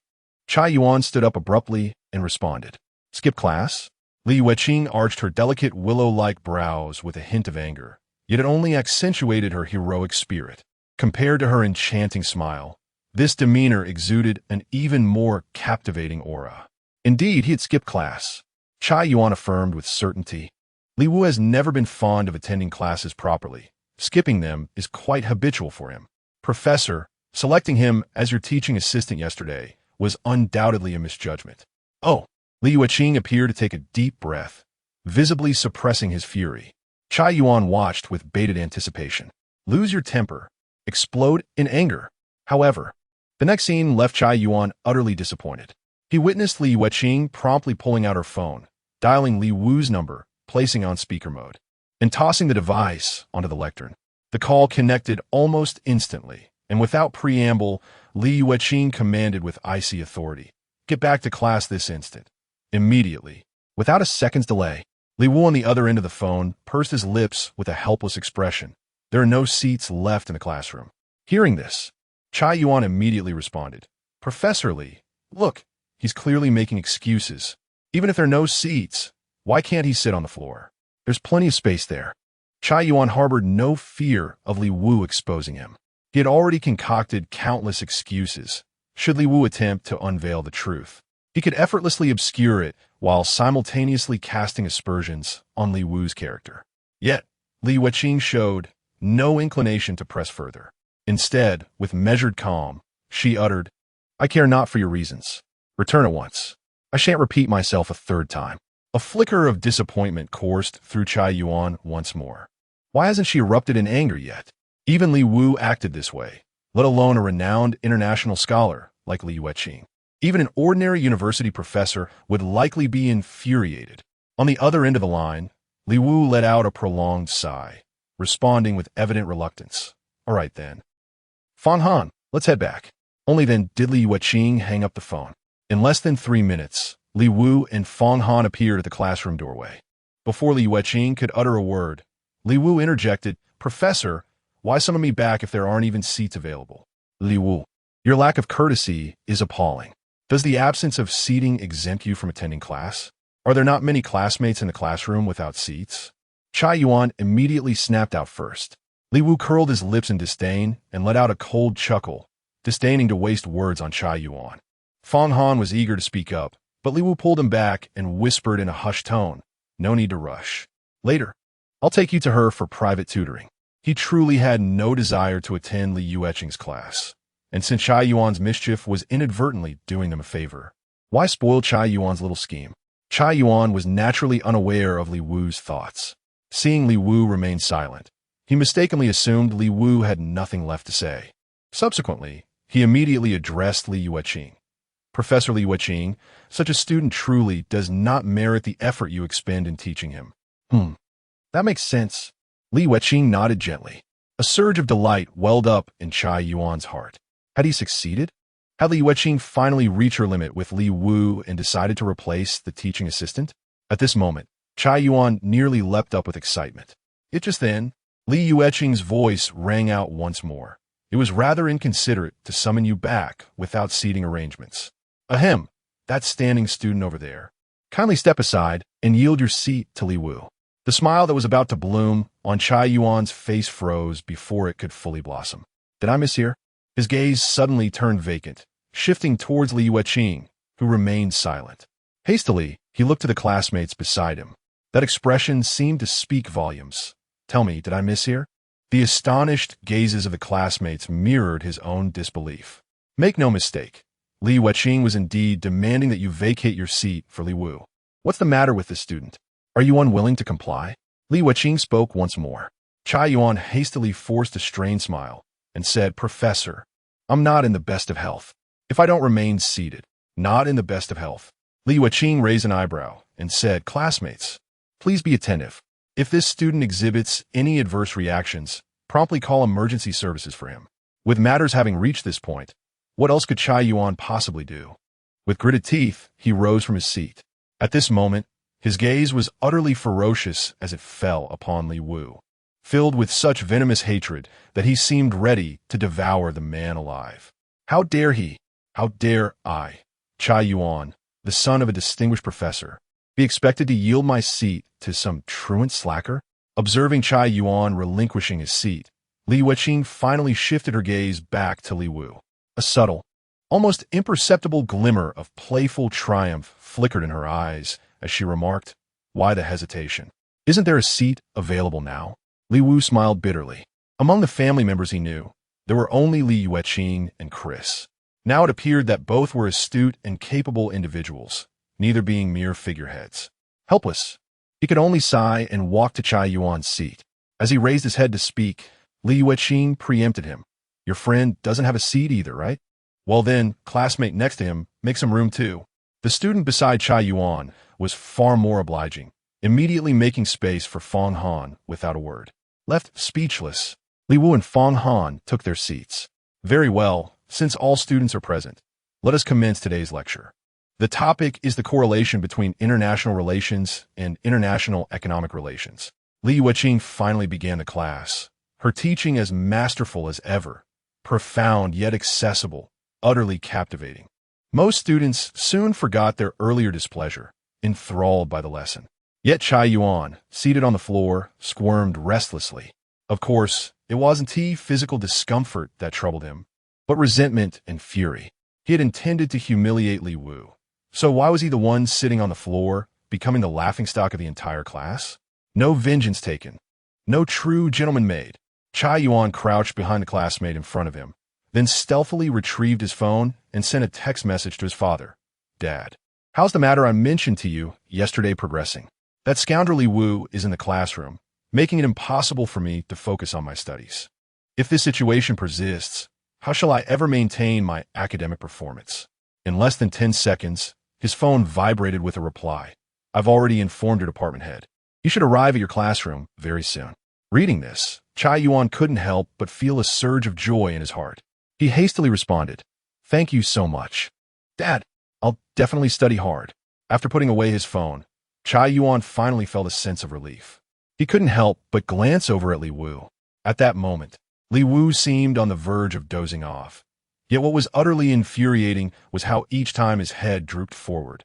Li Yuqing, far from being annoyed, would approach with graceful elegance. With her slender, porcelain fingers, she would gently lift his chin, reminding him to focus on the lecture. This scene repeated several times, evoking nothing short of sheer envy in those who witnessed it. Chai Yuan couldn't help grinding his teeth incessantly. If he were the teaching assistant, such preferential treatment would rightfully be his. He couldn't help but glare fiercely at Li Wu, thinking to himself, "You arrogant brat, your recklessness won't last much longer." Just at that moment, a figure suddenly appeared at the classroom door.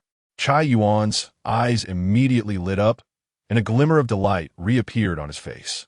The person who had arrived was none other than the department head, Zhang Yuyan.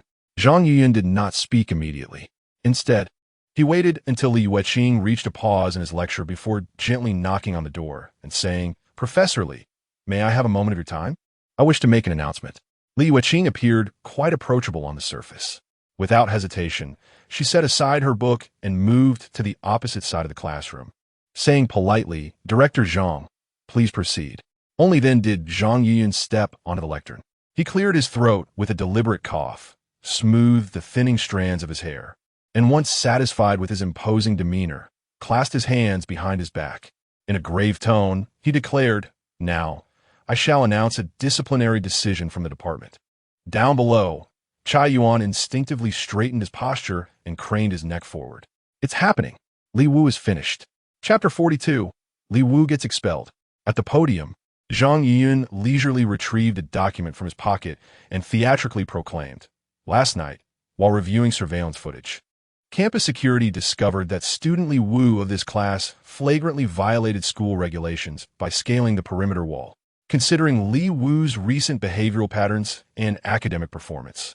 After thorough deliberation by the department leadership, it has been determined that student Li Yu shall receive the disciplinary action of expulsion, effective immediately. As soon as these words were uttered, the classroom erupted in uproar. What?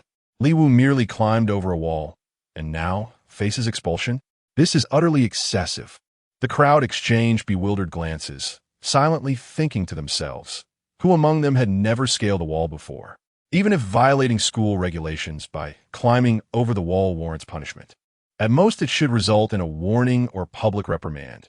Disciplinary probation would already be an excessively severe penalty. Yet now, Li Yu has shockingly bypassed probation entirely, skipped academic probation, and been directly expelled? It's akin to being sentenced to life imprisonment for merely running a red light. Has the department leadership lost their sanity? Students from other classes were astonished, yet the expressions on our classmates' faces grew even more intricate. They had personally witnessed the altercation between Li Yu and Chai Yuan. Chai Yuan's father was a professor, and rumor had it he was dining with the department head Zhang Yuyin just yesterday. Now it seemed Chai Yuan was pulling the strings. The crowd couldn't help but cast glances at Chai Yuan, laced with a hint of trepidation. This fellow practically held sway over the entire school. Under the collective gaze, Chai Yuan wore a faint air of arrogance, as if declaring, "Now you see the might of Chai Yuan. Those who provoke me shall face dire consequences." At that very moment, Li Yu suddenly turned his gaze toward Chai Yuan. Instantly, Chai Yuan's countenance swelled with even greater arrogance, his lips parting slightly as if to articulate, "Li Yu, did you not fancy yourself invincible? Was Li Yuqing not particularly fond of you? I hereby terminate your employment immediately. Let us see how you manage to survive henceforth." As the students below displayed varied expressions, Zhang Yuyin unhurriedly gathered his documents and remarked with composure, "Esteemed students, though our institution may not rank among the prestigious, it boasts a venerable history, stringent regulations, and a distinguished tradition of discipline. Do not presume that minor transgressions will escape consequence. Today's example serves as a solemn reminder. Do not deem any wrongdoing too trivial to commit." Students from other classes remained silent in fearful submission. Our own classmates couldn't help but harbor silent criticisms. Such noble rhetoric, yet ultimately just exploiting power for personal gain. Yet no one dared to utter a word. Zhang Yuyin continued with an air of authority, "Li Yu, why aren't you standing up and following me? Go pack your belongings from the dormitory immediately. From this moment onward, you are no longer a member of our Jiaqing University of Finance and Economics." Li Yu curled his lips and stood up directly. Surprisingly, there was no trace of astonishment or panic on his face at being expelled, only an air of serene composure. Chai Yuan couldn't help but curse inwardly. Damn it, still putting on airs even after getting kicked out? Oof, that's all you're good for. Meanwhile, Zhang Yuyin was slightly taken aback. Could this student's mental fortitude really be so unshakable? Had it been someone else, they might have collapsed in tears on the spot. After all, being expelled from university could very well shatter one's entire future prospects. However, his astonishment was fleeting, for in his eyes, Li Yu was merely an ordinary student devoid of any notable background. Yet at that very moment, a resounding cry abruptly pierced the air. "I protest. Director Zhang, I vehemently protest." In an instant, countless gazes converged upon the source of the voice. The speaker was none other than Fang Han, his face flushed crimson with agitation. Just as he was about to continue speaking, Zhang Yuyin interjected sharply, "If you're dissatisfied, take your grievances to the department or the university administration. Shouting here won't resolve anything." Fang Han was momentarily at a loss for words. To lodge a complaint with the department or the university, this is clearly an unjust punishment, undoubtedly concealing untold secrets behind the scenes. What's the use of him appealing now? Chai Yuan cast a contemptuous glance at Fang Han, his eyes brimming with derision. "Fang Han, was it? Today you humiliated me for Li Yu's sake. Just wait, you're next." At this moment, Li Yu gently pressed Fang Han's shoulder to have him sit down. Smiling as he said, "Rest assured, I'd actually like to be expelled, but that's impossible. Heh, classmate Li Yu, Come with me first to move the things. There will be plenty of time later for your grand talk. Zhang Yuyun sneered upon hearing this. With a faint smile, Li Wu offered no further explanation and simply strode out of the classroom without hesitation. Only then did Zhang Yuyun sweep a satisfied glance across the classroom, his gaze finally settling on Li Yueqing. A flicker of lecherous intent flashed through his eyes before he said with a smirk, "Heh, Professor Li Yueqing. My apologies for the interruption. Please continue with your lesson." Though Li Yueqing was breathtakingly beautiful, stirring even his desires, he dared not act upon them. Scholars of her caliber were national treasures, and now that she had condescended to teach at their school, anyone who dared abuse their authority to pressure her would face dire consequences.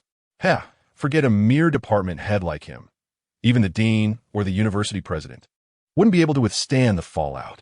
With a reluctant final glance at Li Yueqing, he turned to leave. He was genuinely concerned that, after being expelled by Li Wu, the young man might do something reckless in despair. He simply had to follow. But just then, from behind him, Li Yueqing's voice suddenly rang out, tinged with surprise. "Class? What class?" Suddenly, Zhang Yuyun halted in his tracks, then swiftly turned around with a cheerful grin, saying, "Why, it's political economics, of course. Aren't you currently attending the lecture?" Ha! Ha! Ha! Li Yueqing remained silent. With a swift motion, she stepped onto the podium in her high heels, collected her books, and glided past Zhang Yuyun like a passing breeze before exiting the classroom. Stunned, Zhang Yuyun stood frozen in place. What on earth had just happened? While attending class peacefully, had I somehow offended her? Why did she suddenly leave without a word? No, Li Yueqing was no ordinary teacher. The school held her in the highest regard. If she were to leave, could his decade-long smooth political career continue unhindered? Clearly not. Without a moment's hesitation, Zhang Yuyun hastily chased out of the classroom. Teacher Li, please wait. What on earth has happened? Could you at least give me some clue?" In an instant, Zhang Yuyun was drenched in sweat from anxiety, hastening his steps in pursuit. However, Li Yueqing, tall and long-legged, strode out of the teaching building with just a few steps and promptly boarded a sleek sedan parked at the entrance. With the engine roaring to life, he executed a dramatic 360-degree drift, leaving behind a trail of black smoke as the car shot away like an arrow released from its bow. Zhang Yuyun stood frozen in front of the teaching building, staring blankly at the receding vehicle, unable to snap out of his daze for quite some time. What on earth had just happened? Suddenly, a voice emerged from behind. "Director Zhang, what are you daydreaming about here? Hurry up and take me to the dorm to move my things. The dormitory is locked now, and without you leading the way, I can't get in." Turning around, it turned out to be Li Wu. Zhang Yuyun, already agitated and uneasy, immediately raised his voice. "Expelling you is absolutely justified. You useless fool. Couldn't you just tell the dorm supervisor you were expelled and that I ordered you back? I refuse to believe anyone would stop you." "Very well." Li Wu shrugged indifferently, showing no sign of irritation, and began striding step by step toward the dormitory. Meanwhile, Zhang Yuyun suddenly snapped back to reality. This was serious. Li Yueqing's abrupt departure couldn't be ignored. He needed to report this to the leadership immediately to inquire about the situation and determine whether any issues had arisen on their end. He still hasn't realized where the root of the problem lies. Soon, the call connected, and Zhang Yuyun immediately spoke. "Is this Dean's son?" "This is Zhang Yuyun speaking." On the other end of the line was Sun Yonggang, Dean of the School of Economics at Jiaqing University of Finance and Economics. Sun Yonggang's voice, much like his name, carried an air of resolute determination. "Ah, it's old Zhang. What brings you to call me?" Under normal circumstances, a department head's phone call would not reach the dean directly.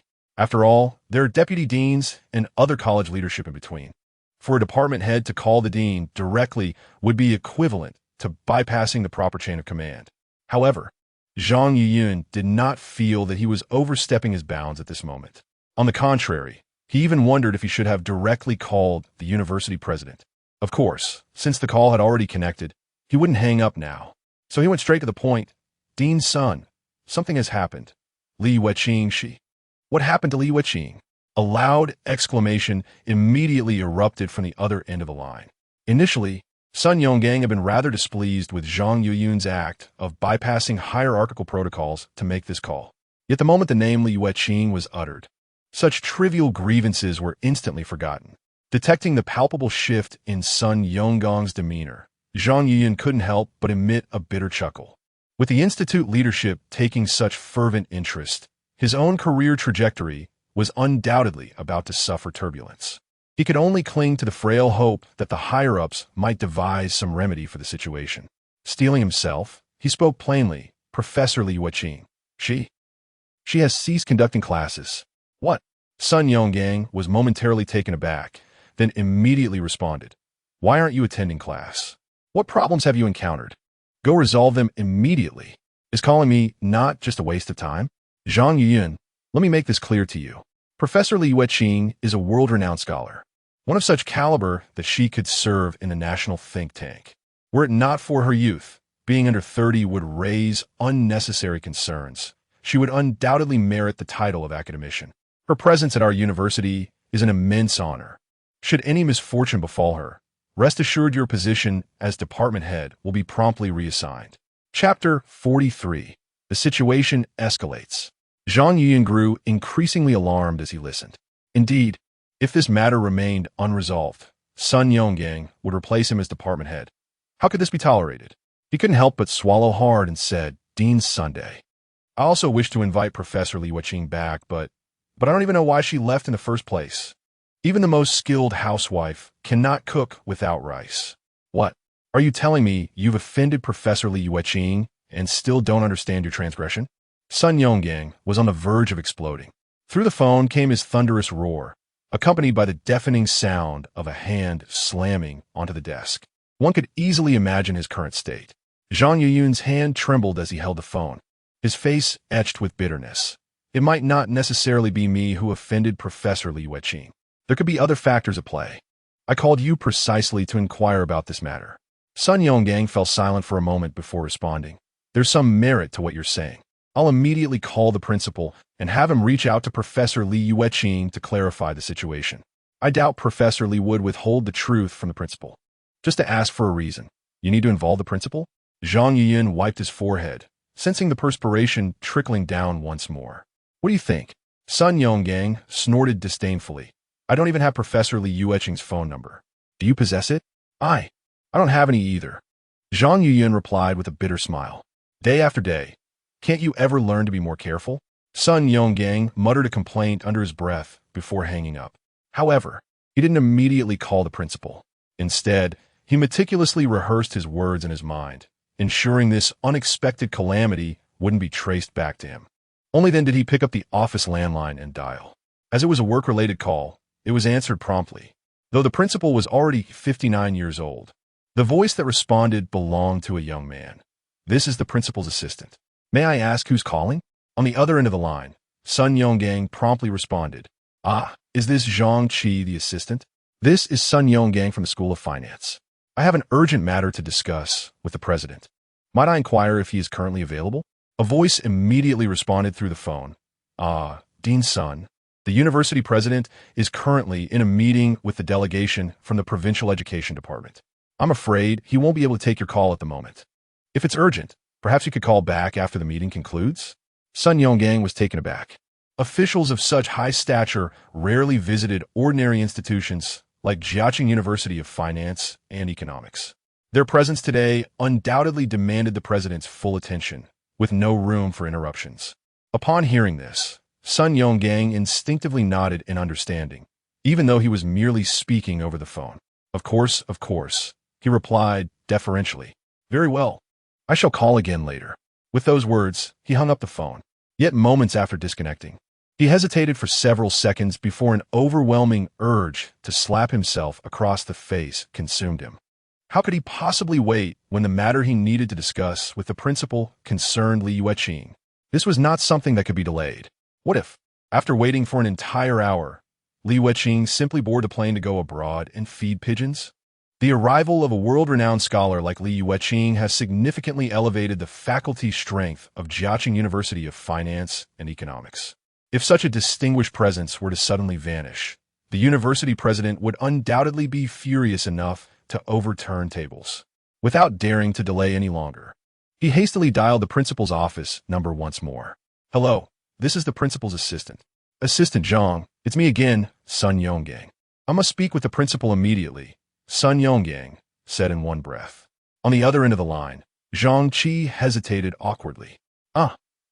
Dean Sun, as you are well aware, the visit from the director of the education department to our institution is an exceedingly rare opportunity, unless there are truly exceptional circumstances. Indeed, there is a pressing matter concerning Professor Li Yueqing. Sun Yonggang abruptly cut off Zhang Qi. "Professor Li Yueqing? Professor Li Yueqing won't do either. The principal is currently accompanying the department director." On the other end of the line, Zhang Qi felt the matter was important, yet remained somewhat reluctant. The principal was currently accompanying the department head and his entourage in a meeting. Interrupting now would only invite trouble for himself. After a moment's hesitation, he nevertheless inquired, "What exactly is the situation? Could you elaborate further?" "I shall report the situation to the principal accordingly." After hanging up the phone, Zhang Qi, now fully informed of the circumstances, couldn't help but sigh inwardly at Zhang Yuyun's troublesome behavior. Subsequently, he strode toward the adjacent conference room. Inside, a small but distinguished gathering of 5 individuals was seated around the table. On the right side, occupying the first seat, sat Qin Yongping, president of Jiaqing University of Finance and Economics. Beside him was Wu Xiaojun, vice president of the same institution. To the left, the first seat was taken by Lu Yun, director of the Education Department's office, while the second was occupied by Zhuo Feng, head of the Municipal Education Bureau. Yet these 4 were merely supporting figures. The true authority in the room was Wang Honglin, the Provincial Education Department director, seated at the head of the table. Despite his lofty position, Wang Honglin carried himself with approachable humility, raising his well-worn teacup. Its insulation long faded after over a decade of use. He took a sip before remarking with a smile, "I merely came for an informal visit. I'm not sure how word got out, prompting all of you to accompany me. This does seem rather ceremonial, doesn't it?" Qin Yongping hastily responded, "Director Wang, we have not engaged in any formalism. Upon hearing of your arrival, I have remained by your side the entire time and certainly have not participated in any deceitful practices." Wang Honglin waved his hand with a smile and said, "I understand. Otherwise, I would have long since returned home. Why would I be sitting here attending this meeting?" Qin Yongping finally let out a long sigh of relief and hastily remarked, "Director Wang indeed possesses remarkable discernment." Wang Honglin took another sip of tea before responding with a chuckle, "Let's dispense with the flattery, shall we? If anything, I'm the one who should be seeking wisdom from you this time." "Learning from you, you say?" Qin Yongping was utterly dumbfounded. Wang Honglin spoke with such humility, even to the point of condescending to ask for advice. Yet Chun found himself utterly bewildered. If one sought enlightenment, shouldn't they turn to the prestigious first-tier universities in the provincial capital, or at the very least, key national institutions? Their own Jiaqing University of Finance and Economics was merely a second-tier college, one among over 700 such institutions nationwide. What wisdom could possibly be worth extracting here? Seeing Chun Yongping's stunned expression, Wang Honglin whispered again with a chuckle, Principal Chun, there's no need for modesty. Who in Shu Province isn't aware of Jiaqing University of Finance and Economics now? You've even attracted Li Yueqing's attention. She condescended to teach at your institution. If you claim to lack any respectable capabilities, why would she have come? To be aware, she has been nominated for this year's Nobel Prize in Economics and stands a high probability of winning it. She certainly wouldn't casually choose just any institution. What? Li Yueqing is actually going to win the Nobel Prize? Qin Yongping was utterly stunned. He couldn't help but silently admit to himself that he had somewhat underestimated her. However, his heart soon swelled with delight. Li Yueqing was now a teacher at their university. If she were to win the Nobel Prize, it would be an honor their institution could proudly share. No wonder Director Wang Honglin personally came to seek guidance. Not excessive at all, completely justified. However, in the very next moment, Chun Yongping's expression darkened with worry. He desperately wished he could simply declare, "I have no idea why Li Yueqing chose our university." Just a few days prior, in the dead of night, Qin Yongping had received an unexpected call from Li Yueqing, who was calling from the United States. announcing his intention to join their faculty. Without a second thought, Chen had agreed. If pressed for a reason, what could he say? That he happened to be sleeping in an exceptionally comfortable position that night? This defies all logic. However, Chen Yongping, after all, is a university president. To have attained this position at the age of 59 is no small feat. He quickly devised a solution. Later, he could simply spout some so-called advanced experiences and lofty principles. And wouldn't that smoothly gloss over the matter? If expressed eloquently, one might even garner the favor of Wang Honglin. Without exaggeration, just a slight tilt in resource allocation towards Jiaqing finance could elevate their prospects of becoming a prestigious university. It doesn't matter if the words aren't eloquent, for the achievements speak for themselves. Attracting Nobel Prize-winning economist Ms. Li Yuqing to join our faculty. Even prestigious institutions like Peking and Tsinghua in the capital couldn't claim with absolute certainty to surpass this accomplishment. Why the sudden silence? Is Principal Chen unwilling to share his experience? Huh. Wang Honglin's voice echoed once more. Chen Yongping quickly responded with a light-hearted chuckle. Ah, Director Wang, you misunderstand. I was merely gathering my thoughts, searching for the most precise way to articulate my point. Understood. I shall grant Principal Chen ample time for contemplation. There is no urgency in this matter. Wang Honglin nodded with satisfaction. He had indeed come this time to learn and gain insights, originally intending to discreetly observe and investigate what made Jiaqing University of Finance and Economics unique. But now that he had been discovered, it was simpler to just ask the president directly. Just as Wang Honglin looked expectantly at President Chen Yongping, the conference room door was gently pushed open. It was Zhang Qi, the president's assistant, who had arrived outside earlier but hesitated to interrupt the meeting. Who is this? Wang Honglin asked curiously. This is my assistant, Chen Yongping quickly explained before turning back with a stern tone. Whatever it is, wait until I finish reporting to Director Wang. With that, he turned back, ready to begin detailing his successful strategies to Wang Honglin. Yet at that moment, Zhang Qi's voice spoke up again. President Chen, this is something you must hear. Chen Yongping's countenance immediately darkened with displeasure. How could Xiao Zhang be so tactless? What could possibly be more important than reporting work to Director Wang? Chapter 44. Go fetch Li Wu immediately. Though Chen Yongping was seething with discontent, he could not unleash his fury in front of Wang Honglin. Suppressing his temper, he turned back and shot Zhang Qi a venomous glare, as if to silently rebuke. Can't you see the leadership present here? Yet in that fleeting moment of eye contact, he suddenly noticed an unusual glimmer in Zhang Qi's gaze. Upon reflection, Chen Yongping recalled that Zhang Qi was precisely the young man he had personally mentored and promoted, one who understood social graces better than most. How could such a person possibly lose composure before leadership? His heart sank with a dull thud.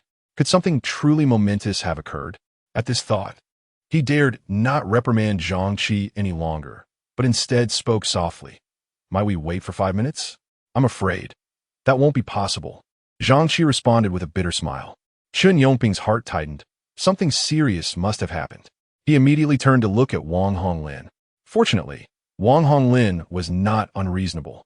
With a hearty laugh, he said, school affairs must be quite demanding. If there's something urgent, President Chen, please attend to it first. I'll wait here. Thank you for your understanding, Director Wang. Chen Yongping rose unhurriedly and led Zhang Qi out of the conference room. The moment they stepped outside, his expression darkened. What could possibly have happened that necessitated summoning him at such a time? Zhang Qi dared not hesitate for even a moment, pouring out his words like beans from a bamboo tube. I truly didn't wish to disturb you, but having overheard Director Wang's remarks outside the conference room, I felt compelled to intrude. With a gulp, Zhang Qi said gravely, Professor Li Yuqing has suspended her classes. The exact reasons remain unclear. It was reported by a department head named Zhang Yuyin to the dean of the finance school, Sun Yonggang, who then called the president's office, hoping you could personally reach out to Professor Li to inquire about the situation. What? Professor Li Yuqing has suspended her classes? Chen Yongping nearly suffered a cerebral hemorrhage from sheer rage upon hearing this. Just beyond the wall in the conference room sat an assembly of increasingly eminent figures, specially gathered to learn from Li Yuqing's teaching experience at their school. And now this. Li Yueqing had barely conducted classes for a few days before abruptly ceasing instruction. How utterly preposterous. What would the director of the Municipal Education Bureau think? How would the office director of the Provincial Department of Education perceive it? And what reflections might arise in the mind of Director Wang Honglin? Could it simply be stated that Li Yueqing came for 2 days, then looked down upon Jiaqing University of Finance and Economics and left? How utterly humiliating. The president should be replaced immediately. I shall make the call to inquire about the situation immediately. Please refrain from speaking for the moment. Before he could even utter a curse, Chen Yongping swiftly retrieved his phone and dialed Li Yueqing's number. The call connected almost immediately, greeted by a languid voice on the other end. Hello, who's this? Is this Professor Li Yueqing? I am Principal Chen Yongping. Chen Yongping declared with utmost reverence, his demeanor even more deferential than when addressing Wang Honglin. Li Yueqing responded with detached indifference. Principal Chen, I don't have your number saved. What brings you to me? A teacher actually failed to recognize the principal's voice when receiving a personal call from him. Not recognizing it was one thing, but to blatantly admit not having the principal's number saved. For any ordinary teacher, that would essentially spell the end of their career prospects. But this was Li Yueqing. Chen Yongping dared not show the slightest hint of anger. On the contrary, he felt fortunate. The mere fact that Li Yueqing had answered the call was a blessing. It suggested that the issue of Li Yueqing's class boycott might not be beyond reconciliation. Gathering his thoughts, Chen Yongping spoke carefully. Professor Li, I've only just learned about your decision to suspend classes. First, allow me to sincerely apologize for any shortcomings on our institution's part. If possible, could you share the reasons behind your protest? We will address them immediately. Oh, this matter. The teaching assistant I personally selected was actually dismissed by your university. I'm displeased. It's as simple as that. Over the phone, Li Yueqing spoke with the nonchalance of someone commenting on fine weather. Upon hearing this, Chen Yongping nearly couldn't restrain himself from berating Zhang Qi beside him. A teaching assistant handpicked by Li Yueqing. How could the university dare touch such a person? Who authorized this dismissal? Who? Step forward immediately and pack your belongings to leave. After glaring fiercely for a moment, Chen Yongping finally spoke in the gentlest tone he could muster. I see. This is indeed a shortcoming in our school's operations. I will immediately initiate an investigation and ensure you receive a satisfactory resolution. Might I inquire whether you would consider returning to continue teaching once this matter is settled? Very well, Li Yueqing replied nonchalantly. However, time is of the essence. My flight to see the windmills in Holland departs in an hour. I shall resolve this within 60 minutes. No, make that 30. Await my triumphant news. Chen Yongping hastily responded. After hanging up the phone, he glanced at Zhang Qi beside him, his voice brimming with fury. I won't ask why Professor Li Yueqing's assistant was dismissed, nor will I ask who made the decision. I'll say just one thing. Within half an hour, whoever revoked their position must reinstate them exactly as they were. Fail to do so, and bear the consequences yourself. Zhang Qi had never seen Principal Hisu with such a furious gaze before. He dared not utter a word, merely nodding in silence. Chen Yongping took a deep breath, his face gradually softening into a smile as he stepped into the conference room. Upon seeing Chen's return, Wang Honglin burst into laughter and exclaimed, Principal Chen, what on earth happened? Chen Yongping sighed and said, a financially disadvantaged student had their tuition fee stolen through a phone scam, leaving them on the verge of a breakdown. The case was reported to me because Assistant Zhang, being young, lacked the experience to handle such matters. So that's what happened. Wang Honglin's smile faded. We must ensure that impoverished students receive the assistance they need. Not a single student should be deprived of education due to financial hardship. Of course, let us return our focus to Professor Li Yueqing. Chen Yongping nodded repeatedly. Wang Honglin also revealed an expectant expression. Excellent. Then we shall listen attentively. Their gazes returned to Li Wu. At that moment, he stood at the entrance of the dormitory building, having not yet returned to his room. With a helpless expression, he sighed, Dorm supervisor. When will this game of yours finally end? The dorm supervisor was a middle-aged woman with an unusual passion for chess, currently engrossed in an online match on her phone. Li Wu had been waiting for 20 minutes while her game continued uninterrupted. At his remark, the woman lifted her head and shot him an irritated glance. If you don't want to wait, then leave. This is my break time, understand? I'm already doing you a favor by agreeing to open the door for you. So quit your complaining. But Director Zhang Yuyin asked me to leave the school as soon as possible, Li Wu explained. Oh, then call him yourself. The dormitory supervisor retorted with indifference.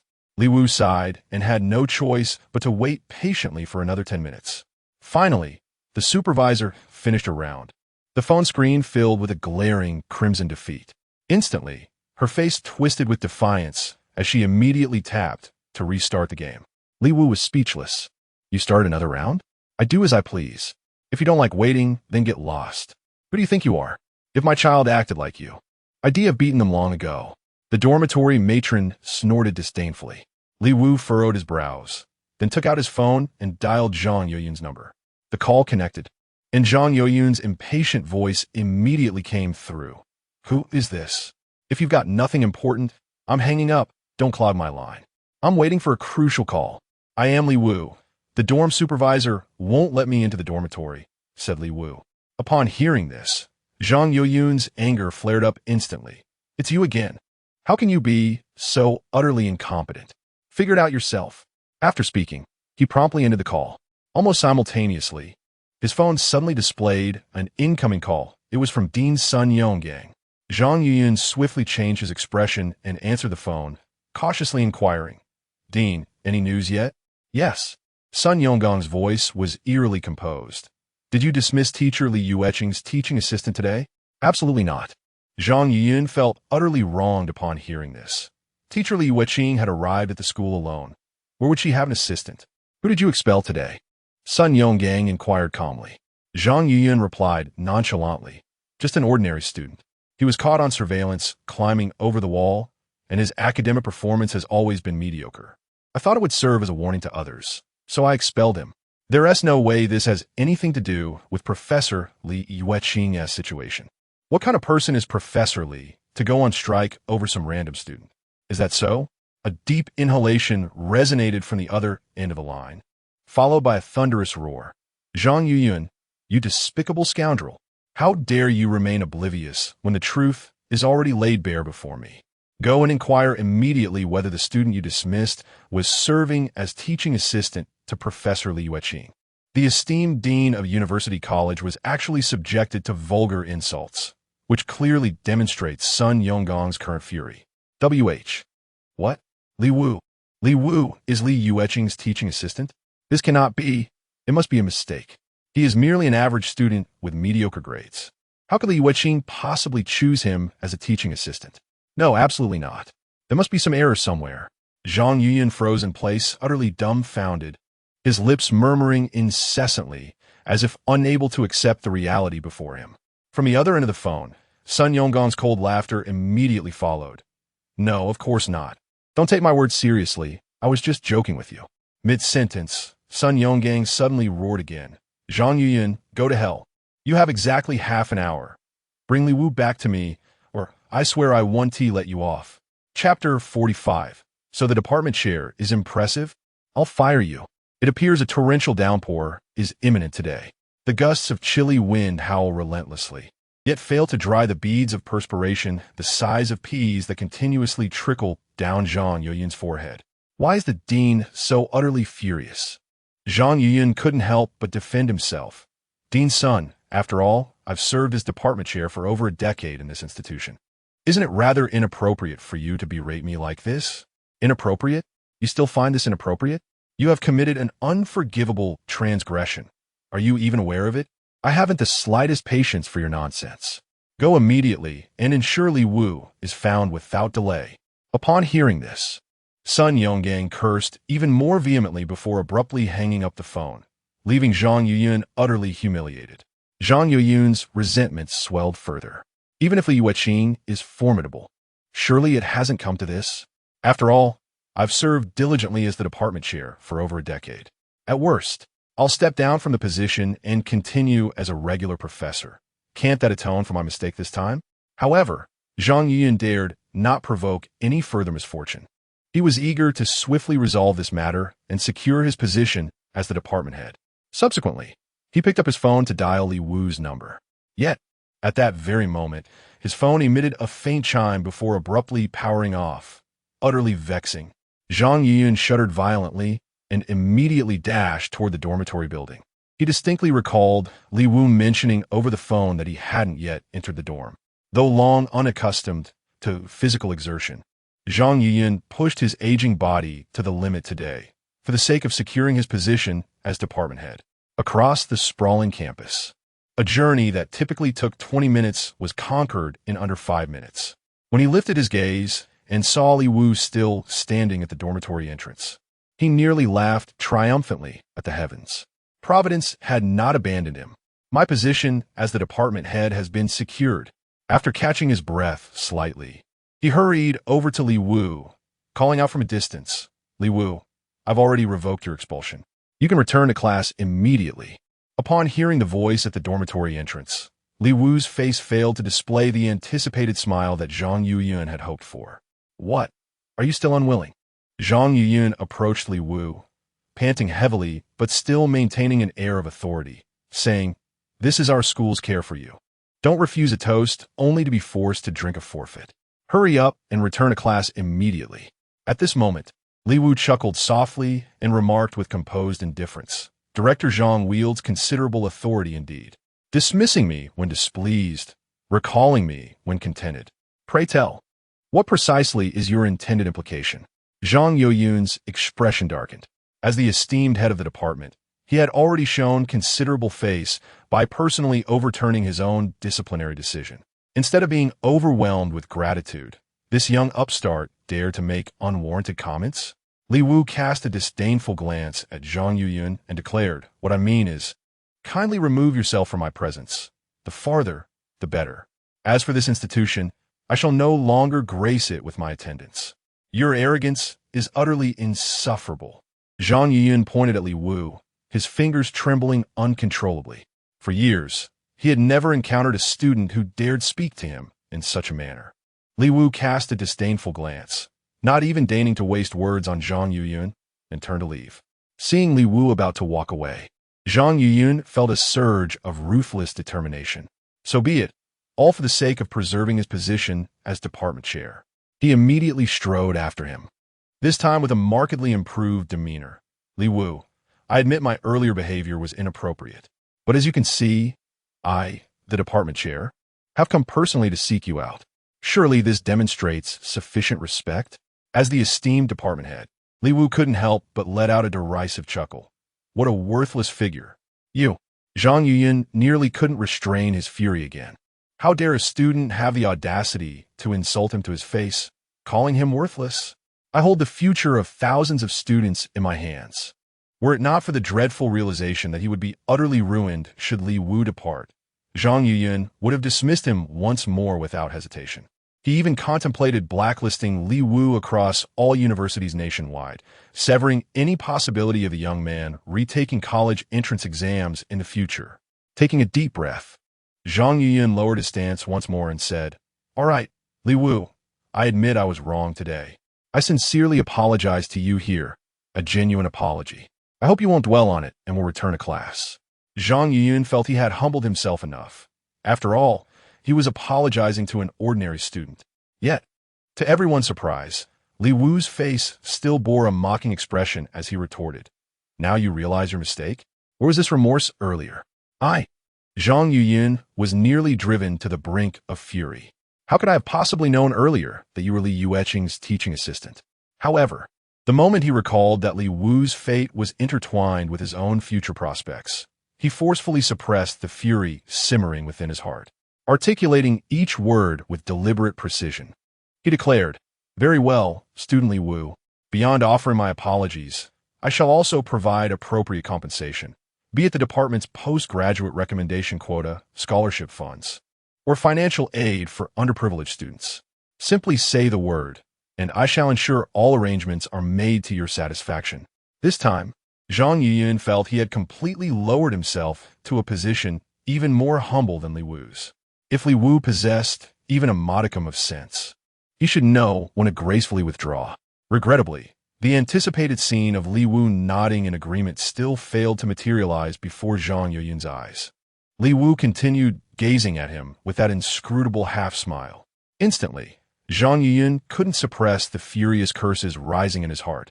What more could you possibly want? I have granted you ample dignity and offered generous compensation terms.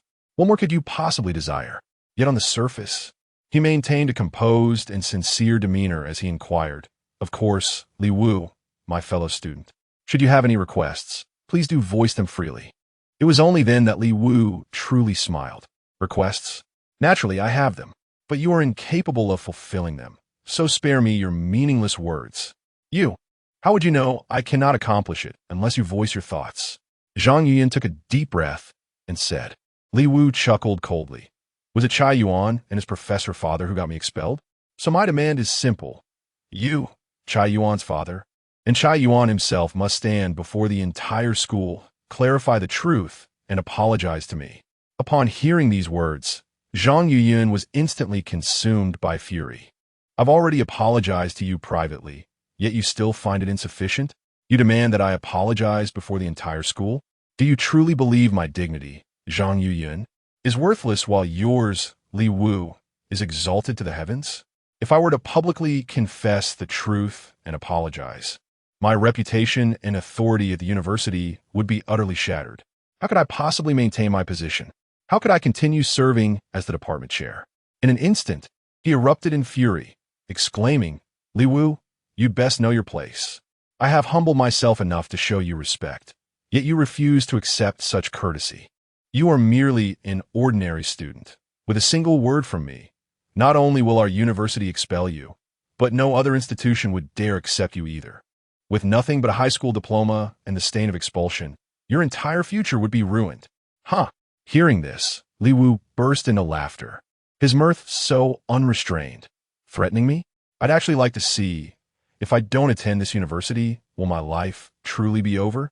You. Zhang Yuyun was so enraged that he nearly fainted. Never in his life had he encountered such an obstinate and shameless individual. After a long pause to catch his breath, he finally roared in fury, "Li Wu, think carefully. Though I may merely be a university department head, my social connections are formidable. With just one word, crushing an ignorant upstart like you, who doesn't even possess a college diploma, would be effortless. This is your final chance. Return to class immediately." As soon as he finished speaking, Li Wu's phone suddenly rang. Without hesitation, Li Wu retrieved his mobile device and answered the call. A gentle, warm voice immediately flowed from the receiver. "Is this Li Wu? I am Sun Yonggang, Dean of the School of Finance." "Dean Sun?" Li Wu chuckled softly, lifting the phone away from his ear before pressing the speaker button. "So you've come to persuade me to return to class as well?" he remarked with a wry smile. "So you already knew everything. Did Zhang Yuyun come to you?" Sun Yonggang said with a cheerful laugh. Li Wu cast a glance at Zhang Yuyun, whose expression was flickering between gloom and uncertainty, and remarked with nonchalance, "He's right here in front of me. Let's dispense with the superfluous words. You're here to persuade me to return to class as well, aren't you? Very well. If you agree to my terms, I shall return immediately." "Go on, state your conditions," came the prompt reply. Sun Yonggang responded immediately, while Zhang Yuyun furrowed his brows in deep thought. The fact that Dean Sun had managed to obtain Li Wu's phone number and called him directly indicated that the situation was about to escalate further. It seemed increasingly unlikely that he could retain his position as department head. Yet, this was of little consequence. Li Wu's demands were utterly unreasonable. Complying with them would inevitably cost him his leadership role regardless. It was better to stand firm and preserve at least a shred of dignity. Then, Li Wu's voice continued to resonate through the line. "Expel Zhang Yuyun. Expel the student Chai Yuan. And expel Chai Yuan's professor father as well." "Wah? What?" Zhang Yuyun froze in astonishment. "Didn't you demand an apology from me? How is it that now you wish to dismiss me?" In an instant, Zhang Yuyun couldn't help but exclaim in shock, "Li Wu, have you lost your mind? Do you really think the university would expel me, a department head, let alone a professor and his son, just for the sake of one student like you?" This, Sun Yonggang, was momentarily stunned. He hadn't anticipated Li Wu would drop such a bombshell right from the start. Expelling a department head, a professor, and the professor's son would undoubtedly cause seismic tremors throughout the university. This is rather challenging. Sun Yonggang finally responded over the phone. Goodbye. Upon hearing this response, Li Wu had no desire to waste another word in futile conversation and immediately prepared to end the call. Wait. Sun Yonggang seemed to perceive Li Wu's resolute determination. After a moment of silence, he responded in a composed tone, very well, dismissed. These 3 individuals shall be terminated immediately. I shall proceed to issue the official documents without delay. Chapter 46. Still laughing? Your father got fired, what?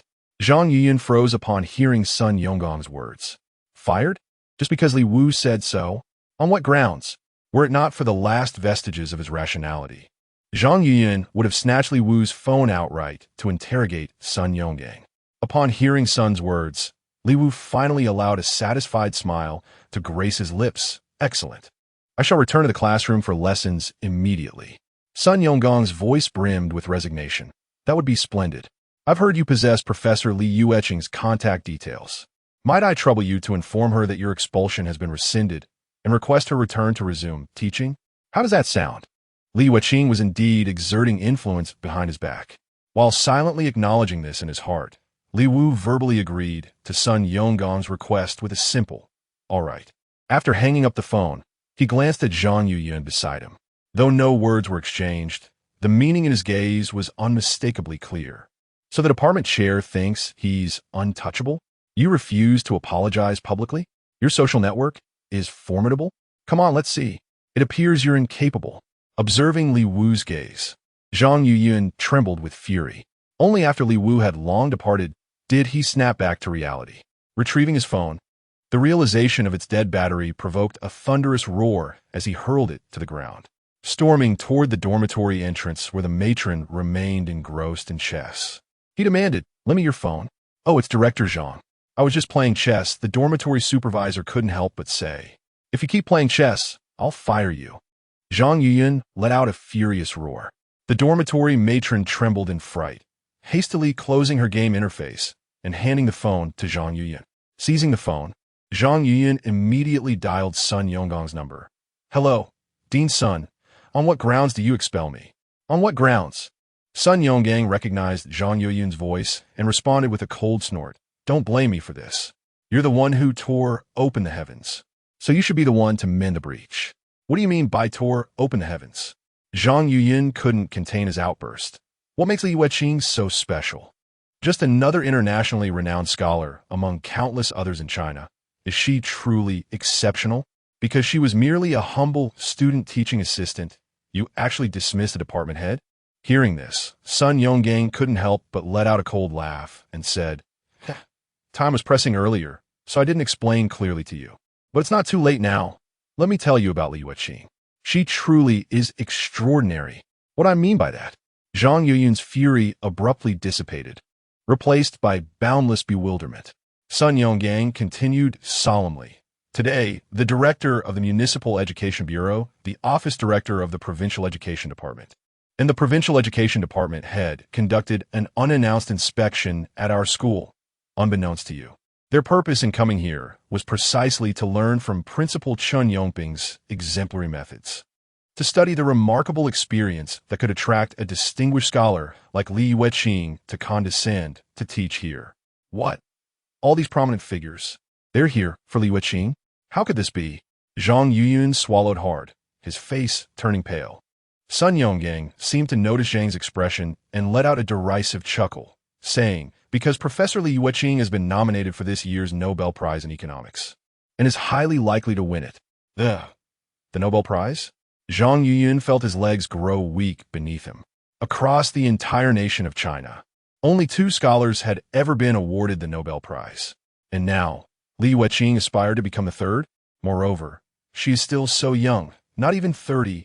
She's actually this formidable? Sun Yonggang's voice continued through the phone. "Now you understand why you were dismissed, Without exaggeration, given Professor Li Yueqing's current academic standing, to have her resume teaching, not only would they dismiss you, even if it meant dismissing me, President Chun would agree without hesitation." Thud!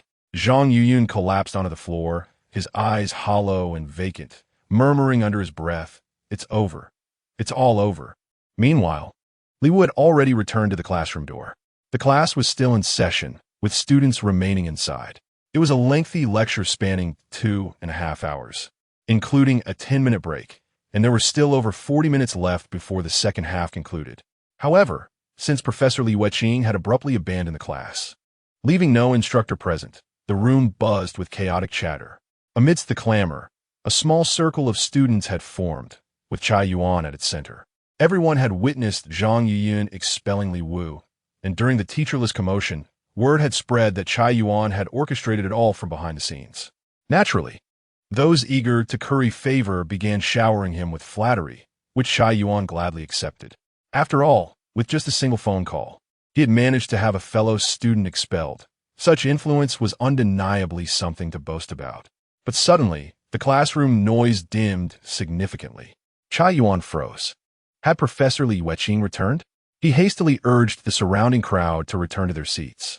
Yet when the people dispersed, he realized the figure standing at the classroom door was not Li Yueqing, but Li Wu, who had already been expelled. But soon, Chai Yuan snapped back to reality and chuckled lightly, saying, "What's the matter? Did you leave something behind in the classroom?" Fang Han in the classroom couldn't help but speak out. "Chai Yuan, don't go too far." Chai Yuan immediately burst into laughter. "I'll be as excessive as I please." "What of it? Do you have the power to expel me?" Fang Han was instantly rendered speechless. Yet at that very moment, Li Wu by the classroom doorway suddenly broke into a radiant smile. "I returned because my expulsion has been rescinded. As for you, it seems you're the one who's truly been dismissed." Upon hearing this, Chai Yuan first froze in shock, then immediately adopted an exaggerated expression. "What? Could you kindly repeat that? I didn't quite catch it. Are you saying I wasn't fired, but rather you were dismissed?" Li Wu nodded earnestly. "Indeed, the official documents will be issued shortly. Someone should arrive soon to make the announcement." At this, Chai Yuan could no longer contain himself and burst into laughter. "Huh? Are you some kind of jester sent here to amuse me? Me getting fired? The announcement is imminent. How could your lies be so utterly juvenile? Even the slightest contemplation would reveal that Director Zhang Yuyun would never act in such a manner." Li Wu pursed his lips slightly and remarked with detached calmness, "Ah, Director Zhang Yuyun certainly couldn't have done such a thing, for he too has been dismissed." Director Zhang was also terminated? Chai Yuan's laughter grew even more mirthful as he turned to those around him, inquiring with playful insistence, "Did you hear that? Did you catch it? And you there, did it reach your ears as well? Huh, so you all heard Brother Yuan's words. Brother Yuan, just ignore him. That's the most hilarious joke I've heard all year." Watching Chai Yuan burst into uncontrollable laughter, Li Wu couldn't help but sigh and continue. "I truly don't understand what you find so amusing. Your father was also dismissed." Chai Yuan, slapping the table in hysterics, exclaimed, "Ha ha! Listen to this, my dad got fired. This is the joke of the year, absolutely the biggest joke of the year." The sycophantic classmates surrounding him erupted into raucous laughter, filling the classroom with an air of mirth. But just then, a stern voice suddenly rang out. "What is all this commotion about? It is still class time. How can you make such a commotion without the teacher present? Is this the behavior befitting university students?" Everyone turned their heads to see a middle-aged man with a receding hairline standing there with a stern expression. It was none other than Sun Yonggang, the rarely seen dean of the finance school. One must not dare to act presumptuously before such a distinguished figure. The students hastily returned to their seats, silent as cicadas in winter, not daring to utter a word. Even the usually arrogant Chai Yuan tucked his tail between his legs, appearing extraordinarily docile. "What is your name? Why are you still standing there?" Sun Yonggong's gaze shifted and settled upon Li Wu. Li Wu smiled faintly. "My name is Li Wu. I was just expelled, then had my expulsion revoked, and have only just returned to the classroom." Li Wu. Sun Yonggong's expression darkened. Everything that had transpired today revolved around him. This was a formidable figure, not to be trifled with. He hastily softened his stern expression, assuming a benevolent smile of an elder caring for a junior, and said, "So it's you. Very well. Make yourself comfortable for now. I shall announce the decision shortly." "Very well." Li Wu promptly stepped aside and stood at attention. Meanwhile, Sun Yonggang ascended the podium clearing his throat effectively before retrieving a document from his coat pocket. I have come to announce a disciplinary decision regarding student Chai Yuan, he declared. Upon hearing this proclamation, the entire classroom erupted in murmurs. What? A disciplinary decision for Chai Yuan? Could it be that everything Li Wu said was true? In an instant, all eyes converged upon Chai Yuan. Chapter 47. A lawful and proper relationship. Chai Yuan's expression froze instantly. How? How could there truly be disciplinary action against him? What kind of punishment was this? His heart immediately churned with turmoil. On the podium, Sun Yonggang continued speaking with resounding force. In light of Chai Yuan's malicious abuse of power to ostracize and bully fellow students, after thorough deliberation by the school leadership, the following disciplinary decision has been made. Chai Yuan from the Department of Socioeconomics in the School of Finance is hereby expelled from the institution. As these words were uttered, the classroom erupted in an uproar, waves of exclamations crashing one after another. How could this be possible? Chai Yuan's father is a professor at this very university. How could the school possibly expel him? Bullying and ostracizing classmates. That must be referring to his recent exclusion of Li Wu. This matter could be trivial or significant. Taken seriously, it could indeed warrant expulsion. Li Wu actually got it right. How on earth did he manage that? As the students buzzed with discussion, Chai Yuan, who had just been the center of attention, radiant as if bathed in light, now sat motionless, his spirit seemingly drained. On the podium, after announcing the disciplinary decision, Sun Yonggang collected his documents and addressed Chai Yuan with a cold finality. Chai Yuan, the disciplinary decision has been declared. Effective immediately, you're no longer a student of this institution. If you wish to continue learning, you may freely access the school library for self-study or attend open lectures, but formal classes are no longer an option. It was a dismissal, plain and unsparing. This scene feels all too familiar. It seems as though it just transpired upon Li Wu. Yet now, the tables have turned completely, returning to the original instigator Chai Yuan. At that moment, Chai Yuan suddenly snapped back to reality. With a sharp intake of breath, he sprang to his feet and bellowed, "Expel me? On what grounds? You may be the dean, but how can you bypass the department head to dismiss me directly? This violates university regulations." Sun Yonggang's expression was icy cold. Since the former head of the Department of Socioeconomics, Zhang Yuyan, has also been dismissed, I am currently serving as the acting department head. Upon hearing this, another wave of astonished gasps swept through the classroom. Li Wu's words had once again become reality, utterly unbelievable. Chai Yuan's face instantly turned deathly pale. Yet, defiance still burned within him as he hastily stammered, "This cannot stand.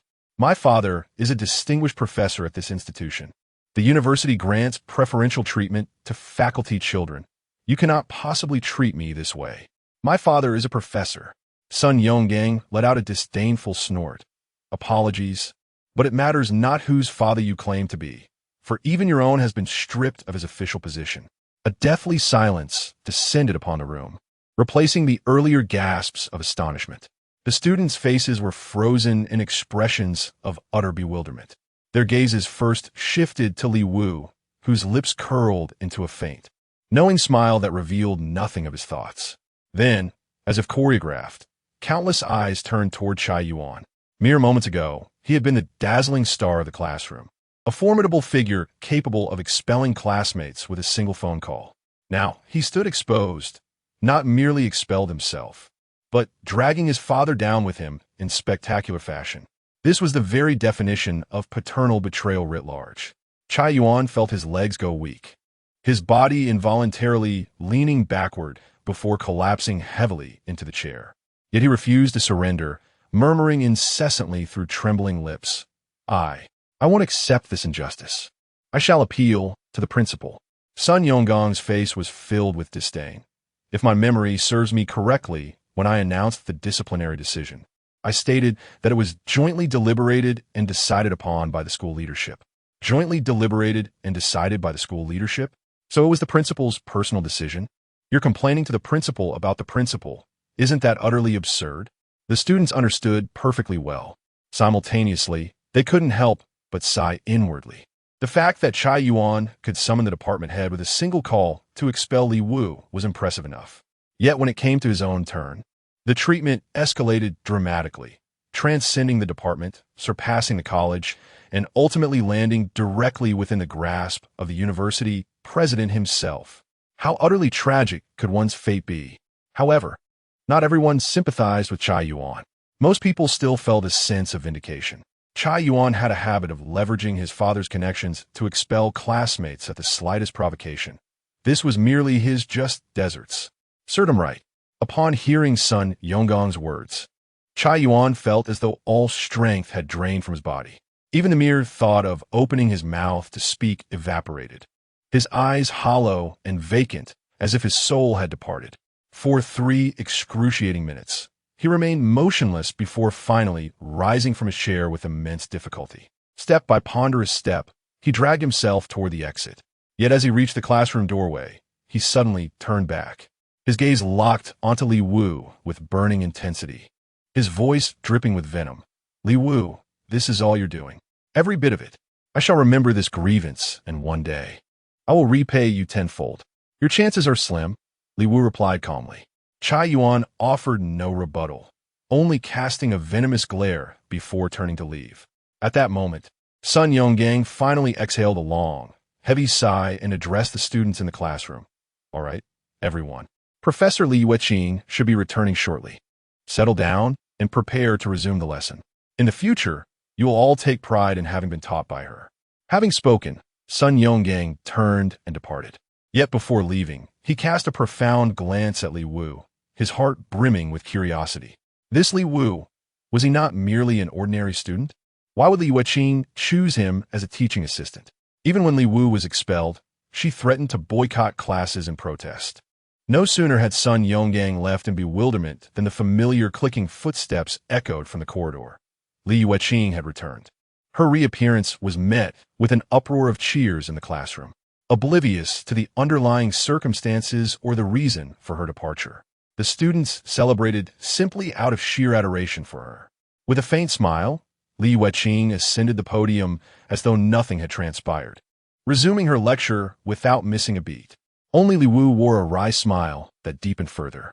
As Li Yueqing brushed past him, she discreetly slipped a note into his hand.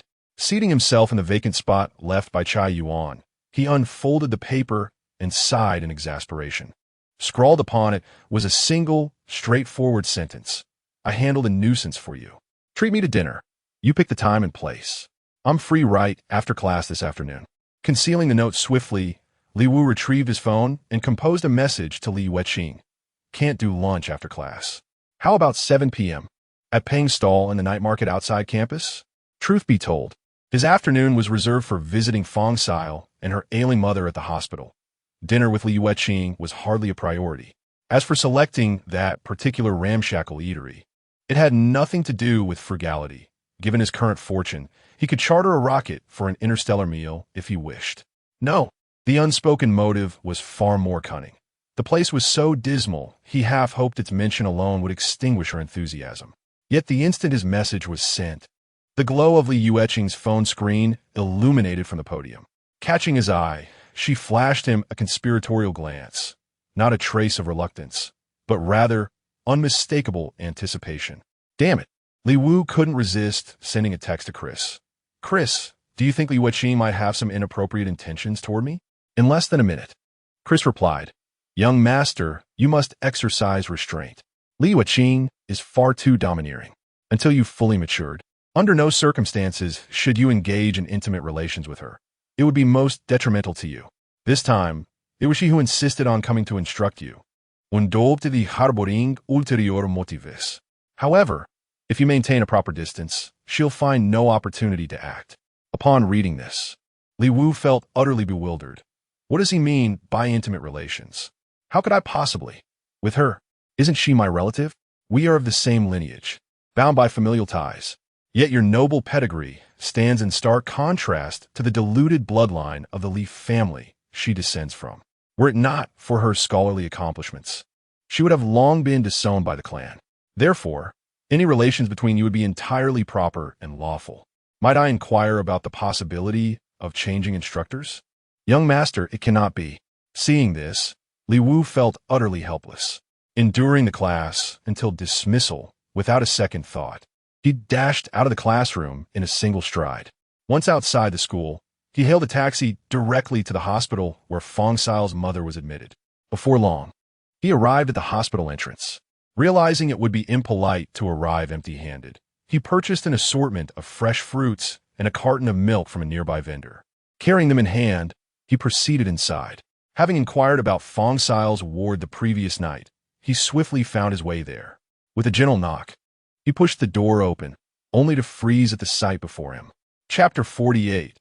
I cannot drive, yet I have a chauffeur. Li Wu couldn't help but feel perplexed. How could there be so many people? Could it be that Zheng Hao has revealed his identity, along with his intentions to pursue Fong Xiao? Otherwise, why would so many people be visiting Fong Xiao? However, Li Wu swiftly dismissed this conjecture. The acquaintances of Zheng Hao were, after all, individuals of notable reputation within Jiaqing.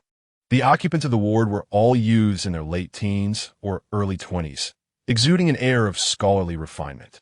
Perhaps they were Fong Xiao's classmates. Li Wu finally felt somewhat reassured and knocked on the door again with more force.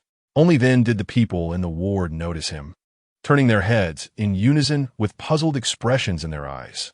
Naturally, they did not recognize Li Wu. With a gentle smile, he introduced himself. I am Xiao's friend, Li Wu. Amidst the crowd, Fong Xiao's voice rang out.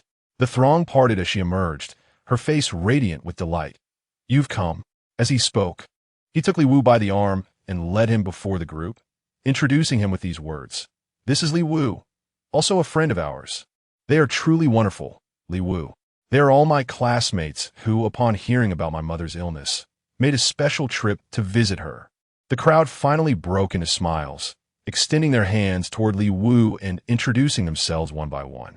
Li Wu hastily set aside the fruits and milk he was holding, shaking hands with each person in turn, and the interaction proceeded quite pleasantly. Without delay, Li Wu approached the bedside of Fong Xiao's mother. Perhaps buoyed by the numerous visitors that day and the assistance Zheng Hao had provided, despite the worsening of her condition, she appeared somewhat spirited, even managing to sit up slightly against the headboard. Before Li Wu could speak, Fong Xiao's mother addressed him first. Young man, you must be Li Wu, right? Sa has mentioned you several times. You're even more impressive than she described. After I'm gone, I'll have to rely on you all to look after her. Li Wu quickly responded, Auntie, please don't say such things. I've inquired about your condition. With proper treatment, there is still a chance for full recovery. Fong Xiao's mother smiled faintly. I know. Her unfinished words lingered in the air. I know, but there's no need. The financial burden, the exhaustive search for doctors, and the precious time required for a complete cure would surely overwhelm young Xiao. She would rather depart this world early, leaving Xiao alone yet unburdened. Noticing the melancholy in her demeanor, Li Wu swiftly shifted the conversation. It must be said, the two seemed naturally compatible in their dialogue, engaging in a pleasant and harmonious exchange. After about half an hour, Fong Xiao's mother grew weary and retired to rest. Only then did Li Wu and Xiao's classmates leave the ward. Most of the students bid farewell and departed. But one young man with sharp brows and bright eyes remained behind. His name was Su Zhe, who had always carried himself with warmth and cheerfulness. Yet once everyone had left and Xiao returned to tend to her sleeping mother, his expression darkened abruptly, starkly contrasting his earlier demeanor. You're Li Wu, aren't you? He said coldly. Stay away from Xiao. Li Wu frowned, unable to suppress his retort. Oh, are you her boyfriend? Not yet, but it will be soon, Su Zhe declared in a low voice. Li Wu cast a glance at him and added, Are you certain Xiao has feelings for you? I will make him like me. Su Zhe said calmly, To be honest, it seems both she and her mother currently favor you more. However, if you truly care about Xiao, you'd better give up on her. Because you're not worthy? Not worthy? What do you mean by that? Li Wu was truly perplexed. Without hesitation, Su Zhe replied, Xiao's mother is gravely ill. Medications and surgeries require financial resources, while finding skilled physicians demands connections. Coincidentally, I possess precisely these assets. But you, presumably lack them.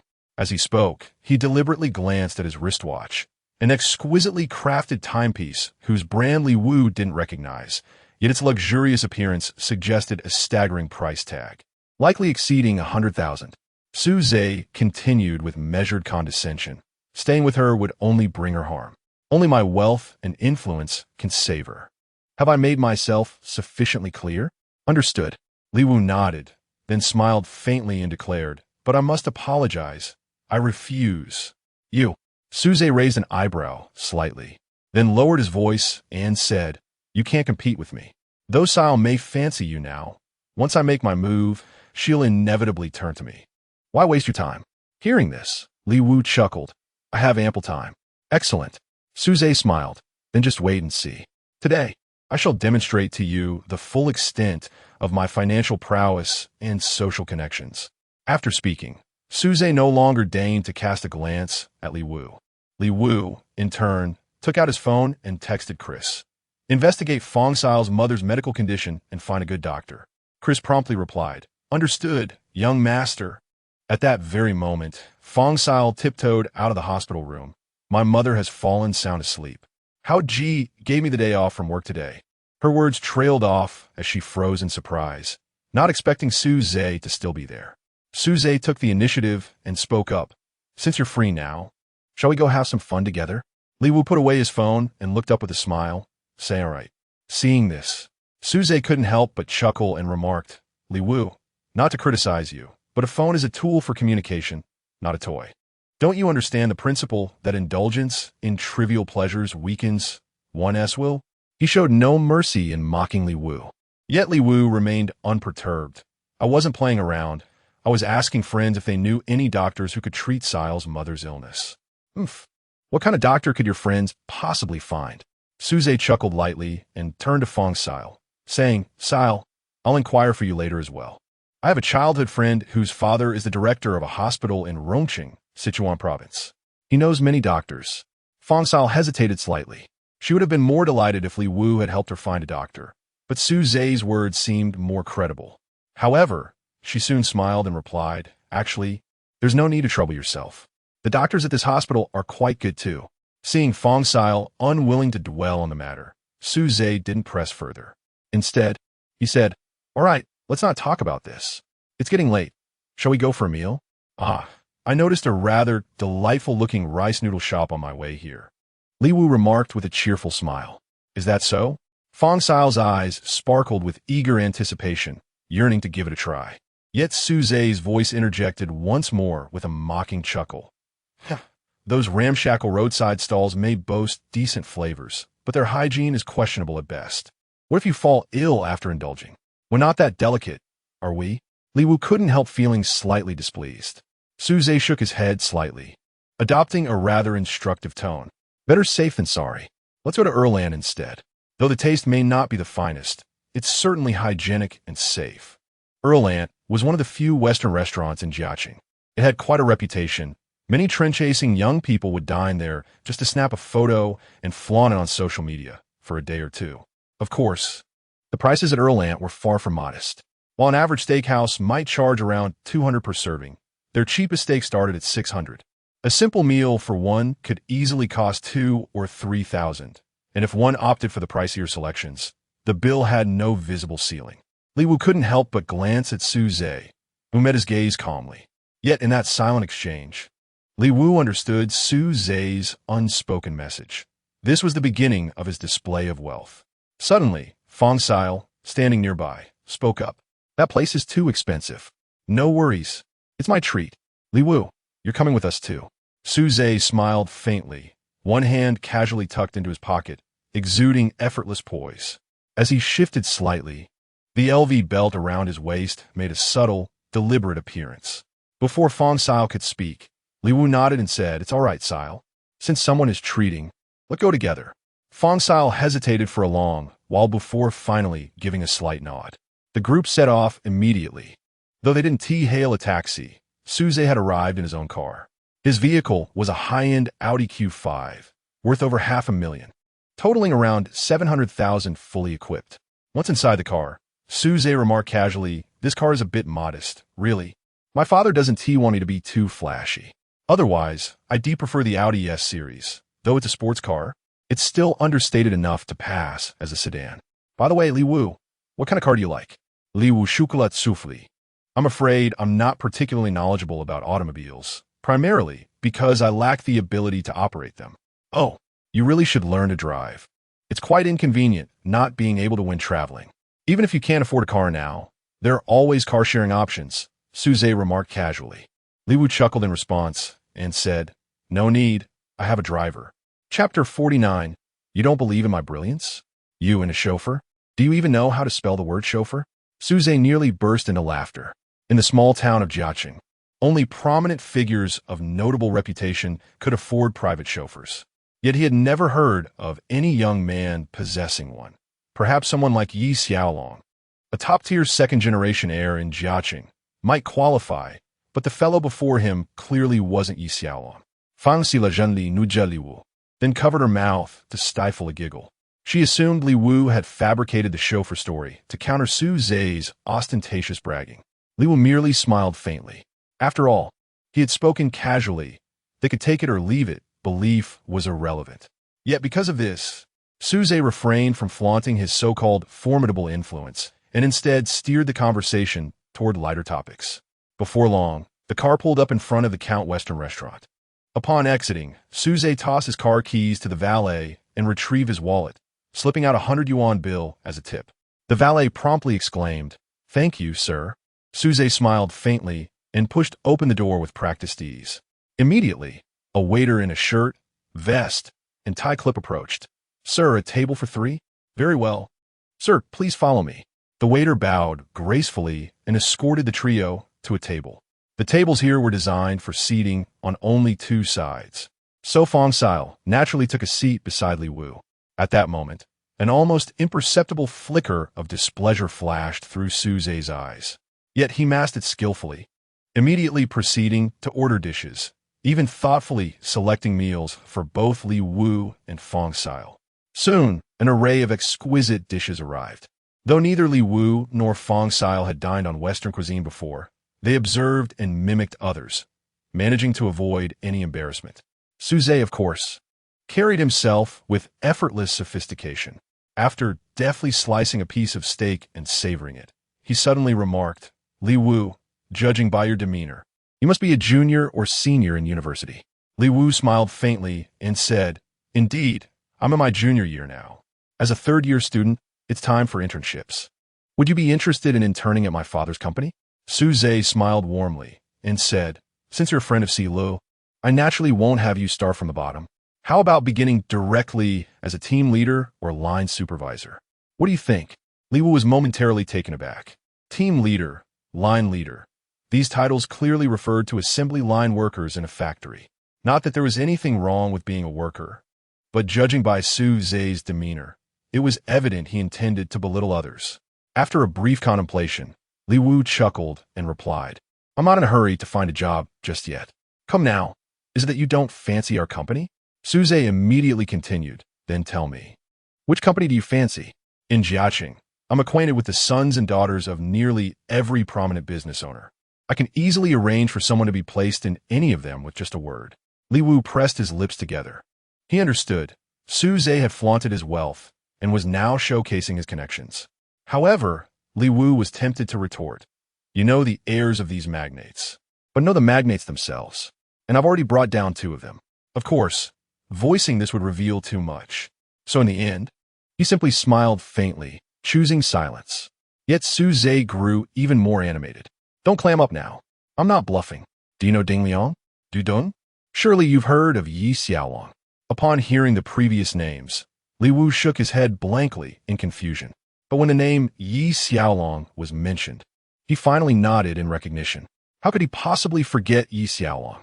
Just yesterday, he had purchased 50% of the shares in the company owned by Yi Xiaolong's father. Seeing that Li Wu recognized Yi Xiaolong, Su Zhe seemed to have found a conversational thread and said, "Take Yi Xiaolong, for example. His father is practically the wealthiest man in Jiaqing. I get along quite well with him. Would you be interested in working at his family's company? I have a single sentence that guarantees you'll get in without an interview." Hearing this, Fang Xiao suddenly tugged lightly at Li Wu's sleeve and whispered, "Li Wu, is Yi Xiaolong's family's company Tanyan Group? This company seems quite remarkable." Securing a position there would undoubtedly be splendid. Perhaps you could inquire with Susie about it? Li Wu shook his head with a faint smile, remaining silent. He understood Fong Xiao's good intentions. Yet if he were to truly interview at Yi Xiaolong's family company, it would likely startle both Yi Xiaolong and his father. Su Zhe, oblivious to Li Wu's thoughts, was eager to flaunt his own prowess. Li Wu, your silence suggests disbelief. Does it not? Otherwise, I'll call Yi Xiaolong right away. Li Wu finally said, It's not that I don't believe you, it's just... Huh, is that Yi Xiaolong over there? Suddenly, Su Zhe set down his phone and gestured toward the entrance. Li Wu and Fong Xiao turned to look. Indeed, Yi Xiaolong was walking through the door. Sensing eyes upon him, Yi Xiaolong's gaze swept the room and immediately landed on Su Zhe. He remembered Su Zhe, a minor figure with some family influence, though hardly noteworthy. What irked him was Su Zhe's inflated self-importance, an arrogance that grated on his nerves. He decided to feign ignorance of Su Zhe's presence. But then he froze, because he saw Li Wu turning around. Young Master Wu was here? Yi Xiaolong's expression turned grave, and he immediately raised his foot, intending to approach Li Wu to greet him. But at that very moment, Li Wu narrowed his eyes, his gaze stern and piercing. Instantly, Yi Xiaolong recalled Li Wu's preference for discretion. Disturbing him now might lead to undesirable consequences. Thus, he could only halt in his tracks and offer a subtle nod of acknowledgement in Li Wu's direction. See that? Yi Xiaolong is greeting me, someone remarked. Meanwhile, Su Zhe's eyes suddenly gleamed with realization. Really? He said. Fong Xiao indeed failed to perceive it. Li Wu noticed and understood Yi Xiaolong was greeting him, but he couldn't be bothered to compete with Su Zhe. Turning back immediately, he said, Let's finish our meal quickly. Su Zhe chuckled lightly. What's the matter? Finally realizing my prowess? I wasn't lying to you, did I? As I told you, every influential figure in Jiaqing knows me well. Just as Li Wu was about to speak further, Fong Xiao's phone abruptly rang. Upon answering, a subtle shift in her countenance became evident. What happened? Li Wu and Su Zhe spoke simultaneously, yet Fong Xiao turned her gaze towards Li Wu and said, I'm not sure. The hospital urgently summoned me back, so I must leave now. Please continue your meal. Without hesitation, Li Wu responded, I'll accompany you. There's no need. You've barely eaten anything, and today has already been disrupted. Let's meet again tomorrow, Fong Xiao replied, shaking her head. Only then did Li Wu relent. Very well, until tomorrow then. Fong Xiao swiftly departed, her footsteps hurried. At that moment, Su Zhe's voice finally cut through the silence, laced with derision. Li Wu, are you still obstinately clinging to your delusions? You must have seen it clearly by now. Only someone of my elevated status can provide Xiao with a stable life. I fail to perceive any semblance of superiority in you. Li Wu remarked with a dismissive curl of his lips. Oh, came the mocking retort. Financial resources aside, observe my connections. Does that not serve as sufficient testament? It seems you still doubt me. Suffisant it coldly. With Fong Xiao gone, he no longer wished to conceal his true nature. Before Li Wu could utter a word, Su Zhe continued with a chilling smile. Then tell me, do you believe I could walk over and share a drink with someone of Yi Xiaolong's stature? Li Wu was momentarily stunned. Could sharing a drink with Yi Xiaolong truly serve as proof of his formidable social connections? However, he soon realized that the issue lay within himself. His current perspective had become too lofty. Had it been his former self, merely witnessing someone sharing a drink with Yi Xiaolong would have struck him as an impressive display of connections. Across from him, Su Zhe noticed Li Wu's prolonged silence and frowned with evident displeasure. You don't believe me? Before Li Wu could speak, Su Zhe stood up abruptly, picked up a glass of red wine along with the bottle, and strode over to where Yi Xiaolong had just seated himself, pouring a drink for him. Noticing Su Zhe's approach and the gesture of pouring wine, Yi Xiaolong frowned slightly, inwardly scoffing at Su Zhe's inflated sense of self-importance. Yet, recalling that Su Zhe had been sitting beside Li Wu moments ago, he suppressed his irritation and forced a polite smile, raising his glass to drink with him. Satisfied, Su Zhe returned to his seat and boasted to Li Wu, Now do you believe in my connections? With that, Su Zhe leaned back with an air of superiority, lecturing Li Wu Dao. Now you've witnessed my financial prowess, my extensive connections. I won't resort to brute force to make you leave Xile. But let me impart an old adage. If you truly care for her, you should relinquish your pursuit. You are but a commoner, unworthy of standing by Sile's side. Chapter 50. Chris, transfer me $1 billion at your leisure. Hearing this, Li Wu let out a derisive chuckle. He too felt that Su Zhe was far too full of himself. There was no point in wasting time with such a person. So he simply stood up and walked away without another word. Su Zhe didn't stop him, merely smiling faintly to himself, thinking that this poor boy must have finally recognized the gap between them and wouldn't bother Fong Sile anymore. After leaving the restaurant, Li Wu strolled aimlessly down the street. Just then, his phone suddenly rang. Glancing at the screen, he was surprised to see it was a call from Li Yueqing. Li Wu frowned slightly. Their dinner appointment wasn't until 7 in the evening, and it was barely past 4 now. He promptly declined the call. Yet Li Yueqing kept calling relentlessly. With a resigned sigh, Li Wu finally answered. It's not time yet. From the other end of the line, Li Yueqing giggled mischievously. If you don't come now, I might just get arrested by the police. Li Wu was taken aback. What happened? Swiftly, another voice immediately came through the phone line. Are you a friend of this Miss Li? I am a sales associate at the Gucci boutique in Silver Dragon Plaza. Your friend tore off the tag of a Gucci bag but lacks the funds to pay for it. If you are unwilling to settle the bill on her behalf, we will have no choice but to involve the authorities. Li Wu immediately felt a throbbing headache. How could Li Yueqing possibly be short on money? Even if she isn't a member of the Li family, she remains a world-renowned scholar, an economist on the verge of receiving the Nobel Prize. The sole reason for her actions must be to deceive Li Wu. If Li Wu doesn't go now, there might be even more outrageous incidents later.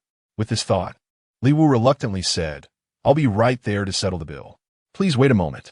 Silver Dragon Plaza is the largest square in Jiaqing, and the Gucci boutique is located in its most bustling area. No one in Jiaqing could possibly miss it. However, to teach Li Yueqing a lesson, Li Wu deliberately avoided taking a taxi and leisurely boarded a bus instead. By the time he arrived at the Gucci store, an hour had already passed. Upon entering, a saleswoman immediately approached him. Yet, when she took in Li Wu's attire, she paused momentarily. Clearly, in a luxury store like Gucci, customers resembling ordinary college students were a rare sight. Nevertheless, maintaining professionalism, she quickly adjusted her expression and said, Good afternoon, sir. How may I assist you? We've recently received 2 new handbag designs, both crafted by Italian masters. I'm here to settle Li Yueqing's bill. Li Wu interrupted directly. He had no intention of purchasing any luxury handbags. You are paying for Ms. Li? The saleswoman froze once more, clearly taken aback to the extreme. The incident about a lady tearing off the price tag, yet unable to afford the purchase, had already spread throughout the store today. That handbag cost a staggering $108,800, with no discounts or rounding off. Initially, they had assumed that Ms. Li must have been calling some young and accomplished successful individual. Never did they expect to see such an ordinary and inexperienced college student appear instead. Li Wu remained utterly unfazed by their astonishment. Where is she? He asked calmly. Could you take me to her? Follow me, please. The saleswoman finally snapped out of her daze and led the way ahead. As they ventured deeper into the boutique, they spotted 3 figures gathered before a mirror. The radiant woman, still holding up a handbag to admire, was unmistakably Li Yueqing. To her left stood another sales associate, presumably the one from the phone call. Yet, beside them both loomed a portly gentleman with a round face and protruding belly. Who might this be? Li Wu furrowed his brows slightly before striding over directly. Standing before the mirror, Li Yueqing caught sight of Li Wu's approach through the reflection. She turned her head gracefully, her radiant smile blossoming with enchanting charm as she cooed. You've arrived. Do settle the bill promptly, lest another gentleman offers to cover it for me instead. Another gentleman? Li Wu's gaze shifted and landed on the portly man nearby. At this moment, the rotund fellow wore a lecherous grin, his beady eyes roving incessantly over Li Yueqing's form. Judging by the branded watch on his wrist and the nearly bursting designer belt around his waist, he appeared to possess considerable wealth. Suddenly, the corpulent man's attention turned toward Li Wu. After a cursory glance, he let out a derisive snort. You? Could you also afford to cover this lady's expenses? Little one, this is $108,800, not $188. The portly man mocked Li Wu, yet Li Yueqing showed no intention of intervening to assist. On the contrary, she nonchalantly walked aside, picked up a pair of sunglasses from the nearby eyewear stand, tried them on, and declared without hesitation, "I'll take these as well." "You have excellent taste, miss. These sunglasses are the latest limited edition this year. And this is the only pair left in the entire city of Jiaqing, priced at exactly 100,000. The saleswoman immediately responded cheerfully. Li Wu couldn't help but be taken aback. "Just a pair of sunglasses. Why are they so expensive?" At this, the stout man beside them let out another derisive chuckle. "Youth will always be youth," he sneered. "This lovely lady merely wishes to purchase another pair of sunglasses. Must you make such unwarranted comments? If you can't afford it, step aside. I, Chang Kai, will cover the bill." The portly man was named Chang Kai. Li Wu couldn't resist stealing another glance at him. This rotund fellow was showering such excessive attentions here, undoubtedly harboring ambitions to win the fair maiden's favor. Alas, he had overthought the matter. Who was Li Yuqing, after all? Could such a person be swayed by mere petty gains of 200,000 or 300,000? The man seemed utterly unfazed by the prospect of being devoured whole by Li Yuqing. After some contemplation, Li Wu still felt compelled to offer well-intentioned advice. "I suggest you return to wherever you came from. This woman is far from virtuous." "Li Wu, speak of me like that again, and I'll assign you extra homework," came Li Yuqing's voice from not far away, where she stood before a perfume counter. Her gaze remained fixed on the array of fragrance bottles, never once turning to acknowledge them. Li Wu's words had initially stirred anger in Chang Kai. Yet, Li Yuqing's remark instantly dispelled his displeasure, nearly eliciting an excited outburst from him. "Extra homework? Is that the daily assignment we have to submit?" Unexpectedly, this woman appeared elegant and noble with refined temperament. Yet she turned out to be insatiable in her desires, even attempting to seduce young men with her assignments. "No, today I must conquer this woman without fail." At this thought, Chang Kai immediately turned to Li Wu Dao. "Young man, I won't mince words with you. I'll give you 200,000 yuan, and you must leave this lady at once." Li Wu was taken aback. He truly hadn't expected that despite his persuasion, Chang Kai not only refused to listen, but instead escalated the situation. For a moment, Li Wu couldn't help but let out a cold laugh. No longer paying attention to this foolhardy man, he turned to the saleswoman and said, "So the total is 288,800 yuan, correct? May I pay by card?" The saleswoman hesitated, clearly skeptical that Li Wu could afford it. "Of course, sir, but please make sure you heard correctly. It's 288,800 yuan, not." "I know," Li Wu replied casually, retrieving his wallet and handing her a bank card. Still doubtful, the saleswoman went to process the payment. However, she soon returned with an uneasy expression. "Sir, your card has insufficient funds." "Insufficient funds?" Li Wu was momentarily stunned. Only in the next second did it suddenly dawn upon him. Back then, in order to assist a waitress under Zheng Hao's employ, he had compensated Zheng Hao with 800,000. And Chris had mentioned that this bank card contained merely a trifling sum of over 1 million. It might indeed fall short of the 288,800 required. Without hesitation, Li Wu retrieved his phone, intending to instruct Chris to transfer additional funds. Yet at that very instant, the voice of Chang Kai beside him resonated with scorn. "Young man, if you lack the means, why masquerade as a magnate? I initially mistook you for some privileged scion slumming it incognito, only to realize you're just a clueless upstart." Li Wu ignored him and directly called Chris. Seeing Li Wu remain silent, Chang Kai grew increasingly arrogant. "Oh, you're quite cocky, aren't you? Why do you have to act so high and mighty when you're broke?" The clamor was utterly unbearable. Li Wu simply walked aside, yet Chang Kai clung to him like a shadow, pointing at Li Yuqing and continuing with his remarks. "Young man, a woman of such distinction as this lady is beyond the reach of an inexperienced youth like you. Do you comprehend?" He then turned his gaze to Li Yuqing and bluntly made an indecent remark. "Miss, to be honest, someone as beautiful as you choosing such a young man must mean you have rather vigorous needs, haha. Let me assure you, I'm certainly no worse than any young man. Moreover, I'm wealthy. So, how about choosing me instead?" To Chang Kai's astonishment, Li Yuqing remained utterly unfazed upon hearing such vulgar remarks, offering no rebuttal. This only reinforced Chang Kai's conviction that Li Yueqing must be yearning for satisfaction and had been swayed by his words. Silently, he resolved within himself to put forth his finest efforts to win this woman over. At that moment, Li Wu's call finally connected, and Chris's voice came through. "Young master, what are your instructions?" "I have no money left in my card. Just transfer some over," Li Wu said nonchalantly. Chris immediately responded, "Of course, young master. Would 1 billion suffice?" Chapter 51. Have you realized the chasm between us? 1 billion? Li Wu was slightly taken aback. Although his allowance amounted to hundreds of billions, Chris had previously only given him 810 million. Now he was suddenly offering 10 billion. The disparity was staggering. As if sensing Li Wu's bewilderment, Chris chuckled on the other end of the line. "Young master, initially, I only provided you with a modest sum because I feared sudden wealth might corrupt your character. Hence, I sought to restrain the amount. However, you've proven yourself unaffected by such temptations. Naturally, I no longer see the need to limit your funds. If you wish, the entire 100 billion is at your disposal." Understanding dawned upon Li Wu. It seemed his family had orchestrated this meticulous arrangement for his sake. Still, he replied, "No need. I wouldn't even know how to spend such an exorbitant sum. You may continue managing it for now." With that, he ended the call and handed the card back to the saleswoman. "Care to try again?" Again? Before the saleswoman could respond, Chang Kai beside her exclaimed sharply, "Boy, do you really think everyone is as idle as you, with leisure to try things on repeatedly?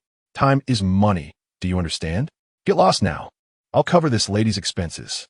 With that, he produced his alligator leather wallet and withdrew a gleaming gold credit card, handing it to the sales assistant. "Charge this to my account for the young lady," he declared. The saleswoman's eyes lit up the moment she spotted the gold card.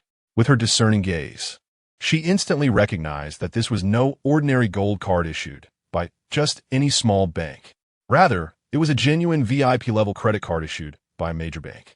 A rough estimate would place the overdraft limit of this card well above 1 million. A true individual of substantial wealth.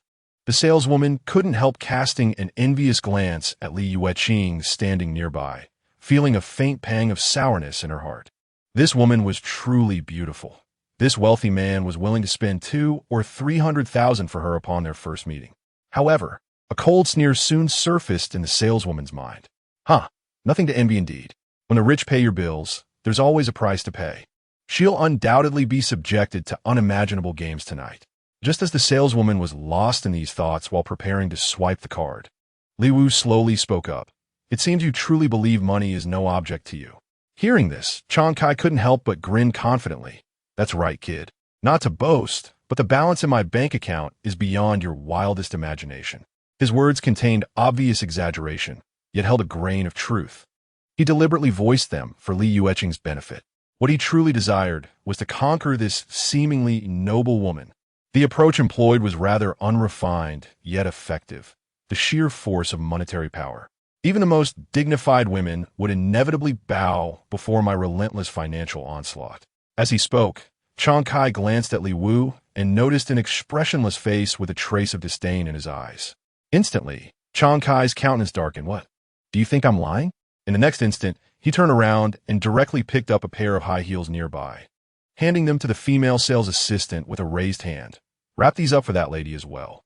These high heels appeared no different from the ordinary ones on the street that cost a few hundred, yet their price tag read 76,000.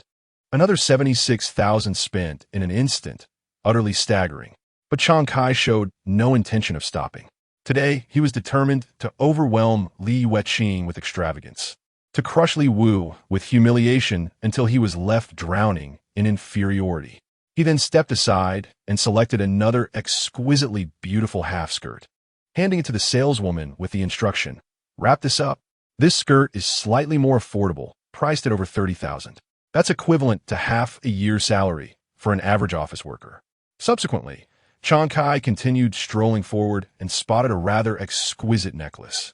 "Wrap this up as well." The saleswoman trailed behind Chang Kai, her arms laden with purchases. Regardless of whether Li Yueqing was feeling dizzy or not, she herself was already somewhat overwhelmed. This boss was simply too generous. Yet Chang Kai showed no signs of stopping. continuing his meticulous selection with unwavering determination. He had resolved in his heart that even if it cost him 1,000,000, he would spare no expense. Enough. But at that very moment, Li Wu's voice suddenly rang out. Instantly entanglements. Had this brat finally lost his composure? He turned his gaze back towards Li Wu and remarked, "What is it? Have you finally perceived the chasm that lies between you and me?" Li Wu nodded. "I see. Since you see, why don't you scram? You're wasting both my time and this lady's." A glimmer of delight flickered across Chang Kai's brow as his gaze involuntarily drifted back toward Li Yuqing, though she remained silent. The subtle charm lingering between her eyebrows was utterly intoxicating. He couldn't help but think triumphantly, "Now that my wealth has humbled your young admirer, surely you too should submit to me." Upon hearing Chang Kai's words, Li Wu let out a light chuckle and shook his head, saying, "I'm afraid you've misunderstood my intention." "What exactly do you mean, then?" Chang Kai was momentarily stunned, genuinely perplexed by Li Wu's intentions. With a disdainful smirk, Li Wu made no effort to elaborate further. Turning directly to the female sales assistant, he commanded imperiously, "Summon your proprietor immediately. Mind you, I require the owner, not merely the shop manager. What business might the gentleman have with me?" A middle-aged woman exuding an air of opulence and adorned with glittering jewels approached. Her name was Huang Yuzhu, the proprietor of this establishment. Ordinarily, she seldom frequented the premises, but by happenstance she had come today and overheard Li Wu's remarks, prompting her curious inquiry. Li Wu immediately turned and declared, "I wish to purchase this establishment of yours." "Name your price." What did you say?" Huang Yuzhu was momentarily stunned, her mind failing to process the situation. Purchasing her shop? What preposterous notion was this? This boutique houses over 1,000 pieces of exquisite luxury items, with an average price exceeding 5,000. In other words, the merchandise alone is valued at approximately 50 million. This estimation doesn't even include the worth of the storefront itself. Even if one were to offer 60 million, she might still be reluctant to sell. And now, this young man before her has the audacity to propose purchasing her entire establishment? Is this some sort of jest? Chang Kai was stunned upon hearing this. For him, spending a few $100,000 on some luxury items already qualified as extravagant. Yet this fellow was talking about buying the entire store? Preposterous. At last, he could no longer restrain himself and blurted out, "Young man, have you lost your mind? How dare you utter such preposterous boasts?" Li Wu paid no heed to Chang Kai, addressing Huang Yuzhu directly. 50 million. Huang Yuzhu furrowed her brows, remaining silent. She was assessing the situation, attempting to comprehend the unfolding events. 60 million, Li Wu uttered in the very next breath. Huang Yu froze momentarily. 60 million, if genuine, was indeed a tempting offer to consider. With such a substantial sum liquidated, she could relocate her business to another city, effectively moving her shop to a new location while profiting by millions. 70 million. Li Wu spoke again, his entire aura becoming extraordinarily formidable with those 3 words. Huang Yu couldn't help but feel her breath slightly stifled. 70 million, a full 10 million higher than the price she had anticipated in her heart. Even though she had a hunch that this young man before her didn't seem like someone who could produce 70 million, she couldn't help but suggest, "Sir, perhaps we could discuss this matter elsewhere." 70 million it is, no further negotiations necessary. Li Wu handed the bank card directly to the saleswoman. "Let's keep it simple. Just swipe the card directly." The saleswoman stood utterly dumbfounded, unable to comprehend the scene before her. But this card had no balance just moments ago. Now it does. Li Wu's lips curled into a faint smirk.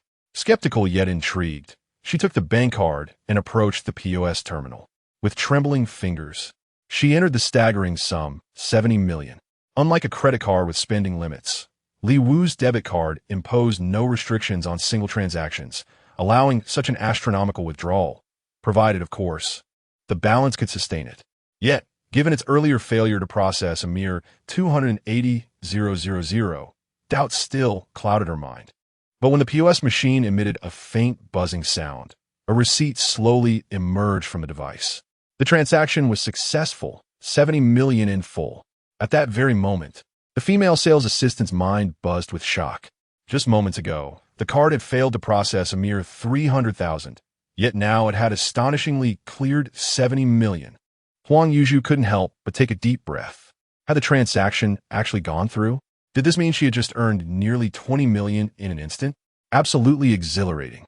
Just 10 minutes ago, she could scarcely fathom that an ordinary-looking university student like Li Wu could casually produce 70 million yuan. Meanwhile, Chang Kai beside him stood utterly dumbfounded. What on earth was happening? This unassuming young man, dressed in such a shabby manner, could actually withdraw 70 million in cash from his card, an astronomical sum beyond imagination. How laughable it was to have just spent a mere 100,000 and already swaggered before others. Even attempting to lure someone's woman into his arms with just a few 100,000. At that moment, Li Wu turned his gaze back towards Chang Kai and uttered calmly, "Now, do you comprehend my meaning?"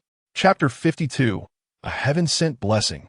Chang Kai's plump cheeks trembled slightly as he nodded with a complicated expression. Now he finally comprehended Li Wu's implication. It wasn't that Li Wu was vastly superior to him. Rather, the chasm between them was so immense it rendered comparison meaningless.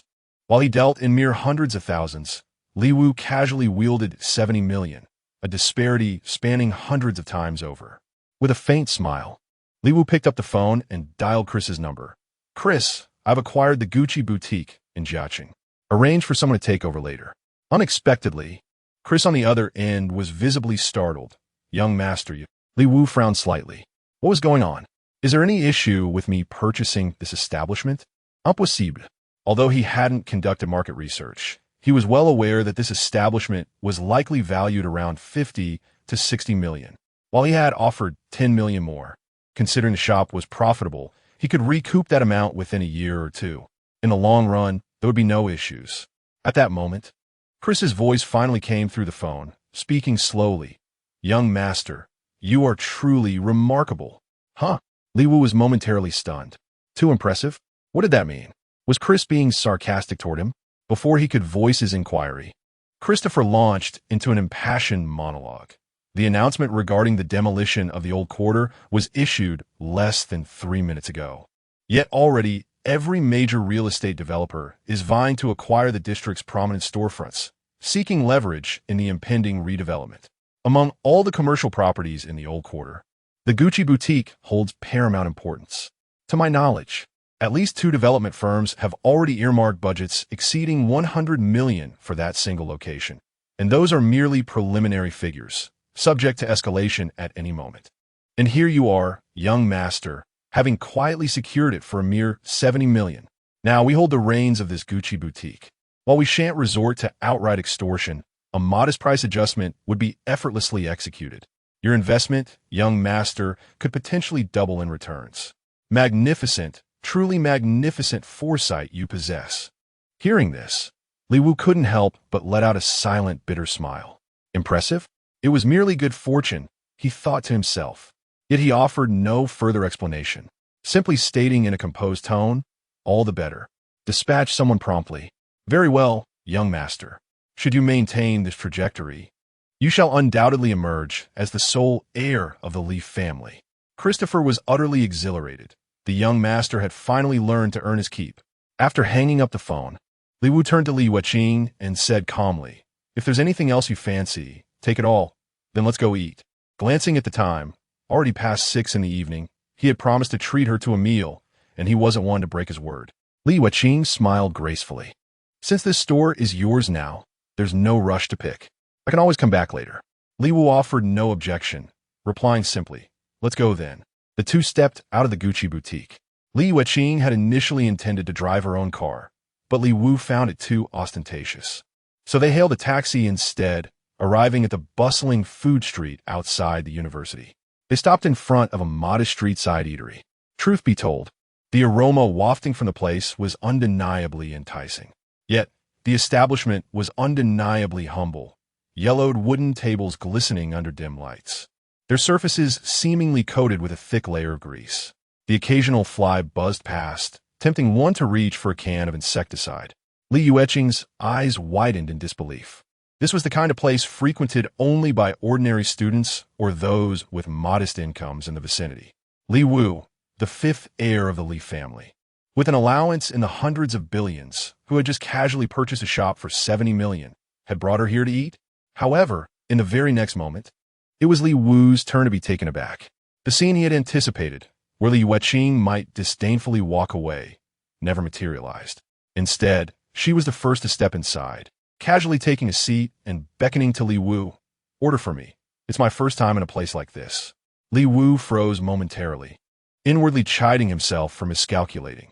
This privileged young woman remained unfazed. Yet, he quickly steadied himself and called out to the owner chef in the kitchen.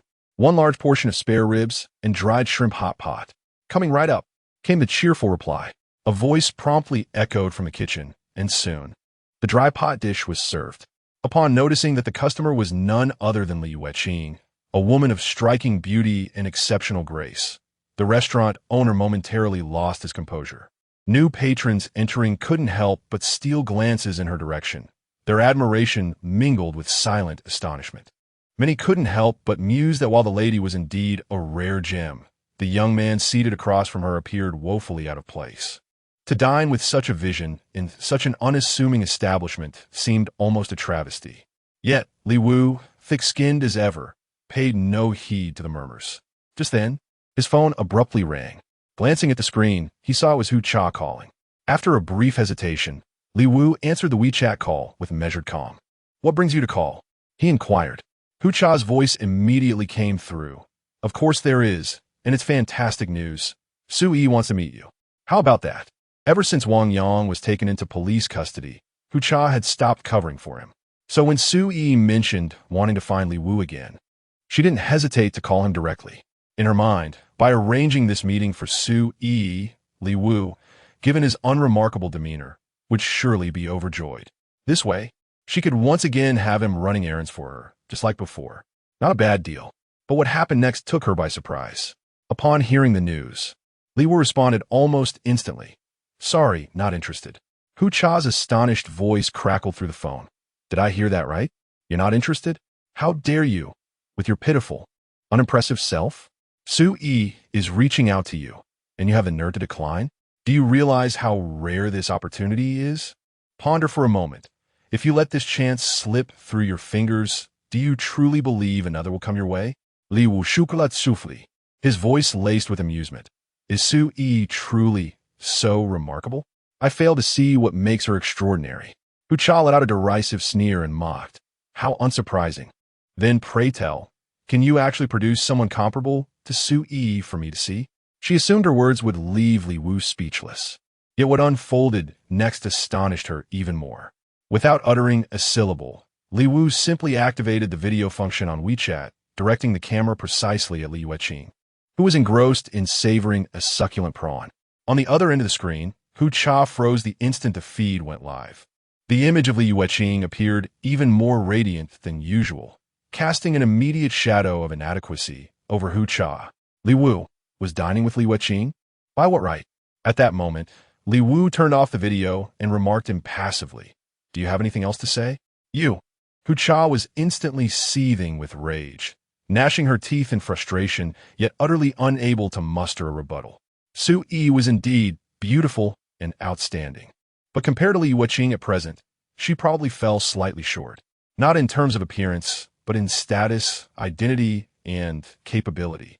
Dining with Li Yueqing would undoubtedly be a far greater source of pride than sharing a meal with Su Yi. After a prolonged silence, Hu Cha finally spat out through clenched teeth. "Fine, Li Wu, you've outdone yourself this time." After speaking, she angrily hung up the phone. Li Wu chuckled softly and also put away his mobile. By then, Li Yueqing had finished eating as well. Li Wu promptly stood up to settle the bill, saying, "We're even now. Goodbye. Aren't you going to see me home?" Li Yu raised her delicate brows, her charming eyes glinting like silk as she spoke. Li Wu immediately let out a cold laugh. "Chris warned me to be wary of you, and now I see he had a point." "That Chris, what did I ever do to him? Why would he slander me like this?" Li Yueqing smiled gently. "Very well, I shall return alone then. Do remember to thoroughly review today's lesson when you return." With these words, she gracefully turned and departed. Unbeknownst to Li Wu, after departing, Li Yueqing muttered under his breath, "Help you earn tens of millions, and all I get is a measly dry pot meal. This heir is truly stingy, nowhere near as generous as the other successors. Watching Li Yuqing walk away, Li Wu turned to head back to his dormitory. Yet, at that very moment, his phone rang once more. It was Zheng Hao calling. Without hesitation, he answered promptly, "What's the matter?" On the other end of the line, Zheng Hao immediately responded with cautious deference. "Young Master Wu, I was hoping to invite you for dinner today. Would you happen to have time available?" "I've just eaten," Li Wu replied honestly. But then it struck him, he had previously agreed to have a meal with Zheng Hao. Moreover, someone of Zheng Hao's status and influence wouldn't invite him purely for dining. There must be an underlying matter. If even Zheng Hao couldn't resolve something in Jiaqing, the issue must be significant. Without hesitation, he added, "Never mind. Name the place, and I'll be there immediately." Chapter 53. Someone wants to devour Zheng Hao upon hearing Li Wu's willingness to come. Zheng Hao was overjoyed and promptly responded, "Where are you currently? I shall come fetch you immediately." "No need. I'll take a taxi myself," Li Wu said calmly. Zheng Hao quickly provided his address. He was at Peony Garden, the very tea house where Li Wu had first met Su Yi. Without giving it much thought, Li Wu hailed a pedicab lingering in the night market and headed straight for Peony Garden. Before long, he arrived at the building. Unlike usual, the entrance was lined with luxury cars today. Mercedes-Benz S-Class, Audi S-Series, and Volkswagen Phaetons seemed commonplace, while even Maseratis, often dismissed as pseudo-luxury, were the least impressive, dazzling onlookers. Many passers-by had stopped to snap photos.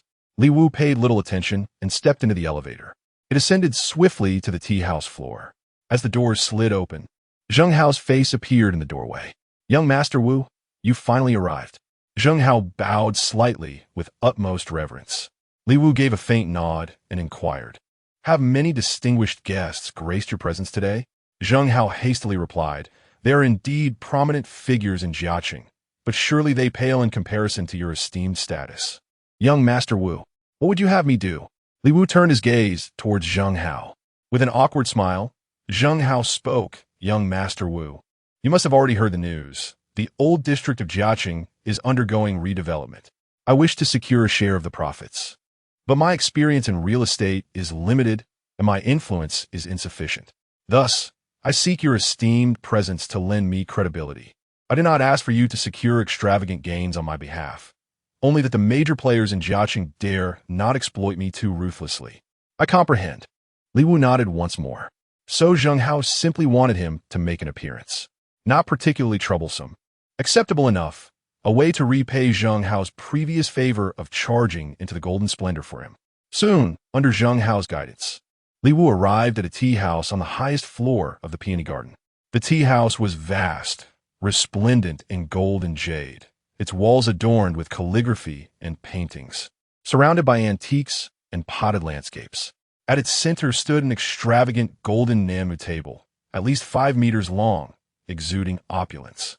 Presently, 5 or 6 middle-aged men sat on either side of the namu table, some exhaling plumes of smoke, others sipping tea and conversing with laughter. Behind each stood 1 or 2 bodyguards clad in black suits and sunglasses, hands clasped formally before them. When Li Wu and Zheng Hao entered, the gathering remained entirely undisturbed, continuing their activities as if the newcomers were beneath notice. "They're all real estate developers in Jiaqing," Zheng Hao murmured to Li Wu. "In terms of raw influence, they're comparable to me, but in property development, they utterly dominate. If I want to break into the industry, especially to claim a share of the lucrative old district redevelopment, without reaching an agreement with them, success is impossible." With that, Zheng Hao stepped forward with a practiced smile. "Gentlemen, allow me to introduce, spare us the pleasantries. Let's get straight to the point. The urban renewal project in the old district is extremely urgent. We don't have time to sit around drinking tea with Brother Hao." But before Zheng Hao could finish speaking, he was interrupted by a man sitting alone at the other end of the table. This man was tall and burly, with a short buzz cut and a face full of rough features. Gold chains adorned his neck and wrists, exuding an air of nouveau riche. Yet in this setting, his presence was the most commanding. Judging by his solitary seat, it was clear he was the true leader of Jiaqing real estate. Interrupted mid-sentence, Zheng Hao's expression darkened considerably.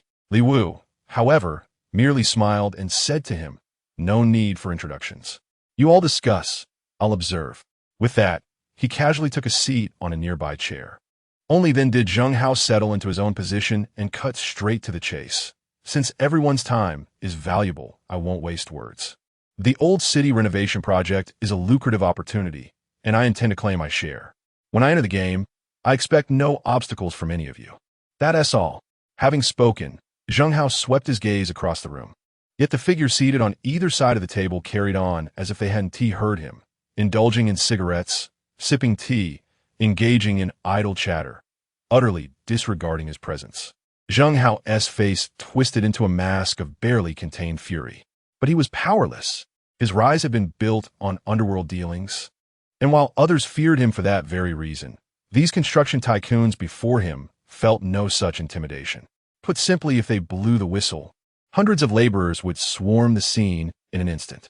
Could he possibly stand against that? Underhanded tactics won't work with them. The atmosphere remained frozen for at least 3 minutes before the boss, who had previously reprimanded Zheng Hao, lit a cigar, clamped it between his teeth, and said with a chuckle, "Brother Hao, if you want to enter the game, just go ahead. Why bother asking us? In this era of market economy, no one can hinder your entrepreneurial pursuits." Zheng Hao narrowed his eyes and immediately questioned, then why would Boss Shueting warn all those brick kills, sand suppliers, and construction workers, threatening that anyone who dares to provide me with river sand or bricks or work for me will face his wrath? Bang! The burly boss, Shueting, slammed his palm heavily onto the table with such force that the teacups toppled over, spilling their contents across the surface. "Damn it!" he bellowed. "Zheng Hao, you may indulge in reckless eating, but you must never speak carelessly. When have I ever conducted myself in such a manner?" Zheng Hao maintained his composure and said calmly, "We're all reasonable people here. Such words are unnecessary, and I fully comprehend your approach. That's precisely why I've invited you, Boss Shueting, along with the other distinguished entrepreneurs today, to discuss this matter. I wish to enter the field. You may propose certain conditions, and as long as they remain within reasonable bounds, I shall gladly accommodate them." "Huh!"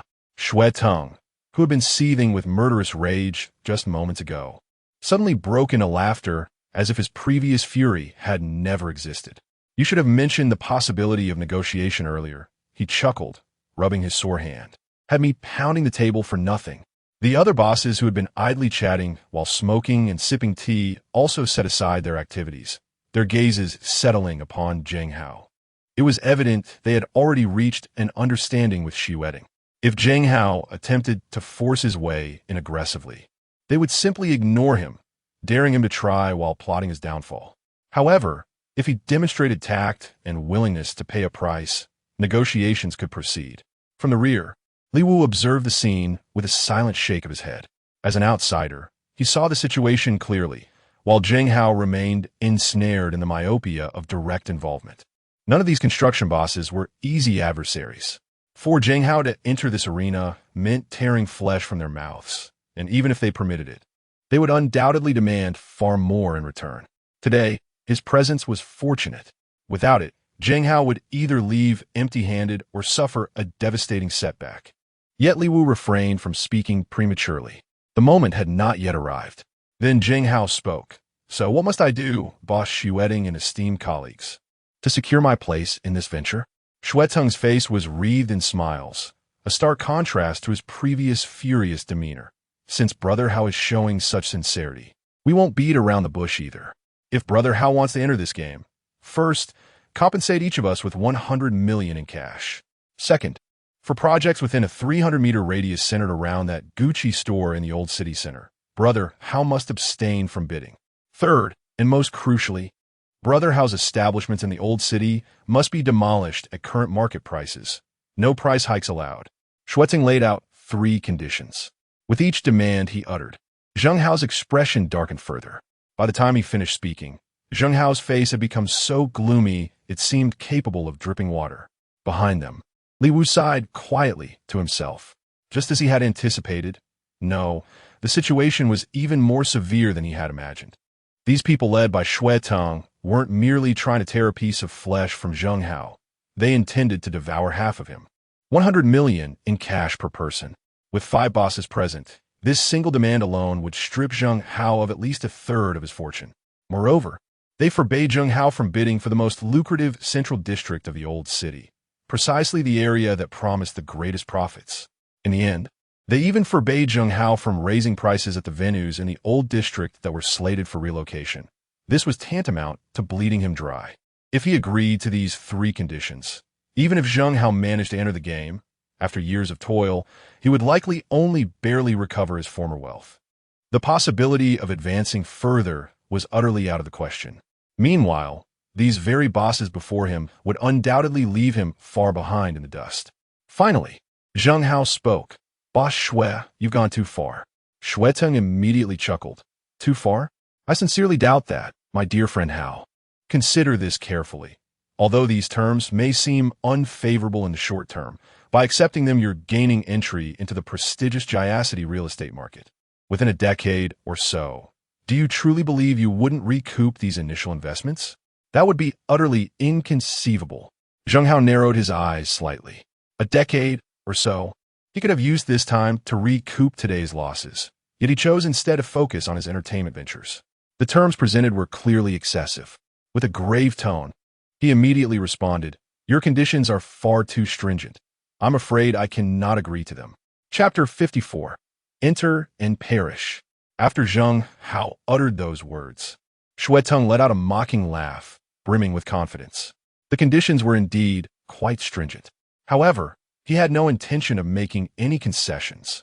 The urban renewal project in the old district is indeed a lucrative opportunity, yet these established players remain unwilling to share even a morsel of the pie. To claim a portion of this feast, one must be prepared to pay an exorbitantly painful price. In other words, Zheng Hao's influence in Jiaqing is not insignificant.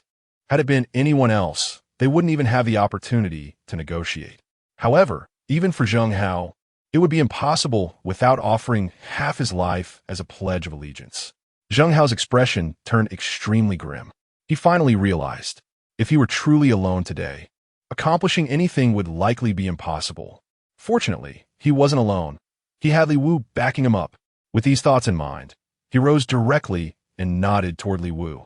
Witnessing this scene, Li Wu understood it was time for him to step into action. Without hesitation, he stood up and took the seat Zheng Hao had just vacated. Zheng Hao, meanwhile, stood silently beside Li Wu like a subordinate. This unexpected turn of events left all the business owners present utterly bewildered. What madness had possessed Zheng Hao to yield his position to some young upstart? Allow me to introduce myself. My name is Li Wu, currently a junior student at Jiaqing University of Finance and Economics. As soon as Li Wu spoke, the businessmen present became even more perplexed. What? He's actually still a university student? Shui Teng abruptly rose to his feet with a sharp sound, poised to stride away in indignation. "Zheng Hao," he demanded with barely contained fury, "what manner of jest is this you dare play upon me? If you refuse to accept these terms, fine. But why bring a child here? To humiliate us? Others may fear Zheng Hao, but we certainly don't." Zheng Hao's face darkened, yet he remained silent. Meanwhile, Li Wu smiled faintly and said, "This gentleman is called Shui Teng, isn't he? I believe it wouldn't hurt for you to hear me out before leaving." "Oh, quite bold to address me by name. Go ahead, speak. Let's see what tricks you have up your sleeve." Shui Teng let out a derisive chuckle, yet surprisingly sat back down. However, his compliance wasn't out of respect for Li Wu. Rather, he was curious to witness what tricks Li Wu might pull. Everyone present was shrewd and perceptive. The fact that Zheng Hao had invited Li Wu here with such deference indicated there must be something extraordinary about him. It wouldn't be wise to storm off in a fit of momentary anger. At this point, Li Wu finally smiled faintly and said, "The redevelopment project of Jiaqing's old district is an enormous pie. I estimate its scale to be between 10 to 20 billion. Whether Zheng Hao is involved or not makes little difference in the grand scheme.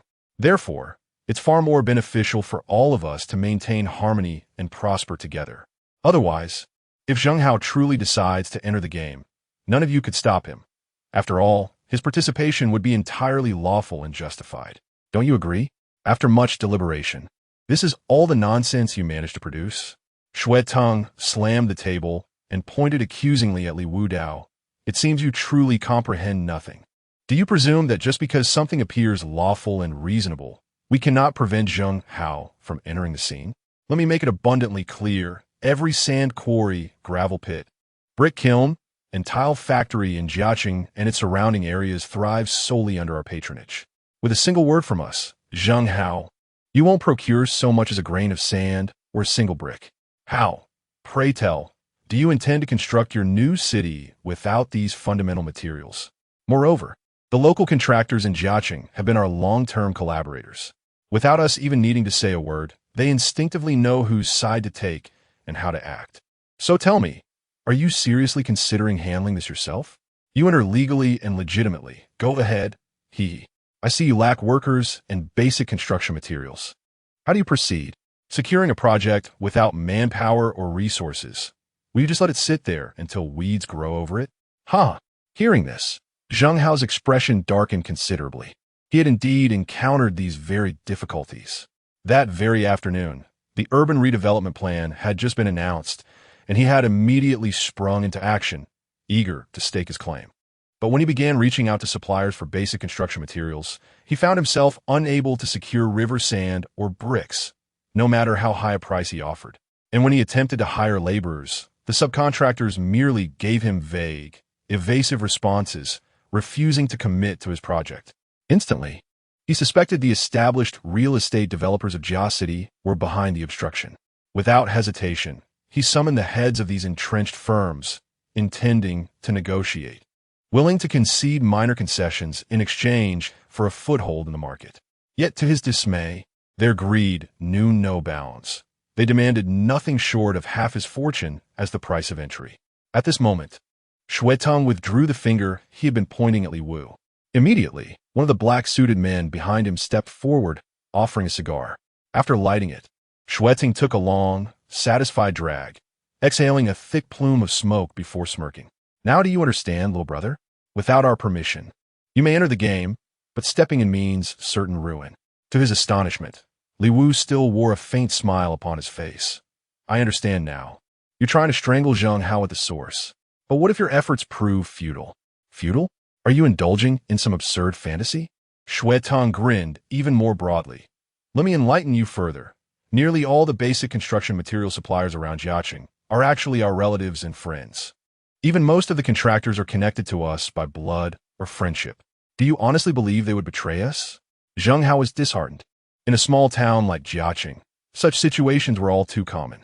When a real estate developer prospered, distant relatives and acquaintances would inevitably seek connections. The developer would then offer them opportunities in basic construction materials or contracting, solving both material and labor issues while forming a tight-knit circle to suppress competitors when necessary. However, what irked Xuetong the most was that despite laying all his cards on the table, Li Wu still wore a faint, unshaken smile. Unable to contain his frustration, he erupted in fury. Damn it, what the hell are you still smiling about? Zheng Hao, where did you find this simpleton who's so fond of laughter? Why doesn't he go peddle his mirth instead? Zheng Hao's gaze turned icy upon hearing these words, yet he remained silent. Meanwhile, Li Wu spoke deliberately. Very well. I shall grant you one final opportunity.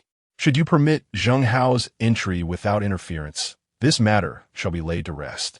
However, should you persist in your unreasonable obstructions, do not blame me for responding in kind. What the hell? Are you threatening us? You insolent little brat. What can you possibly do to me with your unreasonable behavior? Upon hearing this, Xuetong was instantly enraged. He slammed the table and abruptly stood up, turning to leave. The other executives followed suit, rising from their seats in unison.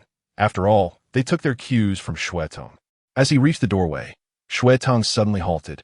He turned back, casting a profound glance at Li Wu before shifting his gaze to Zheng Hao. Zheng Hao, he said, his voice laced with icy authority, our terms are laid out plainly. If you're willing to cooperate, call me anytime, but don't wait too long. We'll reserve a few projects for you, enough to give you a taste of the profits. But if the bidding begins, and we still haven't heard from you, then abandon this foolish hope once and for all.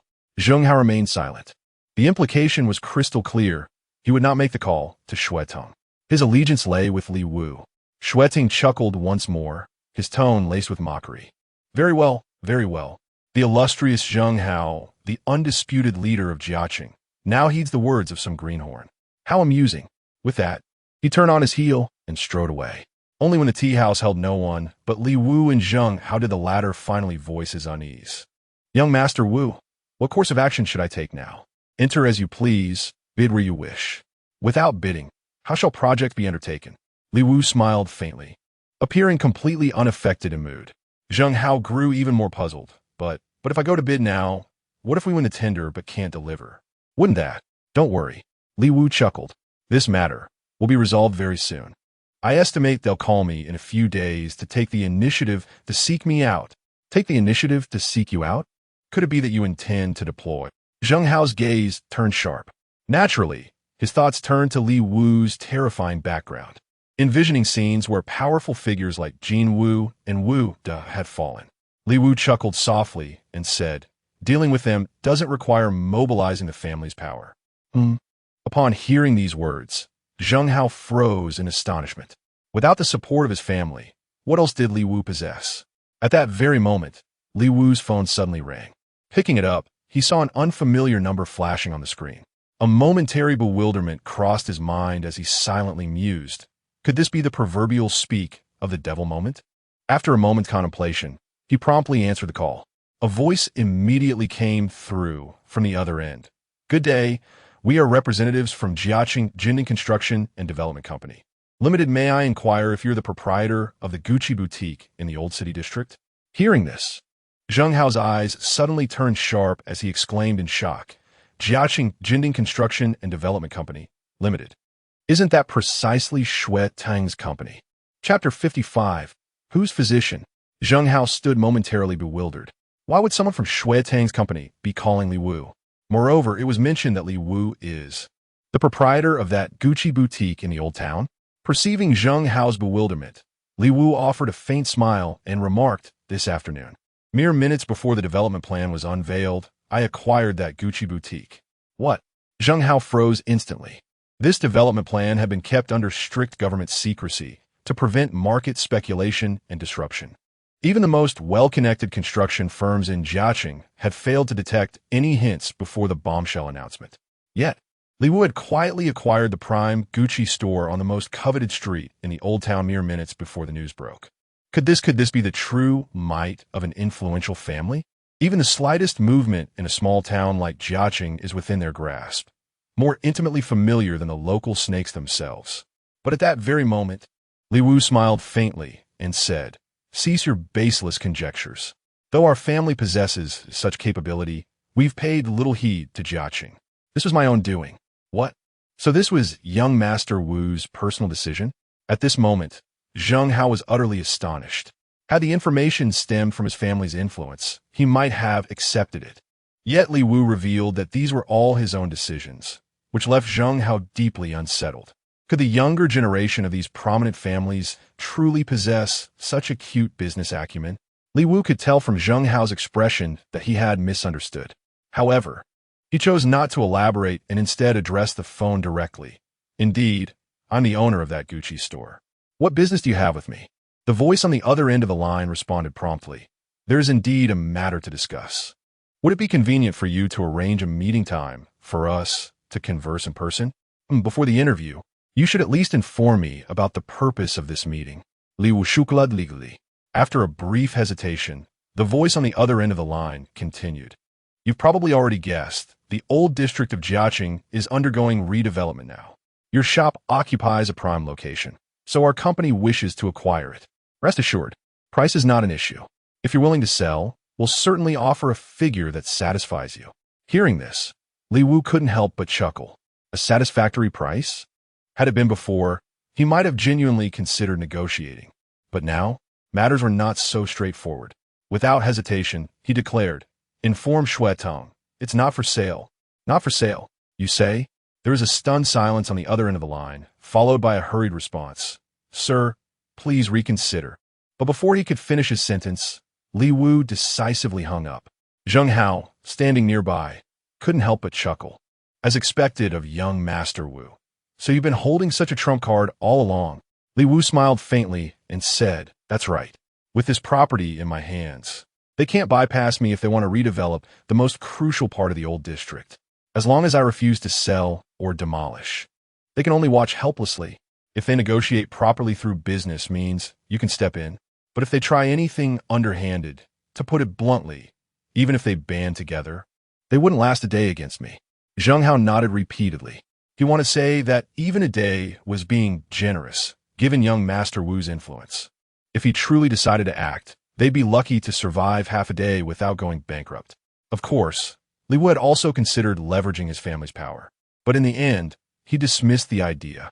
As the fifth heir, not the patriarch, relying too often on familial influence might invite criticism from the clan, which wouldn't bode well for his future. Besides, with Shui Tong and the others now at his mercy, he saw this as an opportunity to test his own mettle. Young Master Wu, why not skip school tonight? Let me treat you to a night at azure seas and cloudy skies. Zheng Hao couldn't help but speak up. Azure seas and skies is the preeminent bathhouse in Jiaqing. Li Wu immediately shook his head. I won't go. I'm heading back to school to sleep. You focus on preparing the bidding documents.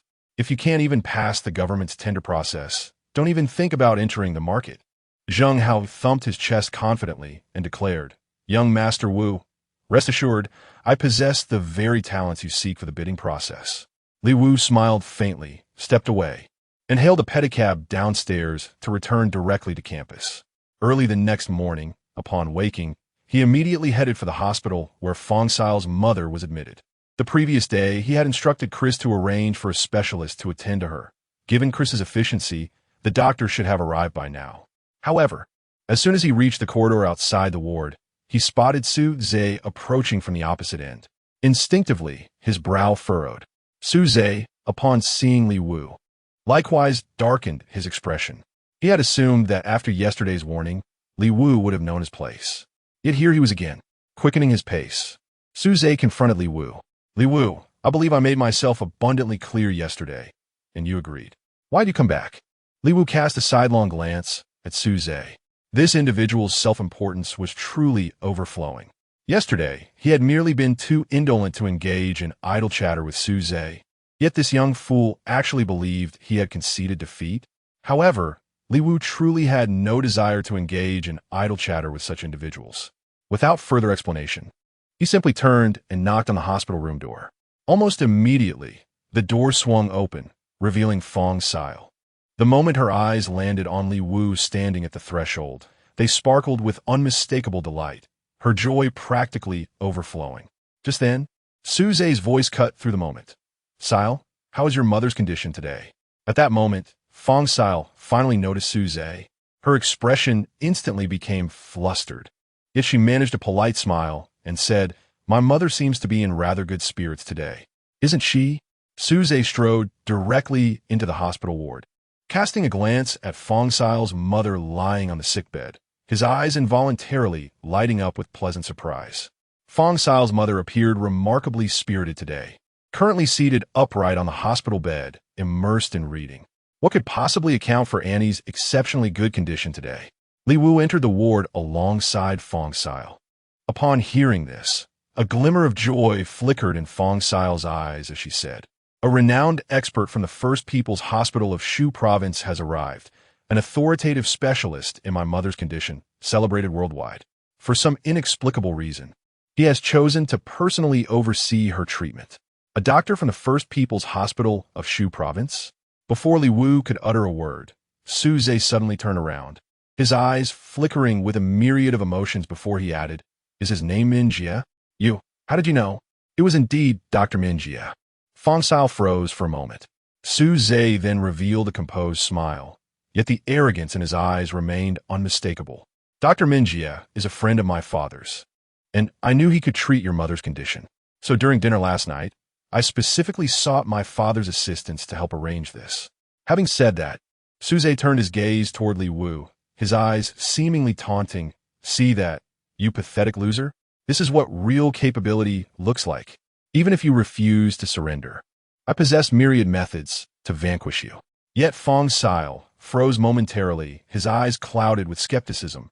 But Dr. Min Jie arrived in Jiaqing last night. He came last night? Es üshevush momentarily stund. Just last night, during dinner, he had casually mentioned it to his father. Calculating the time, even if his father had immediately called Min Jie right after the meal, There was no way Min Jie could have arrived in Jiaqing by last night. Could it be a misunderstanding? That seemed impossible. Countless thoughts flashed through Su Zhe's mind in an instant. Without hesitation, he retrieved his phone and dialed his father's number. He was determined to prove himself to Fong Sil immediately. This favor must be made to count. It would play a pivotal role in his pursuit of Fong Sil. The call connected promptly, and a composed, mature voice answered. Xiao Zhe, what's the matter? Su Zhe cast a fleeting glance at Li Wu before stepping aside and inquiring, Father, regarding the matter of contacting Dr. Min Jie that I requested your assistance with yesterday, has it been arranged? Where would I find the time to handle this? Min Jie is a rising star in Sichuan's medical community. Even though I know him, I can't just summon him at will.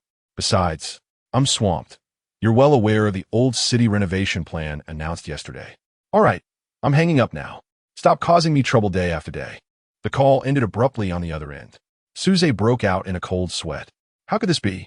Father, didn't he even contact Min Jie? Had he truly made a colossal blunder? If I were to confess this truthfully, wouldn't Fong Sil inevitably perceive me as a habitual liar?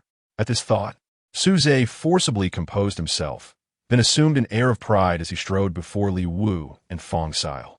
Waving his phone ostentatiously, he proclaimed, My father has confirmed it. It was indeed he who contacted Min Jie and requested his assistance. The reason Min Jie arrived with such alacrity is that he happened to be handling affairs in Jiaqing last night, hence his immediate response. Chapter 56. Perishing without knowing how. Upon hearing these words, Fong Sil froze instantly. She had initially attributed it to her own good fortune. Little did she expect that Min Jie had actually been summoned by Su Zhe. She was no fool. She was well aware of Min Jie's lingering affections toward her and had deliberately kept her distance. Yet, far from retreating, Min Jie had instead rendered her such an immense favor. For a moment, Fong Sil found herself utterly discomposed. Meanwhile, Li Wu narrowed his eyes slightly, retrieving his phone to send a message to Chris. Min Jie, do you know this man? I'm aware, young master. The doctor you instructed me to find for Fong Sil's mother is indeed the one I arranged. Last night, we chartered a private jet to bring him from Rongqing. Within less than a minute, Chris replied. Li Wu slowly put away his phone and turned his gaze toward Min Jie. Yet, he refrained from exposing Min Jie's lie outright. There was no real need. As long as Fong Sil's mother received proper medical treatment, that was what truly mattered. If he were to insist on claiming credit, it might give the impression that his actions were motivated not by genuine help, but by the desire for gratitude, an approach far beneath dignity. After all, falsehoods could never stand as truth. At that moment, Su Zhe, as if performing a magic trick, produced an invitation from behind his back and said with a smile, Sil, now that the doctor has arrived for your mother, there's little you can do here. Why not join me for some fun? A friend of mine is hosting a birthday gathering today. Let's go together. This doesn't seem appropriate. Fong Sil instinctively wanted to refuse. She had no desire whatsoever to develop any further relationship with Su Zhe, as her heart belonged to Li Wu. Yet now that Min Jie had done him such an enormous favor, outright rejection would seem terribly ungrateful. Li Wu couldn't help but frown as well. Did this brat truly believe it was his own doing that summoned Min Jie here? And now he even had the audacity to ask Fengel out? But just as he was about to speak, his phone suddenly vibrated in his pocket. An incoming call. He hastily stepped out of the ward to answer it. The caller was Yi Xiaolong. Young Master Wu, I'm hosting a birthday gathering for a friend.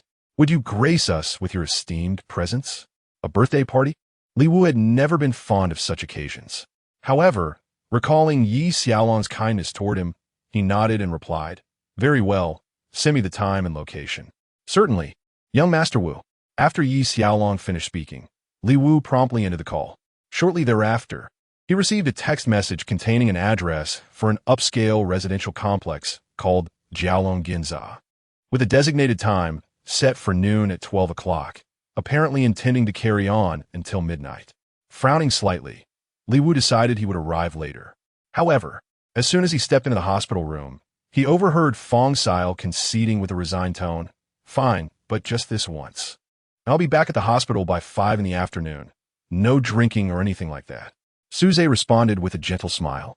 Why would I ever take you to such a place for drinking? Rest assured, I'll keep you safe. Li Wu was momentarily stunned. Had Fong Xiao already agreed to Su Zhe? At that moment, he also dismissed the thought of exposing Su Zhe. Since Fong Xiao had already agreed to it, he might as well let her finish what she started. There would be opportunities to explain later. Exposing Su Zhe now could easily reveal his own identity.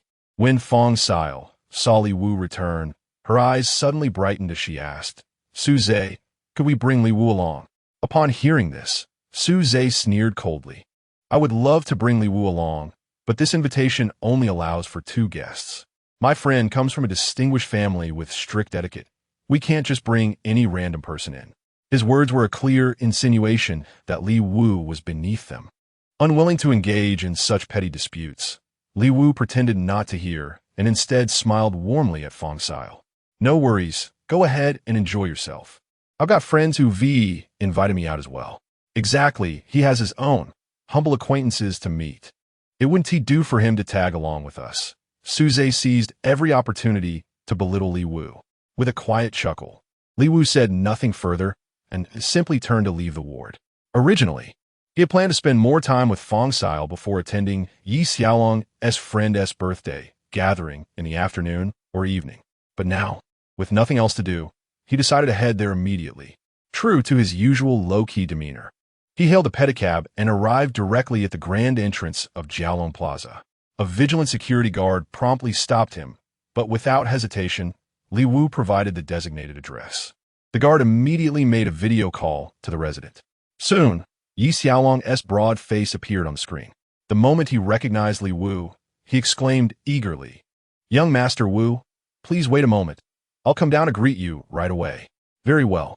Li Wu did not refuse. Soon, Yi Xiaolong arrived before him, panting heavily, and led him into the residential compound. It must be said, though the neighborhood was not large, its environment was exceptionally pleasant. Strolling within the community felt akin to wandering through a forest.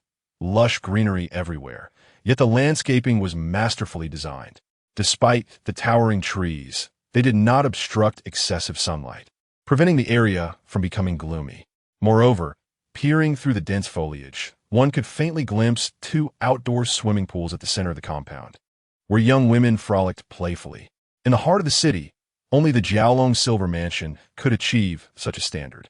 Rumor had it that property prices here were 2 to 3 times higher than elsewhere, and naturally, its residents were either affluent or distinguished. Before long, the 2 arrived on the 8th floor. The buildings in this complex were low-rise, and the 8th floor marked the topmost level, featuring an open rooftop. From outside, Li Wu had already noticed the verdant lawn and moving silhouettes upon it. As Li Wu stepped onto the rooftop, a single glance revealed numerous familiar faces. Many present had attended Yi Xiaolong's previous gathering. Though the incident of the false accusation had been clarified, quite a few still harbored ill feelings toward him. What was he doing here? It seems Brother Long personally went down to fetch him. What on earth gives this kid such privilege? Could it be that Brother Long still harbors guilt over what transpired at his party last time? Alas, in my opinion, Brother Long is simply too kind-hearted. Though the incident occurred within his territory, how could he possibly control everything? The fact that he helped Li Wu clear his name was already commendable. Yet he continues to treat Li Wu with such benevolence afterward. Some couldn't resist whispering in hushed tones. Ignoring them, Li Wu turned directly to Yi Xiaolong and said, You didn't summon me here just to listen to these idle gossips, did you? Yi Xiaolong wore an apologetic expression. He hadn't anticipated that calling Li Wu over would invite so much murmuring. Immediately, he responded, Young Master Wu, wait for me. I'll silence them at once. With that, Yi Xiaolong addressed the crowd. Didn't I already clarify the outcome of the previous matter? What more is there to discuss? If I ever hear anyone gossiping about this matter again, beware lest I tear their mouth to shreds. Instantly, the once fervent atmosphere grew rigid with Yi Xiaolong's words. The crowd indeed fell silent, yet their gazes upon Li Wu turned increasingly hostile. This time, nearly everyone regarded him with peculiar scrutiny. Yi Xiaolong's expression stiffened. He hadn't anticipated the situation escalating thus. Hastily, he sought to reprimand them further, but Li Wu raised a hand to halt him, his tone indifferent. Let them speak and stare as they please. I've nothing to hide. But, Yi Xiaolong tensit.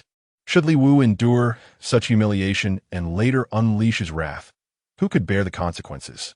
Even if all these affluent second-generation heirs were gathered together, they likely couldn't withstand a single cough from Li Wu. Suddenly, Yi Xiaolong's eyes lit up as he said, "Young Master Wu, I hold considerable influence among them. They heed my words, just like last time when I ordered them not to spread rumors, and they remained tight-lipped. Why don't I simply reveal your true identity? That way, they won't dare treat you like this anymore, and they certainly won't gossip about it." Li Wu pondered for a moment and found a reasoning sound. With a nod, he replied, "Very well." Delighted, Yi Xiaolong immediately called out to the crowd, "Gather around and listen carefully. What I'm about to say must be kept absolutely secret, even more so than last time. Brother Long, may we choose not to listen?" Yi Xiaolong was not one to put on airs, so people still dared to tease him. Hearing this, Yi Xiaolong responded with a faint smile, "If it were any other matter, I wouldn't insist if you chose not to listen.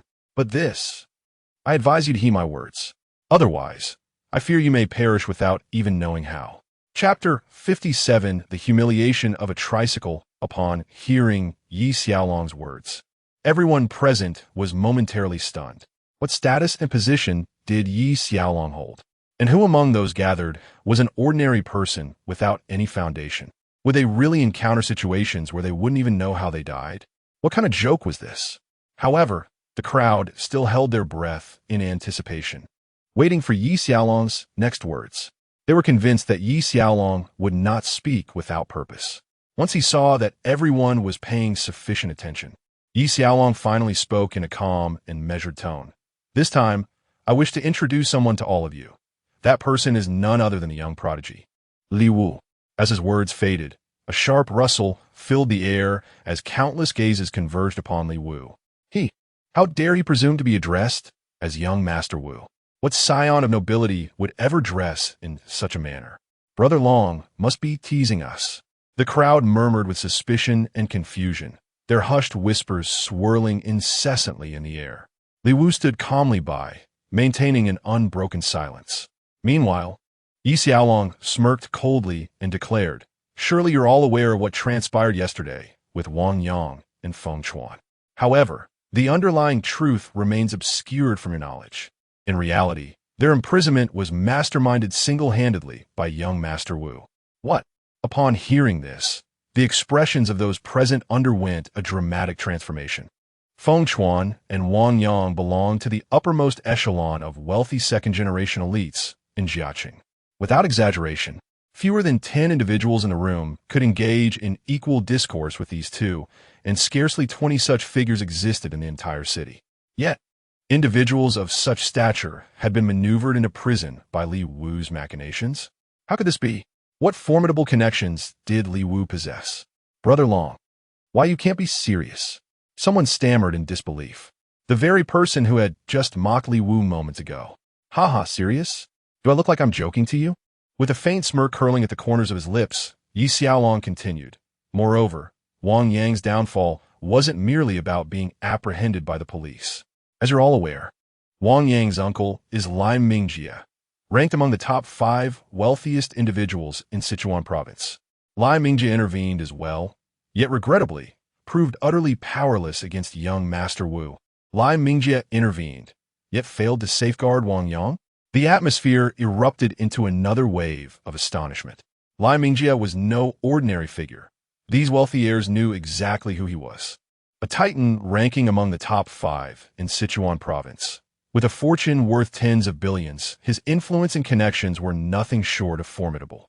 Yet even such a man, deploying all his might, had failed to shield Wang Yang from Li Wu's grasp. How formidable? Just how formidable is Li Wu? I'm afraid even if all these wealthy second-generation heirs from Jiaqing banded together, they wouldn't stand a chance against Li Wu. At this moment, Yi Xiaolong's voice continued to ring out. Young Master Wu preferred to keep a low profile before, so he didn't allow me to reveal these matters. Who would have thought you'd fail to recognize true greatness, constantly chirping like sparrows in young Master Wu's ears? Upon hearing this, panic immediately spread across many faces in the crowd. Numerous individuals among them had previously looked down upon Li Wu. While their mockery during the incident when Li Wu was framed could perhaps be excused as a misunderstanding, today they had again sneered at Li Wu upon seeing him. Clearly, Li Wu was now displeased. Otherwise, Yi Xiaolong wouldn't have publicly disclosed Li Wu's true status. Young Master Wu. One of the heirs immediately turned a woeful expression toward Li Wu, trembling as he spoke. My earlier words were thoughtless. Please don't take them to heart. Li Wu cast a sidelong glance at the speaker. This particular individual had been quite active in the social circle, and naturally hadn't treated Li Wu particularly well before. However, Li Wu harbored no intention of retaliating against him. Had he wished to do so, he would have acted long ago. Would there even have been an opportunity for apologies? Yi Xiaolong was well aware of Li Wu's intentions. Without hesitation, he continued, Naturally, young Master Wu is magnanimous and harbors no ill intentions toward you all. That's precisely why he instructed me to reveal my identity. However, should anyone remain blind to the truth in the future, rest assured they shall meet a most unpleasant end, without even requiring young Master Wu's personal intervention. Our deepest gratitude. Brother Xiaolong, we understand now, young Master Wu. We sincerely apologize for our previous offenses and beg you not to take them to heart. Young Master Wu, I happen to be hosting a modest gathering on my side. Should you grace us with your esteemed presence, it would bring boundless honor to our humble abode. In an instant, the crowd's attitude underwent a complete reversal. No longer did anyone perceive Li Wu as poorly dressed or resembling an uncouth individual. On the contrary, they genuinely believed that Li Wu simply preferred modesty, embodying the refined demeanor of an aristocratic scion that they themselves lacked. Yet, Li Wu remained as he was before, aloof and unapproachable, without a trace of arrogance. This only deepened the surrounding young elite's sense of inferiority. At that moment, Yi Xiaolong's voice rang out once more. Very well, this is the matter I wish to address. However, revealing young Master Wu's identity to you all does not mean you should spread it around. On the contrary, you must maintain secrecy. Young Master Wu values discretion. Is that clear? Understood. We won't tell a soul. They chorused in response. The crowd responded in unison. At that moment, two figures suddenly ascended to the rooftop. Li Wu caught them in his peripheral vision, but when he focused his gaze, he froze in astonishment. The arrivals turned out to be none other than Su Zhe and Fong Sile. Weren't these two supposed to be attending someone's birthday celebration? How did you end up here? And why have you been lagging behind him for so long? At the same moment, Su Zhe also caught sight of Li Wu. He froze momentarily, utterly bewildered. Hadn't Li Wu been summoned away by his impoverished friend? What on earth was he doing here? Is this gathering a place for such a destitute and pitiful wretch to attend? Upon catching sight of Li Wu, Fong Sile's countenance immediately brightened with delight. She hastened her steps to approach him, exclaiming, So we're attending the same gathering after all. Had I known earlier, you could have accompanied us. Yet no sooner had the words left her lips than she pursed them slightly, amending with a touch of playful vexation, or rather, we ought to have followed you. Our journey was dreadfully slow. Traffic reduced our pace to that of a tortoise. Comprehension dawned upon Li Wu. So this was why Fong Sile and Su Zhe had lagged behind him. A faint smile graced his lips as he replied, I arrived by pedicab and thus evaded the congestion. By pedicab? He actually arrived by a pedicab? Suddenly, an exaggerated burst of laughter erupted nearby. Li Wu's eyebrows arched slightly as his gaze shifted. Indeed, it was Su Zhe. He had thought he could shake off Li Wu and cozy up to Fong Sile, only to encounter him again here, with Fong Sile chatting merrily with Li Wu once more. This twisted his gut with discomfort. Now, upon hearing that Li Wu had arrived by tricycle, Su Zhe seized this opportunity to strike. Among this gathering of the affluent and distinguished, how utterly humiliating to attend such an event by tricycle. After speaking, Su Zhe walked up to Li Wu and patted him on the shoulder, saying, Li Wu, to be honest, such an embarrassing matter should remain known only to yourself. Why did you have to voice it aloud? Do you not find it utterly humiliating to admit arriving by a mere tricycle on such an occasion? Fong Sile sensed the palpable animosity emanating from Su Zhe toward Li Wu. She immediately felt compelled to retort. What exactly was so disgraceful about riding a tricycle? At the sight of the elegantly dressed crowd around her, the words on the tip of her tongue were swallowed back. She feared her utterance might invite more criticism for Li Wu. Gritting her teeth, she declared, Su Zhe, Li Wu is my friend. See, I'm merely stating facts without embellishment. Su Zhe chuckled, casting a glance at Li Wu before continuing with a smirk. Of course, you shouldn't wallow in inferiority. After all, given your poverty, riding a tricycle is already a luxury for you. If you insist on comparing yourself to someone like me in every aspect, you might as well not live. Why not just leap off from here? With a hint of sardonic amusement in his eyes, Su Zhe gazed at Li Wu. He put himself in Li Wu's shoes and pondered. Were he in Li Wu's position under such circumstances, he'd likely be so mortified as to genuinely consider leaping off the building. At the very least, he'd flee in shame, unable to bear staying another moment. Yet to his mild astonishment, Li Wu showed not a trace of shame, but instead a faint smile played upon his lips. I don't find riding a tricycle the least bit humiliating, nor do I consider it inferior to your Audi Q5. After all, they're merely different modes of transportation. Ha ha ha. Upon hearing this, Su Zhe couldn't help but burst into laughter. While laughing, he turned to the people around him and said, "Listen to what he's saying, everyone. A tricycle isn't embarrassing, and it's no less dignified than an Audi Q5. Is this guy some kind of philosopher? Otherwise, how could he come up with such childish nonsense about all things being equal?" As he spoke, Su Zhe cast a sweeping glance over the expressions of those around him. In his anticipation, he expected many would join him in mocking Li Wu at this moment. Chapter 58. We are all Li Wu's friends. As Su Zhe burst into laughter, the crowd did not join in. Instead, they regarded him with sympathetic gazes. Many silently criticized him in their hearts. Su Zhe had just arrived. He must not have heard Yi Xiaolong's earlier words and remained unaware of Li Wu's true identity. How dare he mock Li Wu so brazenly? For people of their status, arriving at a gathering in a pedicab would indeed be rather humiliating.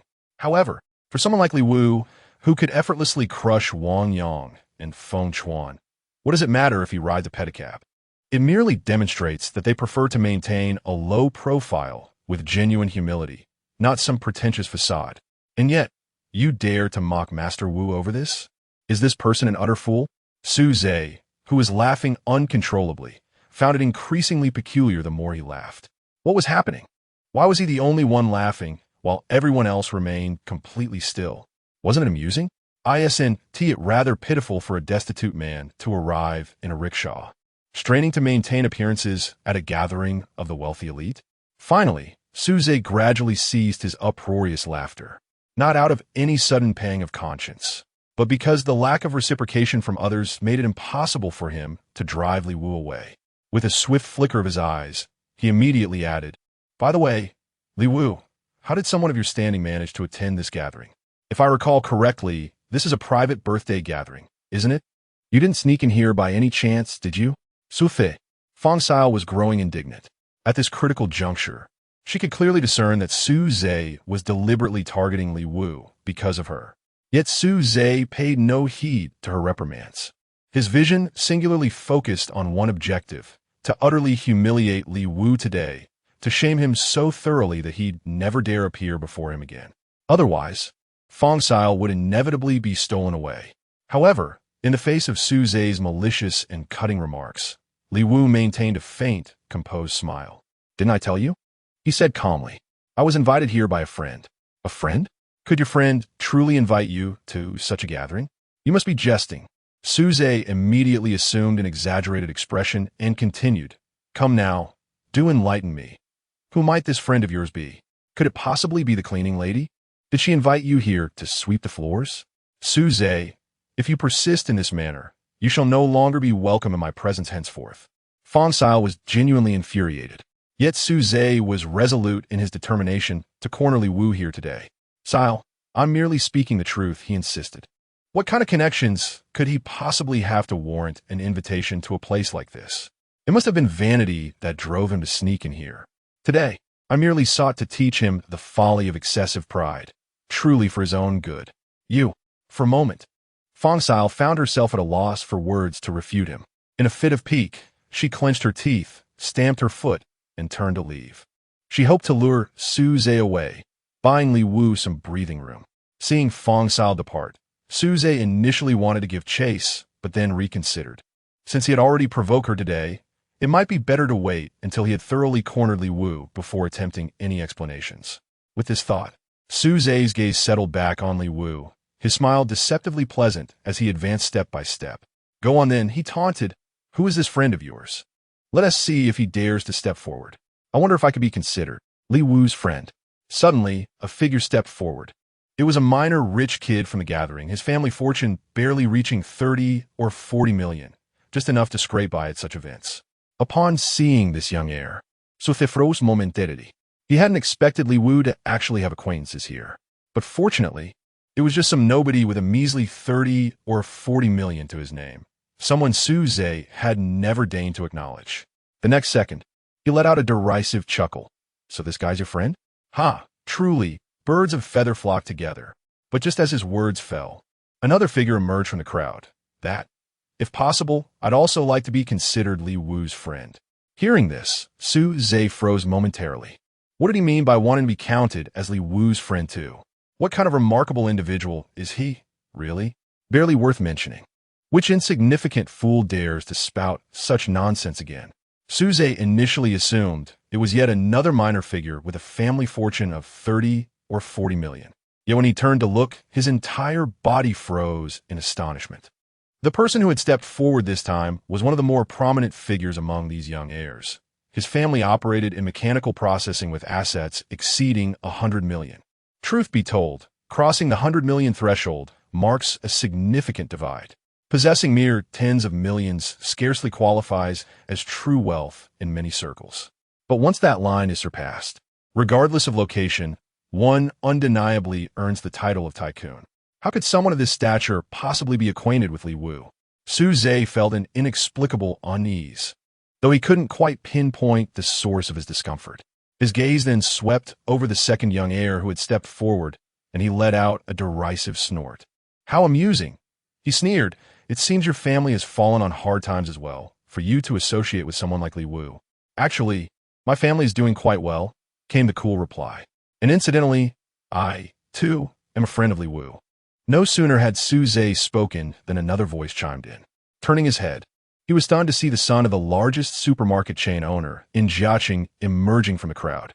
The young man's family fortune was estimated at nearly 1 billion yuan, on par with Su Zhe's own. At this, a shiver of dread crawled up Su Zhe's spine.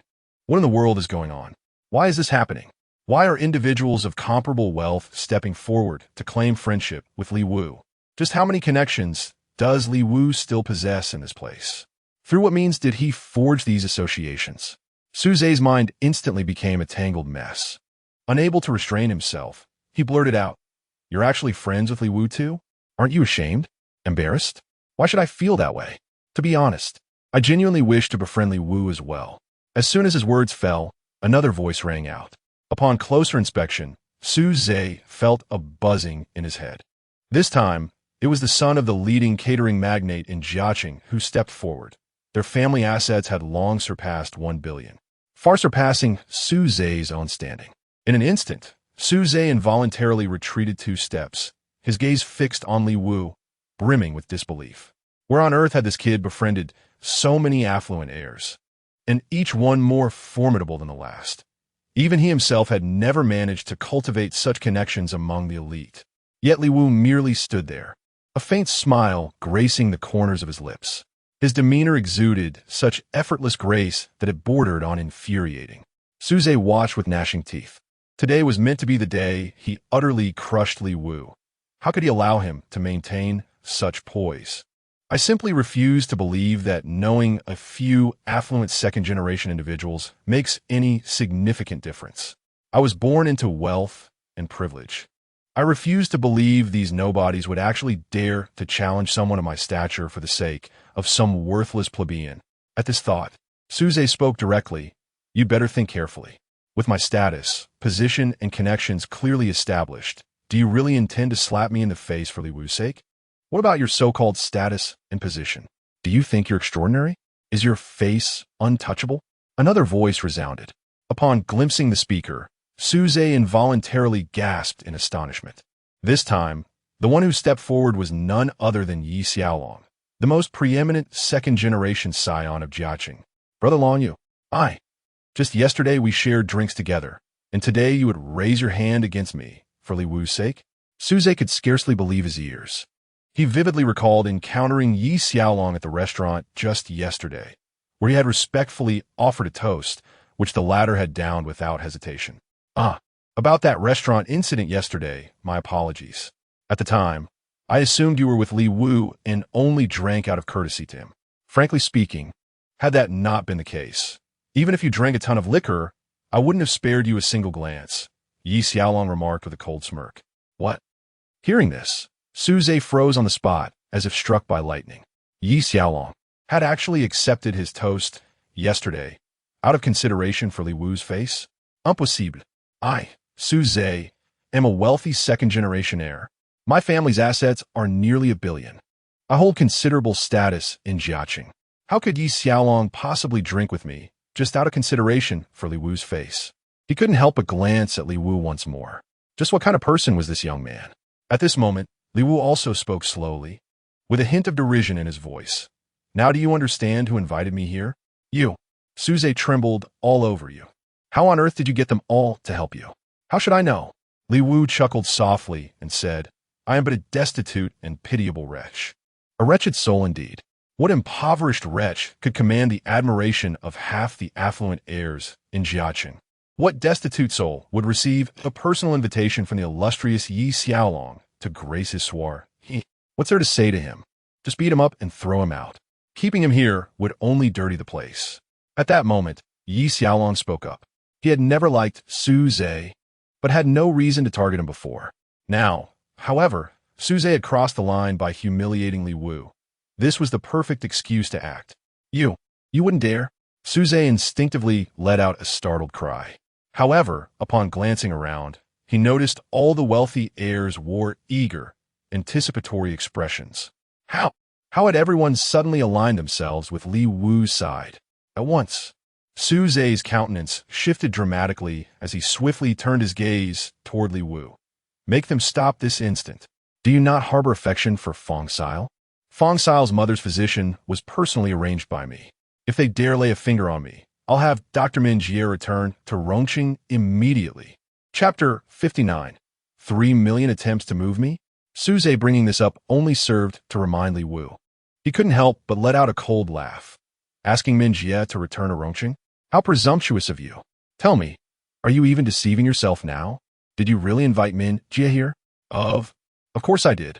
Su Zhe harbored guilt in his heart, his words lacking conviction. Yet he dared not deny it. Now he could only rely on this lie to extricate himself. Upon hearing this, Li Wu let out a derisive chuckle.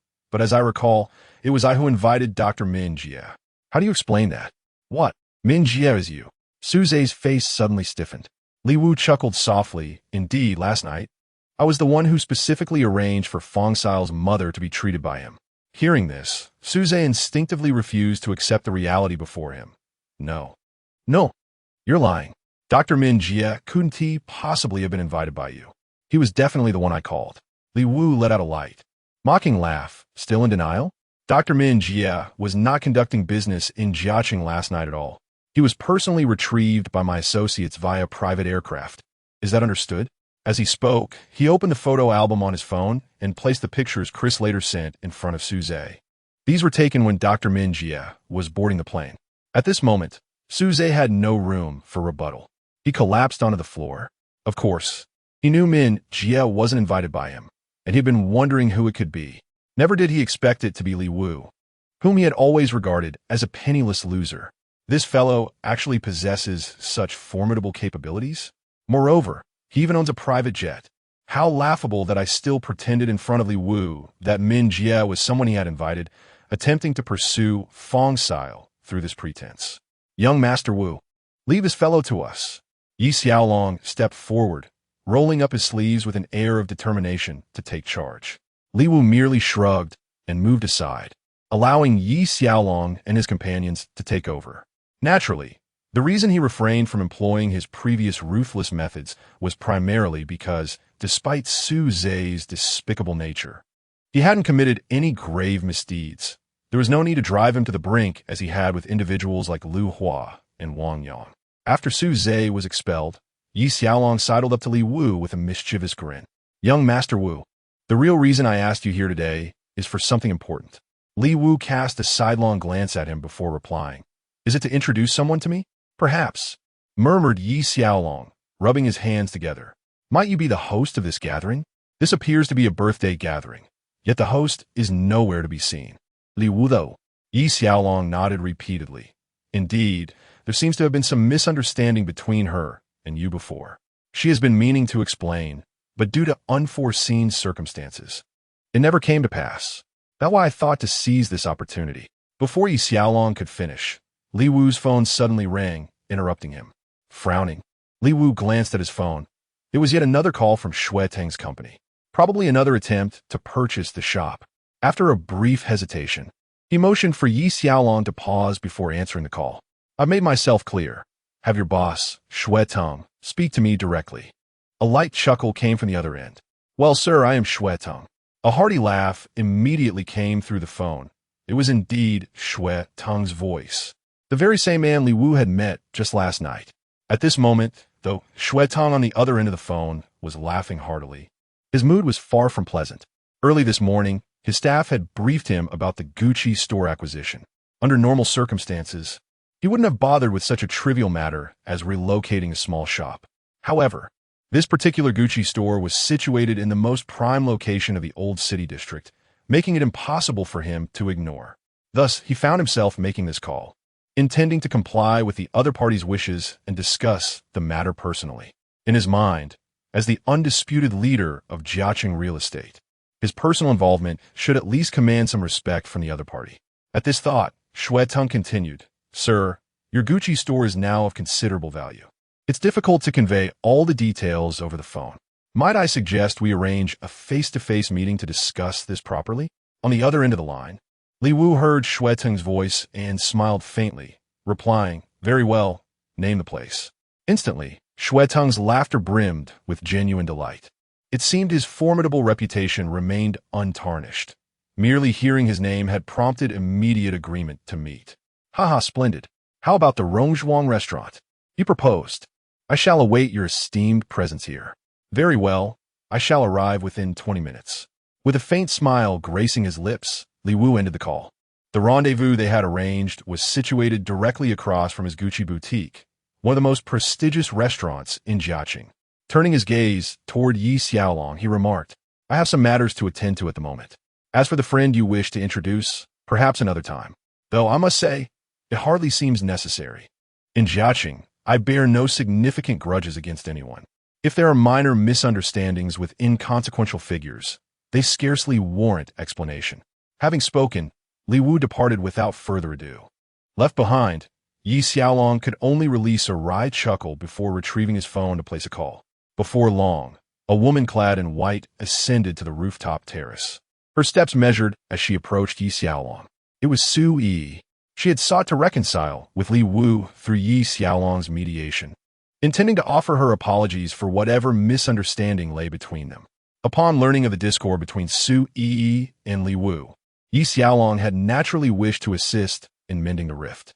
Yet, to his surprise, Li Wu had dismissed the notion of any meaningful conflict, asserting that even if misunderstandings existed, they were with insignificant individuals, hardly worth his attention.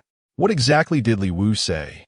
Su Yi noticed Yi Xiaolong standing there alone with a bitter smile, and her expression darkened. Was Li Wu truly unwilling to even meet her? It seems I'd gone too far before, hurting him too deeply. Li Wu, never cared about you at all, Yi Xiaolong said with a bitter smile. Su Yi's delicate frame stiffened momentarily before she too revealed a faint, sorrowful smile. That's actually good. At least I know I didn't wound him. Perhaps it's for the best. Our paths won't cross again in the future. Having spoken these words, she gazed into the distance with dimmed eyes.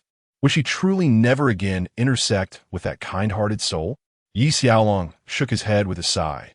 I had originally hoped to play matchmaker between you two, but it seems that possibility has vanished, alas. Matchmake us, as if I were some unwanted spinster in need of pairing off. Su Yi forced a smile and joked upon hearing this. However, Yi Xiaolong wore an earnest expression. You weren't here earlier, so you don't know that Li Wu is actually.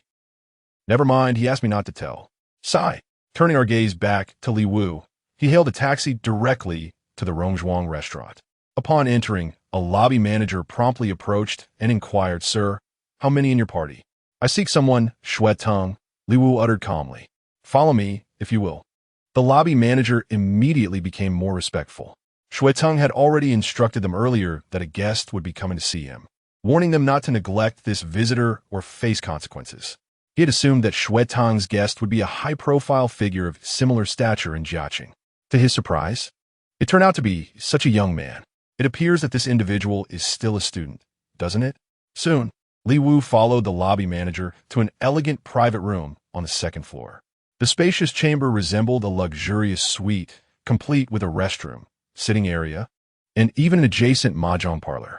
One could easily surmise that dining in such opulent surroundings would come at no small expense.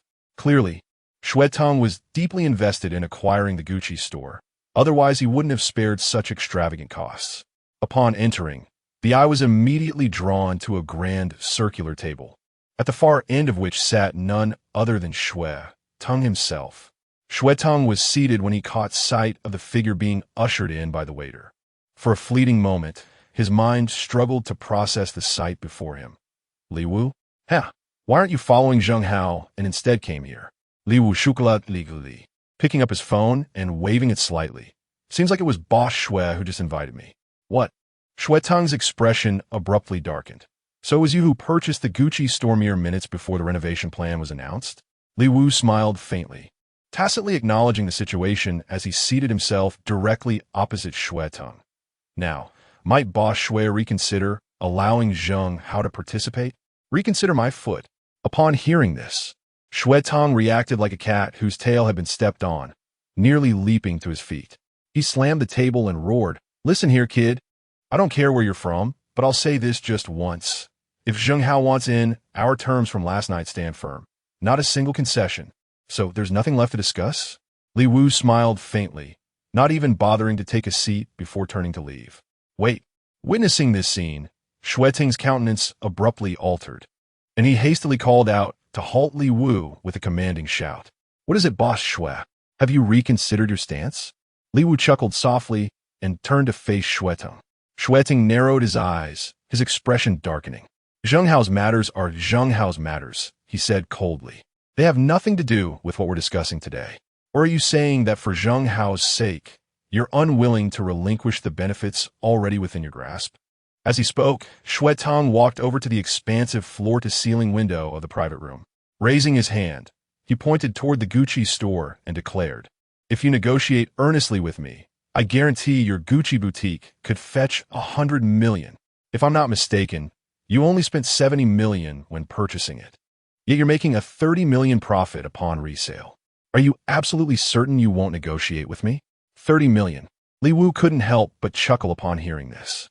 Did Shui Teng truly believe such a paltry sum could sway him? Chapter 60. A change in circumstances. Upon witnessing Li Wu's laughter, Shui Teng's countenance darkened with displeasure. He had approached this encounter with the intention of presenting an irresistible offer, 1 billion outright, to sway Li Wu's heart. In his calculations, Li Wu had merely spent 70 million the previous day to acquire the Gucci store. To earn a staggering 30 million in profit within a single day, such a return on investment, both in ratio and speed, should have been enough to entice anyone. Yet Li Wu had the audacity to laugh. Could it be that he remained unsatisfied? At once, Shui Teng could not help but exclaim, "What are you laughing at? Do you think I'm just spouting nonsense when I say 100 million? If you're willing to sign a contract right now, I'll give you the money immediately." As he spoke, he lit another cigar, exhaling a thick plume of smoke before enunciating each word deliberately. "I know you might come from wealth, but turning a 70 million investment into 30 million overnight, even the most privileged heirs in Sichuan province wouldn't casually dismiss such returns. Enough pretense. When are you signing?" Hearing this, Li Wu chuckled softly once more. Indeed, such an investment return ratio would be irresistible even to the wealthiest heirs of Sichuan province. Alas, he was no mere provincial scion. He was the heir of the reclusive Li family. His pocket money alone surpassed the fortunes of Sichuan's wealthiest magnates. A 70 million investment yielding 30 million in profit? To him, it was trivial. With this thought, he smiled faintly and said, "Who told you I bought this Gucci store as an investment?" Shui Teng froze. "Not investment? What do you mean? You might find it hard to believe, but I purchased this Gucci store merely to spite a passerby, Li Wu remarked with nonchalance. Upon hearing this, Shueting choked on the lungful of smoke he had just inhaled. 70 million, just to settle a petty quarrel with a stranger? Who possesses such staggering financial prowess? Does anyone in Sichuan dare to speak like this? Only a fool would believe such nonsense. At that moment, Shueting couldn't help but say, "Kid, with this attitude of yours, this business deal won't be easy to continue discussing." Li Wu lifted his eyelids slightly. On the contrary, I find it quite negotiable. Let Zheng Hao enter the picture, and I'll sign over the 1 billion immediately. Of course, you could refuse, but in that case, forget about 1 billion. Even 2 or 3 billion wouldn't make me sell. To put it bluntly, if it comes to that, none of you will be able to develop the most prime location in the old city. Li Wu's Gucci store occupied the most valuable real estate in the old district. In other words, to develop the heart of the old city, one must first acquire his Gucci store. Fail to buy it, and the entire development plan crumbles. Shueteng's countenance abruptly darkened, his face flushing crimson with rage in an instant. Brat, do you truly believe I cannot deal with you?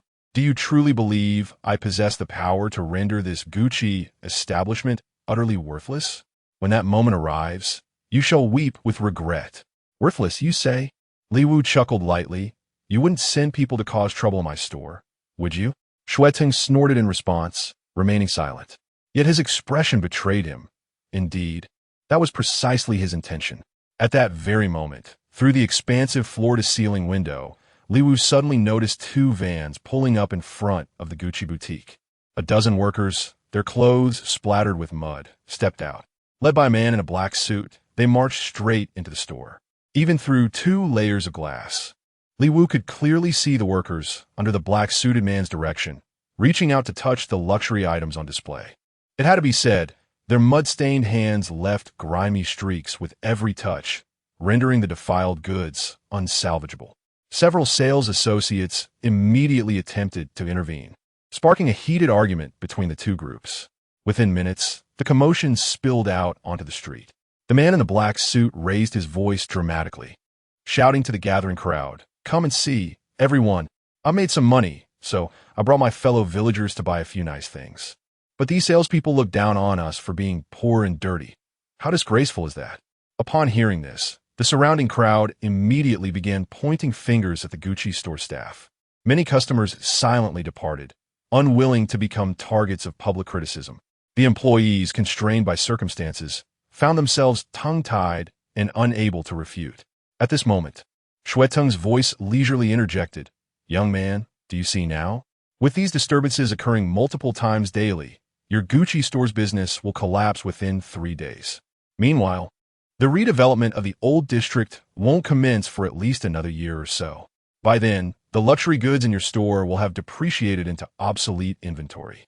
At best, your shop might be worth 10 or 20 million. Even doubling that to 40 million would be an overestimation.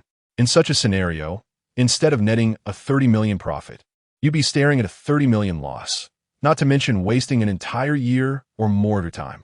After speaking, Shueteng turned to Li Wu with a faint smile. He had deliberately chosen this elegant private room overlooking the Gucci store for their discussion, having already prepared numerous contingency plans. Now that negotiations had reached an impasse, it was only natural for him to activate these backup strategies.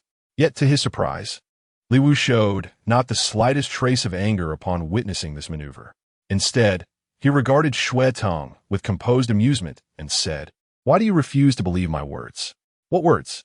Shueteng was taken aback once more. Li Wu curled the corner of his lips and remarked, "As I mentioned, this establishment was acquired on a whim. The 70 million was never intended for profit, and frankly, even if it results in losses, it matters not to me in the slightest." Upon hearing this, Shueteng couldn't help but scoff. The same old rhetoric. Huh, who would believe such a claim? 70 million lost is but a trifle. Would the wealthiest magnate of Shu province dare utter such words? Young man, these psychological tactics hold no sway before me. Shueteng has weathered storms far mightier than this. At that moment, Li Wu raised his hand again and pointed towards the Gucci store outside the window, saying, "If you don't believe me, Boss Shue, why don't you take another look?" Although Xue Tang was disdainful, he still lifted his gaze to observe. He was determined to witness what tricks Li Wu had up his sleeve, with two groups of his own men waiting in the wings. Even if Li Wu summoned the police to maintain order, Xue Tang could continue stirring trouble until Li Wu's Gucci store became deserted and its reputation tarnished beyond repair. However, as he focused on the scene unfolding below, he froze in astonishment. A fire truck had pulled up directly in front of the Gucci store. Under the watchful eyes of the store's staff, several men in black suits swiftly carried out the luxury goods from inside. Before Xue Tang could even process the situation, the men in black unceremoniously set the entire collection ablaze. Flames roared skyward, accompanied by the crackling symphony of destruction. The surrounding crowd stood dumbfounded. What on earth was happening?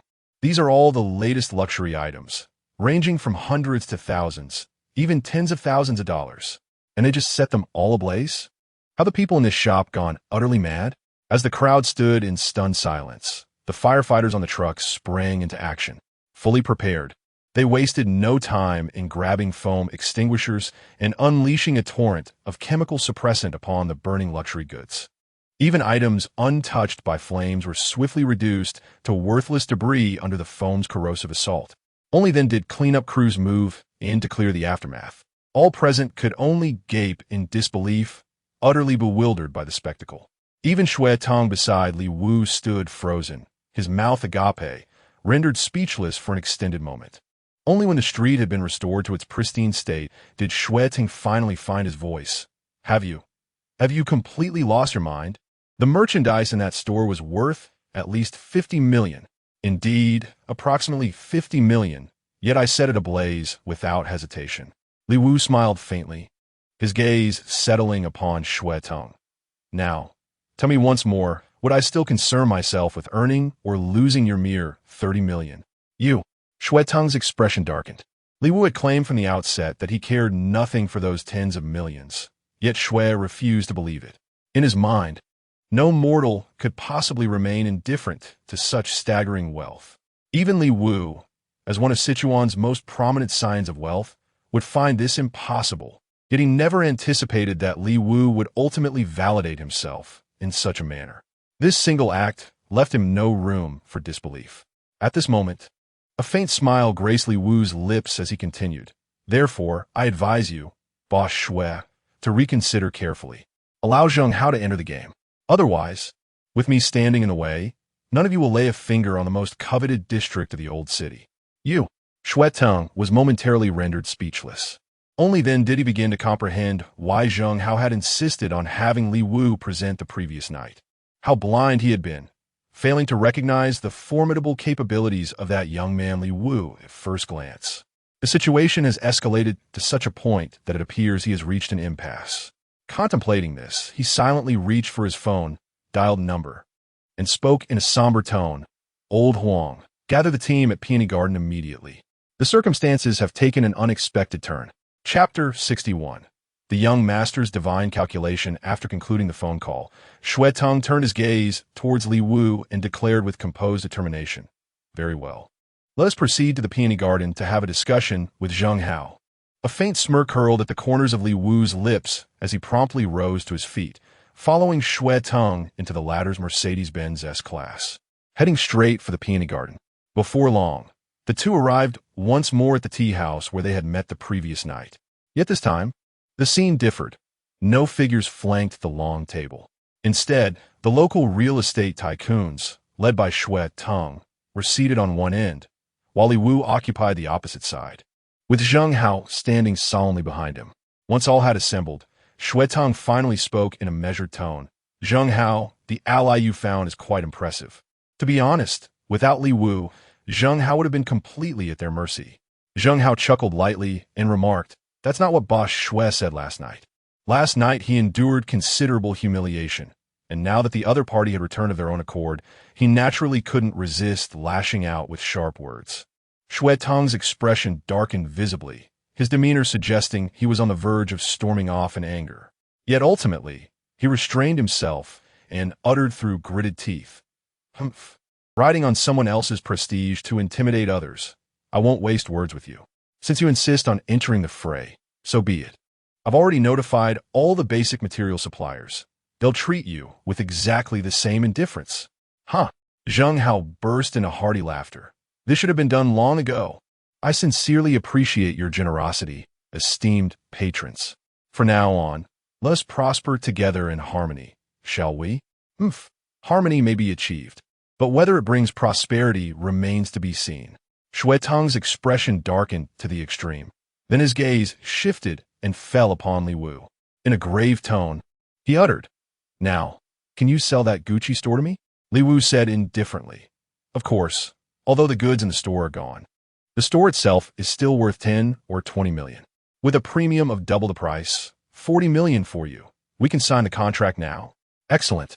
Shui Teng grinned and beckoned, whereupon a man in a black suit behind him promptly opened a briefcase and retrieved a thick stack of documents.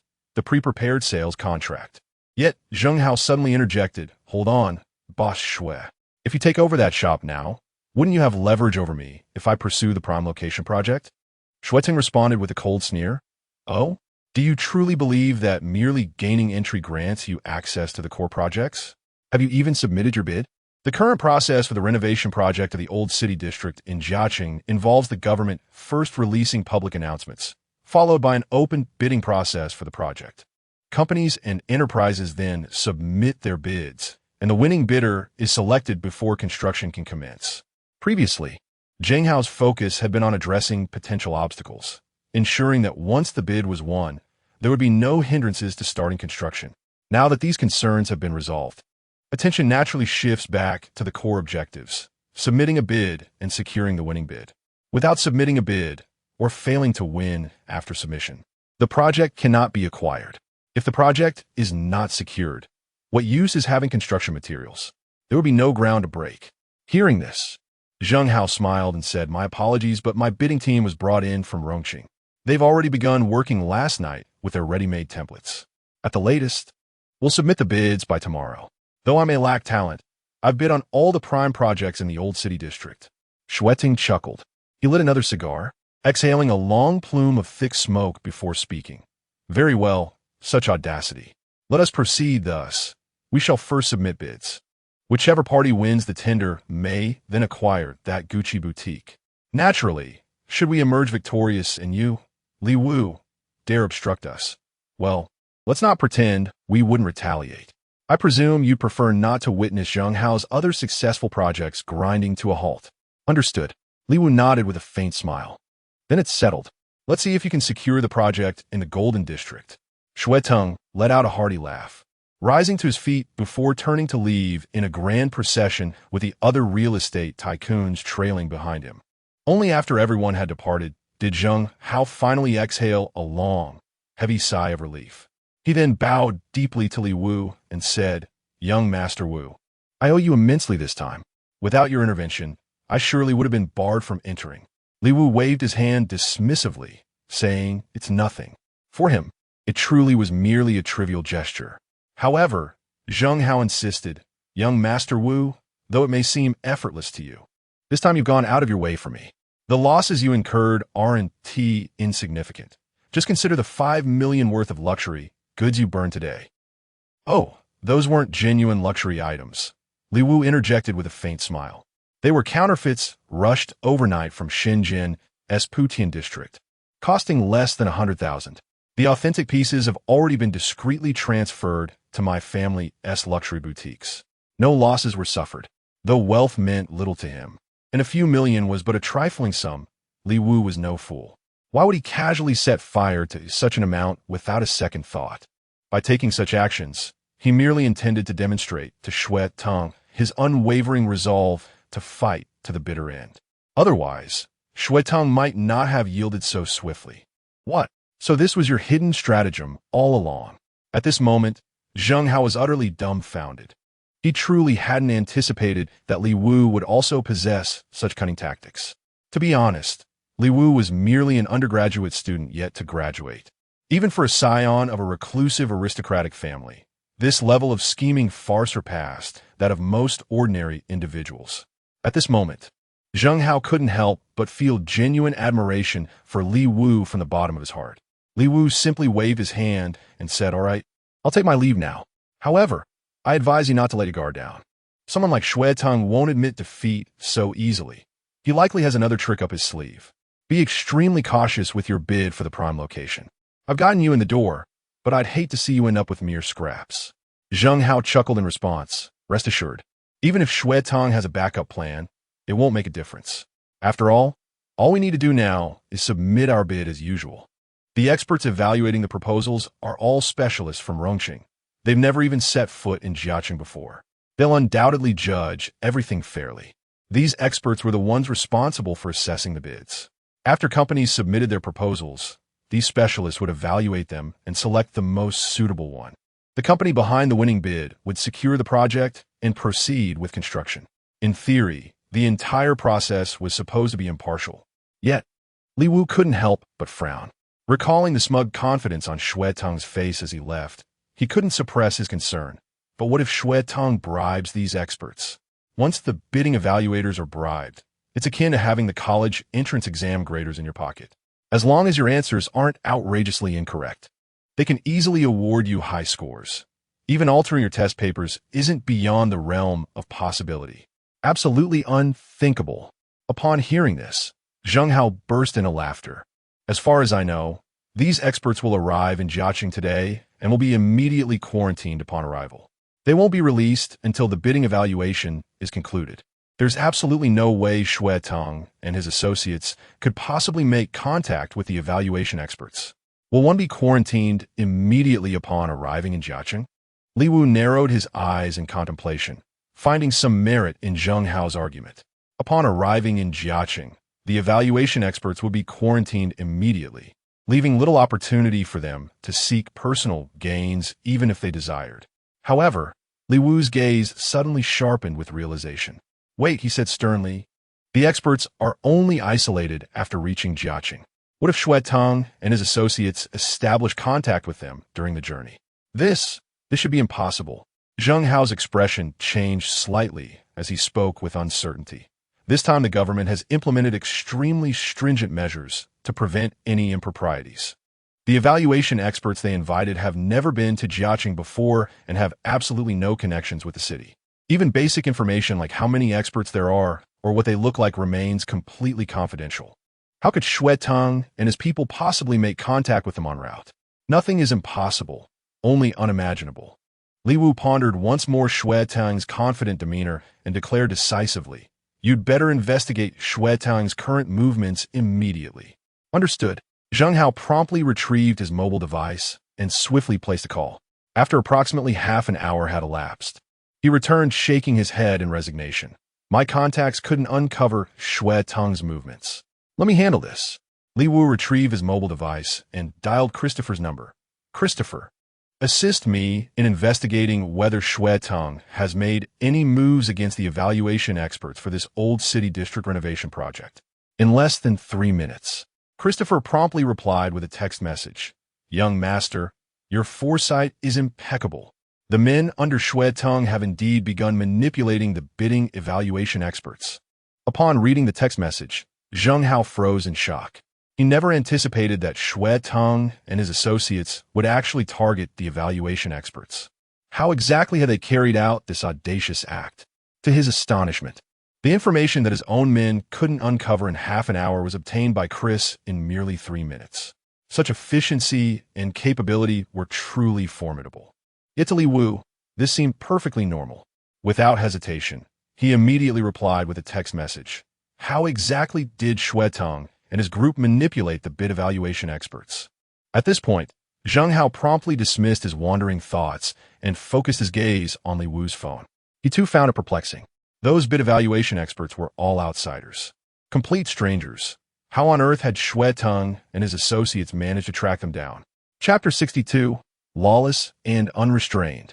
Soon, Li Wu's phone screen lit up with a text from Chris, containing just one brief sentence. Xue Tang's men are stopping cars on the highway. Following closely was a short video clip. At a spot just before the toll station on the highway leading into Jiaqing, over a dozen individuals were systematically halting incoming vehicles. One by one, they approached the windows, engaging in conversation with the occupants. From the footage, Nearly every car was questioned briefly before being allowed to proceed. So traffic congestion was minimal. Watching this, Zheng Hao couldn't help but gulp hard. This was sheer lawlessness. Zheng Hao had always considered himself the epitome of lawlessness. The mere mention of brother Hao would make people in the underworld of Jiaqing raise their thumbs in fearful admiration. However, Zheng Hao had never dared to conduct his affairs openly. On the contrary, he had grown increasingly discreet over the years. In stark contrast, upstart real estate tycoons like Shui Teng had the audacity to intercept vehicles on highways in search of bidding experts. A single call to the authorities would be enough to bring their reckless schemes crashing down. Zheng Hao couldn't help but exclaim. Lin Yu chuckled softly and said, calling the police would be futile. They wouldn't dare act so boldly without powerful backing. A redevelopment project of this scale in the old district is far too lucrative. Corrupt officials would undoubtedly be tempted. They've likely already aligned themselves with Shui Teng and his ilk. No wonder Shui Teng carries himself with such confidence. His support runs deep. Zheng Hao furrowed his brows deeply. It must be admitted that Shui Teng's move was an undisguised stratagem. Do I not know any experts? Am I unaware of when the experts will arrive? No worries. I'll dispatch people to intercept vehicles on the highway. We'll question every single car. Those evaluation experts aren't immortals detached from worldly affairs. Once we encounter them, they'll surely reveal their identities. When the time comes, as long as we offer sufficient incentives, why worry about these evaluation experts not doing their jobs? After much contemplation, Zheng Hao still couldn't devise a solution. His gaze involuntarily drifted back to Lin Yu. If Lin Yu were willing to intervene, a single phone call from him would be enough to make even the most formidable backer behind Shui Teng crumble. At that point, the redevelopment project of Jiaqing's old district might very well fall entirely into his hands. Lin Yu naturally saw through Zheng Hao's thoughts. With a faint smile, he replied, as I've mentioned, I won't rely on my family's influence this time. To deal with them, I must depend solely on my own capabilities.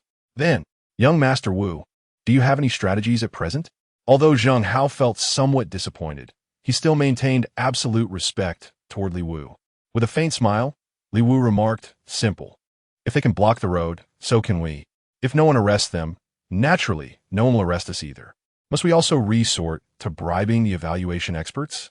Zheng Hao was momentarily stunned. We have no one to rely on as backup.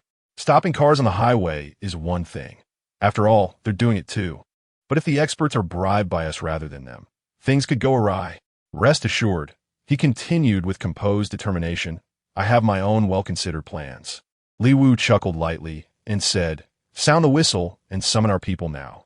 If we delay any longer, there's a risk the evaluation experts might be approached by them first, and that would complicate matters. Zheng Hao nodded and immediately pulled out his phone, dialing a number. Wolf. Gather 10 reliable brothers, the kind we could trust completely.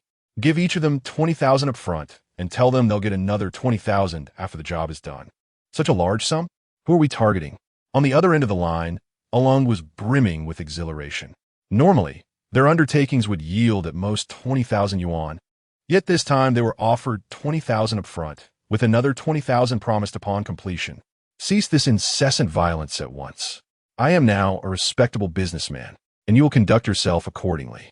Take your men to the toll station on the city's entrance highway. Politely inquire of each passing vehicle about the identity of the bidding evaluation experts. Should you locate them, contact me immediately.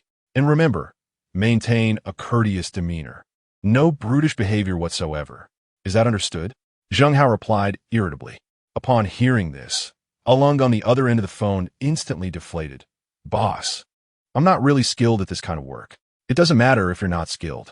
Once you're on site, you'll see another group doing the same thing. Just follow their lead. If they manage to find someone, you make the calls too. Remember, under no circumstances can you let them take the person away. Lin Yu immediately spoke up. Zheng Hao's phone was on speaker. Someone is trying to compete with us. Why don't we just take out that group over there? The wolf was eager for action. Lin Yu sighed helplessly. We can't attack. If we do, there'll be nobody left to intercept vehicles on the highway for us. After this deal, you'd end up in prison, and both your boss and I would be implicated. The wolf finally let out a resigned sigh and asked, Very well then, shall we set off now? Within 30 minutes, I expect to see you at the toll gate. Li Wu commanded. Understood, young Master Wu, came the prompt reply. Upon hearing this, Wolf immediately perked up. Without even hanging up the phone, he bellowed out, Blade 623, Xiao Zhe madman. Each of you bring one absolutely reliable person. Collect the payment and get to work. 2 grand up front, another 2 later. After hanging up the phone, Zheng Hao's voice resonated once more. Young Master Wu. Earlier you mentioned seeing Lang and his crew within half an hour. How exactly would you manage that? It might not be advisable for us to go to the scene directly. If something goes wrong, there would be no room for maneuver. Li Wu chuckled softly, picked up his phone, and dialed Chris's number. Chris, where did you get that video just now? I want to see the live feed. Yes, young master. I'll send you a link immediately. Just click on it to access the live stream. Chris replied respectfully. Shortly after, a link arrived. Li Wu clicked on it, leading him to a video website. However, unlike typical flashy platforms cluttered with categories and features, this site was starkly minimalistic, devoid of any text or distractions, with only a solitary video player centered on the blank screen. At first, the video remained static, but after a brief pause of about 10 seconds, it suddenly began buffering before springing to life. Upon closer inspection, the footage displayed the very same scene from the earlier clip, the group of people still obstructing vehicles at the toll station. It dawned on Zheng Hao then. Chris had not only sent Li Wu a recorded segment earlier, but was now streaming the live surveillance feed directly. Li Wu's subordinates had evidently hacked into the toll station system, piping the footage straight to this platform. Upon further scrutiny, it became apparent that this streaming site had likely been hastily assembled just moments ago, with Li Wu as its sole intended viewer. What extraordinary means! Young Master Wu, the power of your family becomes increasingly unfathomable to me. Zheng Hao couldn't help but gulp hard as he spoke. Li Wu responded with a faint smile. Didn't I mention? This time, I relied on myself, not my family's influence. What do you mean? Zheng Hao was utterly bewildered. Li Wu stood right before him. Yet outsiders were handling matters. How could this be considered relying on himself? Recognizing Zheng Hao's confusion, Li Wu explained plainly, when I speak of my own strength, I do not mean my individual power alone, but rather the resources at my disposal, including the 10 billion in pocket money that belongs to me. He then waved his phone lightly and added, within that 10 billion, there are also individuals like Chris and the rest of the team he assembled for me. These are all assets brought forth by my own people. You have a team? Zheng Hao was startled. Li Wu pursed his lips. Although my family is vast, the competition is equally fierce. Some individuals hold statuses comparable to mine, and everyone vies for the ultimate inheritance rights. It resembles the ancient princes contending for the throne. In the past, there were 9 sons battling for succession. Now, within my household, over a dozen are embroiled in this chaos. Under such tumultuous circumstances, who would dare to act alone? It is imperative to have a team strategizing behind the scenes. The reason Chris hasn't been by my side is that he's been assembling this team externally. All these matters were disclosed to me by Chris just last night. It was precisely for this reason that Li Wu resolved to refrain from relying on his family's influence unless absolutely necessary. Gradually, he came to terms with reality. While he was indeed the scion of an elite dynasty, he also faced formidable rivals. He needed to temper himself through trials to avoid becoming prey to other schemes. At this point, Li Wu sighed again and said, however, Chris was ultimately assigned to me as a butler by the family, and the team was hastily assembled. I've heard that other heirs have been attending school with their butlers since kindergarten, and their teams were gradually formed and strengthened throughout their growth. I'm still lagging behind. Hearing this, Zheng Hao's gaze suddenly sharpened. He discerned Li Wu's implication, an invitation to join their team. He does not yet fully comprehend Li Wu's true capabilities. However, judging from what is evident before his eyes, to be favored by Li Wu would likely propel one to meteoric success. At this thought, Zheng Hao was eager to pledge his loyalty. But just then, Li Wu suddenly spoke up. Alung and his team moved swiftly. They've already arrived. The experts were also located by Xue Teng's men. Fortunately, just 1 minute later, and we would have lost everything. Chapter 63. This person is quite remarkable. Zheng Hao quickly snapped back to attention, his gaze settling on the phone screen. He saw Shui Tang's group intercepting an utterly unremarkable seven-seater business vehicle. However, instead of being allowed to pass, the car was directed to pull over by the roadside. Shui Tang's men engaged in continuous communication with the occupants inside, eventually even handing them a telephone. "Chris, can we wiretap their call?" Li Wu immediately took out his phone and dialed Chris's number, inquiring, "Young master, the team hasn't been fully assembled yet. Many talents are still not in place. At most, we can only access surveillance footage now, but real-time eavesdropping isn't possible yet." Chris responded promptly, the rapid clatter of keyboard strokes audible in the background. Hacking into the toll station surveillance may seem simple, but it's actually quite a cumbersome process. The team must first breach the Tianwang system before they can retrieve the footage from it. In other words, for such a seemingly straightforward task, Li Wu's team was already pitted against China's formidable Tianwang surveillance network. "All right, carry on then," Li Wu replied calmly before hanging up. Without delay, he instructed Zheng how to call Alang, commanding, "Alang, go up there and intercept the expert that Shui Tang's men have detained. Or better yet, take down Shui Tang's men first." The wolf still harbored its own thoughts. "Do as I command." Li Wu spoke in a low, grave tone. On the other end of the line, Alang immediately complied, leading 10 of his brothers as they advanced in a formidable procession.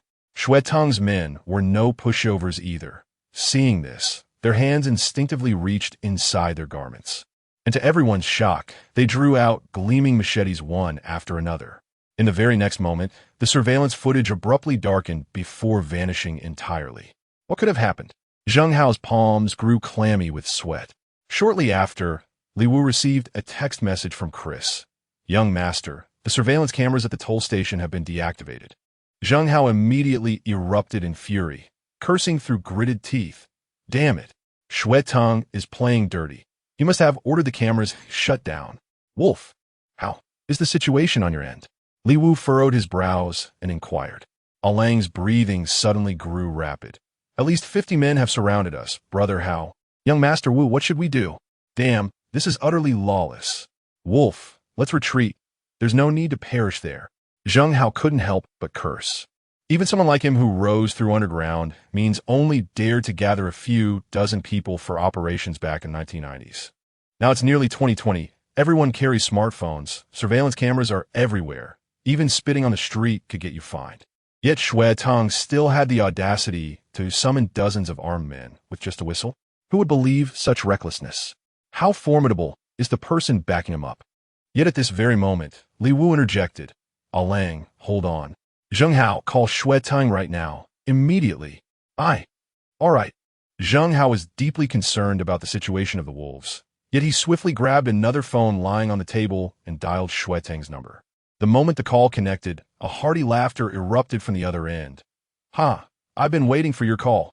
I didn't expect you to guess what I was planning. Quite clever, I must say. But alas, you're still too inexperienced. Right now, there's absolutely no way your people can meet with the bid evaluation experts." Li Wu sneered coldly and said, "Is that so? I advise you not to overstep your bounds. Even if we must bribe experts, we can do so together. If you insist on monopolizing the benefits, then do not blame me for resorting to extreme measures." "Extreme measures, you say? How dare you threaten me with such feeble force? With merely 10 men at your disposal, what possible harm could you inflict? Pray, do not insult my intelligence by claiming you've summoned the authorities." Shui Tang let out another hearty laugh. "Reporting to the authorities is futile, or rather, any official recourse is meaningless. I have powerful backing. If you wish to challenge me, you'll have to rely on your own capabilities. But from what I see now, your abilities fall far short." As soon as he finished speaking, Li Wu's phone vibrated with a text message from Chris popping up on the screen. Seeing this, Li Wu smiled faintly and said, "Of course I know someone has your back, but I'm afraid even your backer might not be able to hold up. After all, we're living in the digital age." Shui Tang narrowed his eyes and chuckled. "The digital age? Huh. Do you even know there's a department called the Cyber Supervision Bureau? Go ahead, take all the photos and videos you want. If even one of them gets leaked, I'll admit defeat." Upon hearing this, Li Wu chuckled. "You're quite trendy, aren't you? But do you know about this new phenomenon called live streaming that's all the rage among youngsters these days?" "Live streaming?" Shui Tang was momentarily stunned. Li Wu spoke calmly. Is there a computer nearby?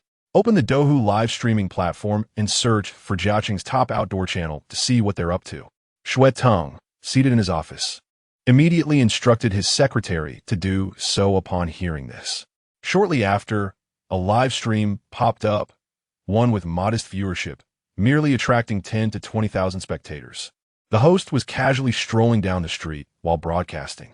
Residents of Jiaqing could instantly recognize that the host was walking along one of the city's avenues, not far from the highway toll station leading into town. Everything appeared utterly mundane. Then, out of nowhere, a user named Old Town Redevelopment sent a super rocket worth several thousand yuan. The host, overwhelmed with excitement, repeatedly exclaimed, "Thank you, boss Old Town Redevelopment. Thank you. Thank you, boss." At this moment, in the chat area, the boss sent a message. I heard there's traffic congestion at the toll station. Go check how severe the backup is. In an instant, beads of cold sweat trickled down Shui Teng's forehead. It was true that his powerful backer could monitor online information. But live broadcasts were a different matter. There were always people watching in real time. How could one possibly monitor that? The incident would spread instantaneously the moment it happened. Is the influential backing behind him formidable enough to instantly shut down Douhu, the largest live streaming platform across all of China? In almost an instant, Shui Teng snapped back to his senses and shouted loudly, "Send him back. I'll have your people meet with the experts. We'll bid fairly." How wonderful it would have been if things had gone this way from the start. Li Wu chuckled softly before hanging up the phone. He then dialed Chris's number and inquired who came up with the idea of sending gifts to lure that streamer back. This brilliant idea was conceived by a team member named Han Ziqian. That young man has an exceptionally sharp mind, remarked Chris. Li Wu nodded in agreement. Indeed, had it not been for Han Ziqian's quick thinking in locating an outdoor streamer in Jiaqing and devising the strategy of showering gifts to expose the opponent, their efforts today might have ended in failure. After a moment's contemplation, Li Wu declared, award Han Ziqian a 10,000 yuan bonus and keep a close eye on him, if possible. Understood, young master. Rest assured, it will be handled, Chris promptly responded. Only then did Li Wu end the call. He then picked up Zheng Hao's phone, which was still connected to Alung. At that moment, Alung's voice suddenly came through. Their people have retreated. Seek out the specialists and hand them the telephone. Li Wu finally exhaled a long sigh of relief and spoke. Soon, the voice of an expert came through the phone. Ha ha. Your little Jiaqing may be small in size, but you sure know how to stir up quite a commotion. The voice was unfamiliar, likely one of the experts. But since he was the one speaking, it meant he had authority over the group in the car. Immediately after, Shui Teng's voice chimed in with a laugh. Haha, as they say, though the sparrow is small, it has all its vital organs. We may be backward here in Jiaqing, but I wonder how you folks in Rongqing handle things. Shui Teng's voice was slightly distorted, likely a consequence of the phone-to-phone transmission, but fortunately still audible enough that it didn't matter. Shortly after, Li Wu also spoke up. Enough with the nonsense. Let's get down to business. Whose family does this person belong to? How can they be so young? The expert's voice carried a hint of displeasure as he remarked. A spoiled rich kid collaborating with youngsters. That doesn't seem particularly reliable, does it? Shui Teng began speaking with veiled sarcasm and pointed implications. The evaluation experts in the car all subtly changed their expressions. Their actions were entirely unlawful, though they sought benefits. They had no desire to be apprehended in pursuit of them. Upon reflection, collaborating with a wealthy heir indeed seemed rather unreliable, youth being so prone to recklessness. Chuckles, I suppose it would be wiser to negotiate with Mr. Shui instead. Finally, the bid evaluation expert spoke, predictably inclined to outright reject Li Wu's proposal without even entertaining his terms. Hearing this, Shui Teng nearly leapt for joy. Ha! Now that's the discernment of a true expert. Sheer brilliance. Yet to everyone's astonishment, Li Wu displayed not the slightest hint of panic. Instead, with remarkable composure, he inquired, "Are you truly certain that my youth alone disqualifies me from collaborating with you? I advise you to heed my offer, lest you find yourselves overwhelmed with regret." Chapter 64. An Irresistible Proposition. Upon hearing Li Wu's words, the expressions of several bidding evaluation experts on the vehicle immediately darkened. Such typical behavior of a wealthy heir. How utterly presumptuous his words were. However, they were in no hurry to hang up Li Wu's call. Instead, someone sneered coldly. Boss Shuai Tung offered each of us 2 million. What price can you possibly quote to dare utter such arrogant words? From the other line came a cold, mocking chuckle from Shuai Tung. Bidding for the favor of evaluation experts indeed had its market rates.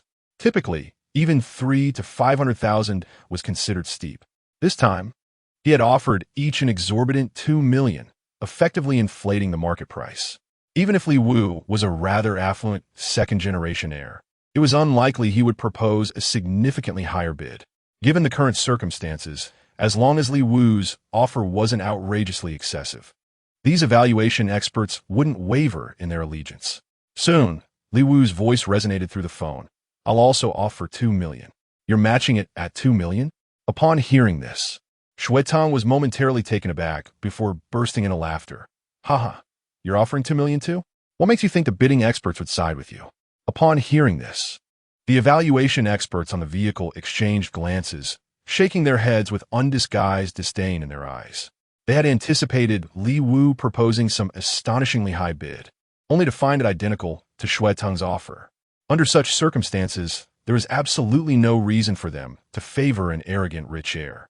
Thus, the lead evaluator chuckled dismissively and remarked, apologies, but I believe we'll have to consider collaborating another time. Listen carefully next time we collaborate with you experts. Hang up that guy's phone first, then let's discuss the specifics in detail. Shuai Tung was brimming with pride. The lead evaluation expert wholeheartedly agreed. But just as his hand was about to press down on the phone screen, Li Wu's voice rang out once more. My 2 million is to ensure your impartiality towards anyone. What?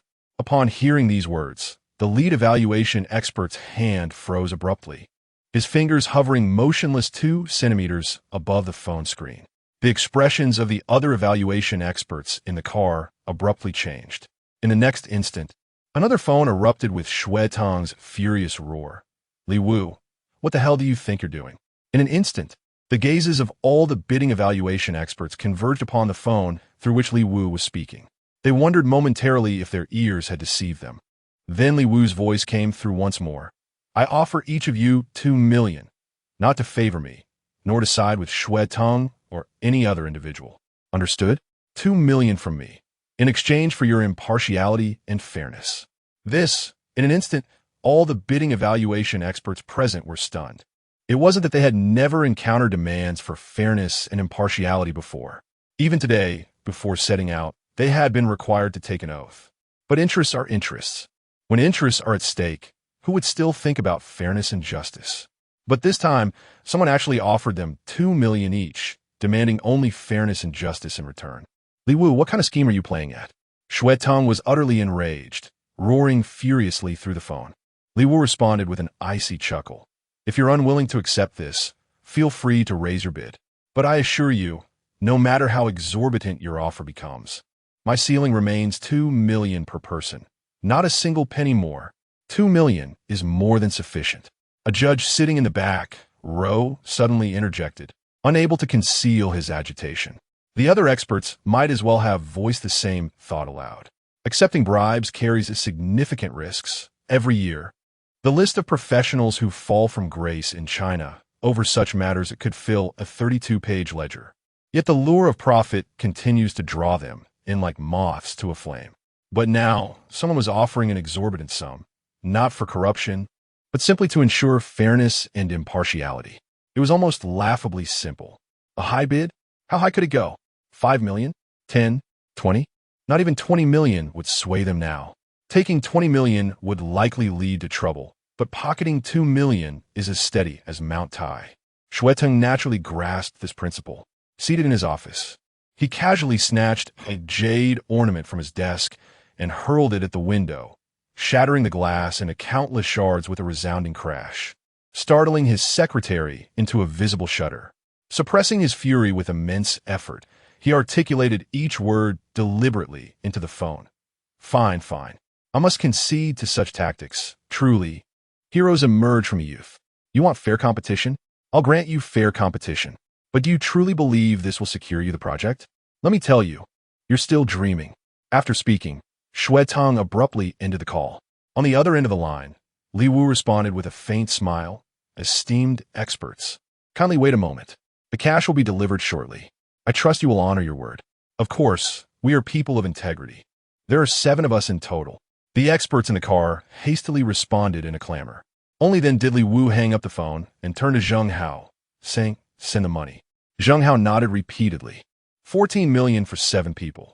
Merely purchasing fairness seemed like a steep price at first glance. Yet upon closer reflection, had they chosen to confront Shui Tang head-on instead, who could predict how exorbitantly the cost might have been inflated? Moreover, if Shui Tang were to pull the rug out from under us by directly reporting the expert, wouldn't all our efforts ultimately be in vain? Now, ensuring the impartiality of bid evaluation experts, Shui Tang not only fails to gain any advantage, but also cannot undermine the foundation, left with nothing but helpless frustration. At that moment, Li Wu suddenly turned to Zheng Hao and inquired with concern. Your bidding proposal won't encounter any issues, will it? If there are problems with the tender documents, all our efforts would merely pave the way for Shui Tang's success. Zheng Hao responded with a confident smile, not to worry. In truth, the bidding proposals for various parties are generally quite similar in quality. The real differentiation typically lies in the pricing. When the evaluation experts assess the submissions, they usually calculate an average benchmark based on all quoted prices and then select the proposal that falls closest to or slightly above this average line. Upon hearing this, Li Wu slightly furrowed his brows. Having studied economics, he was not particularly familiar with this field. Yet after pondering carefully, he grasped the essence. So, you're implying that securing the bid essentially comes down to sheer luck. No one is privy to the other's bids, nor can they discern the benchmark average. If securing the contract isn't contingent upon fortune, then upon what does it hinge? Almost. Zheng Hao nodded with a smile. There are about 7 or 8 projects in the prime locations of the Old City District. Among the established real estate developers on Shui Tang's side, there are 5 companies in total, but only 3 will compete for the core areas, including us. That makes just 4 contenders. As long as we're not utterly unlucky, we're bound to secure 1 or 2 of them. Li Wu furrowed his brow in deep contemplation. If this were merely a standard bidding process, that would indeed be the case. However, from the very inception of the Jiaqing Old District renovation project, Shui Tang and his associates had been employing every conceivable stratagem, essentially showcasing their full repertoire of tactics. Under such circumstances, how could one possibly expect a conventional and orderly bidding procedure? Young Master Wu, do you think they might act recklessly again? Suddenly, Zheng Hao also became aware of this issue and couldn't help but inquire. Li Wu chuckled softly and replied, "It would be strange if they didn't cause trouble. I'll have Chris investigate." As he spoke, he promptly sent a text message to Chris. Upon receiving the message, Chris immediately turned his gaze towards the newly emerging Han Ziqian and said, "Investigate whether Shui Tang and his associates are planning any underhanded tactics during the bidding process." Han Ziqian was a young man in his 20s who had just received a bonus of 10,000 yuan, brimming with enthusiasm. Upon hearing this, he immediately nodded and said, "I believe Shui Tang and his group will undoubtedly resort to underhanded tactics. Therefore, we should first assume they will definitely play dirty. The question now is to figure out exactly how they might manipulate the situation." Christopher's eyes sparkled with sudden realization. This young man was indeed astute. Without hesitation, he inquired, "How do you intend to proceed with your investigation?" Han Ziqian chuckled slyly. "I happen to have a former construction industry colleague. Let me consult him." Before long, Li Wu's phone vibrated with a message from Chris. Shui Tang and his group are planning to rig the bidding. Rig the bidding? At this moment, Zheng Hao's countenance abruptly altered. Li Wu turned his gaze toward Zheng Hao, somewhat perplexed by the term bid rigging. Without hesitation, Zheng Hao elucidated, as previously mentioned, during expert bid evaluations, the primary focus lies on pricing, with an average benchmark being established. Without knowledge of competitors' quotations, estimating this benchmark becomes a matter of conjecture and fortune. However, should one control 10 companies simultaneously submitting bids while the opponent possesses merely 1, would not the average benchmark then fall entirely within one's grasp? This, precisely, constitutes bid rigging. Li Wu raised an eyebrow in surprise. never expecting such underhanded tactics existed within the construction industry. Almost simultaneously, his phone vibrated with another message from Chris.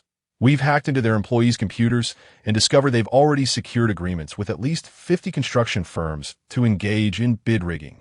Chapter 65. Just how wealthy is Li Yu? At this point, Li Yu's eyes flickered slightly as he couldn't help but sigh. There was indeed a reason why Shui Teng and his associates had risen to become one of the largest real estate developers in Jiaqing. Their swift preparations for bid rigging clearly indicated premeditated plans. Should their attempts to bribe evaluation experts fail, they would immediately spring into action. Against ordinary opponents, this calculated series of maneuvers might have left them defenseless, forced to watch helplessly as these developers claimed all the prime location projects. Yet unfortunately for them, the man they encountered was none other than Li Yu. Then he turned directly to Zheng Hao and declared, if he enlists 50 companies to collude in bidding, we'll gather 100, no, 500 firms to outmaneuver him. Let's see who can outbid whom. Upon hearing these words, Zheng Hao's face twisted into a profoundly bitter smile. Young Master Wu, even bid rigging must follow standard bidding procedures. Each participating company is required to deposit 5 million as earnest money before submitting their bid. They've already engaged 50 companies, consuming 250 million in earnest money alone. Should we attempt to recruit 100 or even 500 companies, the required deposits would reach astronomical figures. This doesn't even account for the facilitation fees needed when coordinating with other firms. I simply don't possess that kind of liquid capital, although the deposit would be refunded after bidding. Given Zheng Hao's current financial situation, he still couldn't afford such a substantial amount. However, in the next moment, Zheng Hao's eyes suddenly lit up as he exclaimed, Young Master Wu, why don't you join in as well? Me participate? Li Yu narrowed his eyes thoughtfully. His assistance to Zheng Hao stemmed from dual motivations. Firstly, to repay the debt of gratitude for Zhang's help in rescuing Feng Sile, and secondly, to hone his own capabilities. Initially, he hadn't intended to intervene directly. However, with Zheng Hao seemingly unable to handle this opportunity alone, Li Yu realized his participation could both continue supporting his friend and yield substantial profits. Though his personal funds amounted to 100 billion, these served as his foundational capital. The more this initial investment grew, the more secure his standing within the family hierarchy would become. At this thought, Li Yu nodded slightly and said, Very well, I can provide the capital injection. Zheng Hao's eyes instantly lit up with excitement as he couldn't help exclaiming, If young Master Wu is willing to invest, that would be perfect. With just 500 million, you could instantly revive my business. I'll offer you 51 of the equity, while I retain 49, ensuring you hold absolute control. Li Yu heard this and smiled faintly, saying, I'll give you 1 billion, with each of us holding 50% of his shares. Zheng Hao couldn't help but swallow hard. The investment he had prepared for this cake project was merely 5 to 600 million, yet Li Yu was pouring in 1 billion while receiving the same equity share. What more could be said? Such remarkable generosity. Don't overthink it. This cake is substantial enough for everyone to have their fill. I won't let those who follow me go unrewarded, Li Yu remarked with a faint smile before continuing. Now that we're financially equipped, how many companies can you mobilize to collaborate with us on this joint bidding endeavor?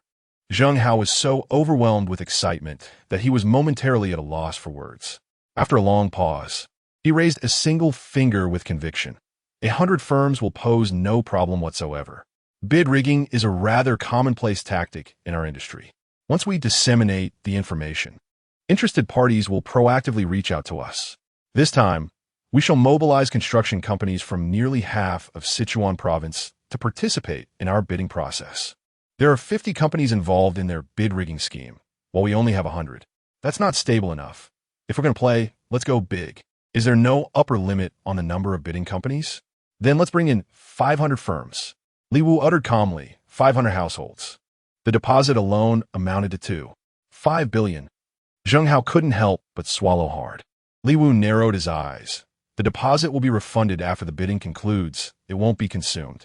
Whether it's 5 billion, 5 billion, or even 10 billion makes no difference. Zheng Hao couldn't help but exclaim, But there aren't that many construction companies in Sichuan province. My connections can't possibly find that many firms. I'll have Chris handle this. Li Wu immediately dialed Chris's number and said in a low, solemn voice, I need to gather 500 companies for bid rigging. We're still short of 400 qualified firms. Can you handle this? Consider it done, came a swift reply. Chris chuckled darkly. Excellent. This time, I shall render Xue Teng and his companions utterly despondent. Li Wu smiled with satisfaction. At the same time, in Xue Teng's office, several real estate tycoons from Jiaqing were gathered. Xue Teng smirked proudly and said, that kid Li Wu has schemed meticulously, even bribing the evaluation experts. But he never expected we'd engage in bid rigging. Excellent. With 50 of our companies colluding, how could a single firm possibly win the bid? He stands no chance. Everyone is eagerly anticipating the distribution of profits once the project is secured. Haha, old Xue, your prowess remains unmatched. A real estate tycoon chuckled knowingly, his silence speaking volumes.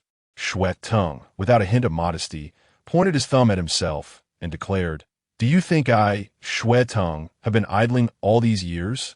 I can back, Li Wu, a mere spoiled rich kid, teamed up with Zheng Hao who rose through shady means, actually think they could take us down? What a pipe dream.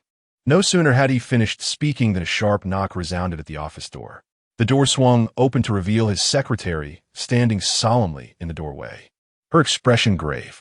Sir, she uttered with urgency, we have a situation. Xue Teng immediately rebuked mercilessly. Nothing is more important than my enjoyment of victory begone. Yet the secretary hesitated, not leaving immediately. Instead, her expression grew increasingly grave as she looked at Xue Teng. At that moment, Xue Teng's heart skipped a beat. His secretary would never be so tactless. With this thought, he frowned and said, forget it. If there's something, just say it directly. The secretary cast a hesitant glance at the numerous distinguished figures present. Observing this, the smiles on the faces of the other eminent individuals gradually froze. What could possibly be unfolding? We are all comrades here. Speak freely. Suddenly, Xue Teng let out a furious roar, startling his secretary into trembling. Without delay, the secretary hastily reported, Zheng Hao and his team have also started contacting construction companies for bid rigging. Damn it, over such trivial matters. Xue Teng couldn't help but chuckle. To be frank, for such a massive project, he never expected everyone to play by the rules. So Zheng Hao and Li Wu had also started bid rigging. Let them. He had already gathered 50 companies for this purpose. Since they were joining the game, he'd simply recruit 50 more. After all, how many companies could there possibly be across the entire Shu province? At most, 150 companies would be the absolute limit. Even if you managed to contact all the remaining ones, you'd probably cap at 50. With my 100 against your 50, wouldn't that be an overwhelming advantage? It's like pinning you to the ground effortlessly. The other bosses burst into laughter as well. They'd been quite worried just moments ago. Who would have thought it was merely such trivial news? Was there really any need to stir up such unnecessary tension, just as they were beginning to relax? The secretary's voice rang out once more. Boss, they plan to gather 500 companies nationwide for bid rigging. Merely 500 companies? Xue Teng chuckled with confidence, his lips curling into a self-assured smile. Exactly as I anticipated. That's the maximum they could possibly muster. Yet swiftly, realization dawned upon him. 500? Not 50, but 500? How could that be? Originally seated at his desk with an air of confidence, Xue Teng suddenly leapt to his feet. He rushed over to his secretary, gripping the man's collar tightly as he bellowed. Say that again? How many companies are they planning to collude with for bid rigging? 500. Holy shit. Xue Teng abruptly shoved his secretary aside, his countenance instantly contorting into a visage of unparalleled ferocity. 500 companies? From whence did they amass such staggering scale? A single company demands a security deposit of 5 million, so 500 companies would amount to a staggering 5 billion in guarantees. Even if Zheng Hao sold himself, he couldn't raise half of that sum. Where on earth would he get such an exorbitant amount of money? The secretary leaned against the wall, taking a deep breath of fresh air before hurriedly exclaiming, Li Wu has invested. He's invested 1 billion. That's still not enough. Xue Teng roared, his usual composure and self-assurance utterly shattered. The entire margin deposit was Li Wu's doing, and even the company was arranged by his people. The secretary hastily reported, divulging every piece of information she had just received. What? Li Wu again? Shui Tong froze in place instantly. Not only had Li Wu invested $1 billion in Zhenghao, but he had also put forth an additional $5 billion as collateral? Just who on earth was this young man? First, he refused to sell the Gucci store despite the potential profit of tens of millions. Then, he publicly burned goods worth 40 to 50 million on the street. Immediately after, he directly invested $1 billion in Zhenghao. Now, he has even produced $5 billion as the required deposit for bid rigging. In total, over $3 billion. Even if the wealthiest individual in Sichuan province were to produce such an amount at once, they would likely gasp for breath. Yet, Li Wu managed to arrange it all within a single day. Li Wu, just how vast is his fortune? Chapter 66. Crushing Li Wu's spirit apart from Shui Tong. Nearly every real estate tycoon present was questioning their life choices. To be frank, in the eyes of these self-made moguls who had clawed their way through blood and strife, a pampered heir in his 20s was nothing more than an insignificant upstart. Yet this very upstart had repeatedly thwarted their schemes, and now, with staggering financial might, had utterly humiliated them. Over $3 billion, all in liquid cash. Who could possibly withstand such a blow? Even if all those high-profile businessmen present were to pool their resources together, they couldn't scrape up $5 billion in liquid assets. Who could have imagined that the one who achieved this feat was precisely that brash college student they'd looked down upon just the night before? For a moment, many began to regret preventing Zhenghao from entering. Had they not been blinded by greed and attempted to tear a substantial piece of flesh from Zhenghao, perhaps Li Wu wouldn't have intervened, and the current predicament wouldn't exist.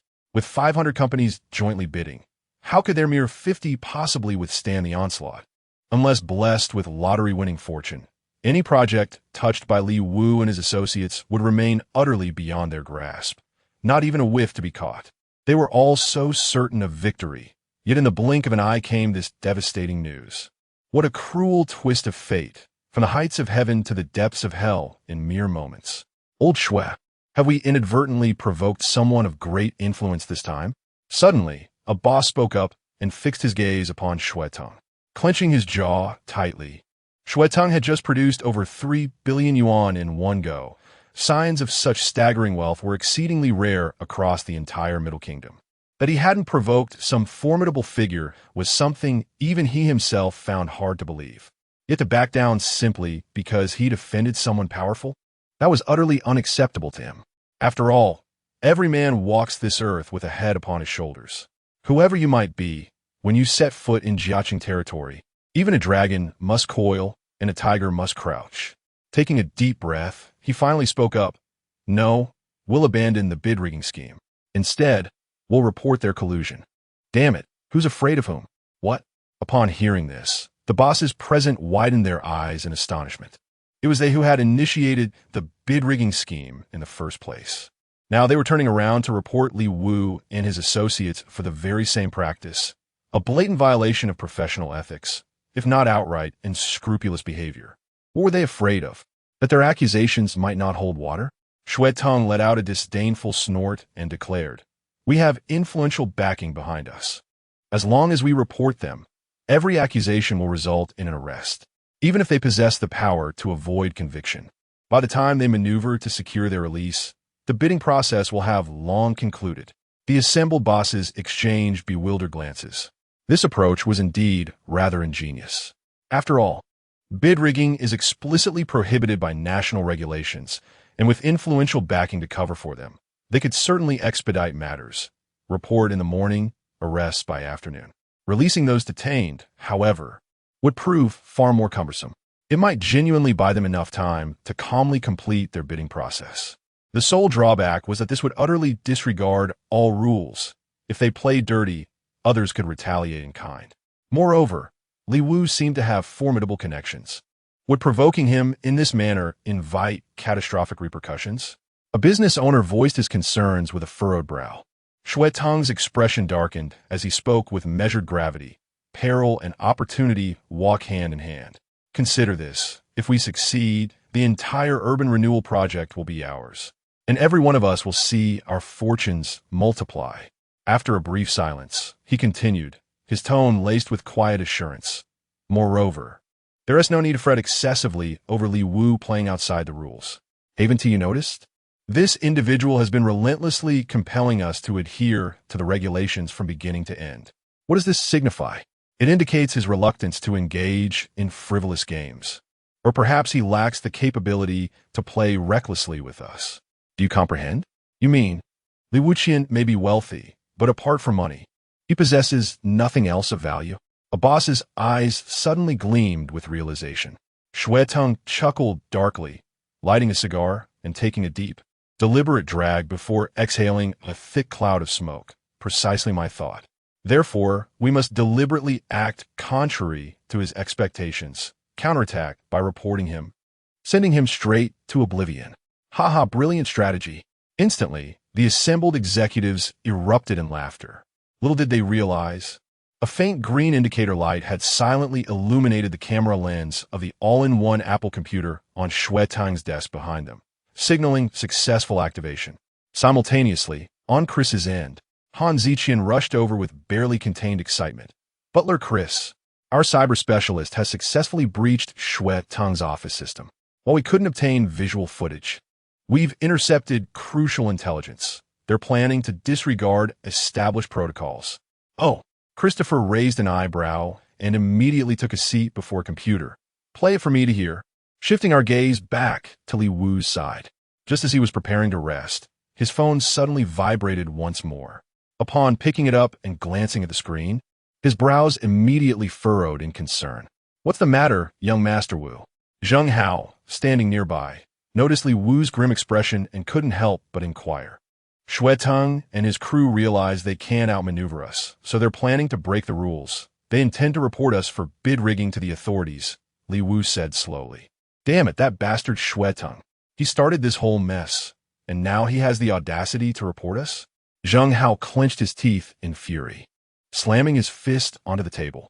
After what seemed like an eternity, his rage subsided slightly as he turned to Li Wu and asked, "What should we do now? Abandon the bid rigging scheme?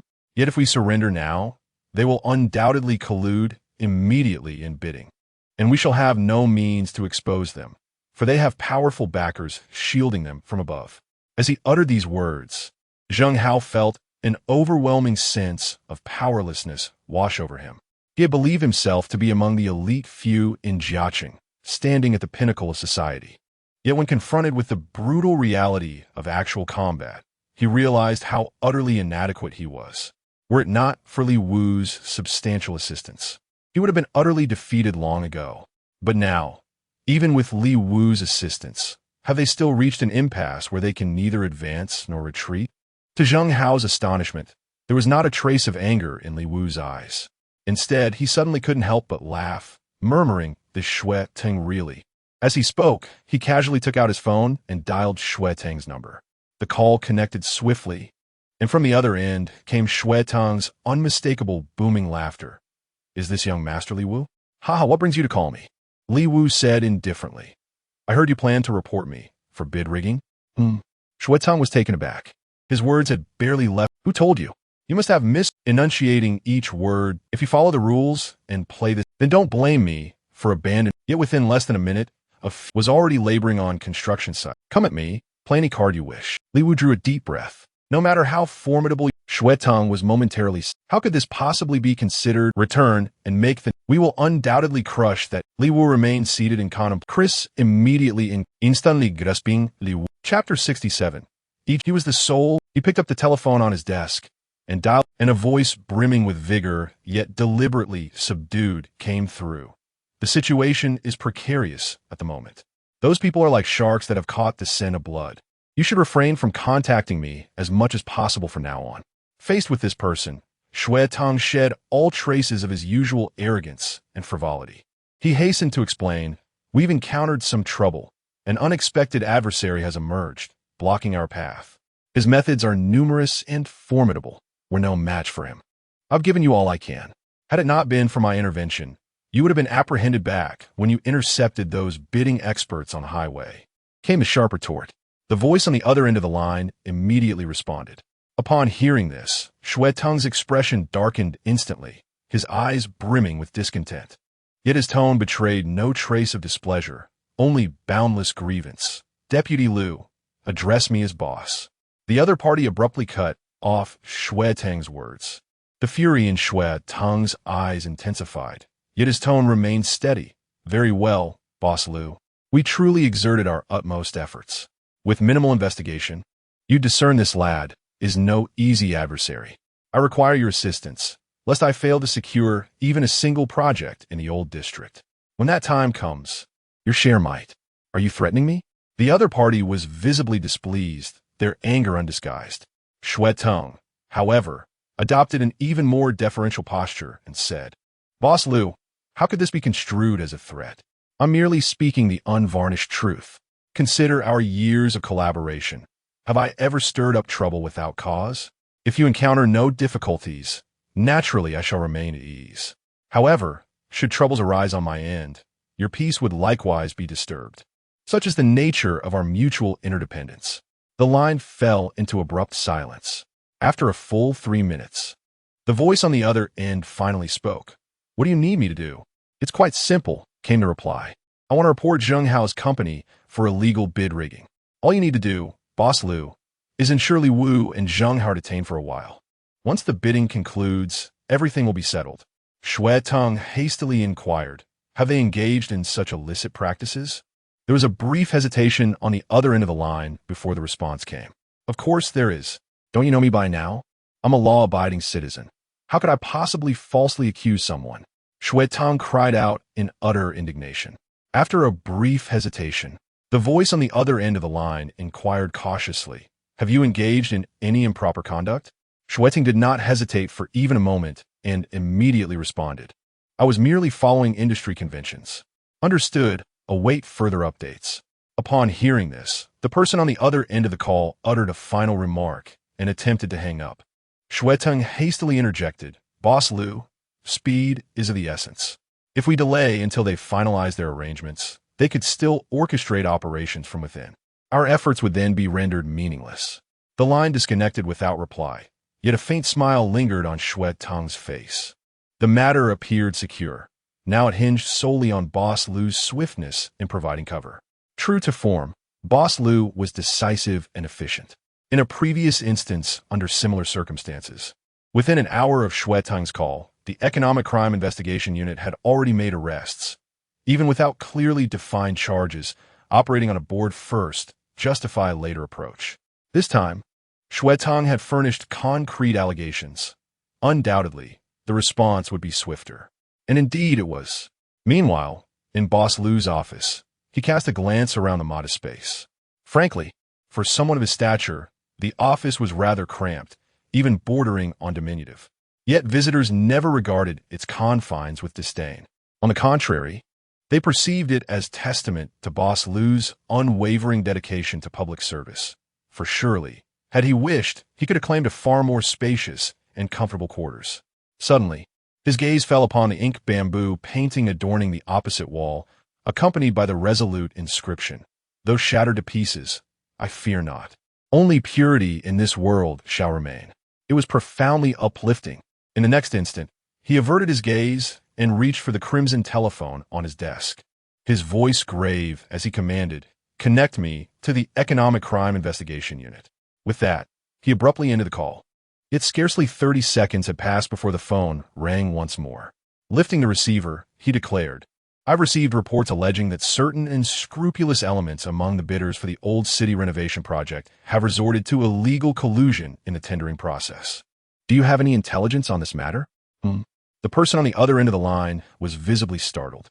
Recently, the Economic Crime Investigation Division had been inundated with cases, leaving them with no capacity to handle this particular matter. Ironically, the very case in question had been assigned by none other than Boss Liu himself. "What do you mean, huh?"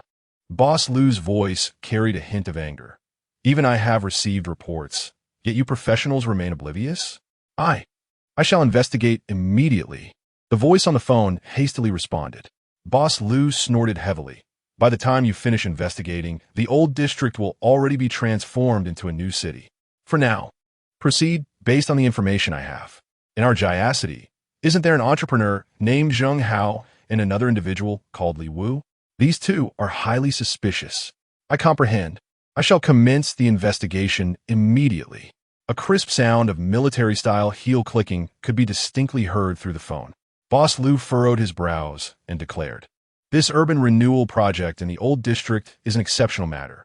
Extraordinary circumstances demand extraordinary measures. We must first secure the individuals in question. Detain them again?"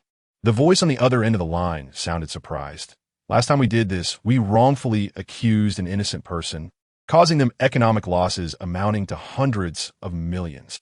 Upon hearing this, Boss Liu slammed the table forcefully and exclaimed loudly, "So what? We serve the people. If we're overly cautious at every turn, how can we properly fulfill our duty to serve the people? Zheng Hao and Li Wu are the black sheep, the lawbreakers, the saboteurs of the old city renovation project, the ones who tarnish the reputation of Jiaqing. We must strike with relentless force, catching them off guard. Is that clear?" The lengthy, authoritative parallel sentences left the person on the other end of the line utterly bewildered. After a prolonged silence, an uncertain voice finally responded, "So, shall we mobilize immediately?" "Proceed," Boss Liu uttered in a deep, somber tone before abruptly hanging up the phone. Subsequently, he couldn't help but glance at the two flags beside the telephone, noticing their colors appeared even more vibrant now. On Chris's end, upon receiving Li Wu's call, he immediately dialed a confidential number. Almost instantaneously, the call was answered. "Chris, you are currently the butler of the fifth heir. Constantly calling the family for assistance will lead them to perceive both you and the fifth heir as incompetent individuals." Chris chuckled softly and said, "Everything in the family comes with a price. So this time, it's not about seeking help from the family, but rather making use of the family's resources." The voice on the other end of the phone also laughed. "Oh? So you mean you're willing to pay? This is indeed permissible under the rules. What purpose do you seek for your family?"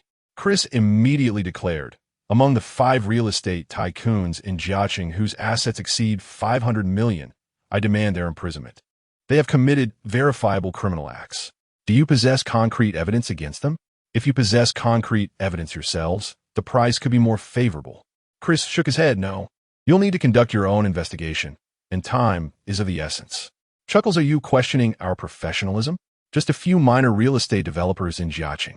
The remuneration shall be 200 million. Payment can be settled after the matter concludes, but it must be paid. Otherwise, it would be unfavorable for your standing and that of your heirs within the family." Upon hearing this, Chris immediately chuckled and said, "The funds have already been transferred. Check the family account." "Ah, indeed." The other party smiled faintly. "Rest assured and await the news." After speaking, he promptly ended the call and turned around to survey the scene behind him. It was a facility rivaling a space launch center in scale, with hundreds of personnel and computers engaged in ceaseless activity. He gestured to the nearest individuals and commanded, "Priority S for an E-level mission. Team 1, within 10 minutes. Unearth all incriminating evidence against real estate developers in Jiaqing with assets exceeding 500 million. Team 2, leverage political connections to exert pressure from the governmental level and dismantle the protective umbrella. Team 3, coordinate with field operatives currently stationed in Jiaqing. Move swiftly. I demand confirmation of mission completion within 30 minutes. Chapter 68. Whose palm can no one escape from? Let's return our gaze to Li Wu's side. Less than 5 minutes after his call to Chris, his phone rang again. It was Chris calling back. "Young Master Wu, I've contacted the family. It's a paid service. Given their efficiency, I estimate that within an hour, every real estate developer in Jiaqing with assets exceeding 500 million will be finished. Additionally, our surveillance indicates that Shui Teng has already mobilized people against you. Would you like to take precautions? He moves quickly, doesn't he? No matter. Since the family has already intervened, Shui Teng's efforts are futile, regardless of what he does." Li Wu smiled faintly before ending the call. Beside him, Zheng Hao watched the scene unfold, his emotions surging. He couldn't help but recall the last time Li Wu had dealt with Jin Wu.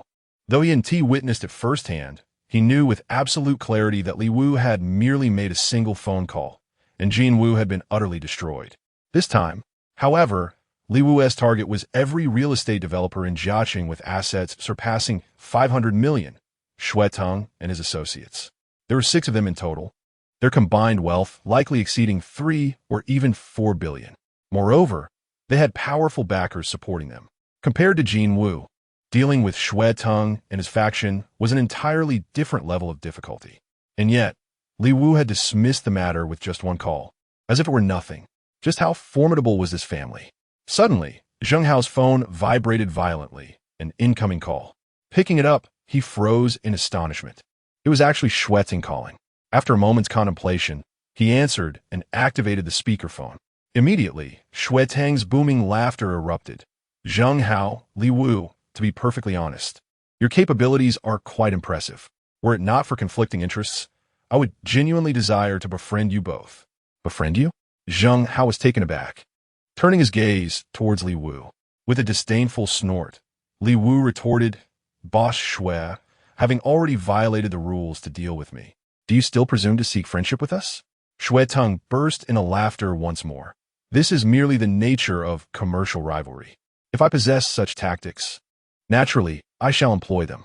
Surely you gentlemen aren't so petty as to harbor lifelong resentment over trivial business matters? Is it really necessary? Both of you should be more magnanimous, for after all, most things in this world rarely go as one wishes. Hearing this, even if Zheng Hao and Li Wu were fools, they would have understood. Xue Teng was clearly here to mock them, and indeed he was, though not widely renowned. Xue Teng was an exceedingly arrogant man who fancied himself the undisputed leader of Giacity's real estate development industry. Yet now, he found himself forced to exhaust all his tricks by these two unorthodox upstarts, Li Wu and Zheng Hao, leaving him seething with resentment. Now that the situation seemed firmly under control, he immediately called them with a singular, almost childish purpose, to vent his pent-up fury. After venting his anger, he naturally ended up with nothing. This was completely out of character for him, an act of sheer impulse. Yet, for some inexplicable reason, this reckless outburst left him feeling strangely exhilarated.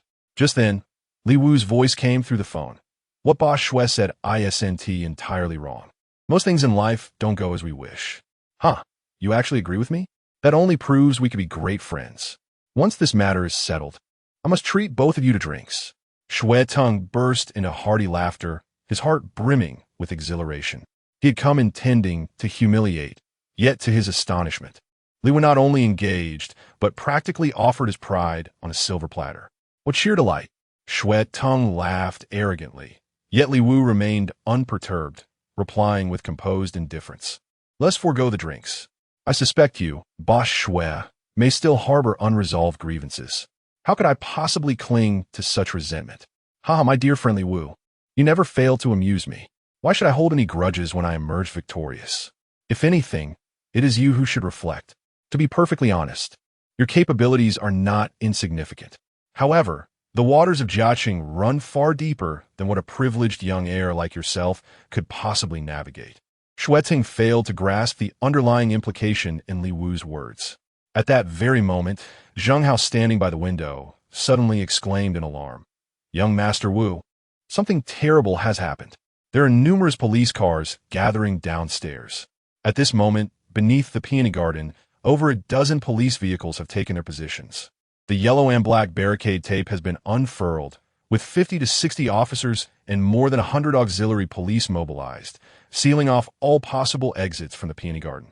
Those trapped upstairs find themselves with no means of escape. Passers-by witnessing this scene stand utterly dumbfounded. China is a society governed by the rule of law, its public security ranking among the finest globally. Ordinarily, the apprehension of a wayward woman would be considered a rare spectacle, an event 99% of the populace has never encountered outside cinematic depictions. What could warrant such an overwhelming police presence? What has transpired? Someone couldn't help but feel puzzled. A well-informed individual pointed at the Peony Garden sign and explained, Peony Garden, Zheng Hao's establishment. He's a big shot who rose through the underworld, understand? To apprehend him, without this many officers, they probably wouldn't stand a chance. At the same time, inside a command vehicle, the captain of the Criminal Investigation Division held a walkie-talkie with a grave expression. All units, pay close attention. Zheng Hao was involved in shady dealings in his earlier years.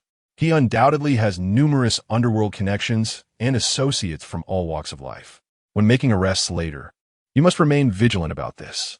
However, also remember, under no circumstances should you let anyone escape out of fear of injury or death. Above all, you must keep in mind that we serve the people. Our lives ceased to be our own long ago. Affirmative. A unified shout immediately erupted from the walkie-talkie. Yet in the very next moment, another voice interjected anxiously. Captain, must we apprehend that Li Wu as well? The background check just now suggests he appears to be merely an ordinary university student. The captain furrowed his brows, visibly hesitant, yet recalling that earlier phone call. He steeled his resolve and enunciated each word deliberately. Apprehend him. If he proves innocent, we shall conduct a thorough investigation, offer sincere apologies, and provide due compensation. And mind you, ensure no harm comes to the suspect during the arrest. Understood, came a crisp reply. The walkie-talkie immediately crackled with an affirmative response. Shifting focus back to the tea room where Li Wu and Zheng Hao were seated, Zheng Hao's sudden shout had already traveled through the phone placed on the table. Instantly, Xuetang's laughter erupted through the receiver. Ah, that was quick. I thought it would take at least a few hours. No need to worry. Gentlemen, it's just the Criminal Investigation Division. They won't do anything too harsh. With your capabilities, I doubt you'll suffer much in there. Once you're out, you must let me know. I'll treat you both to drinks. After speaking, he was about to hang up the phone. The satisfaction of venting his anger today was truly exhilarating. But at that very moment, Li Wu's voice also rang out. Xuetang, do you think you've already won? Xuetang's finger hovered frozen over the call-in button on his phone screen before curling into a sardonic sneer. Li Wu, he uttered with icy derision, even at this juncture, you still refuse to concede defeat? Come, then tell me how else you can leap. Let me inform you, no matter how you jump, you cannot escape the palm of my hand. Is that so? Li Wu let out a cold chuckle as he glanced at his phone, which had just vibrated with a brief message from Chris. It's done. Meanwhile, on Xuetang's side, just as he was racking his brain for another sarcastic remark to hurl at Li Wu, a deafening boom suddenly erupted. The next moment, his office door was violently flung inward, crashing against the window with such force that splinters would scattered in slow motion. Amid the swirling debris, a squad of burly men wielding Type 03 assault rifles stormed in, shouting in unison, "Police! Freeze!" On their chests were emblazoned four strikingly conspicuous characters. Jiaqing SWAT. What are you doing? Xuetang let out a startled cry and instinctively leaped behind his desk. In one swift motion, he grabbed a utility knife from the desktop and pointed it at the SWAT team members. I am Xuetang, he declared, a progressive entrepreneur of Jiaqing. What do you want from me? The sharp sound of his voice cut through the air like a whip crack. As soon as Xuetang finished speaking, a crisp gunshot suddenly rang out. A puff of blue smoke rose from the barrel of a SWAT officer's gun, and a gleaming golden bullet tore through Xuetang's right scapula where he held the utility knife. With a clatter, the knife fell to the ground. Instinctively, Xuetang pressed his left hand, still clutching his phone, against the wound. But the SWAT team swarmed over him, swiftly pinning him down. Two officers restrained his arms. Two others secured his legs, while one pressed a knee firmly against the back of his skull and neck. Meanwhile, from the phone lying beside him, Li Wu's soft chuckle finally reached his ears. Whose palm do you think you can't escape from? Xuetang? Yours or mine? Chapter 69. Who brought this misfortune upon me upon hearing these words? Xuetang, who was pinned motionless to the ground, suddenly felt an icy chill permeate his entire being. Could it be that his capture was orchestrated by Li Wu from behind the scenes? How could this possibly be true? Li Wu is undoubtedly not a wealthy second-generation local to Jiaqing. How could an out-of-town affluent heir wield such formidable influence in this city? Xuetang couldn't restrain his furious roar. Li Wu, what exactly have you done to me? A soft chuckle immediately echoed through the phone as Li Wu responded with playful ambiguity. Care to take a guess? Xuetang was instantly consumed by a towering rage. To have him guess, if he could divine the answer, why would he even need to inquire? But just as he attempted to utter further words, the phone was abruptly snatched up by a SWAT officer beside him and hung up, then promptly sealed into an evidence bag as material proof. Before long, Xuetang found himself shoved into a police vehicle, whisked straight to the precinct, and unceremoniously deposited in an interrogation room. The harsh glare of a 100-watt bulb shone directly into his face, forcing him to squint involuntarily. Two officers sat across from him, the one on the left poised before a laptop to document the proceedings, while the one on the right cut straight to the chase. Shui Teng, just confess. At these words, Shui Teng erupted in furious profanity. Confess? Confess my damn ass. What the hell do I even have to confess? I must inform you, I am a distinguished progressive entrepreneur of Jiaqing City. Should you persist in detaining me, the city's economy will undoubtedly regress by 3 years. I strongly advise you to release me immediately and offer a formal apology. If you comply, I may consider refraining from pursuing legal action for this unwarranted arrest. Resisting stubbornly leads nowhere. The officer on the right chuckled softly and gestured toward the wall behind them. A bold slogan stood out prominently. Leniency for those who confess, severity for those who resist. Ha! Shui Teng chuckled dismissively. Spare me the theatrics. If you have concrete evidence, present it outright. Otherwise, release me immediately. I currently oversee business dealings worth billions. Can you afford such costly delays? Mind you don't lose that uniform over this. With that, he cast a provocative glance at the two police officers. Such confidence, if witnessed by an ordinary person, might indeed convince them of his innocence. Yet in truth, the crimes he had committed and the laws he had broken could fill an entire book. Looking further back, when he was merely 16 and working as a labor contractor, he withheld a worker's wages. When the laborer confronted him, he personally broke the man's legs. From that moment onward, who didn't know Shui Teng was a ruthless man? To put it bluntly, just last year at one of his construction sites, a worker tragically fell to his death. Instead of offering compensation, he callously claimed the incident tarnished his reputation. He then heartlessly ordered his subordinates to harass the deceased worker's family to the point of utter devastation. In the 2 to 3 decades between these incidents, the criminal acts he committed, intentional assault, extortion, fraud, even rape, were too numerous to count on fingers and toes. But what did it matter? Matters too distant in time, whether evidence or witnesses, have vanished into the river of eternity. As for recent events, his underlings have handled everything on his behalf, leaving no trace of incriminating proof. This is precisely why he remains at large to this day, untouched by the law. Naturally, such impunity forms the bedrock of his arrogance. He has faced interrogations before, yet on every occasion, the authorities found themselves powerless against him. Rumor has it that an officer was so enraged he nearly took off his cap to strike him on the spot, yet in the end, not a single hair on his head was harmed. Instead, that righteous policeman nearly violated discipline for almost assaulting a suspect. This time, it's likely much the same. Lin Yu might have leveraged some political connections, but it's hardly a significant issue. The more Shui Teng dwelled on it, the more confident he became, his smile growing increasingly relaxed as he faced the two officers across from him. However, the policeman seated on the right also smiled and remarked, "Quite the confidence. I heard you were just as self-assured back then. So much so that you nearly provoked my mentor into hitting you, violating protocol and costing him that promotion opportunity. So, that fool who almost struck me was your mentor?" Upon hearing this, Shui Teng was momentarily stunned before bursting into uproarious laughter, slapping the table in mirth. "Ha ha ha! Even your master couldn't best me. And you think you can challenge me?" The officer on the right seemed oblivious to Shui Teng's words and continued speaking as if to himself. Later, my mentor thought, since promotion was no longer possible, he might as well go to the front lines. So he joined the narcotics squad.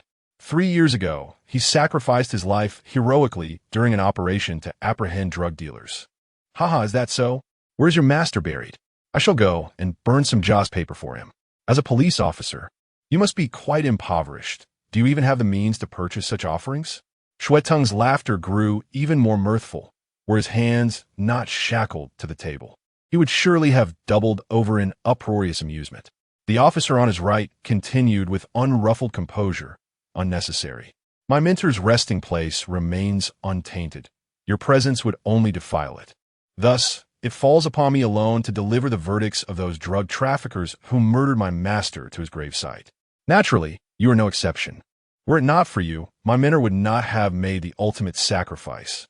Rest assured, your judgment too shall be presented, a final act of vengeance in his name. Are you jesting, officer?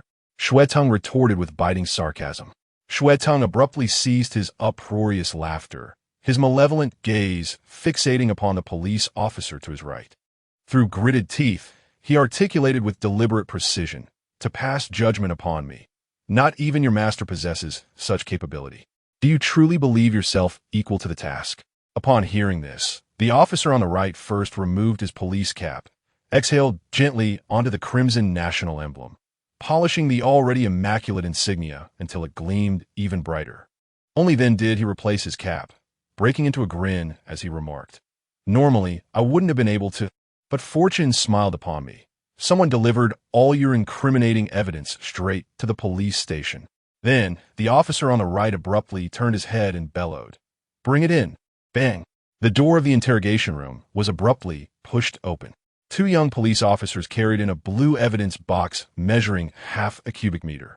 At the sight of that box filled with haphazardly piled evidence, Shuetong froze momentarily before his expression twisted dramatically. His gaze instantly locked onto the broken baseball bat placed conspicuously atop the pile. That was the very bat he had used at 16 to shatter a worker's leg, a memento he had kept all these years. He would often gaze upon it, reminiscing about those turbulent, glory-filled days. But this object should have been hidden in the basement of his home. How could it possibly be here? There are still fingerprints on this, along with traces of the victim's blood from that fateful year. This constitutes irrefutable evidence. And beneath the baseball bat lay that rusted dagger, the very one he had used to stab to death a foreman who dared compete with him for laborers. It was supposed to be safely stored away in his other residence. Yet somehow, it had found its way here. The more he looked, the more horrified Shuetong became. These were all irrefutable evidence of his crimes. Who had uncovered and delivered these damning materials to the police station? At that moment, the officer on the right abruptly stood up, pointing at Shuetong with a furious roar. "You think you're untouchable, huh? Keep acting high and mighty if you dare. Let me make this crystal clear, Shuetong. Even if these aren't all your criminal evidences, they're more than enough to sentence you to immediate execution. I refuse to acknowledge these things as mine." At this moment, Shuetong's words came out in stammers, a stark contrast to his previous arrogance and confidence. "You refuse to acknowledge? Your fingerprints are all over it, your sweat, your DNA.